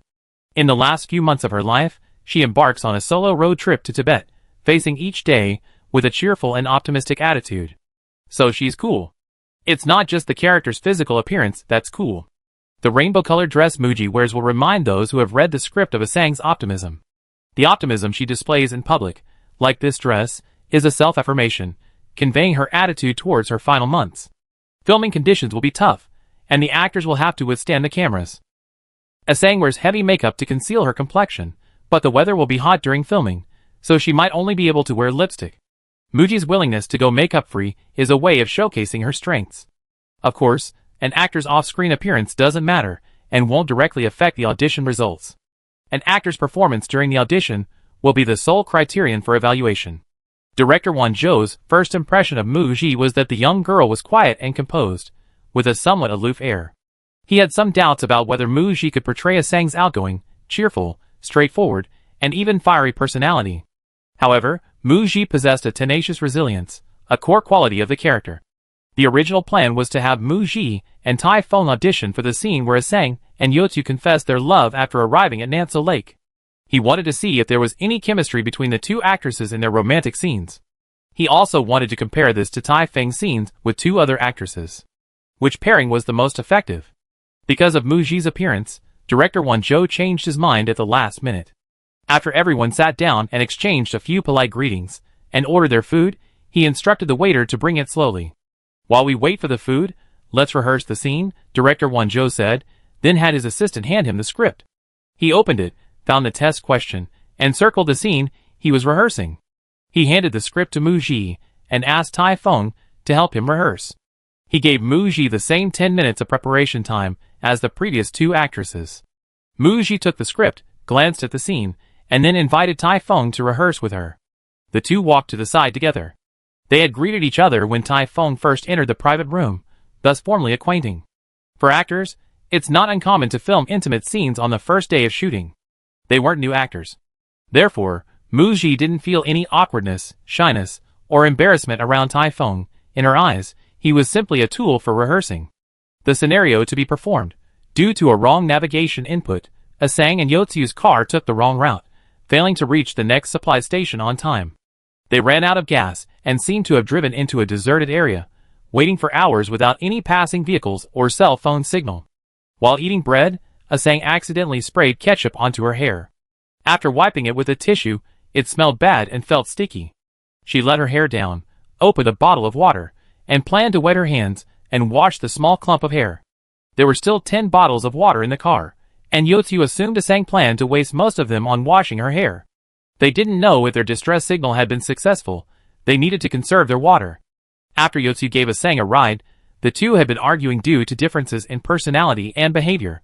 A wrong navigation destination and a water issue became the triggers, causing their emotions to erupt. During the argument, they said some hurtful things in the heat of the moment. The word burden, in particular, deeply hurt Sang, who immediately took her suitcase and prepared to leave. At this stage, the male and female leads had actually spent some time together and developed feelings for each other, but they were unaware of it. When Mu Ji and Tai Feng acted together, their communication was very smooth. Tai Feng gave off a cold and distant impression, but during the scene, he was very serious, patient, and cooperative, following Mu Ji's rhythm perfectly. He didn't show any arrogance despite being more famous than Mu Ji. This was probably out of empathy between actors. Okay, thank you, Teacher Tai. In the last minute, I need to gather my emotions. Tai Feng nodded, okay. To be honest, before meeting Mu Ji today, he wasn't optimistic that Mu Ji could land the role. Tai Feng hadn't gone to see the movie Back to 17, starring Mu Ji. He received a call from director Won Zhou, saying that Mu Ji also wanted to audition for the role, but out of respect for the director, he didn't ask why. Like the previous two actors, he agreed to help out in the film.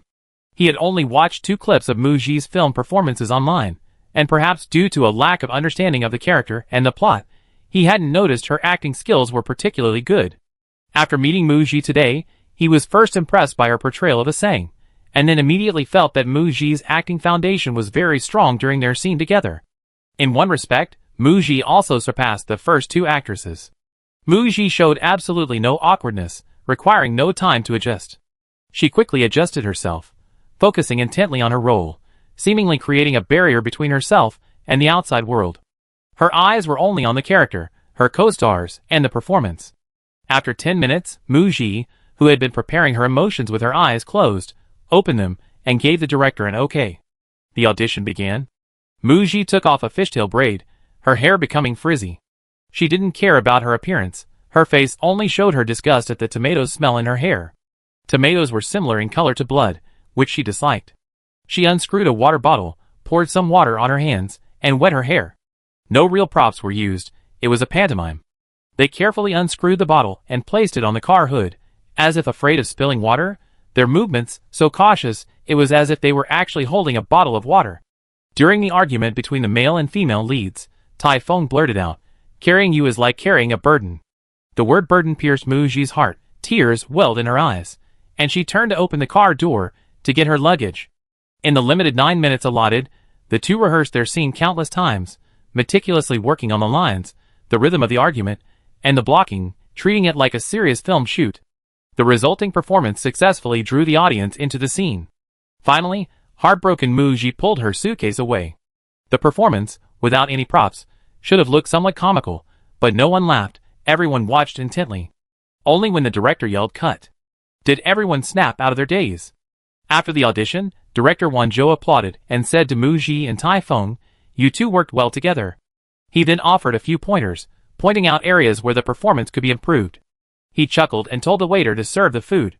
During the meal, the producer, who hadn't spoken much since entering the private room, took the initiative to praise Mu Ji's currently showing film. Director Won-jo asked Tai-fung how it was working with Mu Ji.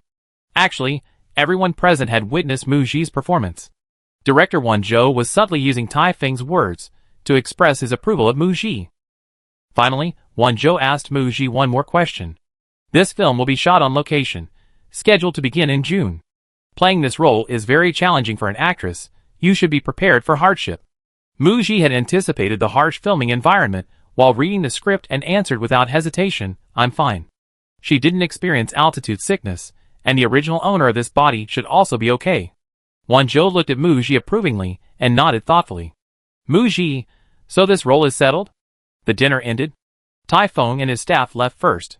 Ji Bing-ha pulled Mu Ji to see director Won-jo off. Before getting into the car, Won-jo said to Mu Ji, "If I said it was because of Xiao Yu, that is, your boss, that I decided to give you this role." Xiao Yu? This nickname, when applied to Ji Yue, had an inexplicably comical feel. Mu Ji said, "Oh? Won-jo, is that all you're going to do?" Mu Ji looked like she thought, "What else?" "I read the script. I really like the story and the character, and I'm confident I can play Sang well. Your decision to give me the role is the perfect result I wanted." Before, Mu Ji might have had some reservations. Now she wouldn't. From August of last year to March of this year, a full 7 months, she hadn't received a single satisfactory script she wanted to act in. If we wait any longer, we might not be able to finish filming a single project this year. The Countdown is a great film opportunity for Mu Ji. If she can seize it, she can put aside her aloofness for now. Director Won-jo quite liked Mu Ji's straightforward and outspoken nature, and was about to explain. But then he heard Mu Ji say, "Besides." Mu Ji blinked, like a cunning little fox. "I can tell you're very satisfied with my audition results. You chose me because you think I'm suitable for the role. Director Won, I will film it well, and will definitely not let you down." Chapter 83. The car drove away from the hotel parking lot. Minmin, who had been trying hard to control her emotions throughout the evening, seemed to have been unleashed, excitedly exclaiming, "Director Ji, did we pass the audition? Sister Gigi is going to play the lead role in a big director's next movie? This is a resource that countless actresses in the industry dream of." Minmin excitedly grabbed Mu Ji's arm, sitting next to her, and exclaimed deeply, "Sister Gigi, you're amazing." She was also a member of Shuji, and this feeling of being carried by her idol was so awesome. Minmin, with her incredibly slow reaction time, was incredibly excited, with an urge to get out of the car and run home. Alas, this super good news couldn't be shared yet. It had to be kept secret. Ji Bing-ha had managed so many artists, and witnessing Mu Ji directly land the lead role in a big director's new movie tonight also filled her with a feeling of excitement. Having been an agent for so many years, she had long since become accustomed to hiding her emotions and not showing them in public. Tonight, Mu Ji was able to land the role directly, not only because of her audition performance, but mainly because director Won-jo was satisfied with Mu Ji and insisted on casting her. Ji Bing had noticed that after the audition, director Won-jo whispered a few words to the producer. Recalling the producer's change in attitude towards Mu Ji, it seemed he had initially favored another actress. The director, however, was more satisfied with Mu Ji's audition performance and immediately decided to cast her. The producer, unable to argue with the director, had no choice but to agree. Tai-fung, however, maintained a neutral stance.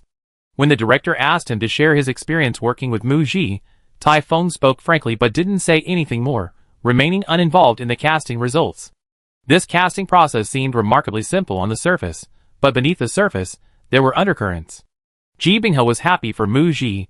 "Ji, congratulations." Minmin also reacted, adding, "Congratulations, Sister Gigi." Mu Ji was naturally happy too, a slight smile playing on her lips. "Thank you." Donghwa Mansion underground parking lot. If it were any other artist who successfully landed the lead role in a big director's new film, their eyes and face would surely be filled with uncontrollable elation. Ji Bing had noticed Mu Ji's reaction, And the feeling she got was, Mu Ji was like a seasoned warrior, quite happy after winning a significant battle. But there were still several battles to fight. It's not time to celebrate yet. Gigi, what's wrong? You don't seem particularly happy. Were you busy preparing for the audition the past few days, not having time to think about anything else? Now that you got the role, are you feeling the pressure? Actually, every film, every role, is a challenge for an actor. There's always some pressure, more or less, and that pressure comes from wanting to play the role well. Mu Ji knew her reaction might be too calm. If it were any other artist who got this role, they might be so excited they wouldn't be able to sleep tonight. She followed her agent's words and said, yes, there is pressure. After waiting for 7 months, I finally got my next film role tonight. The lead role in a big director's new movie, top-tier film resources in the industry. If I can pull this off, my future film career should be much easier. The reason Mu Ji was upset was that, without her boss He Jiyue, she wouldn't have had access to this resource at all. It made her think of her past life. After her biological parents found her, she already had a younger sister. Her parents doted on her sister. Her mother would occasionally bring her sister along when filming, so the sister naturally became a minor child star and entered the entertainment industry later. Unfortunately, she didn't inherit her mother's genes. Her acting was still childish, unable to handle the roles, and she was ridiculed for not being cut out for acting. Mu Ji, however, seemed to have inherited her mother's acting talent. She had been interested in acting since childhood, and after being found, under her mother's influence, she wanted to study acting and pursue a career in it. But her mother felt that her younger daughter was already in the industry and being ridiculed by netizens for her poor acting, which made her, as a mother, lose face. She didn't want Mu Ji to suffer the same fate as her sister. It was also out of concern for Mu Ji's safety. She disagreed with Mu Ji entering the entertainment industry. Mu Ji disobeyed her mother's wishes and secretly enrolled in a performing arts program, eventually entering the entertainment industry. Bearing the halo of being the eldest daughter of a 3-time Golden Horse award-winning actress, she received a lot of attention as soon as she entered the industry. Her younger sister had already eroded public goodwill, and for Mu Ji, it was an overwhelming barrage of malice and ridicule. Her mother, wanting to discourage Mu Ji, offered no help whatsoever. Amidst the doubts and boos, Mu Ji gradually established herself in the industry. Her film career progressed smoothly. Basically, before one film was even finished, the next one was already booked. Looking back now, even without her mother's direct assistance, she herself, with the halo of being the daughter of a 3-time Golden Horse award-winning actress, certainly benefited from her mother's connections and resources. In contrast to this world, her film career hasn't been as smooth. Launching Media is a new company, and she has to grow alongside it. She secured a film project with a major director, but that only means she's successfully entered the film industry. What her future resources in the film industry will be like depends on the results after the release of Countdown. Jibing has sensed the melancholy in Mu Ji's words. Previously, Mu Ji was just a potential candidate in the company's plans. This year, Launching Media has listed Mu Ji as a key artist to cultivate. Both Jibinghe and the boss see Mu Ji's immense potential. Mu Ji is not only an actress, but also a successful artist. She has talent, popularity, acting skills, endorsements, fashion, and idol status. Mu Ji can shine in various fields, possessing extremely high star power. Especially in her specialty, acting, she is young, highly adaptable, and has audience appeal. Her currently aired web dramas and films have achieved considerable success. Mu Ji's future holds limitless possibilities. While the film industry is considered more prestigious than television, and the big screen is the dream of every actor, actresses in television can access top-tier resources and star in various genres of leading lady dramas. In the film industry, films told primarily from an actress's perspective are extremely rare. Few of the most popular actresses can actually break into the film industry. Jibinghe hopes to see Mu Ji build her personal brand through this collaboration with a renowned director, accumulating projects one by one. When an actor's films consistently perform well, they gain box office appeal and significant influence. Capital will naturally come knocking, and various industry circles will actively seek them out. Collaborations will become the most valuable resource within the industry. Jibing has said to Mu Ji, "Don't think so much. You already progress faster than your contemporaries. Your film career is still long. I believe that soon I see you reach the top. I look forward to it." "Okay, I will." Mu Ji and her agent exchanged a smile. Their goals were aligned. March arrived, and the weather warmed. The wind still carried a chill, but it was spring, unlike the biting cold that made one shrink back. Mu Ji arrived at the company with light steps to discuss her upcoming schedule with her agent. First, there's the schedule for March, for new endorsement commercials to shoot, one second-tier magazine shoot, and one brand event to attend. The new endorsements needed to be filmed by March, as the brands wanted to make official announcements in April, taking advantage of Mu Ji's recent high popularity. Mu Ji's schedule was concentrated in March. April and May were relatively quiet. The movie countdown is scheduled to start filming in June, which is 3 months away. Mu Ji has no plans to appear on variety shows. However, she has told her manager about her idea of releasing a single. If I have time later, I plan to hold a birthday party. I want to use the stage at the birthday party to say thank you to the fans who supported me during chasing the light girl. Currently, it's just a rough idea. Singing is definitely part of the birthday party performance. It can't all be covers of other artists' songs. So, the idea of releasing a single came up. Maybe 2 or 3 songs? Free, a gift for the fans. Mu Ji is also considering situations like this where she didn't receive a satisfactory script. There was a 6-month hiatus. If it weren't for the movie's release and the 2-week promotional tour, which kept her in the public eye. After the movie's release, she landed several new endorsements and renewed existing ones. Over the next 2 months, there will be a series of official announcements and new promotional materials. If the movie hadn't been released, Mu Ji's relative inactivity and lack of filming over the past 6 months would have been incomprehensible to fans, leading to a significant loss of followers. Now, with the release of the movie Back to 17, she has gained a large new fanbase. Ji Binghe frequently sees persistent comments from fans on her Weibo and at Mu Ji's studio, expressing their anticipation for Mu Ji's performances. Releasing a single in 2 months is actually quite simple. However, Ji Binghe knows that given Mu Ji's personality, she clearly doesn't want a perfunctory musical work. The idea wasn't something to be implemented in April or May, it was a long-term plan. It involved finding a suitable music production team, slowly selecting lyrics, finalizing the melody, and arranging recording when time allowed. The first single, released to meet fans, could be 6 months, a year, or even 2 years from now. And the birthday party? That would be next year, or the year after at the earliest. Okay, I noted down the single release and the birthday party. Leaving the manager's office, Mu Ji encountered Lu Rui. Since signing with Launching Media, Mu Ji had run into Lu Rui twice at the company. The first 2 times, she stopped and greeted her with a polite smile. Teacher Lu. This time was the same. After a polite greeting, Lu Rui nodded slightly to Mu Ji, just as she had twice before. Just as the two were about to pass each other, Mu Ji was stopped. Turning around, she saw Lu Rui walking towards her, a smile playing on her lips, but her eyes holding a hint of scrutiny. Your first movie has achieved considerable success. Congratulations. I booked a whole theater for my staff to see it, and they all praised your acting. Mu Ji had retweeted Lu Rui's Weibo post to help promote her movie when it was released.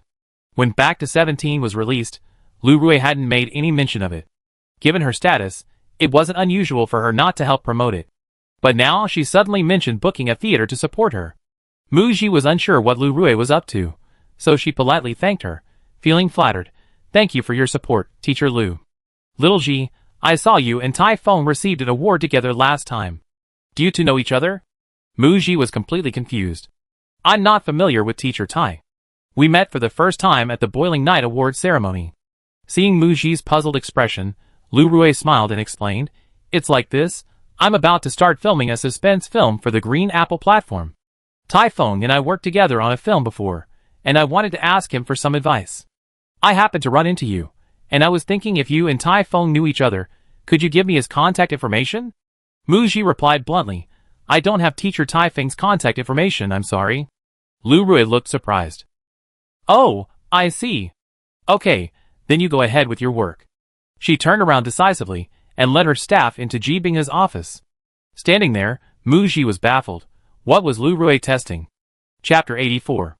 The Director of Talent Agency's Office. Ji Binghe was quite surprised that Lu Rui had suddenly come to her office without an appointment. Lu Rui signed with Launching Media with her own team, including an agent she had worked with for 3 years. Most of the time, Ji Binghe handled work-related matters with Lu Rui's agent. Ji Binghe and Lu Rui rarely had direct contact. Lu Rui had only visited the Director of Talent Agency's office a handful of times. Today was Lu Rui's first visit, accompanied only by an assistant, not her agent.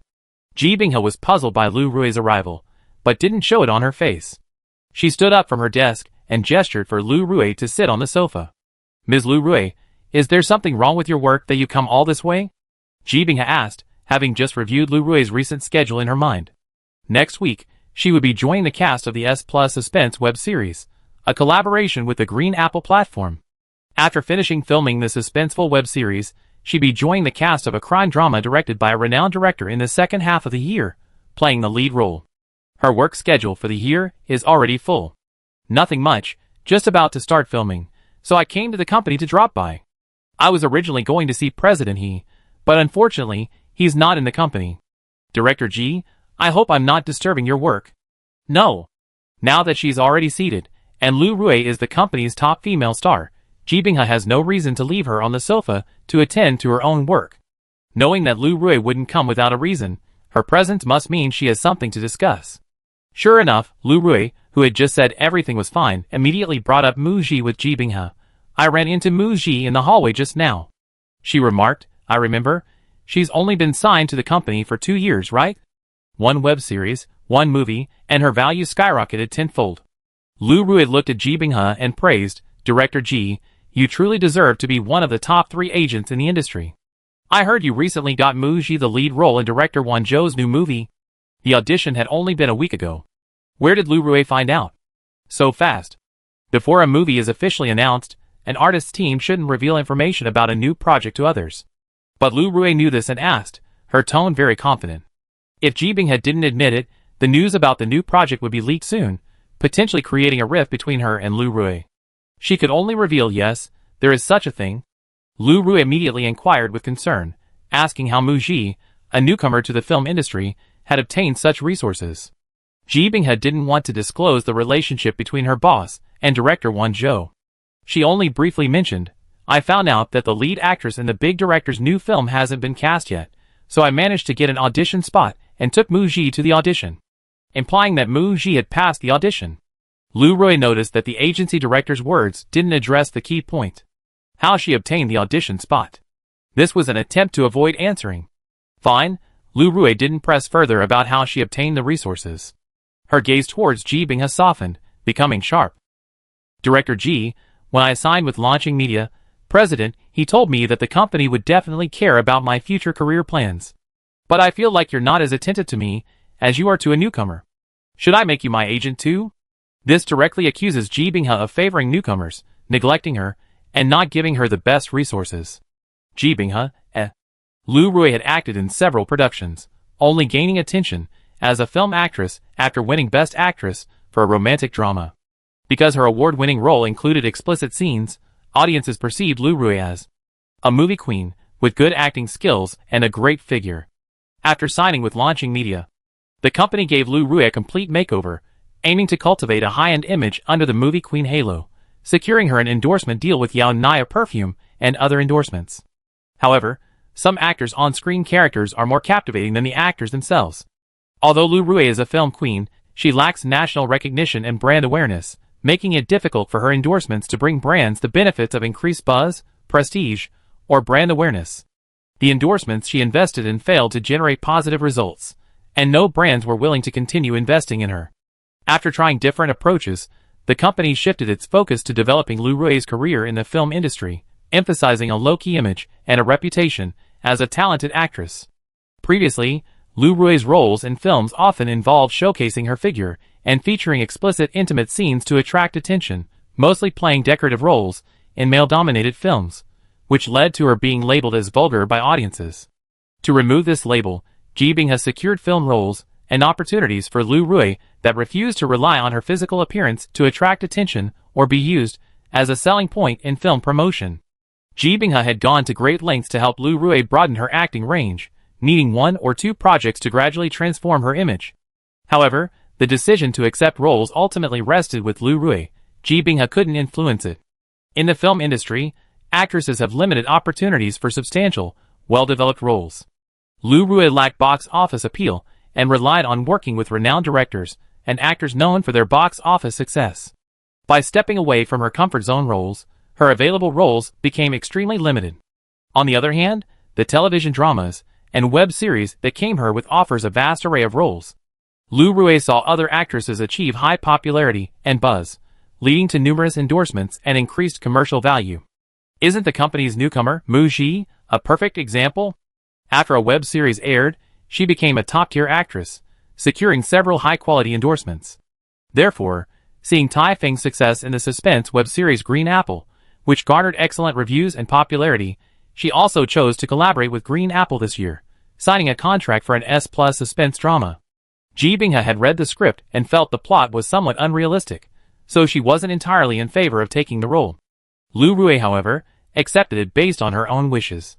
In helping Lu Rui plan her acting career and secure film resources, Ji Binghe had a clear conscience. She had done her utmost to get the best possible roles available to Lu Rui within the company. Currently, there is no competition for resources between Lu Rui and Mu Ji. Lu Rui's film for the second half of the year was finalized as early as November of last year. At that time, Mu Ji was still filming the TV series The Edge of the Blade. Ji Binghe explained, "Around the Lunar New Year, I heard that a big director had a new film starting production this year, and Ms. Lu Rui's schedule was already full. Mu Ji's next role was still undecided, so I approached her with the idea of trying my luck by introducing her to a film by a renowned director. She was lucky, the role's age was just right, and she passed the audition." He then said to Lu Rui with a slightly helpless tone, "Ms. Lu Rui, our company currently has 18 artists. When an artist signs a contract, their career development path is determined, including consideration of potential resource competition with existing artists. President, he is responsible for every signed artist, and so am I. Launching media's strong support for Mu Ji won't squeeze or affect Lu Rui's resources. Lu Rui can rest assured." After leaving the director's office, Lu Rui's furrowed brows didn't ease despite Ji Binghe's words. Not a threat now, she thought, but that doesn't mean it won't in the future. Mu Ji's rise to the top after starring in a renowned director's new film was too rapid. It will soon threaten her position as the company's leading lady. In early April, the youth fantasy film Back to 17 finished its run. Its final box office was 1.009 billion yuan. In the month and a half since its release, Mu Ji's social media was flooded with positive reviews of the film, with fans even exclaiming, "They're better at praising than us. Mu Ji's face has such a cinematic quality, perfect for the big screen, beautiful from every angle. She has acting skills, good looks, popularity, and a 1 billion yuan box office hit. I predict Mu Ji will soon become a top-tier actress." After watching Back to 17, I watched The Bell Ringer. I have to praise Mu Ji for her amazing acting skills. She can portray both ancient and modern characters, and each role she plays has a strong impact on the audience, making them believe in the existence of the character. She debuted as an idol? Heaven is really feeding her. Mu Ji is going to win a newcomer award for Back to 17. Thumbs up. Mu Ji's fans. She's already winning an award before us? On the forum, the most discussed topic about Mu Ji is, with Back to 17, she's entered the film industry. What about her next project? Will she be able to get roles in movies? Some stubbornly argue, Back to 17 had great marketing, a good director, script, cinematographer, and production team. They put their heart into the film, resulting in a sincere work, hence the high box office. Mu Ji just got lucky, landing the lead role and getting a great deal. Others are envious. Mu Ji's future film opportunities will probably just be a few more campus movie packages. Her last TV series, The Edge of the Blade, finished filming 3.5 months ago, and she hasn't even started another project yet. Whether it's a web series or a movie, those in the industry know perfectly well what makes a work popular, and whether it has anything to do with the actors. Someone, stop exaggerating, you only become popular for nothing. Back to 17, and The Blade's Edge were probably gifts for Mu Ji when she signed with her new company. That means 7 months have passed since The Bell Rings became popular, and Mu Ji still hasn't received any decent roles. Surprised. Actually, Mu Ji's acting is quite good, so why isn't she getting any roles? Is she an idol, at the very bottom of the film and television industry's hierarchy of disdain? These pessimistic voices are seen by fans, and some casual observers, as 4 sour grapes, really unnecessary. Mu Ji has the most screen time in the movie Back to 17, and her performance runs throughout the entire film. You could say she carried the story with her acting skills. This film's box office success isn't just about reaching 1 billion yuan, breaking records for youth films, and achieving both high box office returns and positive reviews. Following The Bell Rings, Mu Ji has another representative work with critical acclaim. This is quite rare. Among popular young actresses, Very few have representative works with both critical acclaim in web dramas and films. The benefits of film success may not come as quickly. No matter how you look at it, Muji's future is undoubtedly brighter than before. Muji's fans certainly won't be brainwashed by the trolls and sour grapes. However, they are indeed anxious about the lack of concrete news regarding their idol's next project. Urging her idol to hurry up and join a new production. The movie's over, and Muji, welcome to the new drama crew. Ji Bao, hurry up and join the production team to create content. I only have one film left, and once it airs this year, there won't be any more content next year. Crying, I don't even need to act in movies anymore, as long as Muji thinks the script is good and the production team is good, whether it's a historical romance or a modern romance, please hurry up and join the production team. Filming only one drama a year is really inefficient. At Muji, a new fan just joined, and they already caught all the materials in 3 days. So lonely, waiting for more new works to feed them. My darling daughter has top-tier beauty. I want to see Miracle Gigi appear in all sorts of gorgeous outfits. It's such a waste that she's not acting in modern dramas. How about a Mary Sue role where she's irresistibly charming? Hee. Sister, your aura on the red carpet is so powerful. How about a female CEO role? But current workplace dramas are so unrealistic, not down to earth at all. Maybe not? Muji saw all sorts of big promises from her fans. All I can say is that her fans are really adorable. Minmin said, Sister Gigi, do you think when news of our next drama comes out, it shock a lot of people? Those haters, who are saying Muji's resources are bad, and her future is bleak will be proven wrong then. Just imagining that scene is incredibly satisfying. Muji smiled without saying a word. Soon, new opinions would emerge, speculating about what abilities she possessed to land such a lucrative role, while simultaneously trying to discredit her by claiming that even if Countdown became a hit, it would be due to the box office appeal of renowned directors Won Zhou and Tai Feng, and had nothing to do with her.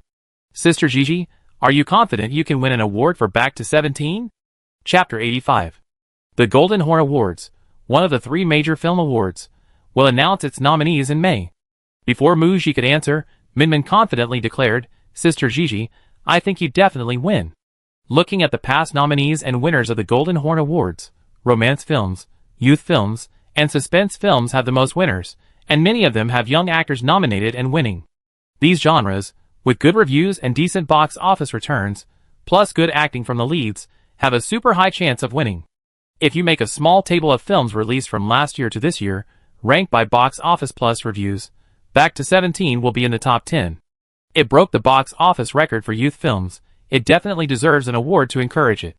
Back to 17 is Muji's first film. Muji's prediction for winning an award, maybe I be nominated for a Best Newcomer award. Winning Best Actress for her first film wouldn't be enough. She has a significant role in Back to 17, yet she's unlikely to be nominated for Best Supporting Actress. She most likely receive a Best Newcomer nomination and the award. In her original world, Muji won a Newcomer award for her first film. She is no longer a film newcomer. Winning another Newcomer award here feels a bit odd. So, Muji has a rather relaxed attitude towards whether her first film will receive a nomination or award. Her small goal is to win Best Actress. In early May, there's a 1-month countdown to filming starting. News about the film countdown can no longer be kept secret. First, the casting call was leaked. Renowned director Won Zhou is directing a new film, a road movie, with Tai Feng as the male lead. Initially, netizens started a thread on forums, focusing on director Won Zhou, the subject matter, and the award-winning actor Tai Feng. Topics discussed included, what will the director's first road movie be like? This is his second collaboration with Tai Feng. What surprises will this bring to the audience? Soon after, the filing for the film countdown was quickly unearthed. After reading the synopsis, netizens' focus shifted to a renowned director, his top-tier team, and a leading actor. This project seemed incredibly appealing, and fans were drooling, eager to get their hands on it for their idols.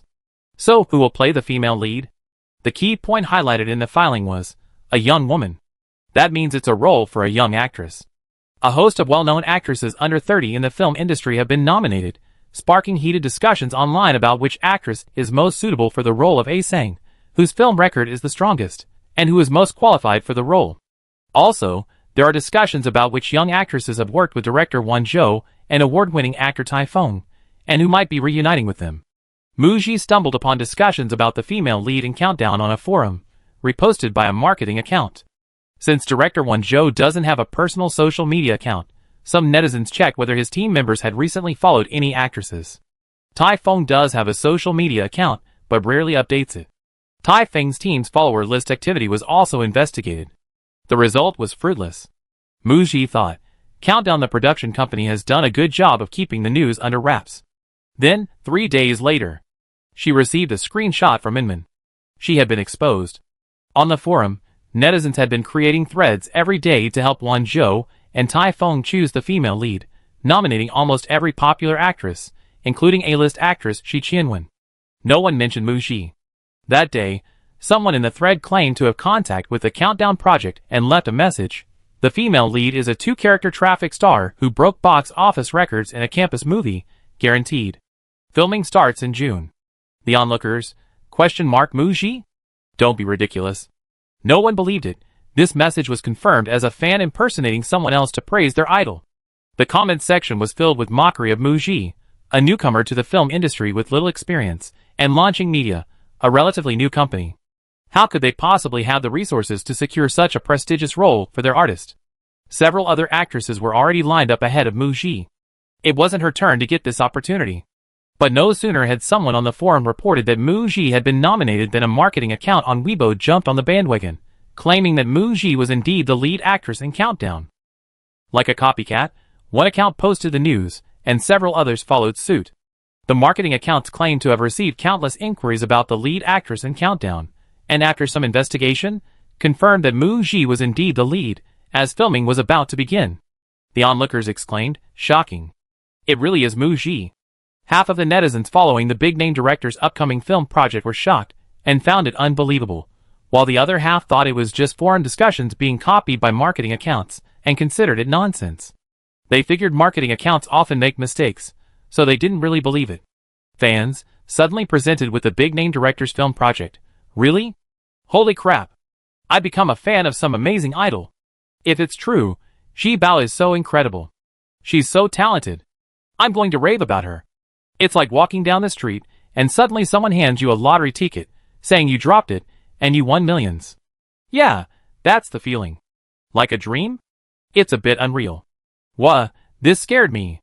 I'm actually a little hesitant to believe this. Is someone just making this up to tease us?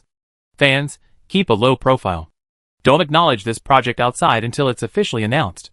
Let's just wait for filming to start June. Hurry up and come.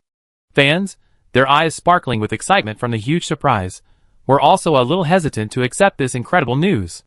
It was just too exciting. Is Mu Ji really cast as the female lead in Countdown? All the discussions and debates will only be resolved once it's officially announced or filming begins. Before June arrives. In mid-May, the nominations for the 28th Golden Horn Awards were released. The film Back to 17 received 3 nominations: Best Film, Best Director, and Best Newcomer. This year's Golden Horn Awards had 5 nominees for Best Newcomer, and Mu Ji was nominated for the award for her role as Jokin in Back to 17. When the nominations were released, Mu Ji and her team were attending a script reading session for the Countdown event. After the meeting, Min immediately rushed forward, excitedly telling Mu Ji the news. Sister Gigi, congratulations on your nomination for Best Newcomer at the Golden Horn Awards. Several crew members overheard and offered their congratulations. Mu Ji could only accept the congratulations with a face full of surprise and joy, offering her thanks. This scene, observed by Tai Feng, naturally revealed that Mu Ji's surprise was superficial. Auditions, makeup tests, costume fittings, costume photo shoots, plus today's script reading. After several interactions, Tai Feng had formed a preliminary understanding of Mu Ji. Mu Ji had prepared extensively for the role, demonstrating the wholehearted dedication and determination of an actor to portray the character well. This changed his prejudice against idol actors. Congratulations on the nomination. Tai Feng also came over to offer his congratulations. Mu Ji, thank you, Teacher Tai. Why does it feel like Tai Feng saw right through me? The script reading session ended, and it was almost dinner time. On the way back, Ji Binghe suggested a get-together. Firstly, to celebrate Mu Ji's nomination for Best Newcomer. Secondly, since filming is about to begin, and this shoot has been quite demanding, it was also a way to reward everyone in advance. Sister Gigi, regarding the predictions for the Best Newcomer award, netizens all think you're a strong contender. Mu Ji had checked online, The trending topics included the Golden Horn Award nominees and various actor nominations. Among them, Mu Ji's Best Newcomer nomination was prominently displayed. The other 4 actors nominated alongside Mu Ji are 1. A 9-year-old child star in a drama film. 2. A 16-year-old actor in a suspense film. 3. A 30-something actress in a romance film. 4. A 60-something veteran actor in a drama film. Netizens generally believe Mu Ji has a very high chance of winning. This is because Mu Ji's role is the most memorable, and her acting has received high praise, while the other 4 nominees have generated very little discussion, both for their films and their roles. Compared to Mu Ji, they have little presence. Whether she will win an award remains to be seen at the Golden Horn Awards ceremony in June.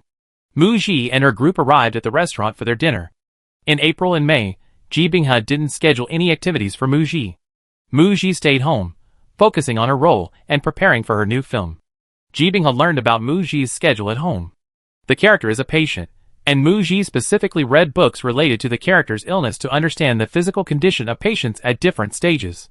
Ji Binghe accompanied Mu Ji to the character's makeup tests and final makeup, observing Mu Ji discussing hairstyles and clothing with the director, makeup artist, and costume designer, offering many effective suggestions for the character, which were adopted by the director.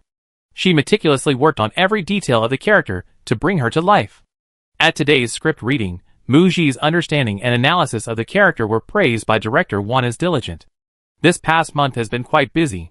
Ji Binghe greatly admires Mu Ji's self-discipline and dedication to the new drama and the character.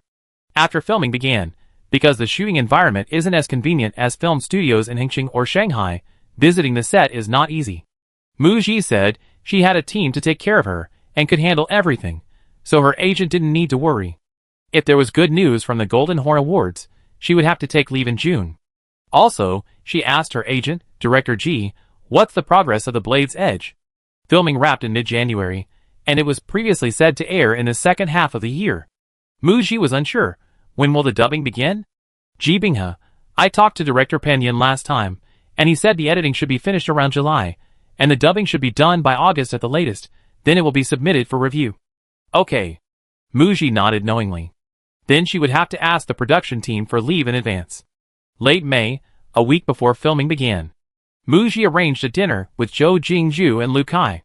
The last time they met was before the Lunar New Year, when Zhou Jingzhu had dinner with Mu Ji and Lu Kai with her boyfriend. Mu Ji didn't have a deep impression of Zhou Jingzhu's boyfriend. Perhaps he was a little uncomfortable at the dinner with them. He was a very quiet person. Now, Zhou Jingzhu and her boyfriend have been together for over half a year, and their relationship with their families has only recently improved. In just a few months, Shiji has another representative work. She's become a star again. Zhou Jingzhu said with a look of I'm so envious. The Five Flowers girl group is holding a farewell concert this year. When they reunited last month to choose songs for the concert, they talked about Mu Ji, and everyone sighed with different expressions. Mu Ji became famous too quickly. Now she's a third or fourth-tier actress, a rising star.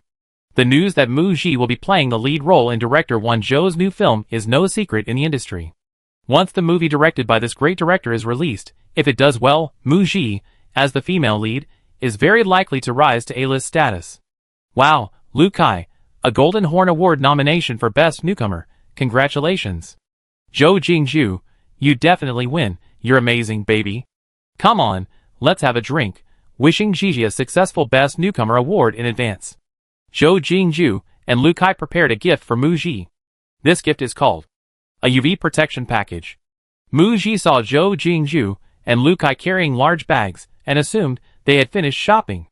But when she opened the bags, she found sunscreen, face masks, spray, sun protective clothing, hats, arm sleeves, etc. A gentle reminder to Mu Ji to take precautions against sun exposure while filming, so she doesn't get tanned. Actually, getting tanned is definitely necessary for the role. But this was truly a thoughtfully prepared gift.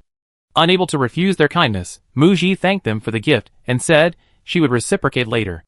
Zhou Jingzhu and Lu Kai also invited Mu Ji to attend Five Flowers' final concert in Beicheng, scheduled for October, if she had time.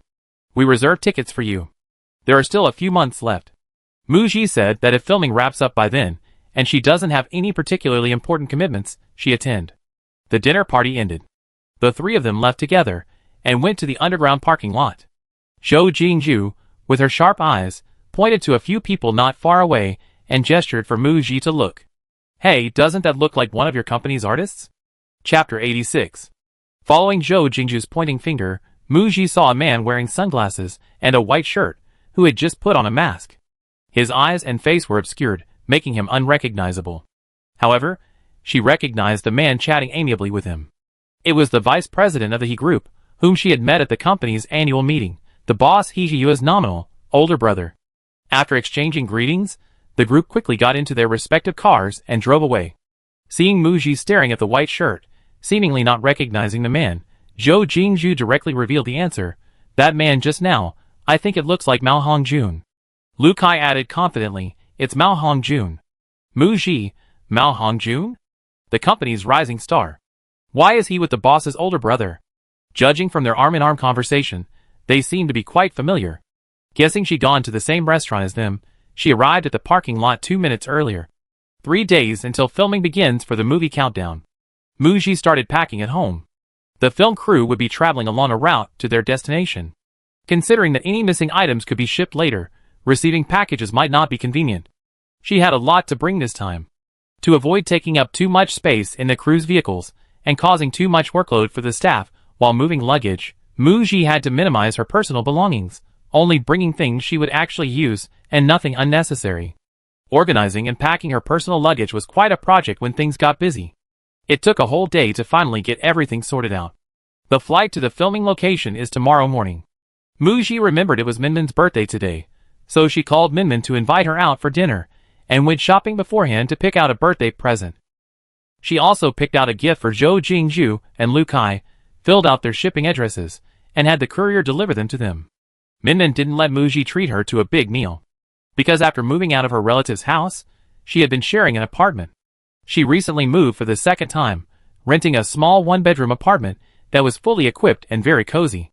Although she spends most of the year on set with Mu Ji filming, not living there much and still paying rent, it's quite a waste of money. But coming back to Beicheng and having her own independent living space is wonderful. So, to celebrate her housewarming, her birthday, and to thank Mu Ji for her guidance and care, Minmin personally cooked a large feast, including several seafood dishes, a rare splurge. Sister Gigi, thank you. Minmin raised a glass of red wine to Mu Ji. No need to thank me, it's all thanks to your hard work.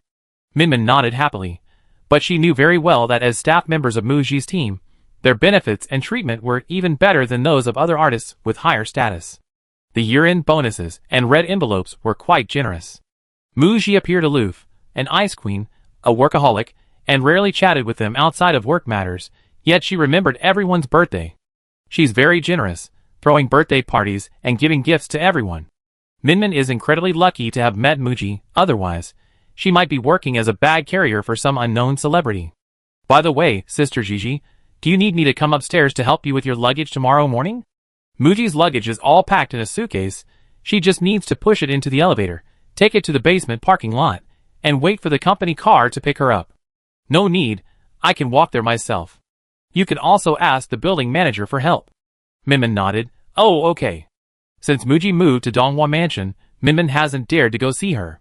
Because she overheard Director Ji mention once that Mu Ji lives on the same floor as the boss, and she's afraid of running into her if she goes to see Mu Ji. The boss seems approachable and kind to his employees, especially the benefits he provides for female employees are very thoughtful, and he's also incredibly handsome. It's inevitable that some people will have the misconception that the boss is easy to approach. But he was, after all, the head of launching media, and the son of a large conglomerate. Minmin once bumped into a staff member working for an artist at the company. The staff member, oblivious to the situation, confessed her feelings to the boss, who politely declined. The next day, that employee was fired. She felt that the boss was someone who maintained a strong sense of boundaries between work and personal life. He kept his distance in private, and dared not get too close. After celebrating Minmin's birthday, Mu Ji was driving home. Minmin's mention of moving luggage reminded her of moving to Donghua Mansion the day before New Year's Eve. At the time, it was the best option under pressure, but later, considering living on the same floor as the boss, she realized she would inevitably run into him. She had asked a real estate agent to look for other apartments, but none were suitable. Either the apartments were unsuitable, or while they were barely acceptable, They had certain hidden problems. The day after moving to Donghua Mansion, Hee-ji-yue only sent a bouquet of flowers and didn't say anything else. From the end of the movie promotion until today, Mu-ji and Hee-ji-yue had only bumped into each other a handful of times. Once in the hallway, once in the elevator, and twice in the underground parking lot. Each time they met, Hee-ji-yue would nod as a greeting and then leave. In private, they acted like strangers. This was the social distance Mu-ji wanted, so she abandoned the idea of moving and settled in. She was about to start filming a movie, and this trip would last for more than 3 months. The apartment would be entrusted to her agent for safekeeping, and someone would come to clean it every 2 weeks. Mu-ji thought about the bouquet of flowers Hee-ji-yue had given her, the time Hee-ji-yue had helped her take out the trash, and how Hee-ji-yue had used his personal relationship with director Won-jo to get her the role of A-sang. She felt she should thank him. Inviting him to dinner was out of the question. She didn't want to be photographed. She decided to send him a bouquet of flowers to express her gratitude. Mu-ji drove to a florist and asked the clerk to wrap a bouquet of sunflowers for her. After scanning the QR code to pay, the clerk handed Mu-ji a large, wrapped bouquet of sunflowers. "Hello, tomorrow is Children's Day, and we're having a buy one get one free promotion for the next 2 days. You chose sunflowers, and we'd be giving you a small potted cactus as a gift." Mu-ji would be away for several months and wouldn't be able to care for it. She was about to say thank you, but the clerk had already neatly wrapped it and handed her the bag containing the small cactus with both hands. "Here's a Children's Day gift for you. Welcome to visit again." Perhaps it was because it was her first time receiving a Children's Day gift, but the little round cactus was adorable. Perhaps it was the shop assistant's bright smile that made it impossible to refuse such a kind gesture. Mu-ji hesitated for a moment, but accepted it anyway. "Thank you." After getting into the car, Mu-ji regretted it a little, feeling that sending flowers was a bit rash. She wasn't good at socializing and didn't like socializing. She and her boss, Hee-ji-yue, were like strangers in a neighborly relationship. She wondered if he was staying at Donghua Mansion this week. She wondered if he was home tonight. Would it be too abrupt to just ring the doorbell when she got back? Sending flowers, such a simple thing, yet so troublesome. Mu-ji hesitated for a minute, unlocked her phone, and searched for the WeChat account labeled Hee-ji-yue. Hee-ji-yue's profile picture was a starry sky. Their conversation had stopped last time. Hee-ji-yue had sent her the script for the countdown event, and she had replied, "Received, thank you."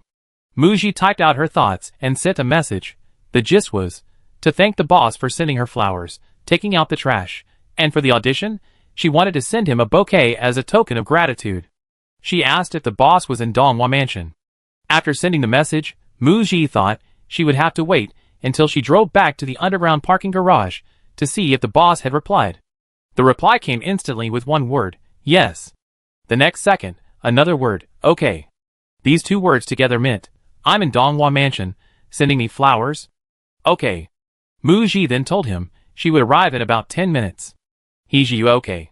Hee-ji-yue, who had just put down his phone and was about to take a shower, unexpectedly received a message from Mu-ji. He replied instantly, a smile unconsciously creeping onto his face at the thought of seeing Mu-ji soon. He took the documents from the coffee table into his study and arranged the magazines neatly. After sitting for a while, he got up from the sofa and poured a glass of warm water. It would be ready for Mu-ji to drink when she arrived. Although he lived on the same floor as Mu-ji, he maintained a respectful social distance to avoid offending her. 10 minutes later, hearing the doorbell ring, Hee-ji-yue immediately got up and went to open the door. The first thing he saw was Mu-ji's face. Then his gaze fell on the bouquet of sunflowers in front of him. 6 bright golden sunflowers, like smiling sun faces. "Mr. He, thank you for your help."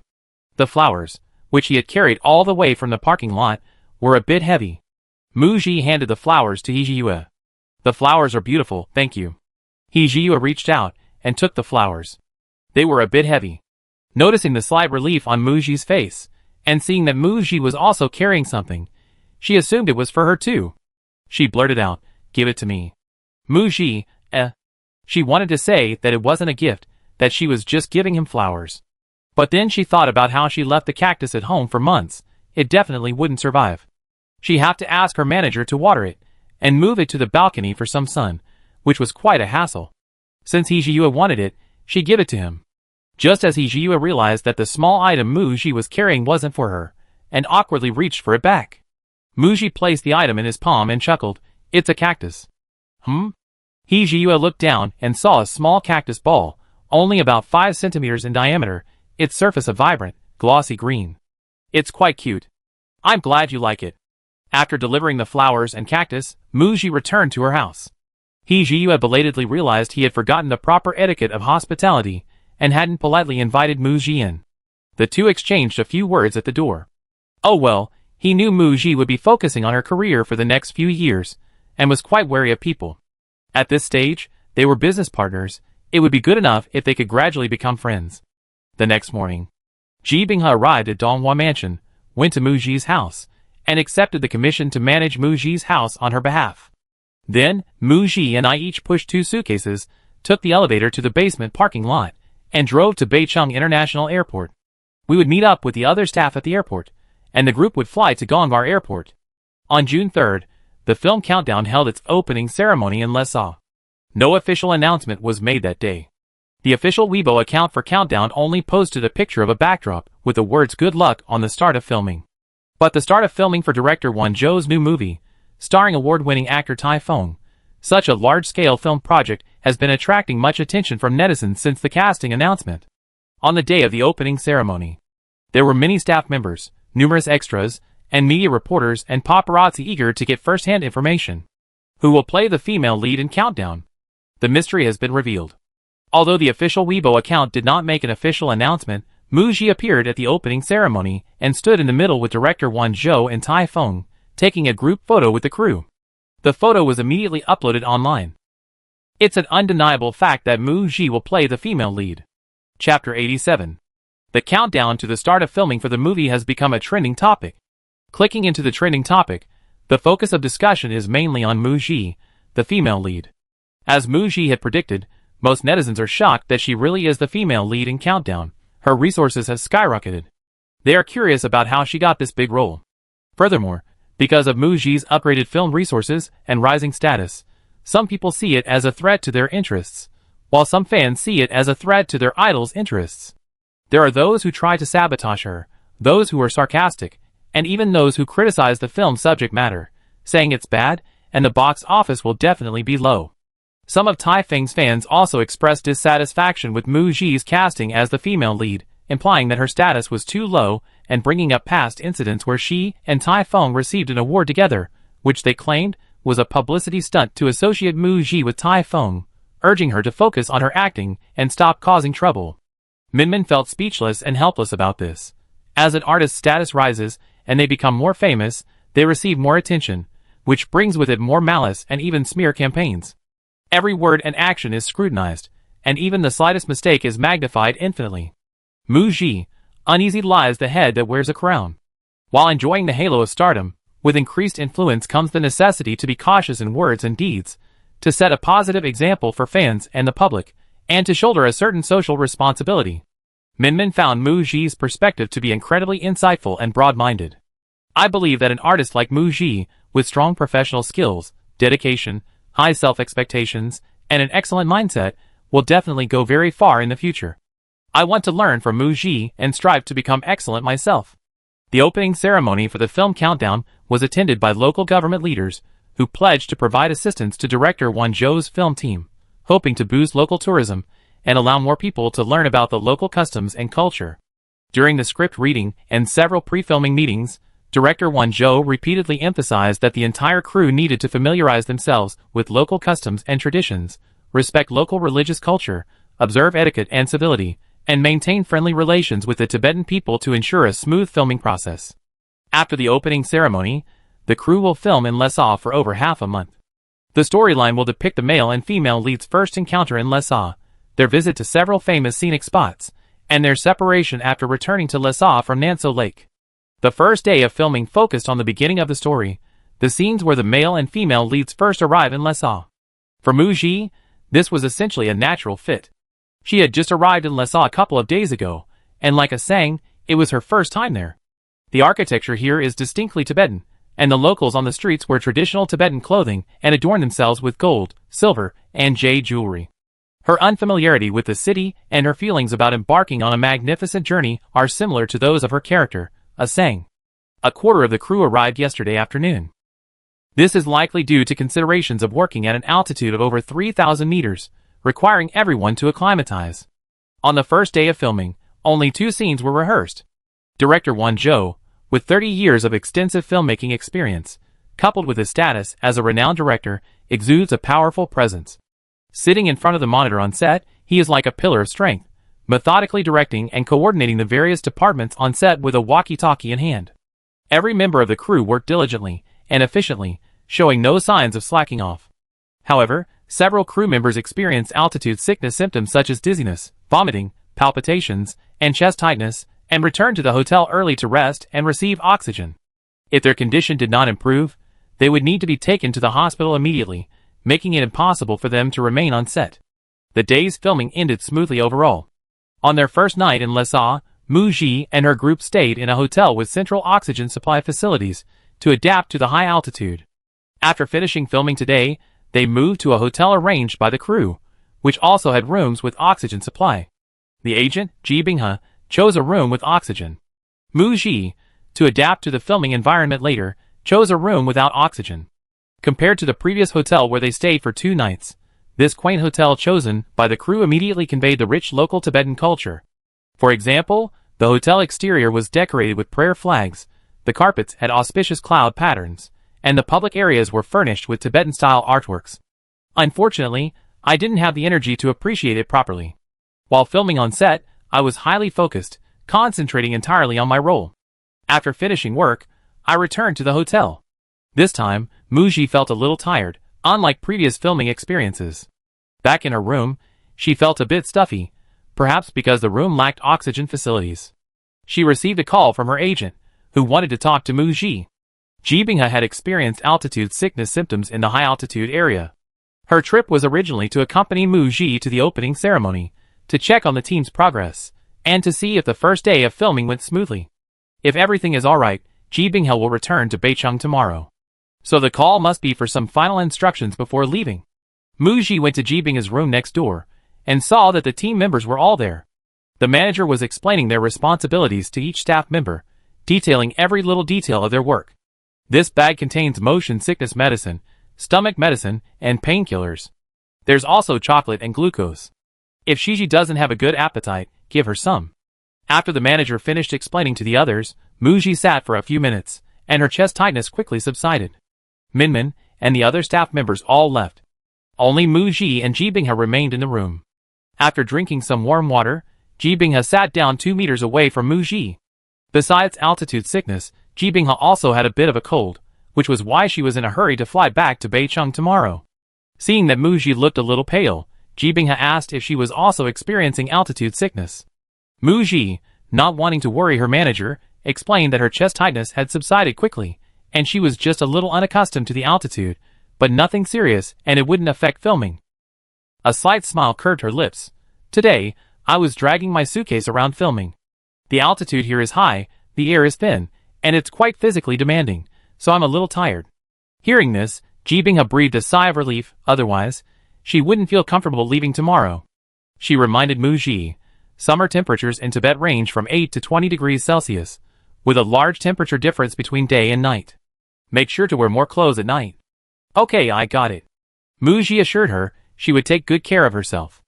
After all, if she had any health problems, it wouldn't just affect her own filming, but the entire cruise.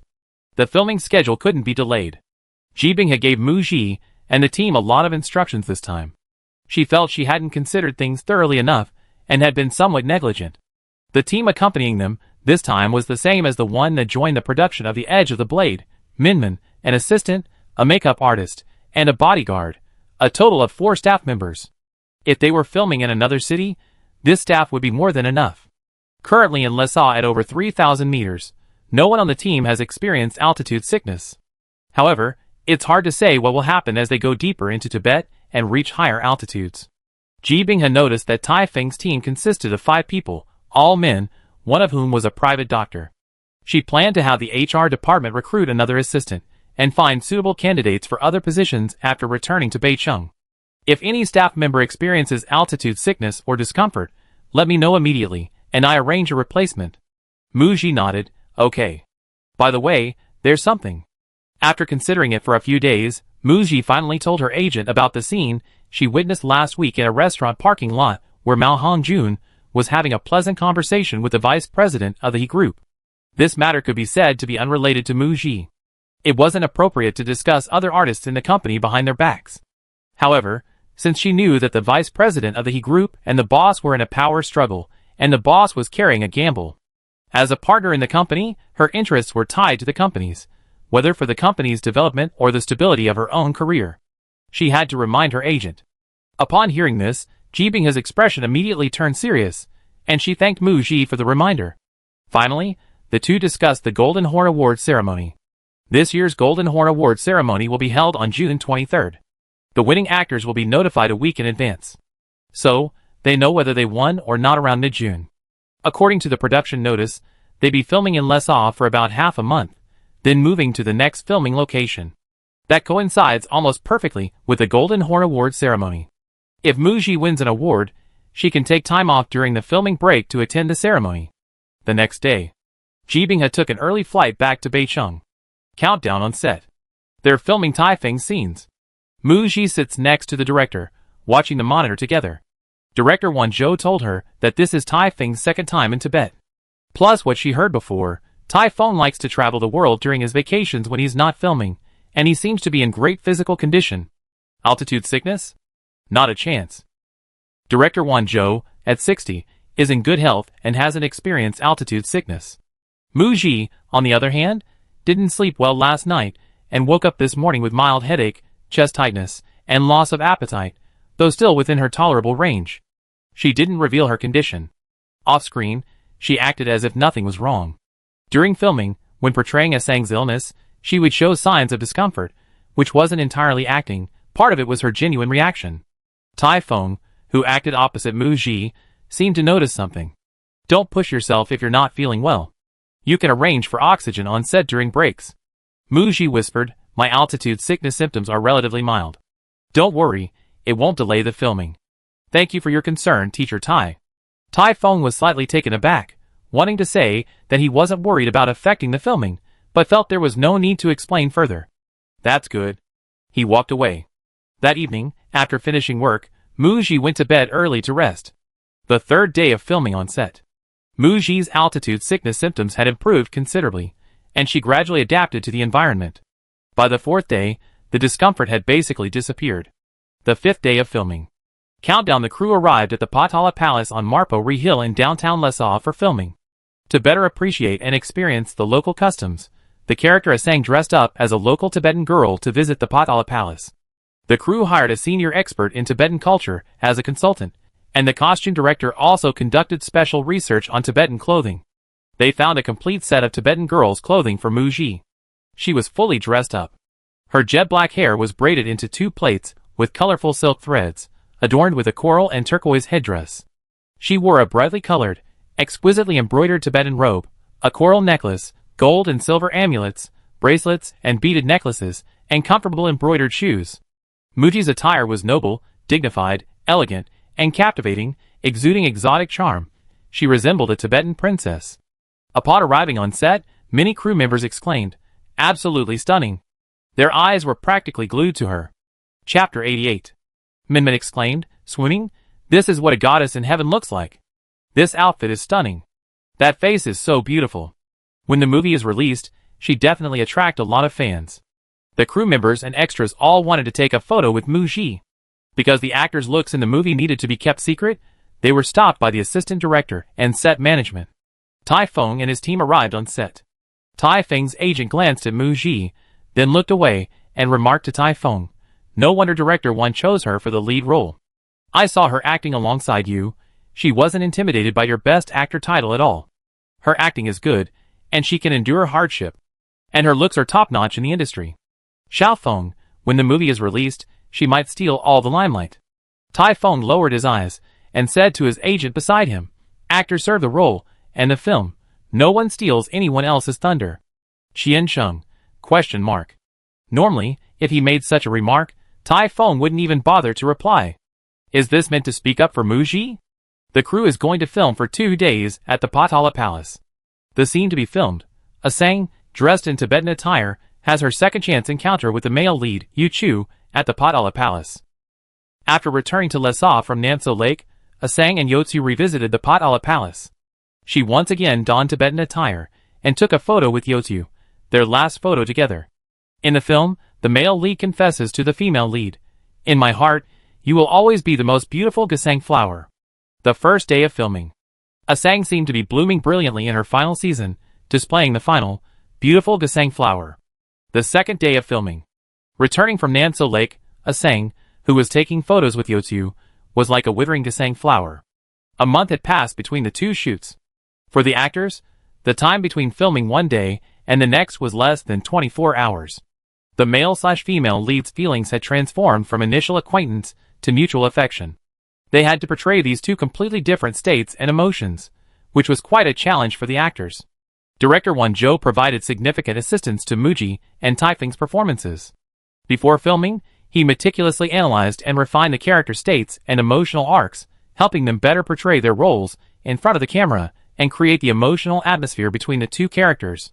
Both actors are highly perceptive. Director Won Jo could tell that Muji and Taifeng had limited romantic experience and might be a bit inexperienced in acting romantic scenes. Fortunately, Asang and Yeotsu's love had only been brewing for a month, and it was meant to be mixed with a touch of youthful beauty. Everything was so coincidental, just right. A week later, Muji returned to her hotel after work and received a call from her agent. She had a feeling it might be related to the Golden Horn Awards. Sure enough, as soon as she answered the phone, she received Ji Bingha's congratulations. "Shiji, congratulations.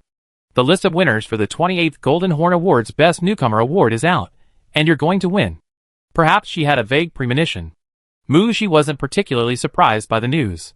She had already won once. A second nomination and award was an affirmation of her acting skills and her portrayal of the character Zhou Qin. Winning an award naturally made her happy. If she hadn't won the award, just received a nomination, Muji wouldn't have attended. Now, she received notification from the organizers. She won, and she had to attend. Ji Bingha called to confirm Muji's attendance at the Golden Horn Award ceremony on June 23rd, 5 days later. This year's award ceremony will be held in Beicheng. There's an award ceremony for nominees on the 22nd, meaning Muji would need to be back in Beicheng by the afternoon of the 22nd at the latest. Muji, I asked Director Won for leave in a bit. The production schedule is until the 21st, then we move on. Returning to Beicheng on the 22nd might be a bit rushed, so she planned to book a flight for the 21st. Fortunately, it wouldn't affect filming here. Since the reason for the leave was to go back to receive the award, filming in Lhasa would have just finished by then. Director Won Jo approved Muji's leave request immediately. After the crew moves to another location, they can coordinate the filming of Taifeng's solo trip, and then film Muji's scenes after she returns. Countdown: the crew has 4 days left to film in Lhasa. The first 3 days are being filmed at a local guest house, depicting Asang and Yeotsu spending 2 days together after returning to Lhasa. Then Asang leaves Yeotsu a letter and disappears without a trace. Muji and Taifeng are both very good-looking. The woman is beautiful, and the man is handsome, making for a very pleasing sight together. Minmin, Sister Gigi, if I weren't a die-hard fan of yours, I would definitely ship you and Teacher Taifeng as a couple. Oh no, I mean the on-screen couple. Your scenes together are so chemistry. Muji and Taifeng have a big contrast between their on-screen and off-screen personalities, almost like they have dual personalities. Once in character, she became a different person. After the director yelled cut, she returned to being herself. Having only known each other for half a month, they were playing a couple. To create a romantic connection in their on-screen interactions, they needed a strong ability to empathize with the character, to see the emotion in each other's eyes, for their performances to be truly moving. Muji and Taifeng had been filming for half a month. Their collaboration was indeed quite smooth and enjoyable. Muji's impression of Taifeng, off-screen, he was extremely low-key, so low-key that you couldn't form a specific impression of him, what kind of person he was. But on screen, he was the character, possessing the character's personality, the way he smiled, the way he ate, the way he spoke, he was Yu Chu. On the last day of filming in Lhasa, the crew shot scenes at the hotel where they were staying. They were filming the first day the male and female leads arrived in Lhasa, checking into the same hotel and leaving. This coincided with Muji's schedule. After filming the afternoon scenes, Muji changed out of her costume, grabbed a suitcase, and left the hotel with her team, immediately heading to the airport. They flew back to Beicheng that same day. By the time she got home from Beicheng International Airport, it was already past 1 a.m. Muji didn't bother unpacking her suitcase. Feeling a bit dizzy and lightheaded, she took a shower and went to bed. She recalled the conversation she overheard with Minmin and the others on the way back about the possibility of oxygen intoxication. This refers to the discomfort experienced when returning from a high-altitude city to a lower-altitude environment. People acclimatize to the low-oxygen environment of high altitudes, and suddenly returning to the high-oxygen content environment of a city can cause discomfort for some. For example, fatigue, lethargy, and excessive sleepiness. Muji wondered if she was experiencing oxygen intoxication. She felt extremely tired, as if she had forgotten something, and was so sleepy she could barely keep her eyes open, unable to recall what it was. She fell into a deep sleep as soon as her head hit the bed. The next day, she woke up. Muji habitually picked up her phone to check the time, but found it wouldn't unlock and the screen was still black. She remembered that her phone was almost out of battery last night, and she had forgotten to charge it. After plugging in the charging cable, she opened the door and stepped into the living room, only to hear the doorbell ring. She glanced at the wall clock and stared wide-eyed in disbelief. It was 2 p.m.? Muji, who had never overslept before, stammered eh. She was bewildered for several seconds. The doorbell was still ringing. Remembering that her phone was off, and she couldn't get through, and that she had overslept, she realized she had to attend the Golden Horn Awards nomination ceremony at 6:30. It must be her agent coming to see her. Muji went to the door and glanced through the peephole, only to find that the person standing outside was none other than Yue. She went back to her room to change her clothes before opening the door again. Yue rang the doorbell intermittently for half an hour before the door finally opened. Are you alright? Muji, I'm fine, my phone died. I just got up. A little awkward. Hearing this, Yue breathed a sigh of relief, his tone surprisingly doting. It's good that you're alright. Wait for me a moment. Muji, ? Yue turned and quickly went back to his house. 1 minute later, Yue returned with a takeout order, handing it to her. You haven't eaten breakfast or lunch, have you? Director G ordered you some porridge. Such a big bowl of porridge? Muji took it with some skepticism, then saw Yue weigh the document he was holding in his other hand. I came back to get a document I left at home. Director G said he couldn't reach you, so he asked me to check it out. After explaining, she indicated that she had other things to do. Yue then left. After closing the door, Muji placed the takeout on the coffee table and opened it. It wasn't just a bowl of porridge, but also a bowl of soup and a 9-compartment platter of easily digestible, beautifully presented dishes. The insulation was quite good, it was still warm. Muji went back to her bedroom and turned on her phone. It was already charged to 10%. She called her agent and explained that she had overslept. Ji Bingha on the other end of the line couldn't reach Muji and guessed this possibility, but oversleeping was truly unbelievable for Muji. It made her realize that Muji wasn't a perfect work robot. She also had a lively and adorable side. However, Ji Bingha didn't want to tease Muji, so she asked if she had rested well. Then she got straight to the point, explaining the schedule. The driver will pick you up at Donghua Mansion in half an hour. Then you can go to the hotel for makeup and hair, and head to the Golden Horn Awards ceremony venue. You have enough time. Okay. Muji planned to wash up, change her clothes, and have some food before heading out. Before hanging up, she asked, Sister G, thank you for ordering takeout for me? Takeout? Oh, I asked President He to bring you some food on his way. After ending the call, Ji Bingha opened her chat with her boss. Actually, it was her boss who had brought up the question of whether Muji needed something to eat. She felt like her boss was acting a little strange. 7:30 p.m. The official Weibo account of the Golden Horn Awards posted photos of the nominated actors attending the nominees' award ceremony. Among them were photos of the nominees for Best Newcomer. All 5 nominees for the Best Newcomer award attended. Muji and others stood together, each holding their award certificates, for a group photo. Seeing this photo, netizens speculated that Muji had most likely won the award. Of the 5 nominated actors, the other 4 were relatively unknown and were likely simply happy to be nominated, hence their attendance at the nomination ceremony. Only Muji was currently filming on set, having specifically traveled back from Lesaw.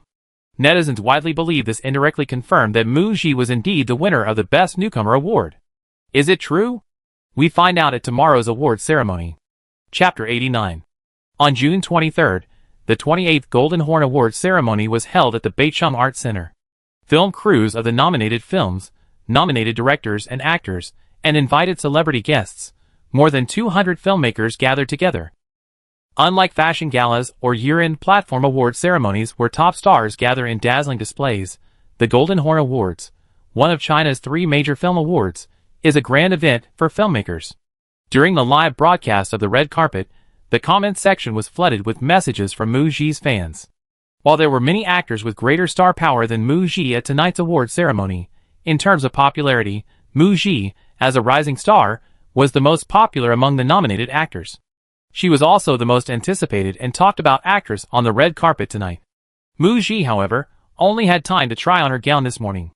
After selecting the gown, a dedicated stylist will make detailed adjustments based on the artist's height and body shape to ensure the best possible fit.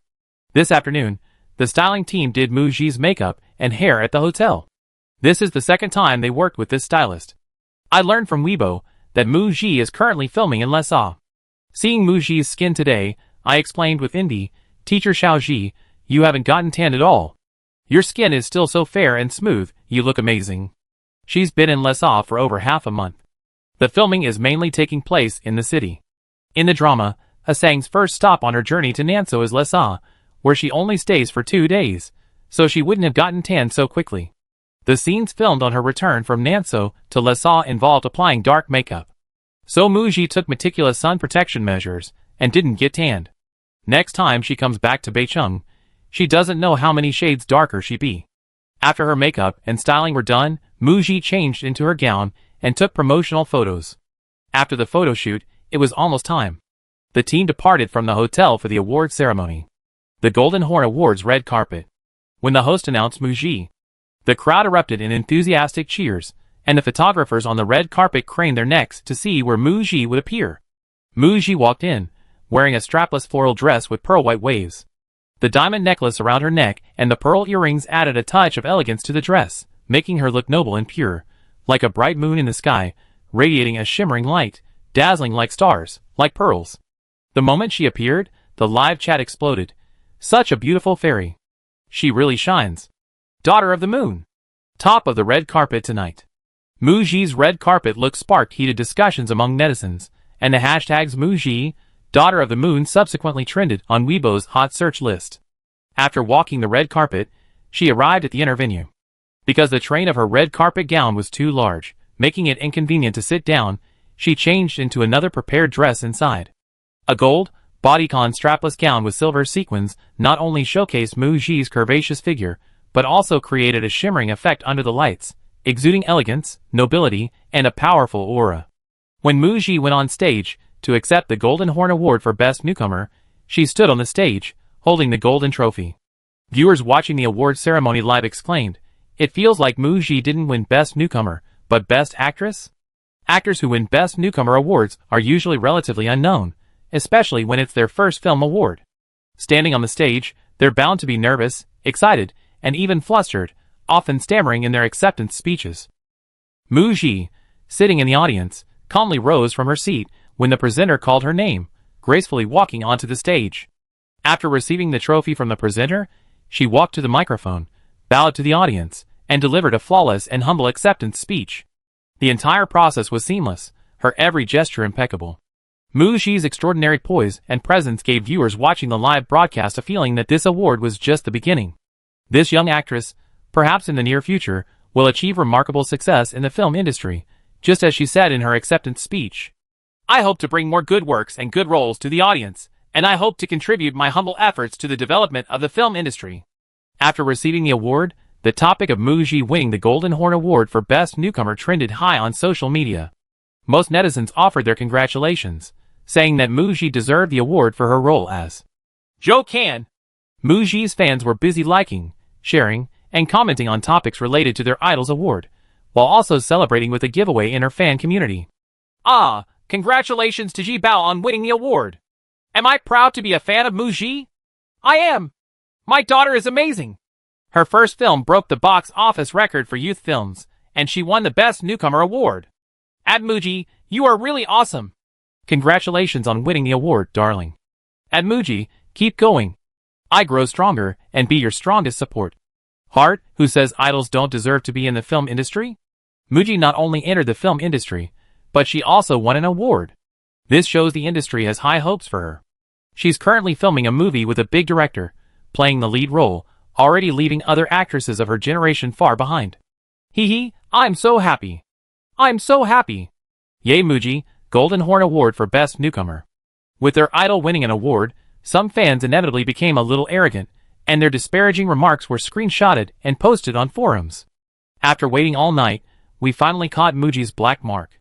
Some netizens who dislike Muji seized on the fans' comments to mock her for getting cocky after only winning a newcomer award. They even dragged in Yuchan, an artist from the same company as Muji. Yuchan won the Golden Horn Award for Best Newcomer at 18. What's so great about Muji winning it at 23? I'm putting it this way, Yuchan's future development will definitely be better than Muji's. Yuchan, won the award at 18, is a freshman in acting school. Her future is limitless, while Muji hasn't even gone to a proper university. If I were the boss of launching media, I would definitely promote the former. Using Yuchan to put down Muji, that's really something else.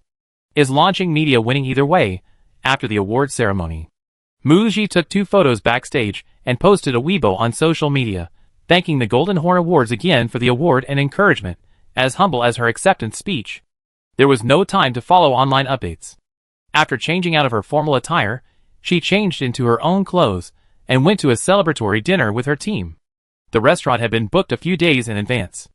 On the way to the restaurant, Ji Bing has said to Muji, "You're the first artist under our company to win 3 major film awards after signing with Launching Media. Tonight, the boss is treating to celebrate your award." Muji, the boss is coming too? The group arrived at the restaurant and pushed open the door to the private room. Inside sat Yuchan, whom they hadn't seen in a long time.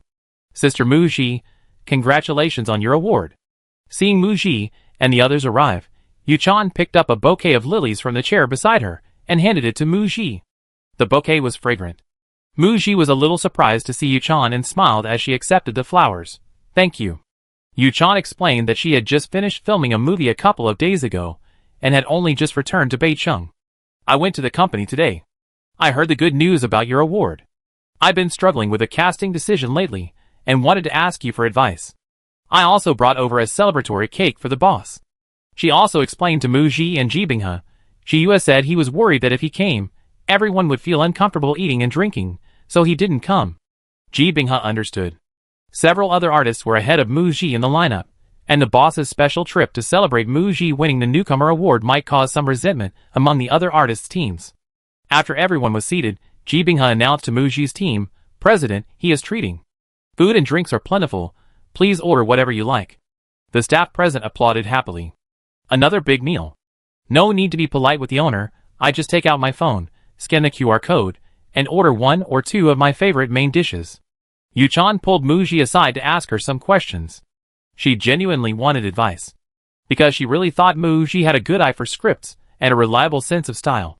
She revealed that she had 2 scripts in hand, one for the female lead in a period fantasy drama, and the other for the female lead in a campus youth film. Muji, had the script she hadn't accepted been handed to Yuchan? Yuchan is 20 years old now. She can act in both types of dramas. Muji said to Yuchan, "I haven't read the script, so I can't give you any effective advice. Have you discussed it with Director Ji?" Yuchan nodded, "Yes, I have. Director Ji said these 2 scripts were shortlisted, and both are good. She leans towards the film script, and since I never acted in a period drama, I like to give it a try. Director Ji told me to think it over carefully before making a decision." Seeing Yuchan's conflicted expression, Muji offered some advice from someone with experience. "From my own perspective, first, look at both scripts and see which story and character I like best. Second." She paused, then said seriously to Yuchan, "It depends on your plans for your acting career. Do you prefer making movies or TV series? Winning the Golden Horn Award for Best Newcomer will definitely help you move towards film." Another point Muji couldn't directly say was that Yuchan's appearance was quite memorable, delicate and pleasant looking. When quiet, she seemed like a girl next door, but when active, she was quite quirky and clever, making her more suitable for the big screen. "If I were to act in a period drama, my appearance and styling might not be my biggest advantage." Yuchan nodded thoughtfully and thanked Muji. Then she suggested taking a photo with Muji. "Sister Muji, let's follow each other on Weibo, okay?" Muji, okay. After they followed each other on Weibo, Yuchan posted a Weibo message congratulating Muji on winning the award, attaching the photo they had just taken together. Muji? Yuchan laughed. I saw some netizens using me as a weapon to attack you in the trending topics about your award. We're from the same company, we should love each other and work together to build a better future for the company. From their last meeting and the question just now, Yuchan was once again certain that Muji was a friend worth making in the industry. Muji understood that Yuchan's Weibo post was showing that their relationship was good, and that she wouldn't accept any attempts to sow discord. Yes, suddenly some people were using Yuchan to attack her. And it wasn't just attacking her. If Muji and Yuchan both pursue film careers, it's perceived as a competition for resources. Stirring up conflict between the two artists, resulting in a lose-lose situation, would also benefit launching media, a win-win situation. However, the two artists have a good relationship. This punch landed on cotton. At tonight's gathering, Muji's team also welcomed a new assistant who recently joined the team. During the day, the agent brought a new assistant, hired 2 weeks ago, to meet Muji and have him start working with the rest of the team. The new assistant is male, quite strong, and grew up in Tibet. He won't experience altitude sickness at an altitude of over 5,000 meters. This is because, apart from the bodyguard, Minmin, the makeup artist, and the assistant are all women. Ji Binghe is worried about whether the staff might experience altitude sickness during the later filming schedule. It's hard to say. This arrangement was made as a precaution. Muji knows the agent is doing this for her own good and has no objections. She didn't want any problems with her team that might cause staff shortages and inconvenience the rest of the crew, so she followed her agent's instructions. Early the next morning, the 6-member Muji team flew from Beicheng to Lhasa. Upon arriving in Lhasa, they picked up their luggage, which they had left there, and then hurriedly took a car to the filming location. Chapter 90. On the way to meet up with the film crew. It was only the first stop on their relocation trip. Minmin sighed inwardly. They not only had to overcome altitude sickness, but also the arduous journey to various filming locations. It was foreseeable that the next few months would be filled with constant travel and exhaustion. In comparison, she felt that the actors filming period dramas in Hingqing in the sweltering summer heat were fortunate. Even the big director's promise wasn't so easy to swallow. The film crew was taking the most primitive Ali northern route, starting from Lhasa, ending at Namso Lake, and then circling back to Lhasa.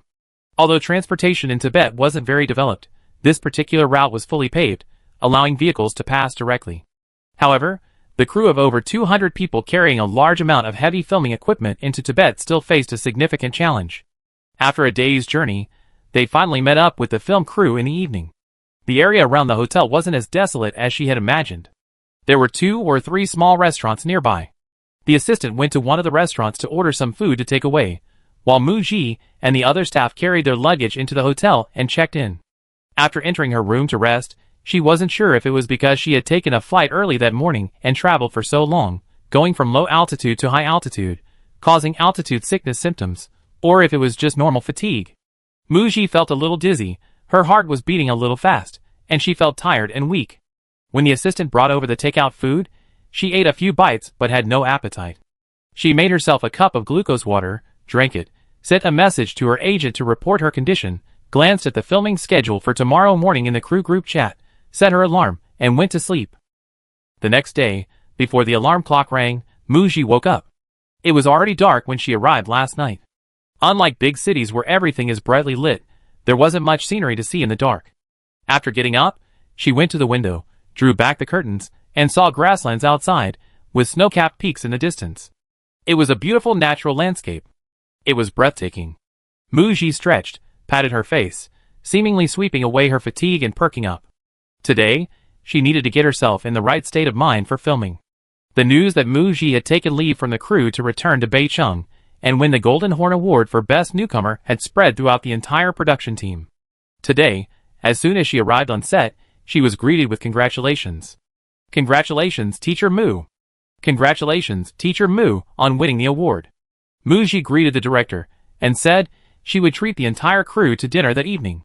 During filming, the male and female leads usually treat everyone to meals, drinks, coffee, or snacks to build good relationships with the crew. Since we couldn't treat everyone to afternoon tea here, and since the filming location offered opportunities to do so these past 2 days, and also to share the joy of winning the award, we decided to treat everyone today. That afternoon, a new actor joined the crew. That evening, the entire crew had a dinner party, and the new actor also attended. Director Won-jo greeted the two actors. You just arrived today. Have you recovered yet? Maybe you should rest another day tomorrow? Director Won, no need. I only experience mild altitude sickness. It won't affect filming. Minmin whispered to Muji. Teacher Liu Qi has acted in many films and television series, and is also a regular guest on a very popular variety show. Another actress, Zhang Xinlei, is over 35 years old. She has starred in both TV dramas and movies. She used to be a second or third tier actress, but has acted less in recent years. She's known to audiences as a more artistic actress. In summary, all are familiar faces to the audience. Countdown will also feature several more big-name artists. Director Won-jo has been making films for 30 years and has worked with many actors. Several of his most popular and still active actors were made famous by him. With this personal connection, Won-jo also has considerable influence in the industry. Most of the actors, hoping for a future collaboration, just invited him, and some didn't even need to read the script, didn't know their specific roles or screen time, but simply arranged their schedules and came because of their trust in the director. The star-studded cast adds a lot of appeal to the film. In early July, the film Countdown filmed at a famous local scenic spot. The staff are setting up the equipment. They be filming establishing shots soon. The daytime UV rays are very strong, so a tent has been set up for the actors to rest and prepare. Muji sits under the tent, gazing at the distant scenery. Green grasslands, beautiful gasang flowers, a dozen or so cattle and sheep grazing peacefully, a lake shimmering under the sun, and beyond that, snow-capped mountains in the distance, and a clear blue sky. Grasslands, flowers, cattle and sheep, lake, snow-capped mountains, and blue sky combine to create a breathtaking and idyllic landscape.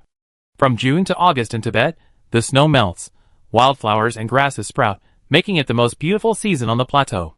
Turning her head, she saw Tai Feng speaking beside her. Muji was surprised. This was the first time she'd seen Tai Feng speak to her. Was he talking to her? She could only awkwardly reply, yes, the scenery here is beautiful. They've been filming together for over a month, but hadn't exchanged more than a few words in private. Thinking about the many scenes they have together later, and that actors should interact more appropriately, Muji felt she couldn't be a conversation killer. She took the initiative and asked Teacher Tai, I heard you've been to Tibet before. Yes. After a nearly half-minute pause, Tai Feng added, in winter? You can come in winter next time. It's a different kind of beautiful scenery. I'm afraid of the cold. Tai Feng, unable to respond. The two tacitly stopped their awkward conversation and decided to focus on the script.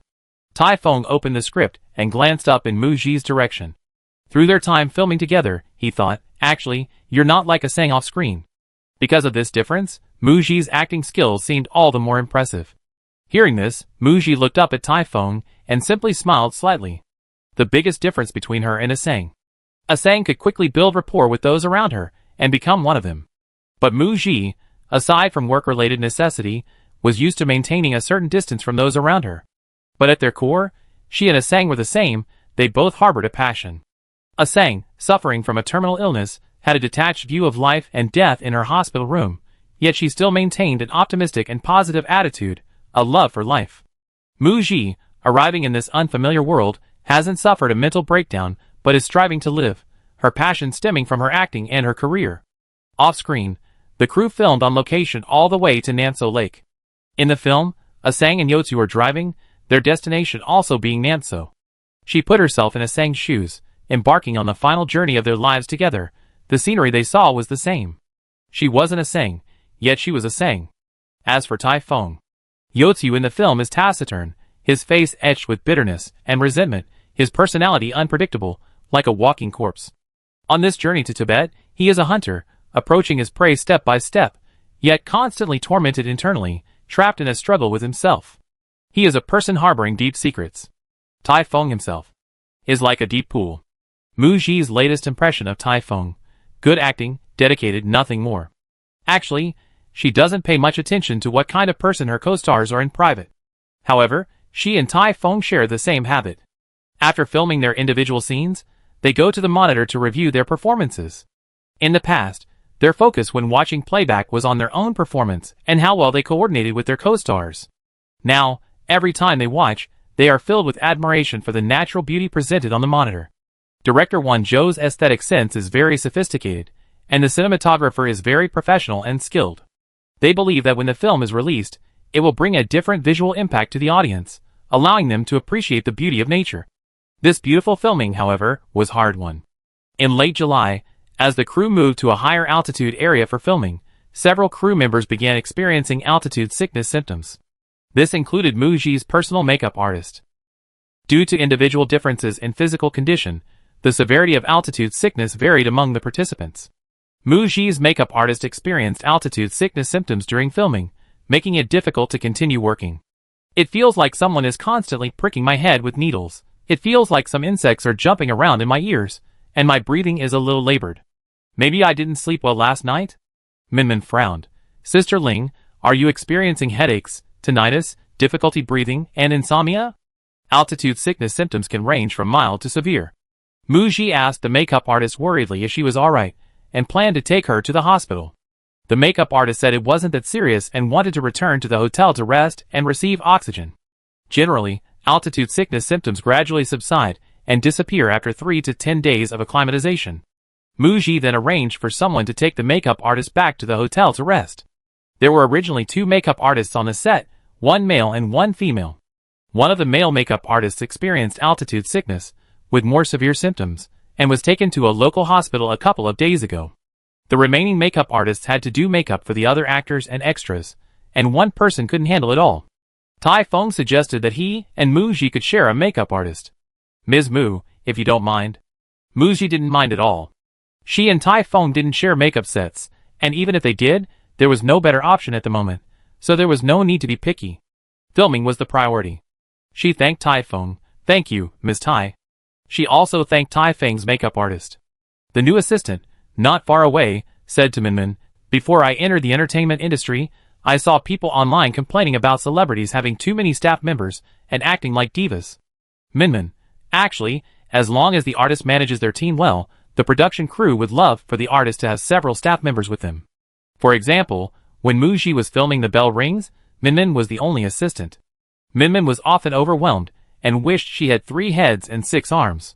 For instance, once, after helping Muji with her makeup and styling, they walked for a few minutes to the green screen studio when it suddenly started raining. Minmin held an umbrella in one hand and carried a small stool, a thermos, and the script in the other. Muji had to bend down and lift her skirt herself, causing her hairpin to fall off. It was raining heavily, and Muji's ancient hairstyle was a bit heavy. She had to bend down to pick up the hairpin while holding her skirt, being careful not to get her white dress dirty, so as not to affect the filming later. She was quite embarrassed. Luckily, Ning Yao's staff passed by and helped pick it up. In period dramas, wire work is required, and actors need to wear harnesses and have help adjusting their costumes. If the actors bring their own staff, they can assist, eliminating the need for the production crew to send someone else. During the sweltering summer heat, small fans are used to cool the actors and prevent sweat from affecting their makeup. Everyone in the crew has their own work, and the actors have their own teams. Taking good care of the actors saves the production crew the trouble of sending extra staff and avoids any financial burden, making it convenient and worry-free, a win-win situation. Muji's makeup artist is resting at the hotel with oxygen. Her altitude sickness symptoms have eased considerably, and she's fine. Without the oxygen equipment, her discomfort returned. Relying on oxygen makes it impossible to work properly. This went on for 3 or 4 days without improvement, and the makeup artist even developed a cough. At this time, Muji received a call from her agent regarding the dubbing work for The Edge of the Blade. In mid-July, Muji had spoken with her agent about this topic. Going back to do the dubbing would require at least a week of leave, which wouldn't be good for disrupting the filming schedule of Countdown. Director Pan Yin hired voice actors, but felt the effect wasn't good. It's better without your original voice. We still hope to wait for your availability.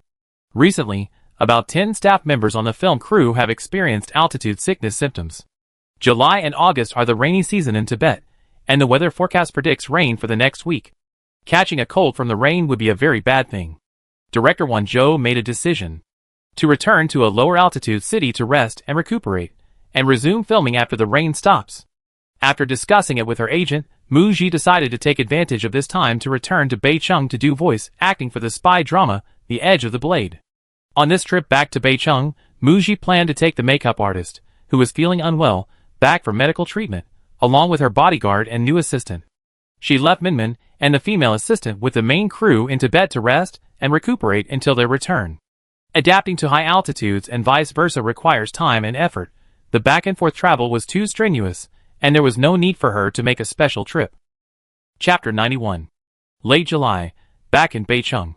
The first day of dubbing, her agent also came.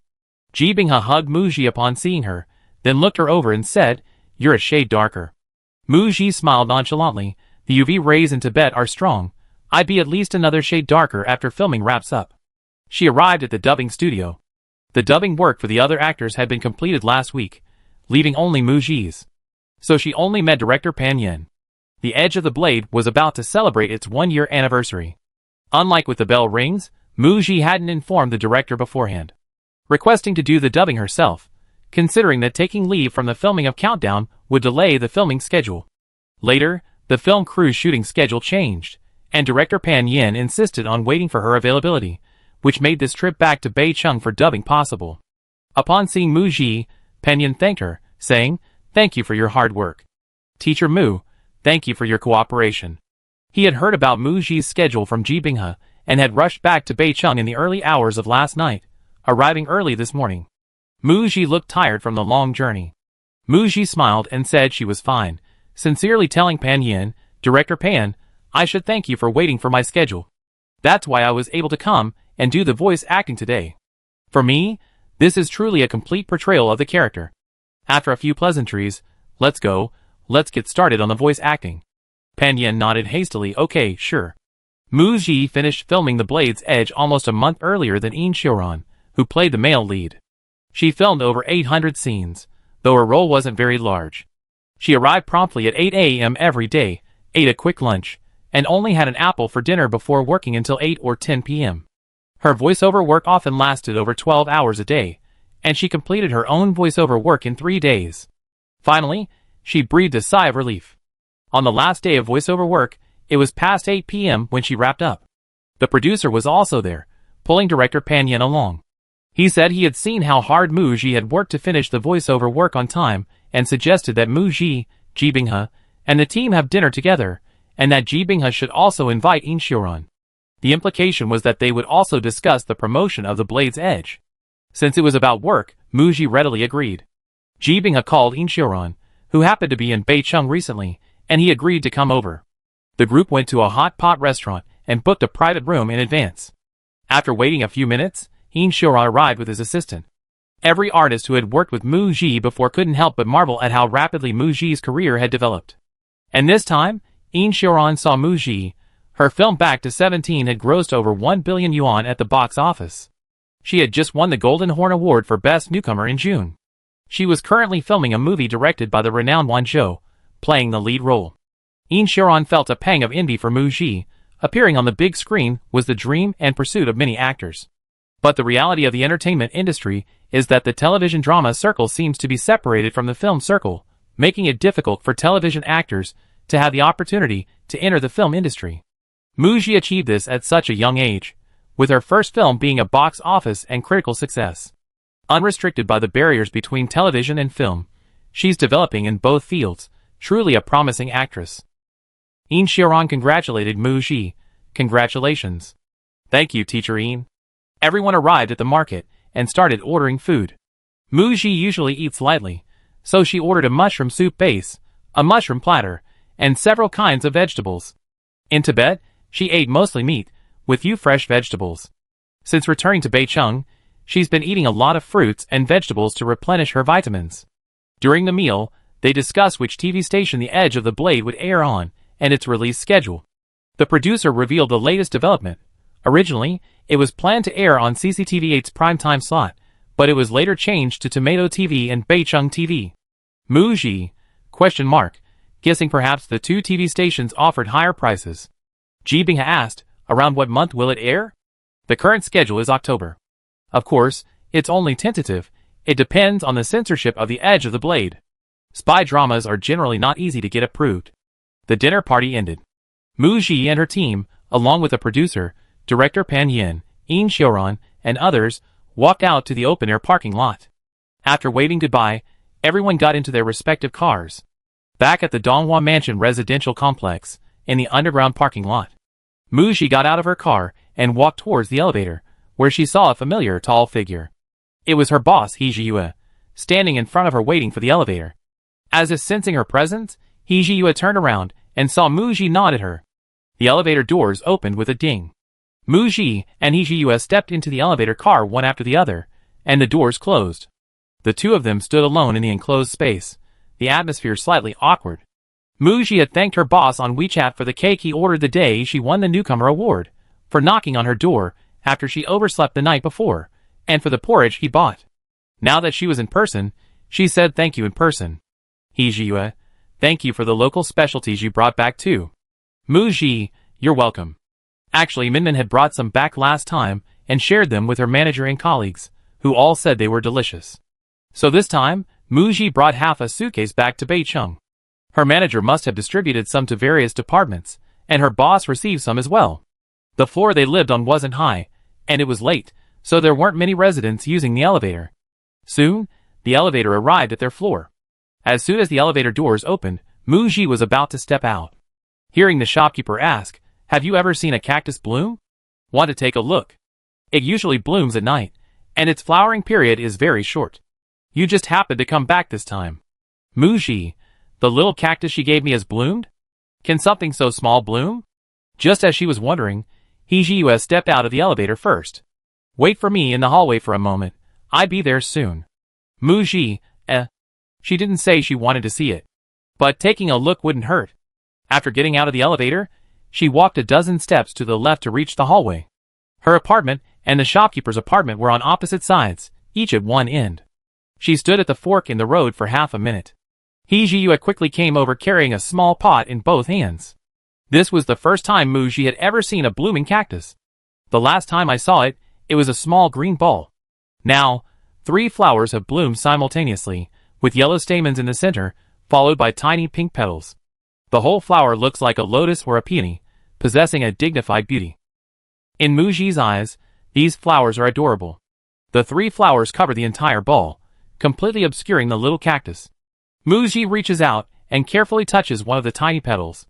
Looking up at He Jiyue, Muji asked suspiciously, "You repotted it? It's only been 2 months. Can it bloom so quickly?" He Jiyue smiled, the smile spreading from her lips to her eyes. "You're very observant. This is another cactus I bought. I bought it to keep the small one you gave me company. It's been over a month, and it just bloomed last night. I thought it was quite a novelty, so I wanted to share it with you, my neighbor." Muji, ? She suspected that the small one she gave me had died, and this was a replacement she bought. He Jiyue noticed that Muji had lost weight since the last time he saw her. His smile faded, and he said with concern, "I heard from Director G about the filming situation of Countdown. The filming environment this time is quite tough. You also had to travel back and forth to Beicheng multiple times during filming to handle other work. It must have been very hard. You and the team members, please take care of yourselves and get plenty of rest. If anything happens, report it to the crew immediately. Don't push yourself." Hearing her boss's caring words, and remembering how he had brought out the flowering cactus for her tonight, Muji understood his intention. He hoped that amidst her busy work and travel, she could feel a little joy from this small moment of beauty. It seemed to have some effect. Muji said to He Jiyue, "Thank you. This is the first time I've seen a cactus bloom. It's beautiful." He Jiyue's lips curled up. "Get some rest." Then, she picked up the little cactus and left. Muji returned to her apartment, grabbed a bottle of water, and sat down on the sofa. She had been busy all day and hadn't had time to check her phone.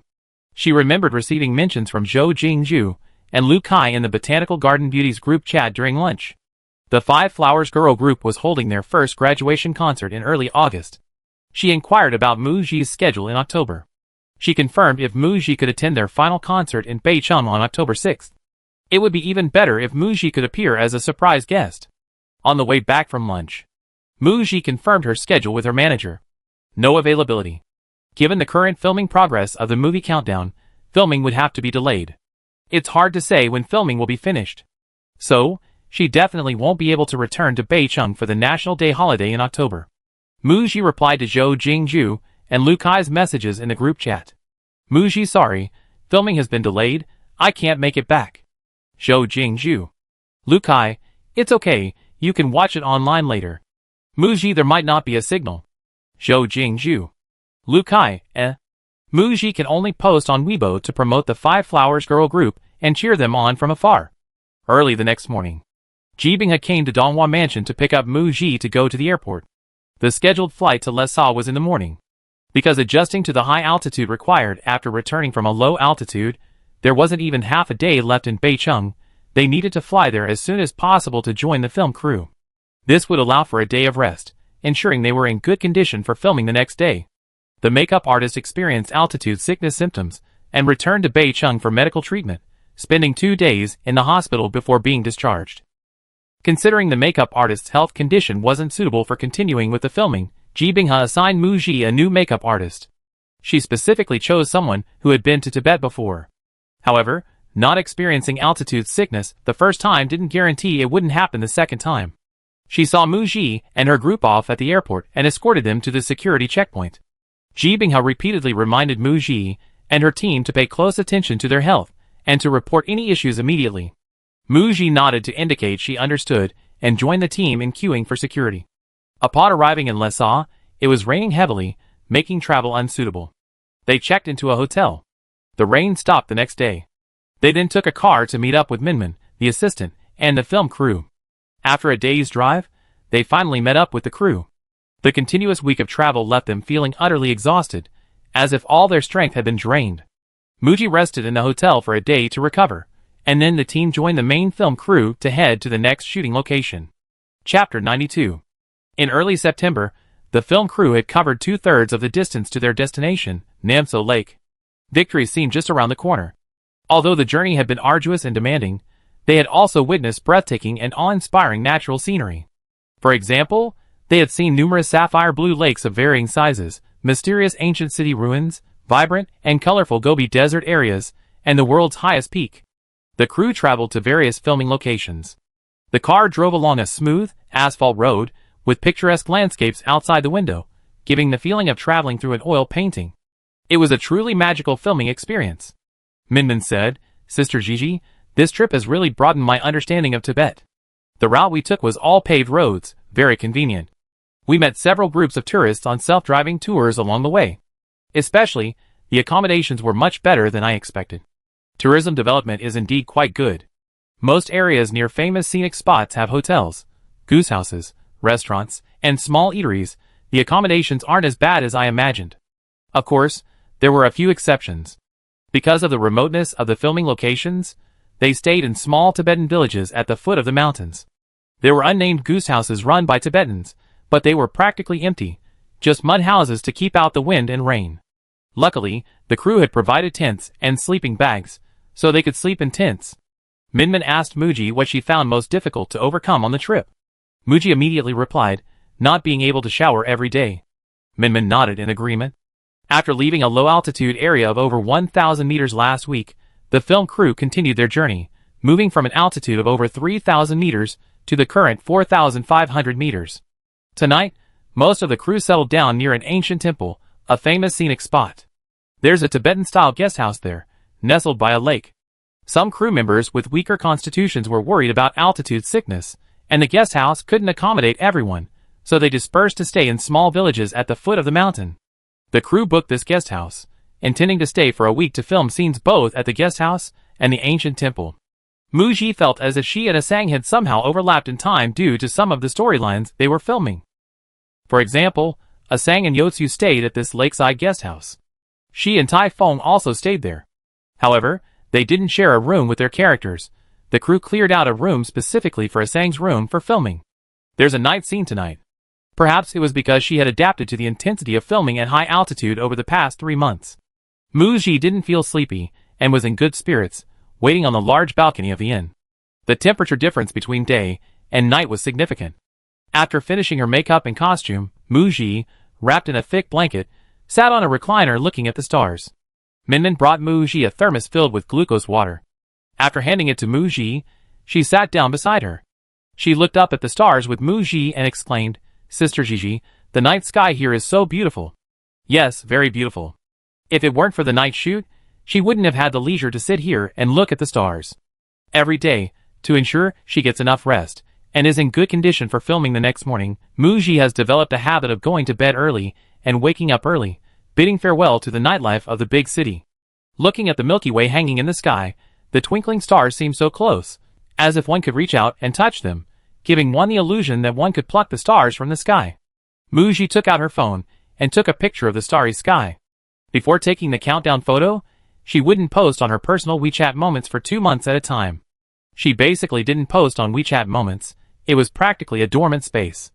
Recently, she's become a bit like a travel blogger. She posts on WeChat moments once a week, sometimes a small flower on a grassland, sometimes a distant snow-capped mountain, sometimes a lake like a blue ribbon, sometimes a colorful Gobi desert. She only shares a single, casually taken photo. Originally, she planned to post it on Weibo, like sending postcards to share with her fans, but tourists and fans who saw her photos deduced where she was filming and came to watch the cruise filming, which would cause some inconvenience. So she chose to post it on WeChat moments. Actually, this event didn't quite fit Muji's public image. Someone as aloof as her doesn't seem like someone who would enthusiastically share such everyday moments. Perhaps she was influenced by Asang. Asang liked to record all the little joys encountered during this trip. During the shoot, the signal was unstable, so Muji rarely checked her phone while waiting, casually snapping photos of the scenery and posting them on WeChat moments when the signal returned. This was one of the few times she had free time after work, besides reading the script and talking to her agent on the phone. After the starry sky photos were taken, Muji didn't even edit them. She posted them directly on WeChat moments. Just as she was about to exit the WeChat app, she received a notification that someone had liked her post. The profile picture was a starry sky, and she remembered it looked like her boss's WeChat profile picture. She clicked on it, only to find that the person had unliked it. Then other friends liked it, and Zhou Jingzhu and Ning Yao left comments below. 1 minute later, her boss liked it again. Muji, ? She accidentally liked it, and immediately unliked it. Then she saw that her boss had replied to Zhou Jingzhu's comment below. Zhou Jingzhu, you finally got a notification. Reply, smiley face. She thinks she saw the like? So she quickly liked it again? That's weird. Typhoon arrived on set, and the two were about to rehearse their scene. Muji put her phone away, not thinking much of this little thing. Mid-September. The crew was filming in a county town at the highest altitude in northern Tibet. Director Won Zhou experienced altitude sickness symptoms and nearly fainted from exhaustion, thankfully supported by his assistant director and assistant. The accompanying private doctor was immediately called to examine the director. News of the director's illness quickly spread throughout the entire crew, leaving everyone feeling lost and many staff members worried about the upcoming filming. Muji and Typhoon went to visit director Won Zhou. The doctor had the staff bring the oxygen tank from the car and set up a nasal cannula for director Won Zhou to alleviate his altitude sickness.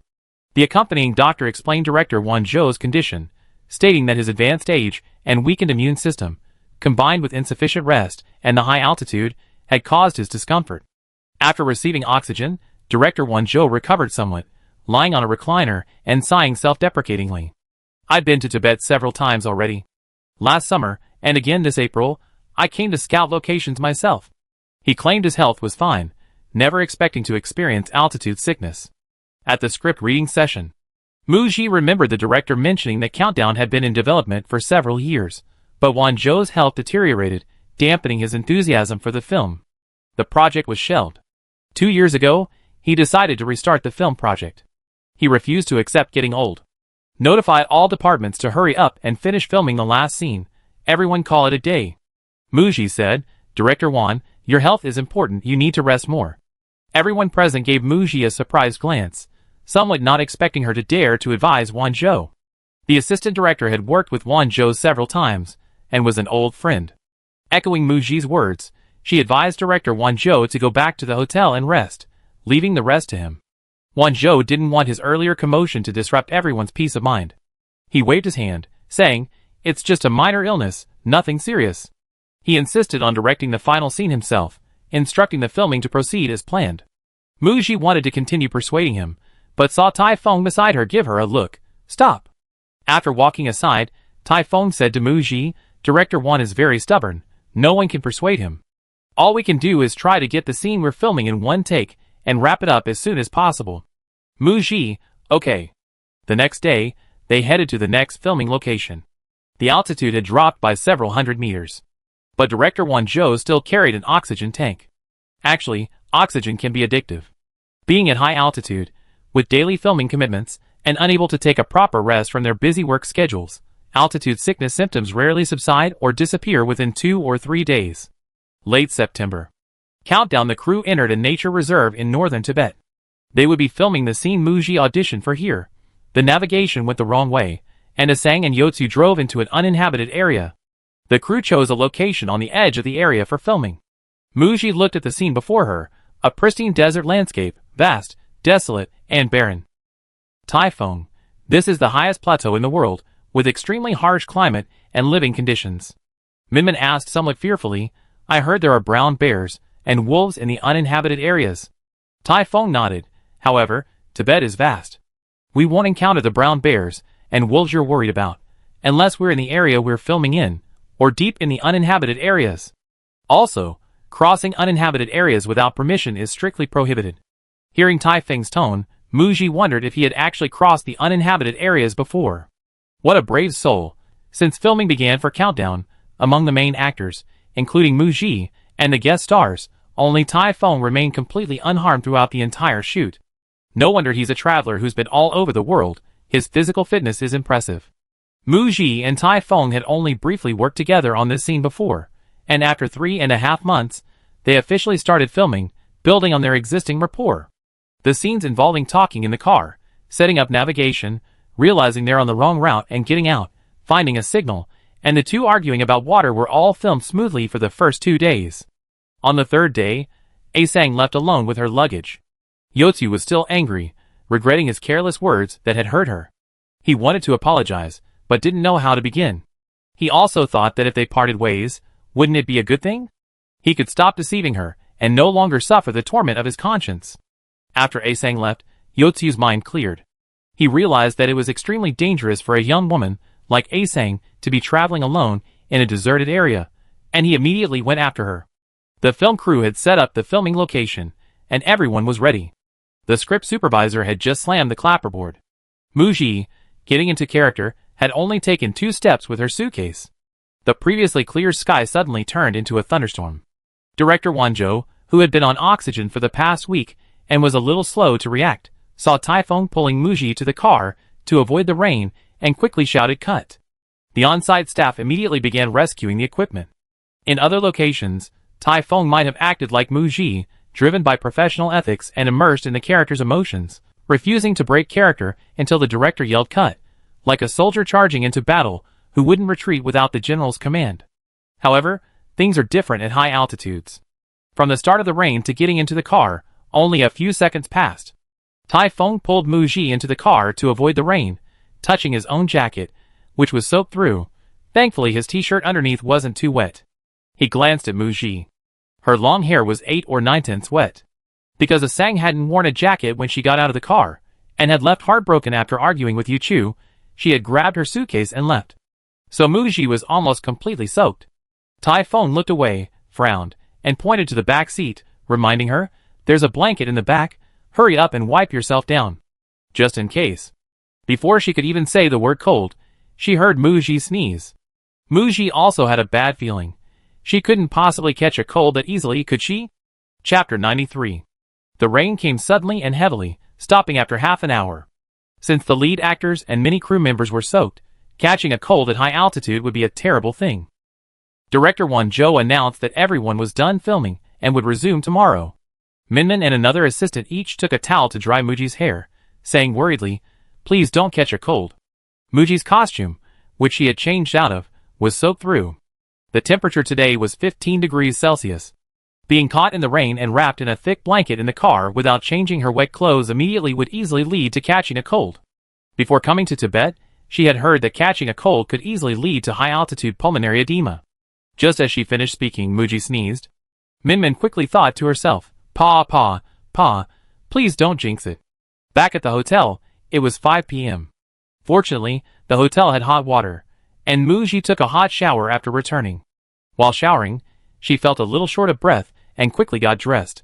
Minmin brought over some ginger soup and noticed that Muji's complexion was a bit pale. Sister Gigi, are you alright? Muji touched her forehead. It felt a little hot, and she also had difficulty breathing, a stuffy nose, and a sore throat. She thought to herself, oh no, is this a mild cold?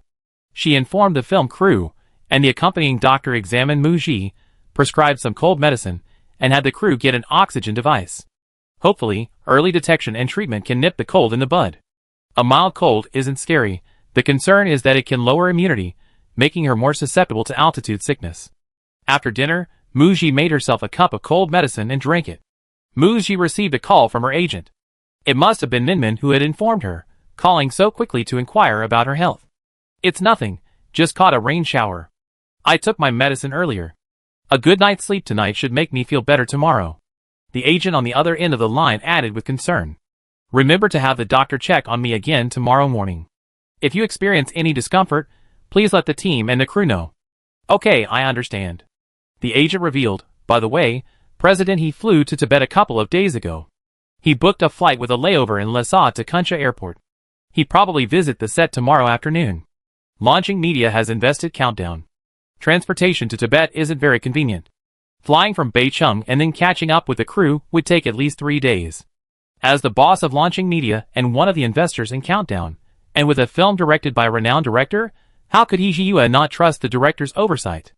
There was really no need for him to personally make this trip to inspect the film. You probably know that President He and Director Wan Zhou know each other privately. President He heard that Director Wan Zhou was experiencing altitude sickness, and arranged the schedule. Muji understood her boss's thinking.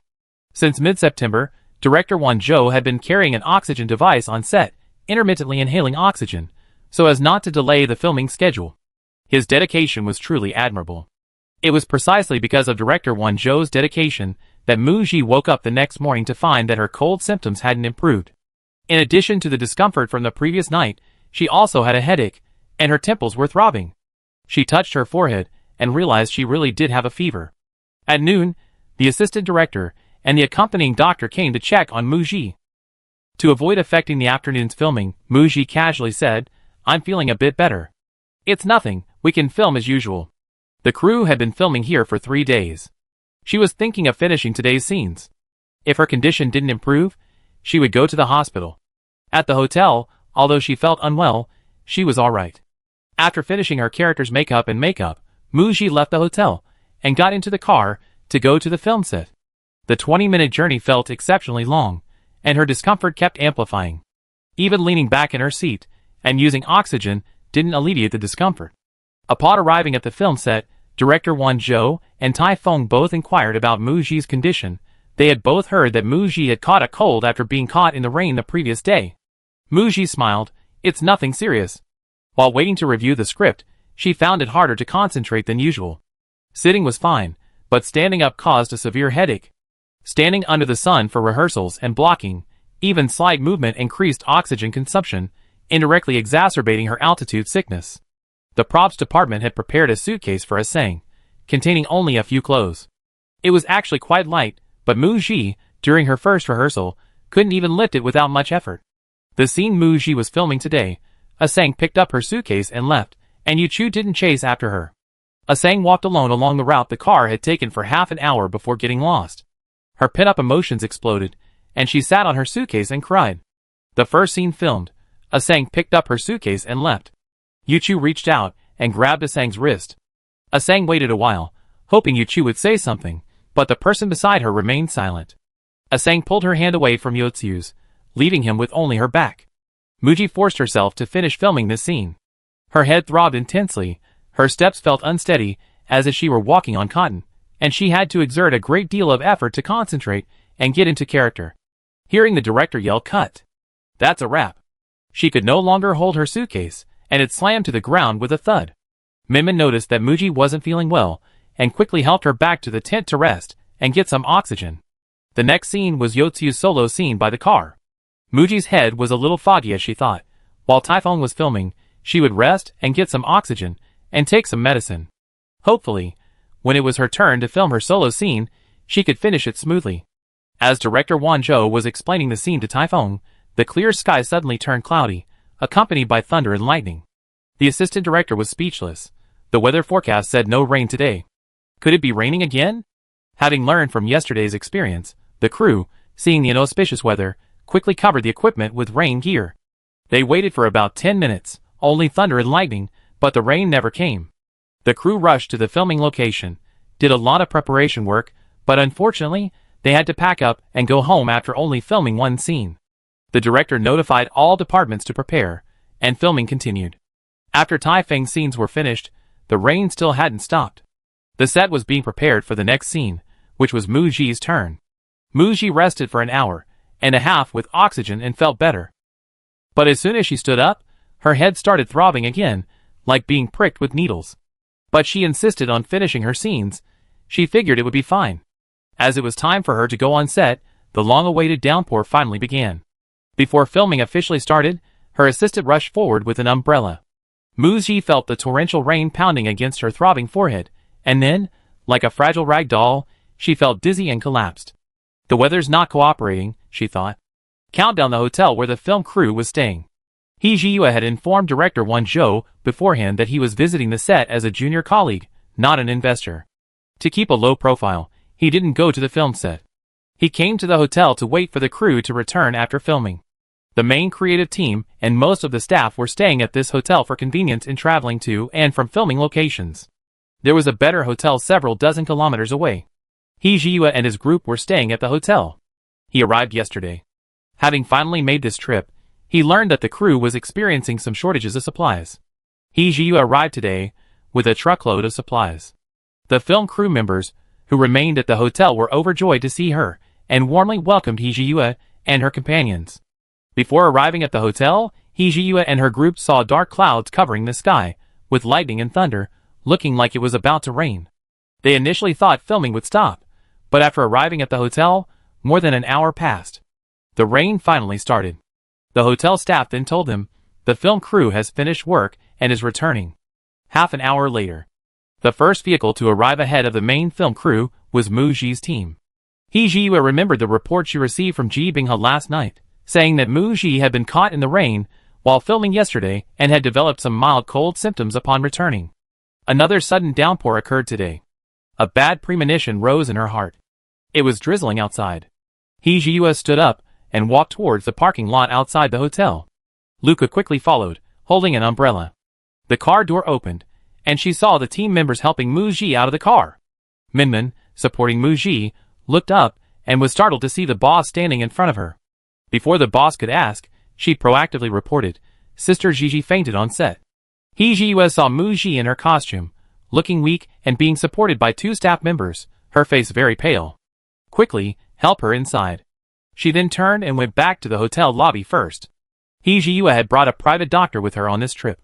The intention was for the doctor to examine director Won Zhou's health and also to stay behind as the crew's doctor. Because there was only one accompanying doctor for the countdown, and several staff members had fallen ill along the way, there was a shortage of manpower. When Minmin, her assistant, and the makeup artist helped Mu Ji into the lobby, they noticed that Mu Ji's hair and clothes were a bit wet. The stairs were narrow, making it difficult and slow to carry her up. He Jiyue carried Mu Ji upstairs to her room, had Minmin and the makeup artist help her change her clothes, and then had the accompanying doctor examine her.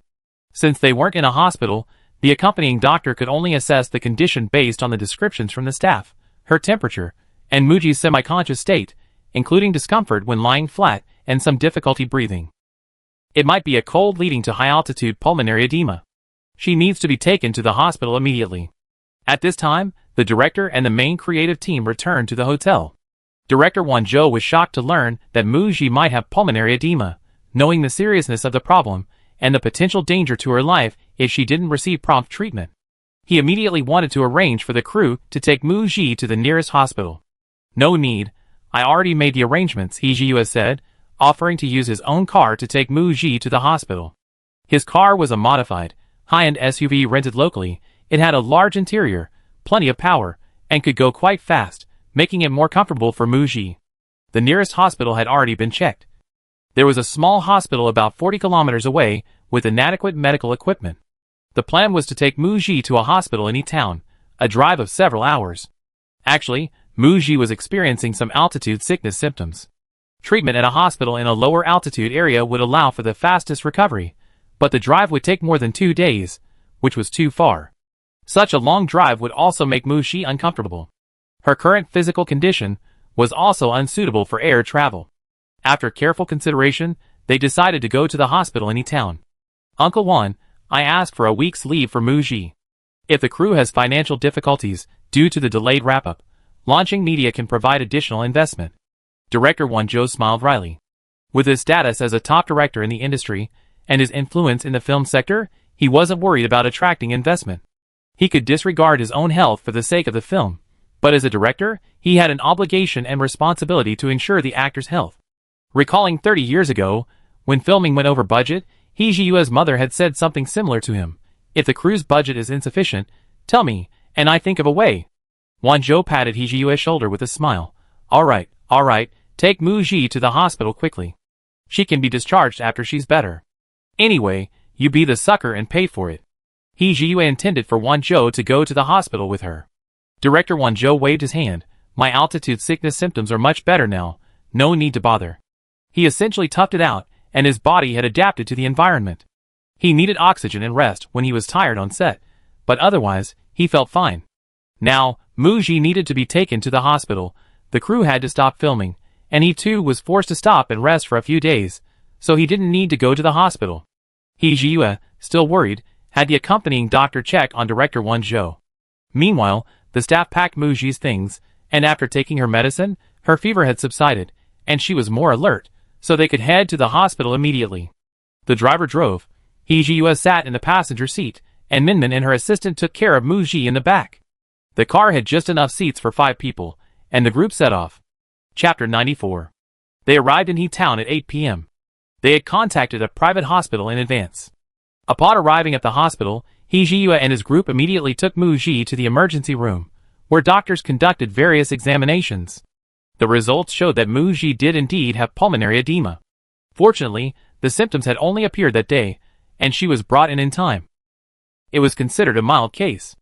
The doctor explained that Mu Xi's fainting was largely due to a combination of a cold, altitude sickness, and insufficient rest, leading to exhaustion and fainting. Mu Xi was given intravenous anti-inflammatory medication to relieve her symptoms. The doctor solemnly instructed, the patient needs to stay in the hospital for observation for 2 days, and must rest in bed. With Luca not present, He Zhiyue, guided by a nurse, paid the fees, and completed the hospitalization procedures for Mu Xi, securing her the best single room for rest. This was the main reason for choosing a private hospital. Public hospitals are always crowded, and they didn't want Mu Xi's illness and hospitalization to cause trouble for others.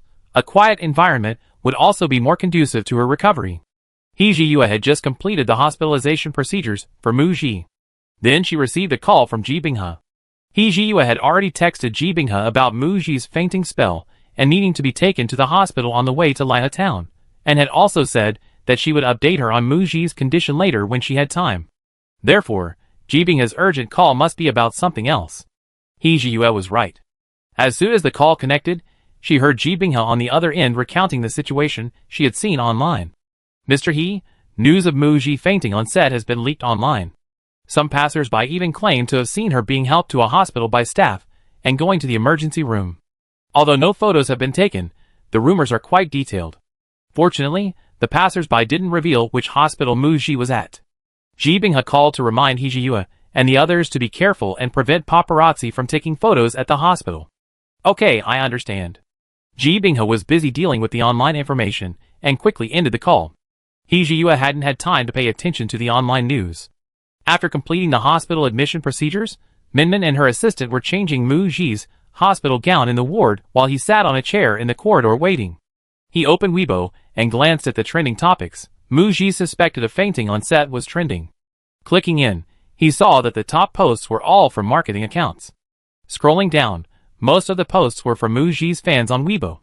Fans were worried about Mu Xi's health, questioning her studio, agent, and production crew, demanding a prompt response to the online rumors. Was it true that Mu Xi fainted on set? After watching for 2 minutes, I exited the trending topic. Upon refreshing, the trending topic about Mu Xi had been removed. Mu Xi's studio quickly released a statement, responding to the incident of Mu Xi fainting on set. The statement adopted an extremely low-key approach, neither explaining the reason for Mu Xi's fainting nor directly admitting that she fainted on set. It simply reassured everyone that Muji was fine and asked fans, and those who cared about her, not to worry. Fans breathed a sigh of relief upon seeing the studio's response. But seeing that they hadn't denied Muji's fainting, confirming she had indeed collapsed, how could they not worry? The studio's Weibo comment section was flooded again, with fans sharing only one common demand. Take good care of Ji Bao. In the hospital room, Muji was asleep under the influence of medication, completely unaware of everything that had happened online and offline. He Jiyue walked in, glanced at the clock on the wall of the room. It was already 10 p.m. It was dark outside. She said to Minmin and her assistant, I hired a caregiver, and I'd be here tonight too. Director Ji has booked a hotel near the hospital for you. The booking information has just been sent to you. It's a 3-minute walk. Go back and rest early, and be careful on the road. Afraid they wouldn't want to leave, she added, come over tomorrow morning to relieve us. Minmin wanted to say she should stay. The assistant tugged at Minmin's sleeve and whispered in her ear, Minmin, the boss has spoken, shall we go? The doctor said Sister Mu might not wake up until tomorrow morning, so let's come earlier tomorrow. Leaving one of them here, or the other going to a hotel alone with the boss, neither was a good option. Minmin was a little intimidated by Hijiyue, especially since the boss's aura was rather cold today. She could only thank the boss, saying they could call them anytime if there were any problems, and left with the assistant, glancing back several times. After leaving the ward, the assistant whispered gossip to Minmin. Minmin, did you notice the boss seems really worried about Sister Mu? Before Minmin could answer, he continued, but it's normal. I heard the boss is a workaholic and doesn't have a girlfriend. Someone as beautiful and charming as Sister Mu would be captivated if I were a man. Minmin looked surprised. Question mark? Really? She was too busy worrying about Muji's condition to pay attention to the boss. But the boss flying all the way to Tibet to visit her on set was indeed a bit suspicious. After Minmin and her assistant left, the hired caregiver arrived. In case Muji woke up in the middle of the night and needed to use the bathroom, someone would be there to take care of her. He Jiyue quietly told the caregiver that she could rest on the sofa and that he would call her if needed. The caregiver nodded and obediently sat down on the sofa. He Jiyue moved a chair and sat by the bed to watch over Muji. Because lying flat was uncomfortable due to pulmonary edema, Muji slept on her side, facing the direction He Jiyue was sitting. Her sleeping face looked serene, but her brows were furrowed. He Jiyue leaned over and tucked Muji back in, whispering, don't think about anything while you're asleep. Get a good night's sleep. Midnight. He Jiyue, having sat in the chair for a while, decided to get up and walk around in the hallway. Standing up, she glanced at Muji out of habit, and was surprised to find her eyes open. Awake? He Jiyue excitedly switched on the bedside lamp. Seeing Muji silently shedding tears, her heart clenched. Panicked, she asked anxiously, are you feeling unwell? I go call the nurse on duty and the doctor. Muji gently shook her head, indicating she was fine. People become vulnerable and sensitive when they are sick. He Jiyue had heard from Ji Binghe that Muji's relationship with her family wasn't very good, and hesitantly asked, is it homesickness? Muji shook her head again, her voice choked with emotion, I'm thinking of a saying. After fainting on set, her mind seemed to be in a daze, still stuck on the set, thinking about the next scene to be filmed. Actually, Muji was exhausted both physically and mentally on set today. Being sick and unable to rest properly, she was extremely tired. Thinking about the next crying scene to be filmed, she felt a lot of pressure. Asang was the first character she had challenged. A cheerful personality, who expressed her emotions very openly. The scene where Asang cried freely required her to unleash all the pent-up emotions, something Muji would never normally do. But now, Muji could empathize with Asang. Where can anyone truly face death peacefully? In the last 3 months of her life, Asang embarked on a spontaneous trip, hoping to create beautiful memories. But seeing so much natural beauty along the way only intensified her reluctance to leave this world. She loved making friends, loved being around people, and feared being alone. She loved to laugh, wanting to project an optimistic and positive image, hoping people would remember her as that person, not as someone slowly withering away in a hospital room. After parting ways with Yotsu, she walked alone in a deserted area, dragging her suitcase. The word burden pierced her heart deeply. Her family had not only spent a fortune on her treatment, but also faced repeated disappointments and setbacks. Why her? Why did she have to become a burden to her family? She also wanted to live well to be healthy. Reluctance, fear, resentment, sadness, all these emotions intertwined, and she could only release them through crying. He Jiyue understood. Muji was empathizing with the character and feeling sad.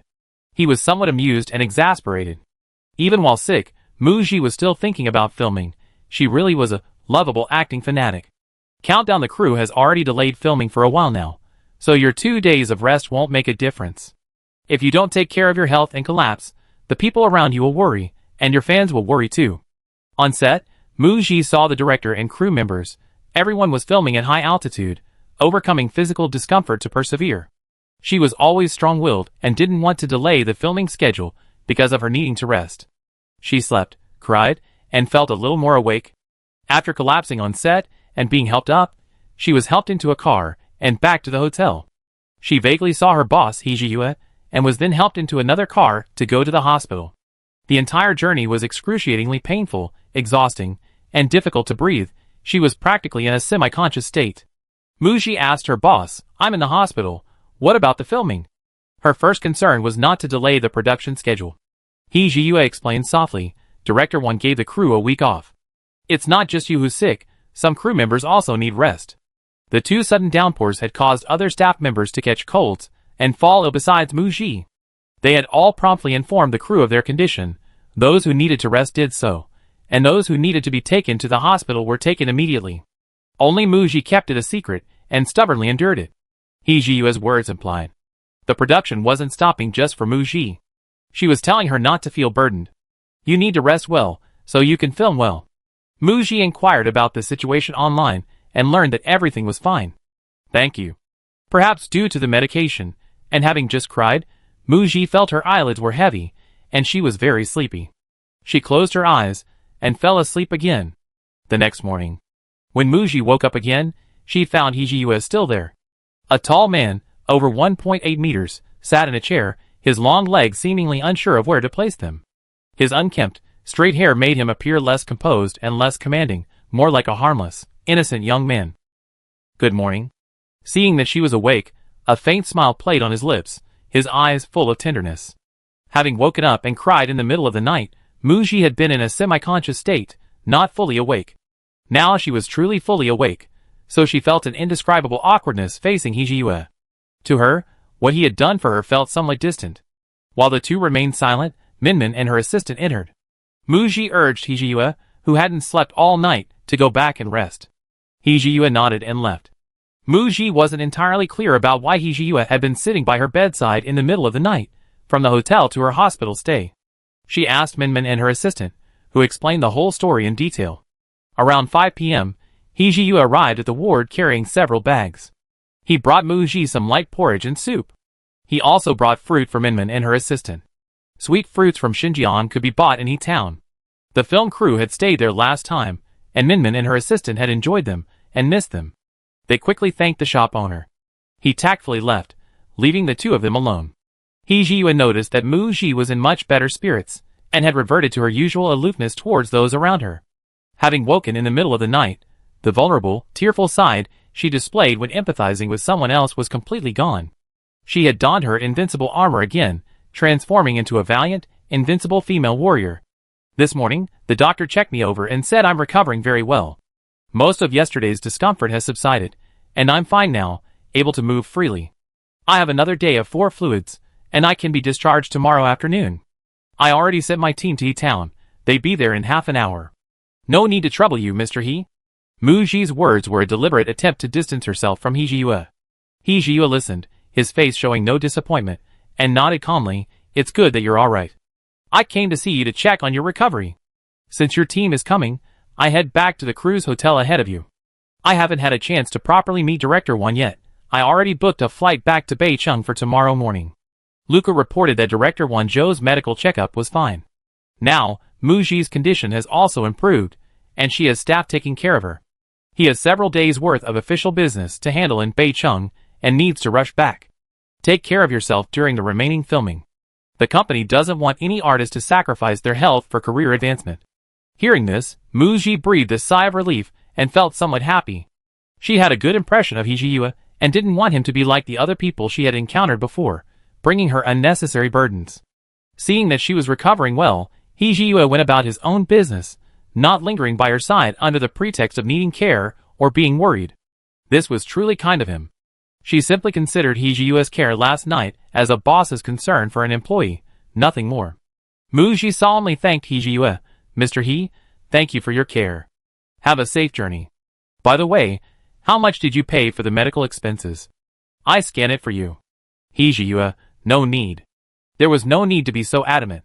Muji insisted on paying, opening the chat window with Hee-Ji-Yue in front of him, entering the amount, and transferring the medical expenses. The extra 1,000 yuan is for the caregiver you hired and your overnight stay. Hee-Ji-Yue, Muji stayed in the hospital for 3 days and was discharged. Back at the hotel, she planned to return to work the next day, but director Wan Zhou insisted she rest for another day, saying there was no rush, and she should start work when she was fully recovered. On the 5th day, filming resumed. A few days later, Muji returned to film Asang's crying scene.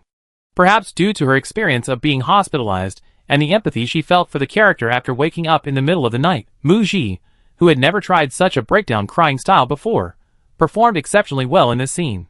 The crying scene moved many staff members on set. The scene was filmed smoothly. Next, they filmed Yu-Chu finding Asang and apologizing. The two saw several cattle and sheep in the uninhabited area, guessing that they were on the edge of the uninhabited area and still inhabited. They followed the cattle and sheep to the home of a herder. With the herder's kind help, they took Yu-Chu to the nearest town to buy fuel. With fuel on the car, and guided by the herder, they re-navigated back to the correct road to Nanso Lake. The crew finally finished filming there, and could move on. On the way to the next filming location, Muji received good news from her agent. The spy drama, The Blade's Edge, completed dubbing in August, and was submitted for review. The first submission failed, and 1 episode was cut. The cut content was unrelated to Muji's scenes, so she didn't need to redub or supplement the audio. The Blade's Edge was submitted for review again and passed smoothly. However, the television station's schedule was affected by the approval and was rescheduled. The current broadcast date is November 8th. It is expected that by then, Muji's film, which she is currently shooting, will have finished filming, and she will be available to participate in the promotional work arranged by the production team. In early October, the crew visited Nanso Lake. Chapter 95. Nanso Lake, one of the 3 holy lakes of Tibet, at an altitude of 4,718 meters, was the highest altitude location where the countdown film crew stopped to shoot scenes, and also the final stop for the crew and the male and female leads on this leg of their journey. After the car descended over the high-altitude mountain, the beautiful Nanso Lake came into view. After getting out of the car, Muji, Minmin, and the others climbed a small hill to admire the lakeside scenery. It was a bit of a pity that the crew hadn't come here as originally planned. It was October now, and the once boundless green grasslands were dressed in golden hues. If they had come any later, the lake would have frozen over, and the shore would have been covered in a blanket of snow. Today, the lake was still a dreamy blue, with a few yaks grazing on its shores. Across the lake, the continuous peaks of the Nyankantangla Mountains were perpetually snow-capped, a scene of sacred beauty. Sister Gigi, are we staying there tonight? Following the direction Minmin was pointing. They had seen it on their drive here. Not far from the lake, there was an accommodation area. Prefab-style hotels, huts, tents. It looked a bit too haphazardly set up. They heard the accommodations here were relatively basic. Part of the film crew would stay in the county town. Because they had scenes to film here tonight, and early tomorrow morning, the main production team had to stay here for 1 night. Muji, yes, we stay 1 night. If filming goes smoothly, they only stay 1 night. After enjoying the scenery for a while, they joined the film crew. The film crew split into several groups and headed to Nanso Lake. Some staff members arrived quite early than the actors, setting up all the filming equipment and setting up the sets. Before sunset, a sunset scene needed to be filmed. Muji and Typhoon arrived in the afternoon, enjoyed the scenery for a few minutes, and then had to hurry to get their makeup and costumes done. In October, the average daytime high at Nanso Lake is 10 degrees Celsius, while the nighttime temperature drops to -2 or -3 degrees Celsius.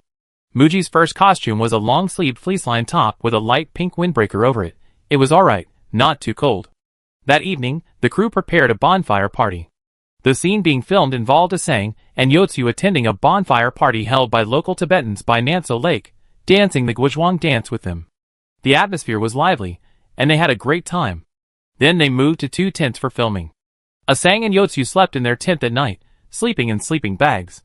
In the drama, the male and female leads encountered all sorts of people and unexpected situations along their journey, stopping and starting frequently, but still arrived at Nanso Lake in just over a month. That is to say, it was still summer weather. However, in reality, the film crew was already in late autumn, almost winter.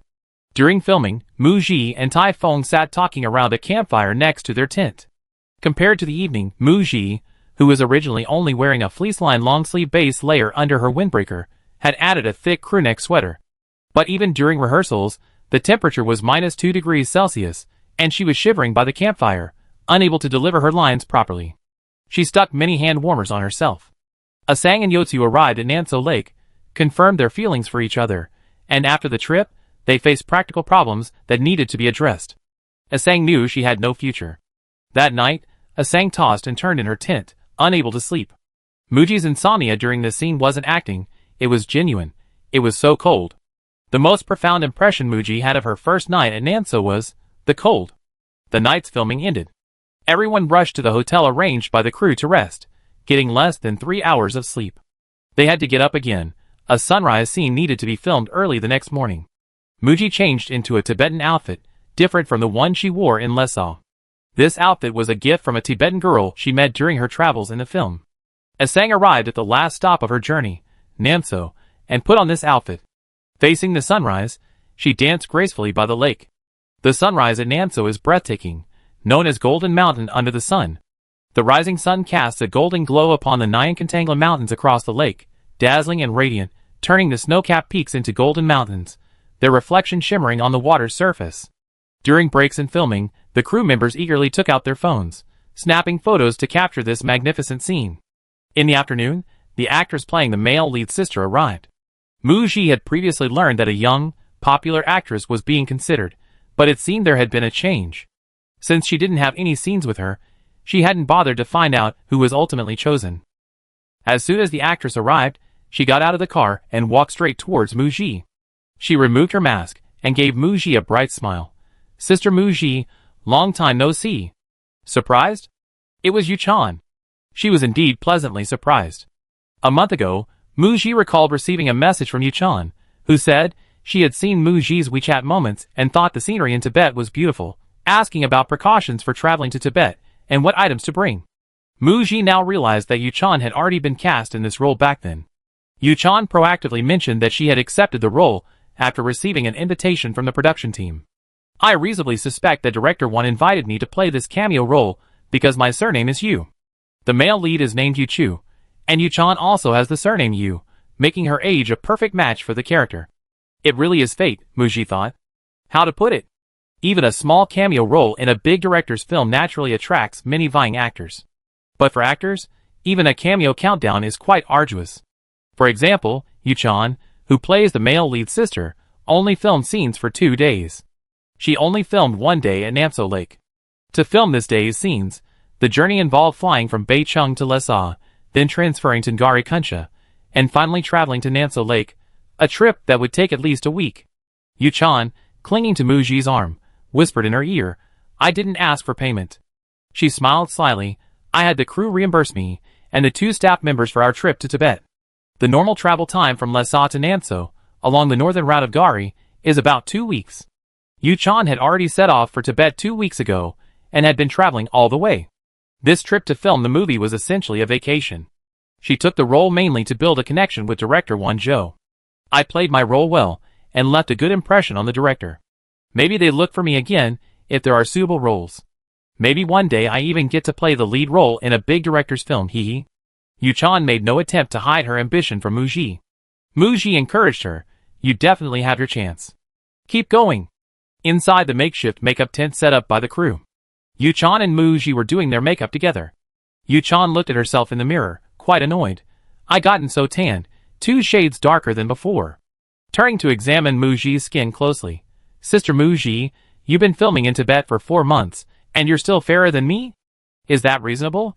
"Mu Ji, I also gotten 2 shades darker." Yuchan, Both were 2 shades darker, but Mu Ji was already fairer than her, and even after getting tanned, she was still fairer. She felt frustrated. Glancing at the staff around Mu Ji, she felt a little better. "The UV rays are fair. Minmin, her assistant, and the makeup artist, please stop rubbing salt in our wounds. We know we gotten more than 2 shades darker." Under the intense UV rays, Their skin has not only become tan but also rough, making them look almost 10 years older, sob. The UV rays here are so strong, and the weather is so dry. We gone through countless sunscreens, sunblock sprays, face creams, and lip balms. Over the past 4 months, Muji has actually been filming under the sun the most, while the others have generally been using umbrellas or standing under tents. They're just a bit lazy, and occasionally when they sweat and their makeup comes off, they don't reapply sunscreen promptly. She wasn't applying sunscreen spray frequently enough. Muji, on the other hand, made the most of every spare moment, rehearsals, script reading, watching playback, applying sunscreen diligently every day, spraying it countless times. Her self-discipline was incredibly strong. I wonder if it's true what they say, there are no ugly women, only lazy women. After their makeup and styling were done, Muji and Yuchan sat under the tent waiting for their turn. Typhon was also there. Before rehearsing, Yuchan asked about the story of Countdown. She said she only knew she was playing a blind girl who later regained her sight and came to Namso Lake with her brother. Muji and Typhon, they were surprised that Yuchan had accepted the role without even knowing the overall story of the script. Actually, the focus of Countdown is the road trip from Lhasa to Namso Lake, where various dramatic conflicts occur. The male and female protagonists ultimately find new insights into life and discover new selves. But this isn't a romantic fairy tale. Both the male and female protagonists have secrets. Asang's secret is that she has a terminal illness. Yotsu's secret. His encounter with Asang was actually a meticulously planned scheme. Yotsu has a younger sister who studies art and lost her sight in a car accident. Unable to continue painting, she became depressed and contemplated suicide, but was stopped several times in time. Yotsu worries that his sister won't live to see her corneal transplant surgery and might commit suicide one day. When he's not looking, she's his only remaining family. One day, he saw a post on Weibo from an account where a girl said that a friend of hers planned to donate her organs after death. He saw that this girl had plans to travel to Tibet, and just a few days later, he flew to Lhasa ahead of time and, on the day the girl arrived, deliberately staged a chance encounter at the airport, a deliberate attempt to get closer. During his time with Asang, he gradually fell in love with her, yet deeply resented his own deception and manipulation of her. Back in Lhasa from Namso, Yotsu confessed everything to Asang, expressing that his feelings for her were genuine and that he didn't want to let deception taint his love for her. It would be a desecration.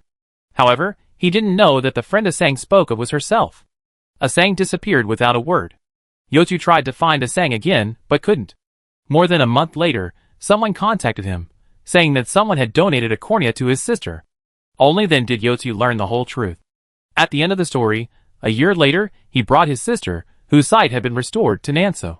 While filming the scenes between Typhon and Yuchan, Muji sat next to the director watching the monitor.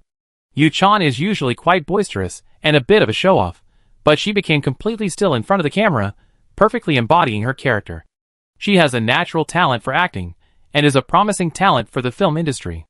The final scene filmed involved a devout local believer circumambulating Namso Lake with a prayer wheel, prostrating himself with each step, a ritual known as turning the lake, praying for good fortune. Countdown. Besides the beautiful natural scenery, the film also featured many Tibetans playing themselves, showcasing the local customs and culture. This is a well-made film, worth savoring. Muji believes it will surprise audiences upon its release. Namso Lake is at a very high altitude, and the entire crew worked almost non-stop at a high intensity. Even after months of rigorous training, many people couldn't withstand the altitude sickness. Therefore, all filming here was completed. Half of the film crew, many of whom suffered from altitude sickness, drove through the night, crossing the high-altitude Nagkula Pass, and returned to the Qinghai-Tibet Highway, continuing their journey back to Lhasa, their starting point 4 months earlier. Yuchan and Muji returned to Lhasa together. Seeing the crew members' faces etched with fatigue and weariness, they couldn't help but sigh, "My goodness, I, as a tourist, traveled this route for 15 days, while you spent 4 months making this huge loop. It's truly remarkable." Muji silently thought, the journey is finally over. If they had stayed another 2 weeks, heavy snow might have blocked the mountain passes, making travel impossible. Chapter 96. Back in Lhasa, filming for the movie Countdown in Tibet had wrapped. But it wasn't completely finished yet. Some scenes still needed to be filmed in the northern part of the city.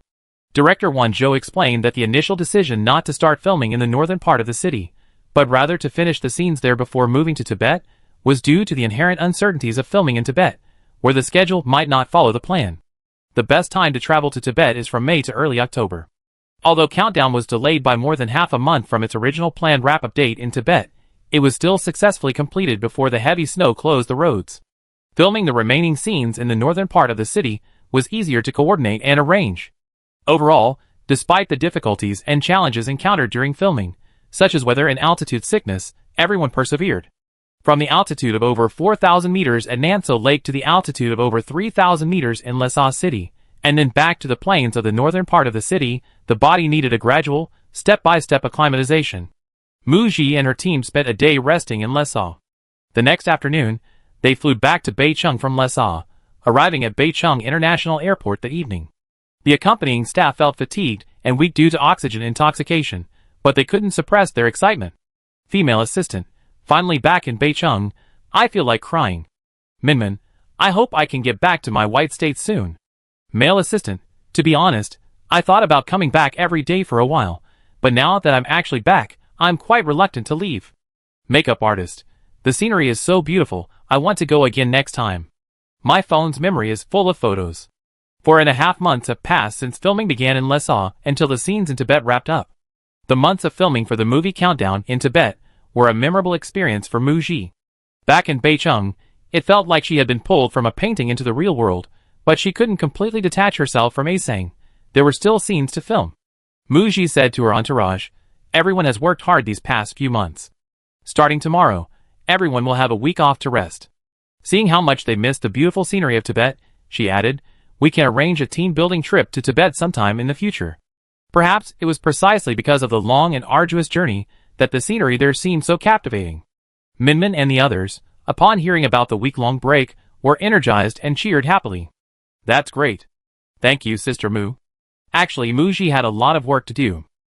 But the health of her staff was more important, and work could be postponed. The first 2 days back in Beicheng, Mu Ji felt her oxygen intoxication reaction was more severe than the one in August. She experienced dizziness, chest tightness, drowsiness, and other symptoms. It took her 3 days of rest at home to recover. On the 4th day back in Beicheng, Mu Ji went to her company, Launching Media. She checked the upcoming work schedule with her agent.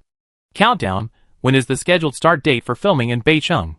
It's been postponed by 1 day. Filming will officially begin in 3 days. The first group to return to Beicheng were the actors and some crew members. Many crew members stayed behind to pack up equipment and props. It would take some time to transport them back to Beicheng. Upon returning, the crew needed 2 or 3 days to rest and regroup. Then, Jibing had discussed the promotional arrangements for the new drama, The Edge of the Blade, with Mu Ji. It will air on November 8th, simultaneously on Tomato TV and Beicheng TV, with Owl TV as the exclusive online streaming platform. These days, dramas usually announce their release dates a week before airing, so there are still 2 weeks to go. Mu Ji needed to record a video message to support the promotional activities. After the drama airs, there will be a live broadcast event and media interviews for the main actors. The production team originally planned for Yu Xiao-ran, and the actor playing the second male lead to appear on a variety show next week to promote The Edge of the Blade. But you have filming next week, so I turned it down for you. Okay. Filming naturally takes precedence over promoting the new drama. Mu Ji is one of the main actors. Even without her, Yin Xiao-ran, the second male lead, and the second female lead can still participate in the program recording. The Blade's Edge had already been delayed by more than half a month, and it couldn't be delayed any longer. Finally, they talked about their next project. Jibing has said with satisfaction, although Countdown hasn't been officially announced, it's a well-known fact in the industry that you'll be playing the lead role. I received quite a few scripts these past few months, mostly film scripts, covering various genres. This was likely a benefit of playing the lead role in a major director's film, and the box office and critical success of Back to 17. I looked at several scripts that the staff has selected, and they're all quite good. I printed them out. You can choose one to look at after you're done with this busy period. Mu Ji nodded. During the filming of Countdown, there was absolutely no time to spare. So, I have to wait until filming wraps up before I can even look at the script for the next movie. 3 days later, in late October, filming for the movie Countdown continued in Beicheng. It was expected to take about a week. The filming location was mainly in a hospital, specifically for scenes of Asang being hospitalized and Yotsu's sister undergoing surgery. On November 3rd, after 5 months of filming, Countdown wrapped up production. At the wrap party, director Won-jo expressed his deep gratitude to the entire crew. "Thank you everyone. For the more than 130 days in Tibet, you all worked so hard." To thank everyone for their hard work on Countdown, the crew held a wrap party at a large hotel to reward the staff. Taifeng, Muji, and other lead actors attended. At the wrap party, everyone's fatigue vanished, their faces beaming with joy, and they happily ate and drank. Won-jo, as the director, held a pot of tea in one hand and a small cup in the other, using tea instead of wine, going from table to offer a toast to everyone, making the staff feel flattered. Finally, he returned to the main table. This was the table where the director, lead actors, and heads of various departments of the crew sat. Director Won-jo called out to each person in turn, thanking them one by one. Muji hadn't expected director Won-jo to be such a sentimental person. For the past 5 months, he must have been carrying unimaginable pressure. Today, the film wrapped, the heavy burden on his shoulders was lifted, and he could finally relax. It was clear that director Won-jo was genuinely happy. Just then, it was Muji's turn to be called out. Muji wasn't really comfortable in this kind of setting, but as one of them, she had to respect everyone's way of expressing themselves. She stood up, listening to director Won-jo's praise. "Muji's portrayal of Asang has given me a huge surprise. This young lady is hardworking, dedicated, down-to-earth, and quick to learn. I didn't misjudge her." He also praised Muji's boss's good judgment. The others echoed her sentiments, not just flattering the director, but genuinely agreeing with what director Won-jo said. Muji's performance since joining the crew had far exceeded many in the crew's expectations. "Director Won, I also want to thank you. It's an honor to be able to play Asang, to work with such an excellent director like you, and to collaborate with such an excellent team as Countdown. This film has played a crucial role in her future development in the film industry." Muji toasted director Won-jo with juice instead of wine. Through working on this film, she gained a certain understanding of director Won-jo. His professionalism was evident in his on-set direction, coordination of various departments, and decision-making in handling unexpected events. He possessed craftsmanship, vision, and strong willpower. What is particularly admirable is that at 60 years old, he continued working despite suffering from altitude sickness, while filming at high altitudes and requiring supplemental oxygen. He was demanding and strict with the crew, yet very considerate when crew members experienced altitude sickness or illness, prioritizing their health. Furthermore, as expected of a great director, Won-jo has excellent aesthetic sense. Combined with the outstanding cinematographer, the scenery and actors captured on the monitor were so beautiful that even as an ordinary crew member, I couldn't help but praise, "So well done. And so beautiful." He's excellent at photographing landscapes, and at bringing out the beauty in his actors. During the process of playing Asang, director Won-jo's analysis of the character provided Muji with a great deal of help in shaping the character and her performance, from which she benefited immensely. Although the filming journey was arduous, it was well worth it. Muji and director Won-jo's collaboration was very enjoyable and pleasant. Director Won-jo concluded by toasting Taifeng, saying, "For my second collaboration with Xiaofeng, he readily agreed to give me his schedule without hesitation. His acting was as solid as ever. I want to thank Xiaofeng for his trust. The character Yu Chu doesn't have the aura of a leading man like Taifeng's previous roles. The character isn't perfect, but Taifeng, through his superb acting, movingly portrayed the character's inner turmoil, creating a vivid and relatable character, and imbuing the role with charm." One point that the entire crew talked about with great enthusiasm and everyone praised was that Taifeng was the only actor, except for the local Tibetan actors, who didn't experience any altitude sickness symptoms, didn't take a single day off, demonstrated excellent physical fitness, and had an admirable work ethic. Muji also toasted Taifeng with a drink, saying officially, "Teacher Tai, thank you for taking care of me during this time." Taifeng lightly clinked glasses with Muji. It was a pleasure working together. The celebration banquet ended. As they left, Taifeng's agent, Xian Sheng, noticed his artist watching Muji's retreating figure. Sensing something amiss, he wondered if something was amiss. He teased Taifeng, "Little Feng, you wouldn't happen to have fallen for Muji because of the drama, would you?" Taifeng looked away, glanced at his agent, and replied irrelevantly, "The Gasang flowers in Tibet are beautiful. The most resilient flower on the grassland, undaunted by harsh winters and frost, beautiful yet not gaudy." He admired her. 5 days after filming Wrapped, the spy drama, The Edge of the Blade was set to air. Muji attended offline events for 2 brands, and filmed advertisements for 2 new endorsements. After finishing those, the focus for the next week would be promoting the new drama. The night before the drama's premiere, Muji surfed the internet and lurked in her own fan community. In the past few months, she had been busy filming, and with poor signal, she often went to bed early and rarely surfed the internet. She couldn't even remember the last time she had lurked in her fan community. She habitually checked her fans' expectations and reviews before and after the release of her works. Seeing her fans busy educating and learning, Muji currently has 2 works airing, a web drama and a movie. Fans said they always wanted to learn new knowledge points. For example, the web series The Bell Rings is about to air, so fans need to understand the popularity ratings on the Green Apple platform and what relatively authoritative data rankings exist, and how to judge whether a series is doing well or not. The movie Back to 17 is about to be released, so fans need to know the typical box office figures for movies of the same genre, which movies will compete with it during the Valentine's Day release, and pay attention to the movie's previews, pre-sales, and attendance rates. With the premiere of the satellite TV series The Edge of the Blade, fans are researching the ratings rankings of dramas broadcast on various satellite channels this year, how to follow the unofficial ratings for satellite TV series, how to calculate ratings, etc. Muji wasn't very familiar with these knowledge points, so she opened a fan's educational post and started reading it carefully. Chapter 97. The Blade's Edge airs on Tomato TV and Beicheng TV. After its premiere tomorrow, we can watch the show while keeping an eye on the unofficial ratings. There will be a real-time live viewership.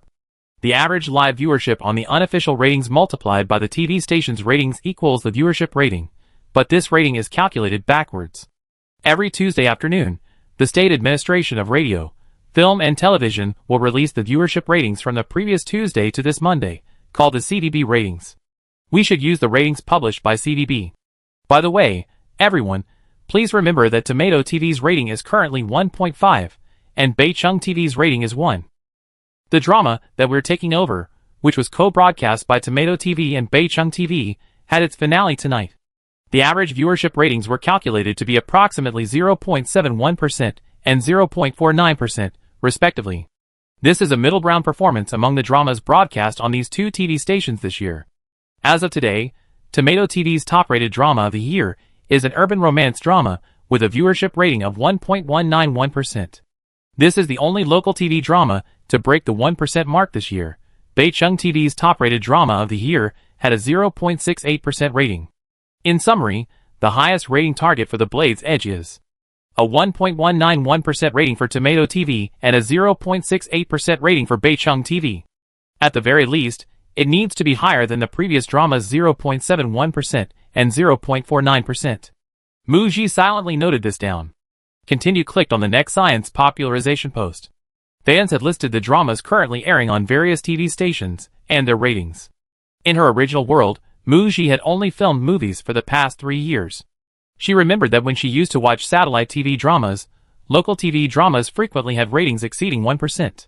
Looking at the CDB ratings chart posted by fans this year, breaking 1% is incredibly difficult. Currently, only CCTV1 dramas consistently maintain a 1% rating, with some well-performing dramas even surpassing 1.5% and 2%. Last year, almost all dramas on CCTV8 easily broke 1%, but this year several have performed poorly, with ratings as low as 0.6%, 0.7%, and 0.8%. The situation is even worse for other major TV stations, with ratings plummeting. Mango TV is currently airing a low-budget self-produced drama with a 0.4% rating. Hunan TV and Jiangsu TV are airing a second-hand drama, which almost dropped off the charts, ending up at the bottom with a 0.2% rating. Perhaps November is a slow month, with local TV stations collectively underperforming.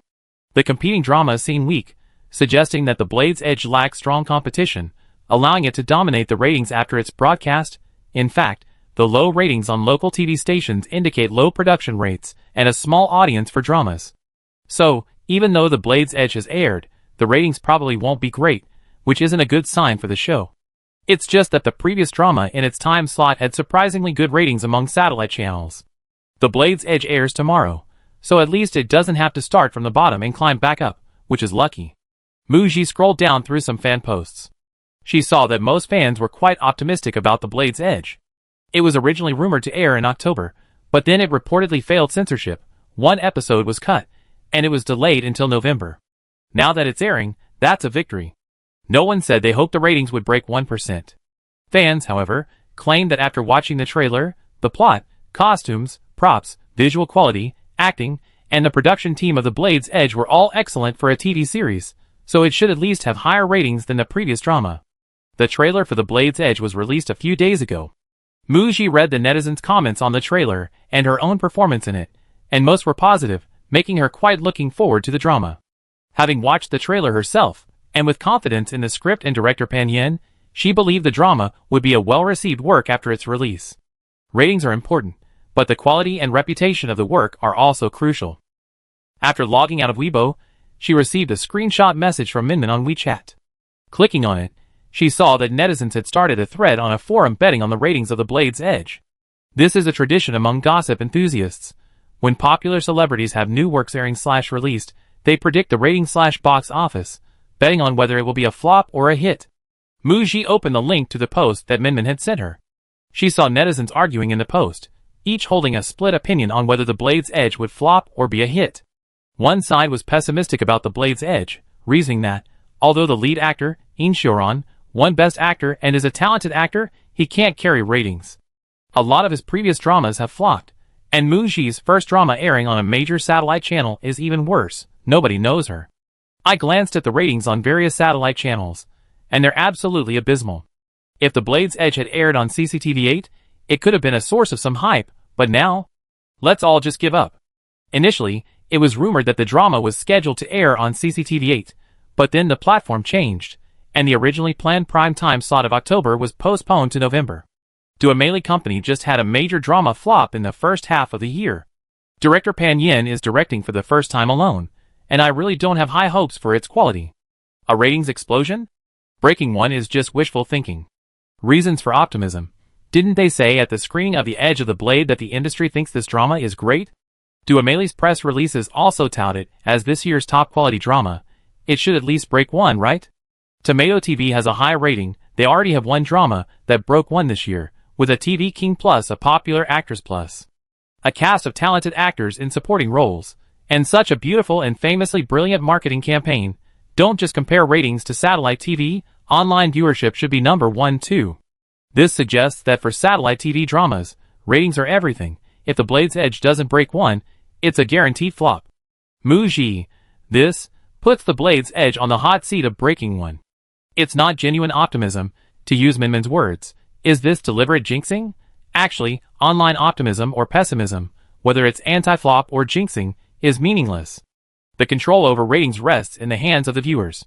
The line of watching TV.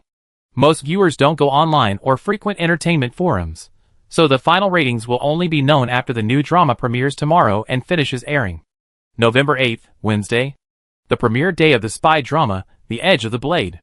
It will air on Tomato TV and Beicheng TV around 7:32 p.m. every night, 2 episodes a day, with 1 episode airing on Saturdays. The OWL platform will broadcast it in the same way as the TV platforms, releasing it at the same time. Members will receive 2 episodes at 7:30 p.m. sharp, while non-members can watch 1 episode for free each day. That day, the agent did not arrange any schedules for Muji. In early October, Muji was filming in Tibet and couldn't attend Five Flowers' farewell concert, only posting a Weibo message wishing the concert a success. After the farewell concert in Beicheng, Xia Xinyan and others had been pursuing their individual careers for 2 months. Zhou Jingzhu and Lu Kai knew Muji had finished filming and returned in mid-October, and they suggested having dinner together in the group chat, but it hadn't happened until today. Muji posted in the group chat that she was free today and suggested having dinner. Zhou Jingzhu suggested, "Shiji, your new drama premieres tonight. Let's come to your house and watch it together." Lu Kai said she had no objection. Anything was fine. It's been almost a year since they moved to Donghua Mansion, and apart from her manager, no one else has ever visited Muji's home. Muji isn't the type to actively invite friends over for gatherings. But if a friend invites her, she won't refuse. So they ordered hot pot for dinner at home. Zhou Jingzhu and Lu Kai visited Muji, bringing gifts. One a painting, the other a limited edition cat figurine from a certain brand. The sunscreen set they had given Muji last time wasn't actually very expensive, but Muji reciprocated with a new luxury brand handbag, a very generous gesture. So Zhou Jingzhu and Lu Kai brought gifts this time as well. "These are belated housewarming gifts for you." Muji, thank you. She accepted them, and carefully put them away. Actually, among the three of them, Muji was the least talkative. Zhou Jingju and Lu Kai mostly kept the atmosphere lively, but it was quite harmonious. At 7:30 p.m., The Edge of the Blade was about to air. Muji and the others sat down on the sofa. Lu Kai switched the TV, which had been turned on 10 minutes earlier, to Tomato Channel. Just as she changed the channel, the show started airing, playing its opening theme. In the first 2 episodes, Muji had limited screen time, yet her character underwent a dramatic transformation. From a carefree, wealthy young lady in the first episode, she experienced the destruction of her family, and narrowly escaped death, living only for hatred. She reappeared in the latter half of the second episode, as a singer at the Meigao Dance Hall. 2 scenes were particularly captivating. The first was a tango dance between the female and male leads, filmed in a single, breathtaking shot. The second was a scene depicting the devastating loss to her family, with the female lead's heart-wrenching crying scene. The second episode ended at 9:04 p.m. Muji checked Weibo, and was surprised to find that In Xiuran and Muji dancing tango was trending at number 8, along with other hashtags like the Blade's Edge premieres, and the Blade's Edge cast is full of talented actors.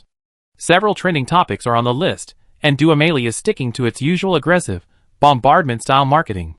Clicking into the 8th trending topic, In Xiuran and Muji dancing tango, I checked the comments.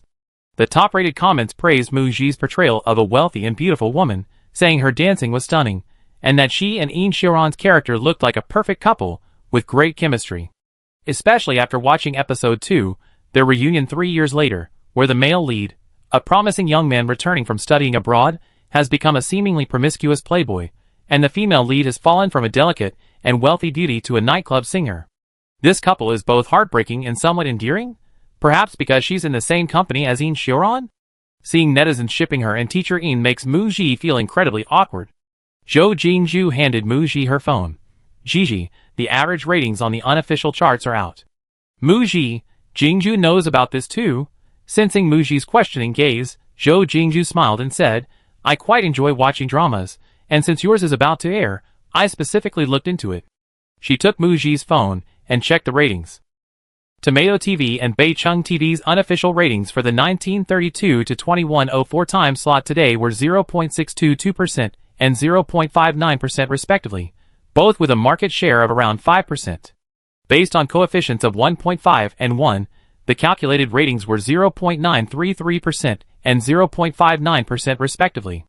Compared to the previous drama's finale, 0.71%, 0.49%, this was a significant increase on its first day of airing, a promising rise. In the unofficial TV ratings rankings, The Blade's Edge topped the list, taking the first and second spots for primetime dramas on local TV stations. Zhou Jingju was happy for Muji. On the first day of airing, the ratings on Tomato TV were almost breaking 1. The Blade's Edge is amazing. Lu Kai nodded. I watched 2 episodes. The plot is high energy. The male lead returns from studying abroad and resolutely joins the revolution, while the female lead loses her family overnight.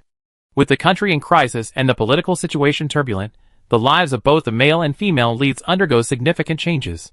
Especially the male lead, walking on the edge of a knife to complete his mission, facing various crises.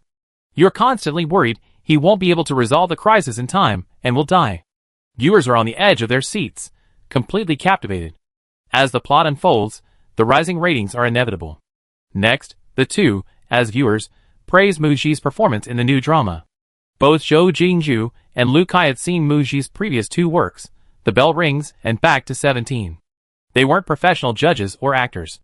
I watched the show from the audience's perspective and thought Muji's performance was excellent. She's acted in 3 dramas, and each character she portrayed was distinct, vivid, and believable. For example, her portrayal of the female lead in The Edge of the Blade, with her Republic-era look and stunning figure in a Cheongsam, was breathtaking. She was a sight to behold from her first appearance, completely different from her other roles. Her tango dancing was superb, not just a few fancy moves. And when she sang on the stage of the Meigao Ballroom, you couldn't tell a trace of her past as a trainee. Although her screen time was limited, Muji, through her character design and rich details, made the character realistic and believable, giving the audience a 3-dimensional and vibrant feel. You couldn't see any trace of the subtle mannerisms she used in her previous roles in this one. Some actors are criticized for playing the same person in every role, or for simply playing themselves. I known Mu Ji for 2 years. In their eyes, Mu Ji is completely unrelated to the character she plays, which precisely demonstrates her excellent acting skills. She's an incredibly talented acting genius, truly amazing. After watching 2 episodes of the drama and discussing the plot for a while, it was getting late. To take the elevator, a card was required, so Mu Ji escorted Zhou Jingju and Lu Kai to the basement parking lot. Just as they reached the parking lot, Lu Kai realized she had forgotten her phone. Mu Ji and Lu Kai went upstairs to look for it, while Zhou Jingju received a phone call saying she would wait for them in the parking lot. Upstairs, back home, Mu Ji dialed Lu Kai's number and found the phone in the shoe cabinet, following the sound of its vibration. When they went downstairs again, they waited for the elevator. Mu Ji saw that the elevator had come back up from the basement and thought, what a coincidence. It really was a coincidence. The elevator doors opened, and someone stepped out. It was none other than the boss, He Jiyue. He Jiyue spotted Mu Ji immediately, then noticed a slender young man standing next to her. He wore a black baseball cap pulled low over his shoulder, a black face mask obscuring his face, and a black hoodie. Mu Ji and this man stood side by side, appearing somewhat intimate. Out of politeness, Mu Ji was about to greet the shop owner. However, the owner pretended not to recognize her, and walked right past her. Mu Ji, puzzled, didn't say anything. Chapter 98. The parking lot on the basement level. As soon as Mu Ji and Lu Kai stepped out of the elevator, Zhou Jingju, who had just finished a phone call, came over and affectionately took Mu Ji's arm. She said mysteriously, I just saw a man with a stunning profile, tall stature, and outstanding temperament, wearing a black coat, take the elevator up. It stopped on the 6th floor, the same floor as you. Shiji, how come you never mentioned having such a handsome neighbor? Tell me the truth, could he be a male celebrity friend in the industry? Hearing Zhou Jingju's description, Lu Kai realized it was the man she'd seen at the elevator. She clarified for Mu Ji, he seems to be Gigi's neighbor. But we didn't even greet each other when we bumped into each other, so we didn't seem to know each other well. Mu Ji didn't hide anything, he's my neighbor, and also my boss. Zhou Jingju and Lu Kai both looked shocked. She actually lives with her boss. Oh no, on the same floor. Seeing the 2 women's burning curiosity, Mu Ji briefly recounted the moving incident. Based on a woman's intuition, Zhou Jingju felt that the boss of launching media definitely harbored some affection for Mu Ji, a bit like a big bad wolf inviting a little white rabbit to his territory to make it easier to devour its prey. The second young master of the He Group, the company's boss, handsome and with no scandals, while dating such a perfect man wouldn't be bad, from a friend's perspective, and from the experience of someone who's been there, Zhou Jingju reminded Mu Ji, Shiji, your career is currently booming. As a popular actress, you must resist temptations. No fan would support their idol dating at such a young age, especially with their boss. Once a relationship or scandal gets out, it will cause the public's focus to shift. She's a living example. Initially, when photographed, she chose not to respond. Later, in a fit of anger, to fight her family to the end, she officially announced it. Now, this led to their careers being involuntarily intertwined.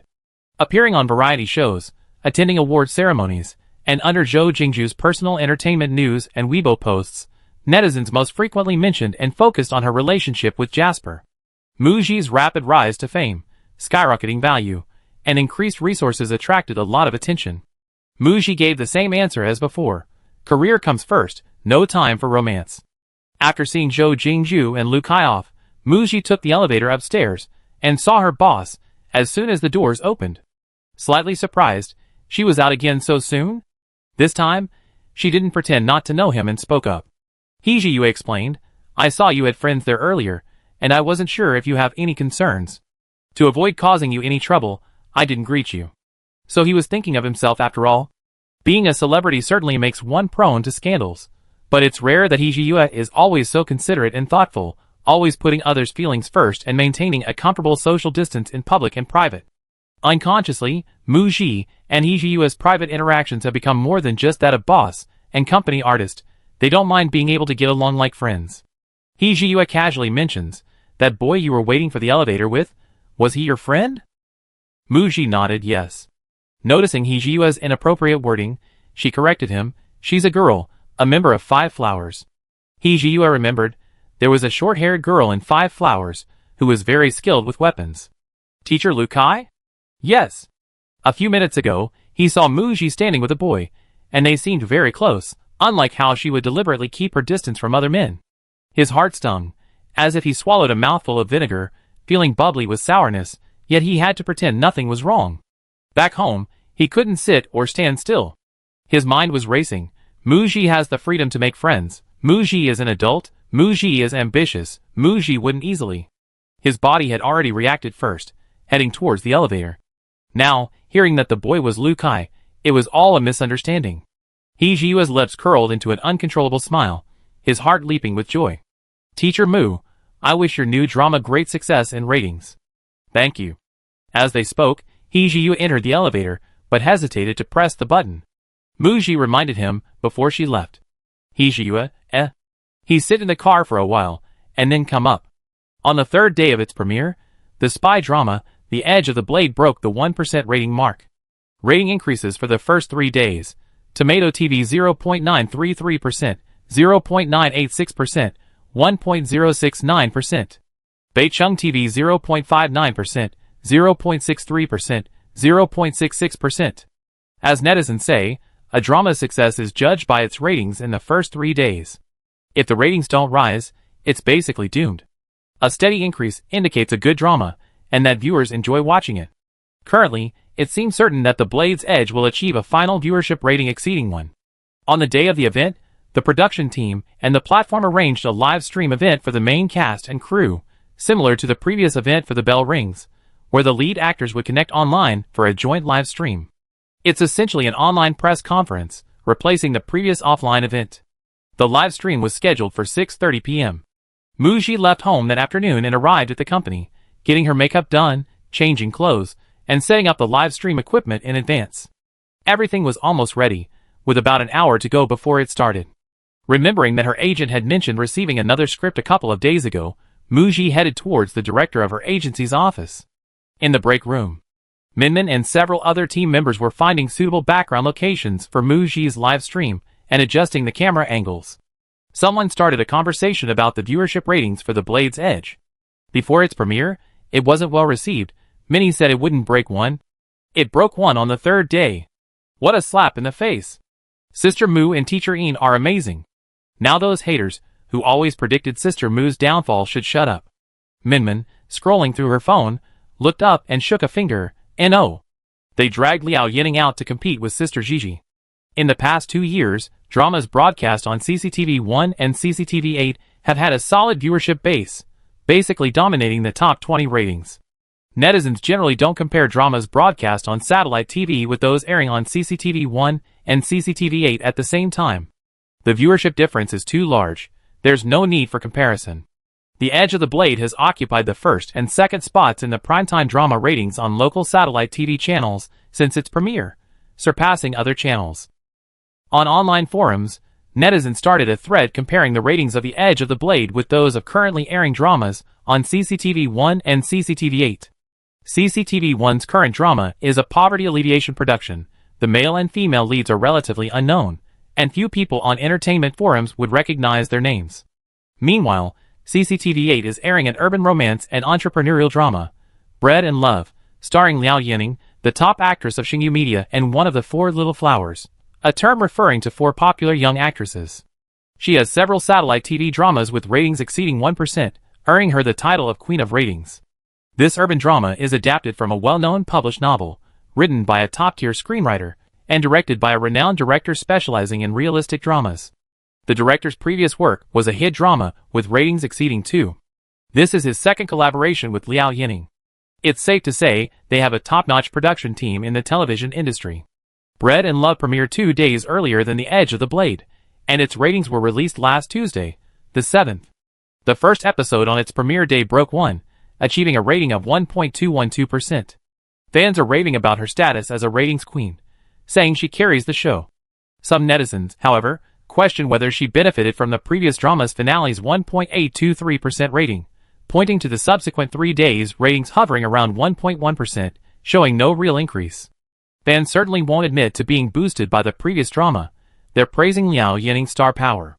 The Blade's Edge was initially underestimated in terms of ratings, unworthy of comparison with Bread and Love, but now its ratings have surpassed 1%. Both dramas are airing simultaneously, with similar ratings. Mu Ji and Liao Yining are both high-profile actors in the same period, and as the leads, comparisons are inevitable. Minmin saw a post titled Liao Yining / Mu Ji's new dramas. Which drama do you think will have higher ratings? Where netizens were arguing amongst themselves, unable to convince each other. Those who favored Liao Yining said, Bread and Love had higher ratings than The Edge of the Blade in its first week. The plot is getting exciting, so the ratings will definitely rise, and the gap will widen soon. Those who favored Mu Ji said, judging from the ratings growth, The Edge of the Blade will surpass Bread and Love in a couple of days, unless the plot falls apart. Fans of both dramas were getting involved, some supporting their idols, others declaring they wouldn't participate in any pairings or feuds, and that they looked down on each other. When Minmin first read the post, she thought the netizens were just wasting their time comparing Liao Yining's and Mu Ji's ratings. There's no point in comparing them. She had worked on the set of The Edge of the Blade and knew that the male lead had over 1,000 scenes, while the female lead only had over 700. The male lead and the villainous second male lead even had more scenes together than the female lead. Mu Ji's role wasn't large, and she wasn't the lead actress. According to fandom sayings, if the show flops, Mu Ji won't be the one to suffer. Bread and Love, judging from the synopsis, is a female-centric entrepreneurial drama with a large investment and a top-tier production team. Liao Yining mainly works in television, so if this show flops, it will definitely affect her. Minmin could tell that Mu Ji preferred the big screen and enjoyed making movies. She had just finished filming a movie by a famous director, and her next project would probably also be a film. The two actors weren't in the same league. Half an hour later, she browsed the gossip forum again. She saw this post still floating on the homepage, with over 10 pages of replies. Minmin clicked on the next few pages, scrolled down and looked, and found that the onlookers were enjoying the drama and had brought up the other 3 actresses, turning them into Tao. Which of the 4 actresses has the best prospects? Last year, after the broadcast of The Bell Rings, when Mu Ji first rose to fame, she was considered a substitute for one of the 4 little flowers, and was ridiculed for not being qualified. This year, after the movie's release, Mu Ji joined the 4 little flowers, while Du Qianqian was removed. Now, people in the thread are discussing who is the top 4 little flowers. Most netizens nominated Mu Ji because she played the lead role in a big-name director's film, feeling she has risen to prominence and has a brighter future. Some people in the thread are secretly inquiring about how Mu Ji got the Countdown project, what her relationship is with the director, or which capital is supporting her. When Mu Ji returned to the dressing room, Minmin was about to mention the forum to Mu Ji when the live stream was about to start, so she had to give up. With her keen sense for entertainment gossip, she felt something was amiss. The boss, who had been away filming for months, has returned, and his new drama has already seen impressive ratings after only 3 days of airing. Is someone secretly plotting something? The spy drama, The Edge of the Blade live stream event, the main cast, including Yin Xiuran and Mu Ji, participated in the live stream. During the interview and Q&A session, the host addressed common questions asked at press conferences, such as, introduce your character? How was working with Teacher Yin/Teacher Mu? What interesting things happened on set during filming? It's been almost a year since filming wrapped. Mu Ji always has to carefully prepare beforehand for each press conference/live stream/roadshow. After the interview, a game segment followed, featuring a rapid-fire Q&A. The host asked Mu Ji several questions. Did you feel a flutter in your heart during the tango scene in the first episode that viewers said they were smitten with? What do you call Teacher Yin in private? Is Teacher Yin your ideal type? Please describe Teacher Yin in 3 words. Mu Ji answered each question cleverly. Inwardly, however, she couldn't help but think, what the heck? The host seemed intent on steer the conversation towards a romantic pairing. Speaking of which, the reason The Edge of the Blade aired on the OWL platform is because Duo Meili has a strategic partnership with the platform. Including The Edge of the Blade, 3 works were bundled together and aired on OWL this year. This is Mu Ji's first work to be released on the OWL platform. Well, the withdrawal from the Chasing the Light Girl competition wasn't very pleasant, but that's all in the past now. She's long gone from Xinghe culture, so the platform has no reason to make things difficult over the withdrawal. Although the host works for the platform, the questions are usually prepared by the host themselves. They should be personal questions for the host. Did this host follow the Blade's edge and ship her and Teacher Yin's on-screen couple, so the questions they prepared were laced with personal opinions? The next day, Mu Ji had to be interviewed by about 10 media outlets. Usually, when a popular celebrity's new drama airs and generates buzz, platforms and media outlets will interview the actor online to discuss the new drama and recent activities. After the interviews, Muji noticed that several of today's interviews were related to the on-screen couple. During the airing of The Bell Ringer, when she and Ningyao were promoting the drama together, her answers were more official, cooperating with the promotion, and she wouldn't break up the on-screen couple. Because The Bell Ringer is a period idol drama, romance is the main theme. This time, in the spy drama, The Blade's Edge, until the female lead dies, the male and female leads never confess their feelings for each other. They are more like partners, covering for each other. One is driven by the country, faith, and mission, while the other is single-mindedly focused on revenge, but under the male lead's influence, she also develops patriotism. Personal romance comes last. Therefore, the promotional focus for The Blade's Edge shouldn't be on romance. To Muji, In Xiaoran was a colleague she acted with, a senior colleague in the same company, and an actor she quite admired. That was all. Thinking about the trending topics and press releases the production team had arranged since the show premiered 3 days ago, Muji asked her agent, "Is the production team trying to create a romantic pairing between me and Mr. Yin?" Chapter 99. Ji Binghe admitted, "The producer approached me before the premiere to discuss a promotional plan involving a romantic pairing CP. I flatly refused. She didn't give the production team any room for negotiation. Therefore, she didn't mention it to Muji and In Xiaoran. Both were artists she managed, and Ji Binghe was well aware of Muji and In Xiaoran's situations, and, from the perspective of their acting careers, that a romantic pairing wasn't suitable. So, since the premiere, she hasn't allowed Muji and In Xiaoran to engage in any promotional interactions, such as retweeting each other's Weibo posts, leaving comments on each other's Weibo posts, or mentioning each other in their own Weibo posts. This was to distance them from any off-screen relationship. However, viewers felt there was CP chemistry between Muji and In Xiaoran. The tango dance in the first episode alone garnered a large following of CP fans, generating considerable buzz.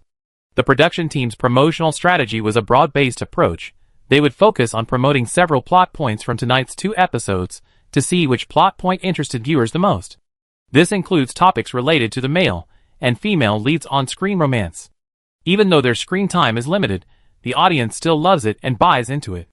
Naturally, CP-related topics are a daily fixture on trending searches, and the cumulative effect of these topics further amplifies the show's popularity. Therefore, during the show's live broadcasts and Muji's personal interviews, she's often asked about the CP. Ji Binghe told Muji, "I talked to the producer about the production team. They can promote the CP however they want. Just don't drag your real-life relationship into it as a publicity stunt. Viewers have the freedom to ship the CP, there's no reason to stop them, and naturally, there's no reason to stop the production team from promoting it." Muji, okay. Was it just her imagination? Her manager seemed to want to avoid any offline interaction between her and teacher Yin. Minmin was also puzzled. "Sister Gigi, actually, you and teacher Yin are both artists managed by director Ji. When you interact online, netizens understand it's all for the sake of the drama. The more you interact, the more they think there's nothing between you." No online interaction, on the contrary, felt suspicious. They were deliberately avoiding each other. Teacher Yin and I are in the same company. The company doesn't want its artists to have dating rumors, right? Ji Binghe saw that after The Blade's Edge premiered, In Xiaoran's personal data skyrocketed several times over. Even after starring in many works, he hadn't received this much attention when he won the Best Actor award last time. The new drama had only been airing for 3 days, and the online attention and buzz had already increased. She wondered if this was a good thing for In Xiaoran. August 13th, Monday. The unofficial ratings for the 1932 to 2110 time slot on Tomato TV and Beicheng TV were 0.9% and 0.829% respectively, with market shares of approximately 8% and 7%. Based on coefficients of 1.5 and 1, the calculated ratings are 1.35% and 0.829% respectively. The ratings rose quite sharply.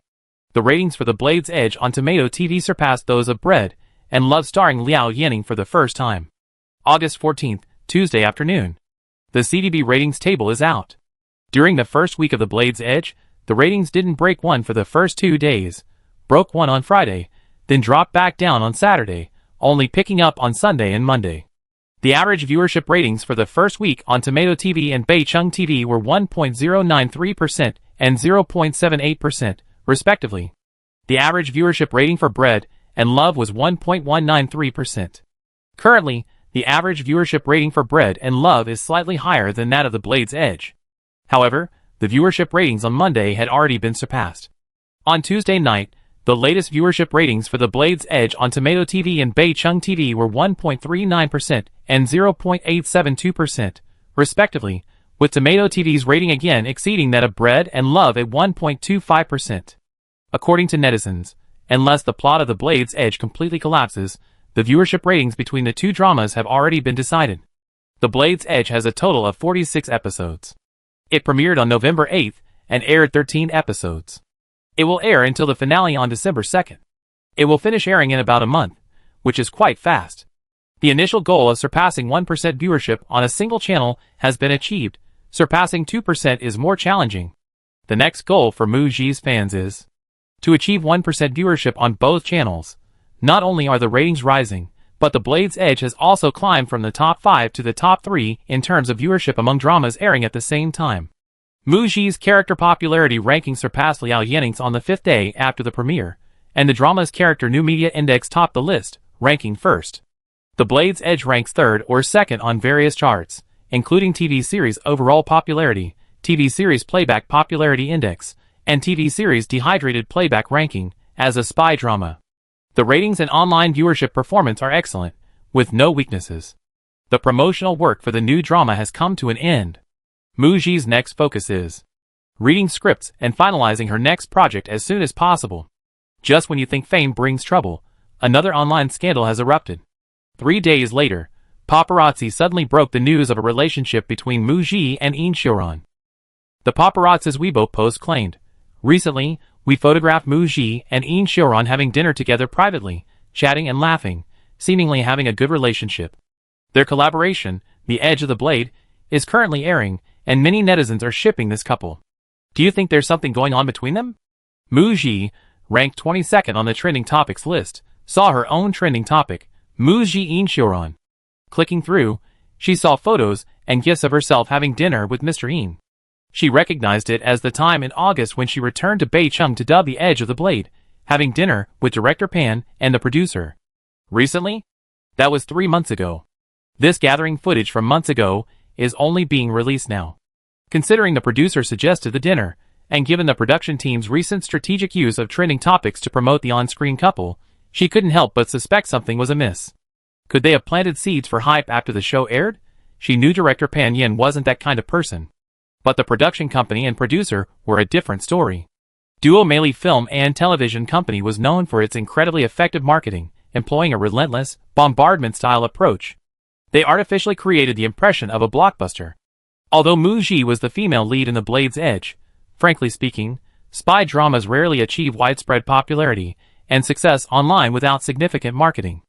The Blade's Edge had only aired less than a third of its episodes, yet its current popularity and buzz were not only due to its high quality, it's undoubtedly a good drama, but also inseparable from the extensive promotion behind the scenes.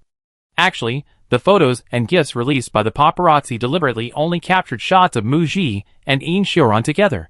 However, the two were separated by a distance, with no physical contact whatsoever, not even a tender glance or a whispered conversation. That's it? Trying to link this to a romance is completely unconvincing. It trended on Weibo for less than 10 minutes. Then someone dug up Yin Xiaoran's sister's Weibo account.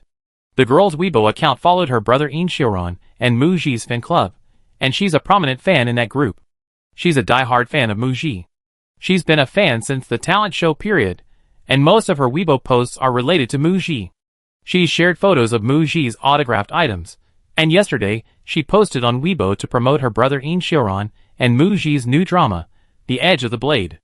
Netizens analyzed this and concluded, Yin Xiaoran and Muji knew each other before collaborating on The Blade's Edge, so their relationship must be quite close.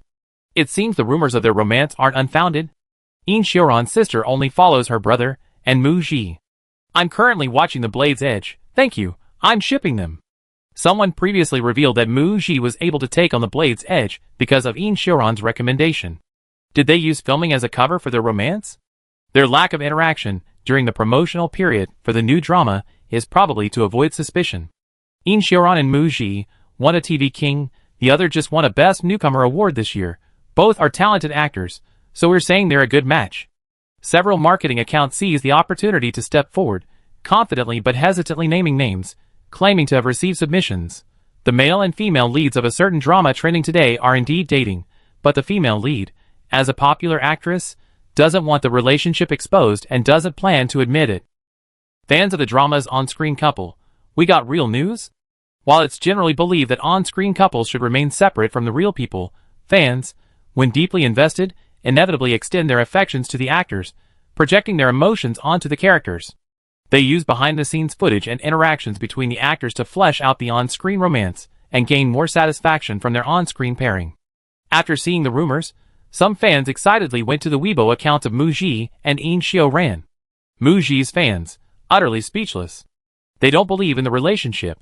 They also don't believe the brainwashing narrative that their idol took on the role in The Edge of the Blade because of In Xiao-ran. This is simply belittling and denying Muji's abilities. The two are managed by the same agent.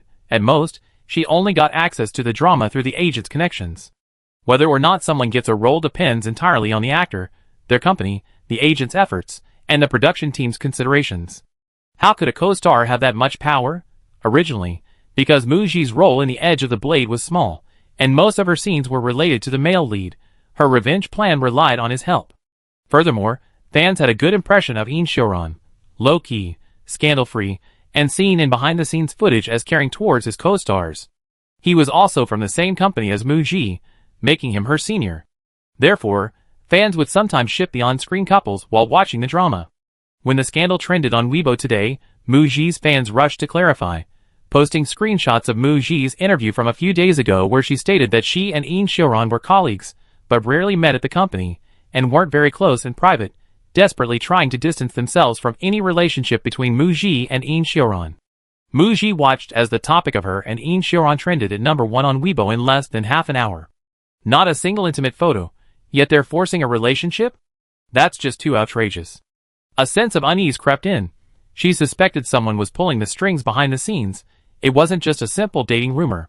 Jibing had called. A couple of days ago, I spoke with the producer and the production company's publicity team.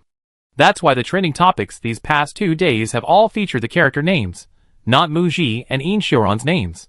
Today's top trending topic shouldn't be the production team's doing. In Xiao-ran's sister isn't even an adult yet, and she's being used as a tool. That's going too far. If the production team dragged in the artist's relatives without their consent for the sake of promotion, offending the artist and their company, and causing a falling out, then according to the contract, the artist could refuse to cooperate with subsequent promotions. It's not worth it. Jibing has suspected someone else was behind this. The purpose of the call was, I already had the staff prepare a statement, it be released immediately. You should also post a Weibo message clarifying the relationship. Muji felt that her agent's attitude and speed in denying the rumors were much more serious than when she was rumored to be dating Xie Chaoyun. She had a gut feeling that her agent might not have told her something. However, now wasn't the time to press for details. Okay. The call lasted less than a minute before they hurriedly hung up. Muji reopened Weibo, and her studio's statement immediately appeared on her homepage. The statement explained that the alleged gathering with In Xiao-ran was 3 months prior, a dinner with the director and producer of The Edge of the Blade, denying the relationship and dismissing the so-called dating rumors as completely unfounded. 1 minute later, Muji posted a Weibo post responding to the relationship rumors. Muji v. I'm single. The post immediately garnered numerous comments from fans. A fan named Muji's business department manager typed incredibly fast, "Nobody should disturb my daughter's career. Get out of my way." The next second, a somewhat familiar account appeared, seemingly a marketing account, trying to ride the wave of popularity. The comment read, "Good thing you broke up. Beautiful lady, focus on your career." Clenched fist. In just a few seconds, it received hundreds of likes. Muji immediately deleted the marketing account's comment. In her own comment section, she wrote, "All relationships fake. I've been single since my debut." To avoid being falsely accused of breaking up after the relationship rumors surfaced, she directly stated that she has been single for the past few years. After Muji's Weibo post, In Xiao-ran reposted his personal studio's Weibo post, also clarifying the situation. Muji responded to the relationship rumors in a post, and In Xiao-ran's studio clarified the relationship rumors, both of which were trending high on social media. In the entertainment industry, relationship rumors usually end once they reach the point of clarification and denial. Muji was puzzled. Was this whole series of rumors a ploy to prevent the Knife's Edge CP fans from shipping the couple? Some netizens were also subtly suggesting that this was a joint publicity stunt by the production team and actors, which was very off-putting. Muji had a feeling that things weren't over yet, that it wasn't that simple. But she never expected what happened. No sooner had they denied the rumors than an insider came forward with a bombshell revelation. In Xiaoran is married. Muji? ? So this was the main event that was supposed to unfold today. Chapter 100. The news of In Xiaoran's marriage was leaked by a post on a forum. The poster provided compelling evidence. 2 blurred photos of In Xiaoran encountered at the Civil Affairs Bureau. The first photo shows In Xiaoran standing with a beautiful woman while obtaining their marriage certificate. The second photo shows the two holding hands and leaving after receiving their certificate. In Xiaoran, wearing a white shirt in the photos, looks younger than he does now, with a slightly rustic air and less mature demeanor. The poster claimed this happened 4 years ago. Some netizens in the thread also said they had seen news of In Xiaoran's marriage leaked a long time ago, but In Xiaoran hadn't won the Best Actor award yet, and was still relatively unknown. Many actors who work quietly without fame receive little attention, and netizens don't care about their love lives, even if they're exposed for marriage and infidelity. Who is this person? Not interested. I'm too lazy to even type a curse when I click on the trending topic. Even after In Xiaoran won the Best Actor award, his marriage remained a secret. The reason it was exposed this time is most likely due to Muji's popularity, which garnered so much attention and discussion. The hashtag In Xiaoran is married quickly topped the trending topics list. Muji glanced at the forum poster's posting time. It was only 10 minutes ago. The news was so quickly transferred to Weibo, and numerous marketing accounts immediately posted with the hashtag, placing it high on the trending topics list and rapidly increasing its popularity, ultimately reaching the top of the list. Muji didn't believe that no one was manipulating everything behind the scenes. She clicked into the trending topics and saw that the popular Weibo posts were all a stage for marketing accounts. The content of the posts was remarkably similar, strikingly alike. Spicy Entertainment v. Today, In Xiaoran was first rumored to be dating Muji after developing feelings for her on set. Then, it was revealed that In Xiaoran had secretly married 4 years ago. Surprised. The entertainment industry is truly chaotic. It's fine for young women to date, but interfering in someone else's relationship is wrong. I believe Muji wouldn't be so foolish as to do such a thing. I'm waiting for the parties involved to respond to the marriage rumors. In Xiaoran is married. While seemingly speaking up for Muji, this actually links Muji and In Xiaoran's marriage together for discussion, creating a negative impression. Opening the comments section, 3 of the top 10 comments were brimming with malice. Why is Muji always involved in all sorts of scandalous news? This time it's with a married actor. I never liked her. Her rise to fame is too fast. Is it really based on her own talent? A married man and an idol, acting in a spy drama and marketing their romance, constantly trending on social media. Don't they know how to avoid suspicion? Their morals are so low, all for the sake of popularity. In Xiaoran has been married for 4 years, and I never seen him post anything related to his wife on Weibo. It seems their relationship isn't good. Actors are prone to developing feelings for each other on set. Having on-screen couples is nothing new. It's hard not to suspect a sudden romance. There's no smoke without fire. The marketing account posted the message, and these 3 comments were less than a minute apart. These 3 netizens typed incredibly fast, and there were quite a few likes. The other 7 comments were from Muji's fans, helping to clarify. Muji has already responded and clarified on Weibo that she has been single since her debut, and the relationship rumors are completely fabricated. Attached is a screenshot of Muji's clarification Weibo post.jpg. There isn't a single intimate picture of her online. Stop spreading rumors. Whether her co-stars are married or not has nothing to do with Muji. Don't throw mud at a single woman. How shameless. The top comments are amazing. The blogger's post got a couple thousand likes in less than a minute. Such blatant slander. Muji, a small actress, works diligently, even filming while suffering from pulmonary edema at high altitude. It's not easy for her to get to where she is now. Her new drama has only just started airing. Are you all really that worried? Black people who take easy money won't survive tonight. They take any kind of money. I burn even more for you next Halloween at Spicy Entertainment. The top comments section of the marketing account was quickly flooded with messages from fans. Some marketing accounts couldn't handle the backlash and had to turn on comment filtering after being bombarded with insults. On the trending topics page, most of the posts were real-time Weibo posts from Muji's fans, with a few fan groups taking advantage of the situation to subtly criticize Mu Ji and kick her while she was down. Interspersed among these were comments from bewildered bystanders. First, rumors of a relationship surfaced, then they both quickly denied it, and now Yin Xiaoran is reportedly married? They really covered it up. One bombshell after another. I feel like a weasel jumping around in a melon patch, busy eating the gossip. Burp. I just saw the response to the trending topics. Mu Ji and Yin Xiaoran clarified their relationship, and now there are rumors that Yin Xiaoran is married? Shocking. However, after eating all this gossip, I haven't seen a single intimate picture. Whether Yin Xiaoran's marriage is true or not, it has nothing to do with Mu Ji. Even I, a bystander, can see that this is deliberately trying to smear Mu Ji. And then, there were the CP fans. I'm currently watching The Edge of the Knife, and my heart is broken. When the rumors of their relationship first surfaced, I thought, my CP is real. After they both denied it, my CP is bad. It's over fine, I just shipped the characters pairing then. Now, rumors are circulating that the male lead is married? Me, I can't ship him anymore. Heartbroken scrolling down I see. Most people were surprised by Yin Xiaoran's marriage, given that Mu Ji and Yin Xiaoran had already clarified the rumors, so they didn't discuss the two pieces of news together or speculate too much. Thankfully, netizens weren't easily swayed by the rumors. Fortunately, Mu Ji and Yin Xiaoran clarified the situation early, especially when Mu Ji posted on Weibo, adding, I've been single since my debut, not only clarifying that the relationship was fake, but also declaring that she had never had a romantic relationship with anyone. She distanced herself from Yin Xiaoran. Furthermore, aside from the on-set dinners they were photographed having, she and Yin Xiaoran had never met privately. In an interview last week after the new drama aired, she treated him as a colleague, and her answers were completely devoid of any ambiguity. This was enough to withstand scrutiny from netizens. The news of Yin Xiaoran's marriage naturally had nothing to do with her. If she hadn't clarified immediately, but instead posted after the news of Yin Xiaoran's marriage broke, it was highly likely that people would have speculated that their secret relationship had just ended due to pressure and moral constraints after his marriage was discovered. The public might not have believed her later clarification. Like netizens, Mu Ji only learned of Yin Xiaoran's marriage today. Although celebrities have the right not to disclose their private affairs, it's already widely known.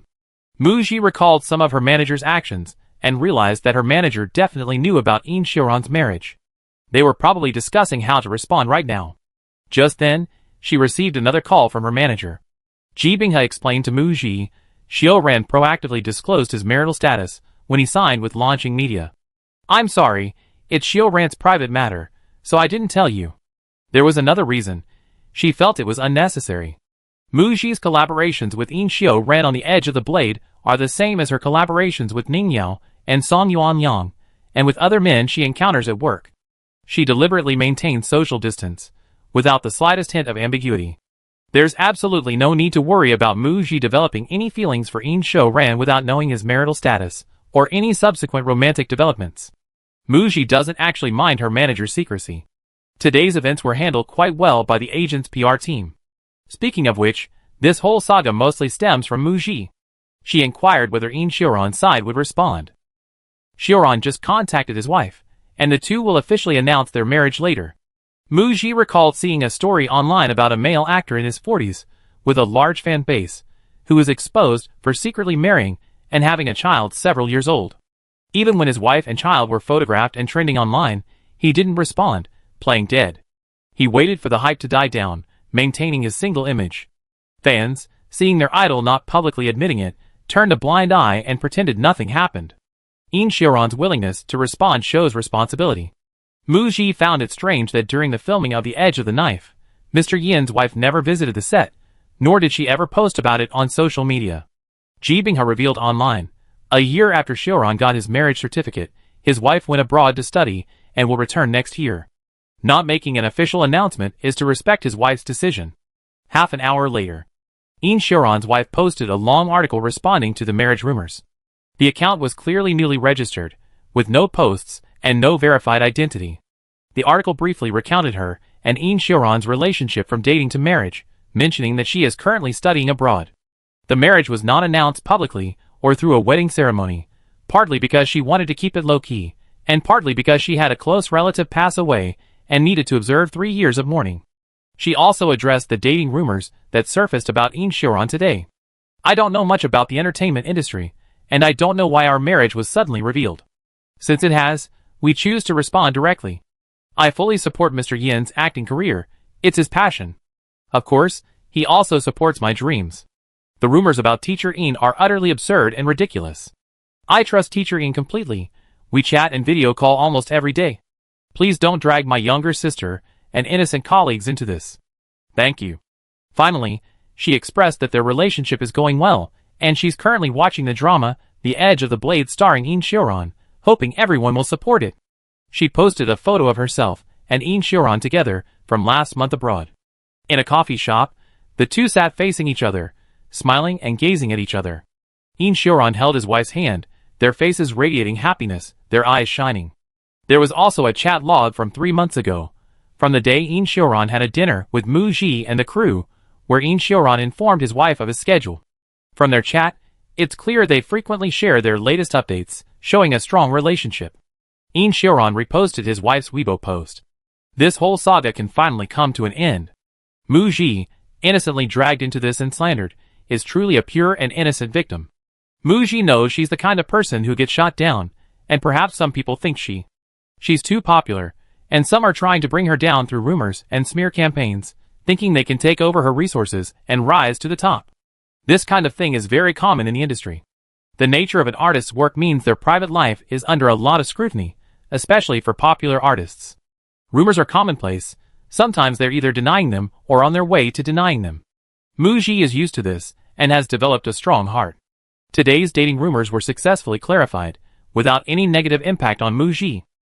However, she and Yin Xiaoran have completely distanced themselves off-screen, and Yin Xiaoran has even revealed concrete evidence of their marriage and officially announced it. The fans who followed the drama CP are heartbroken. It's hard to continue shipping this couple.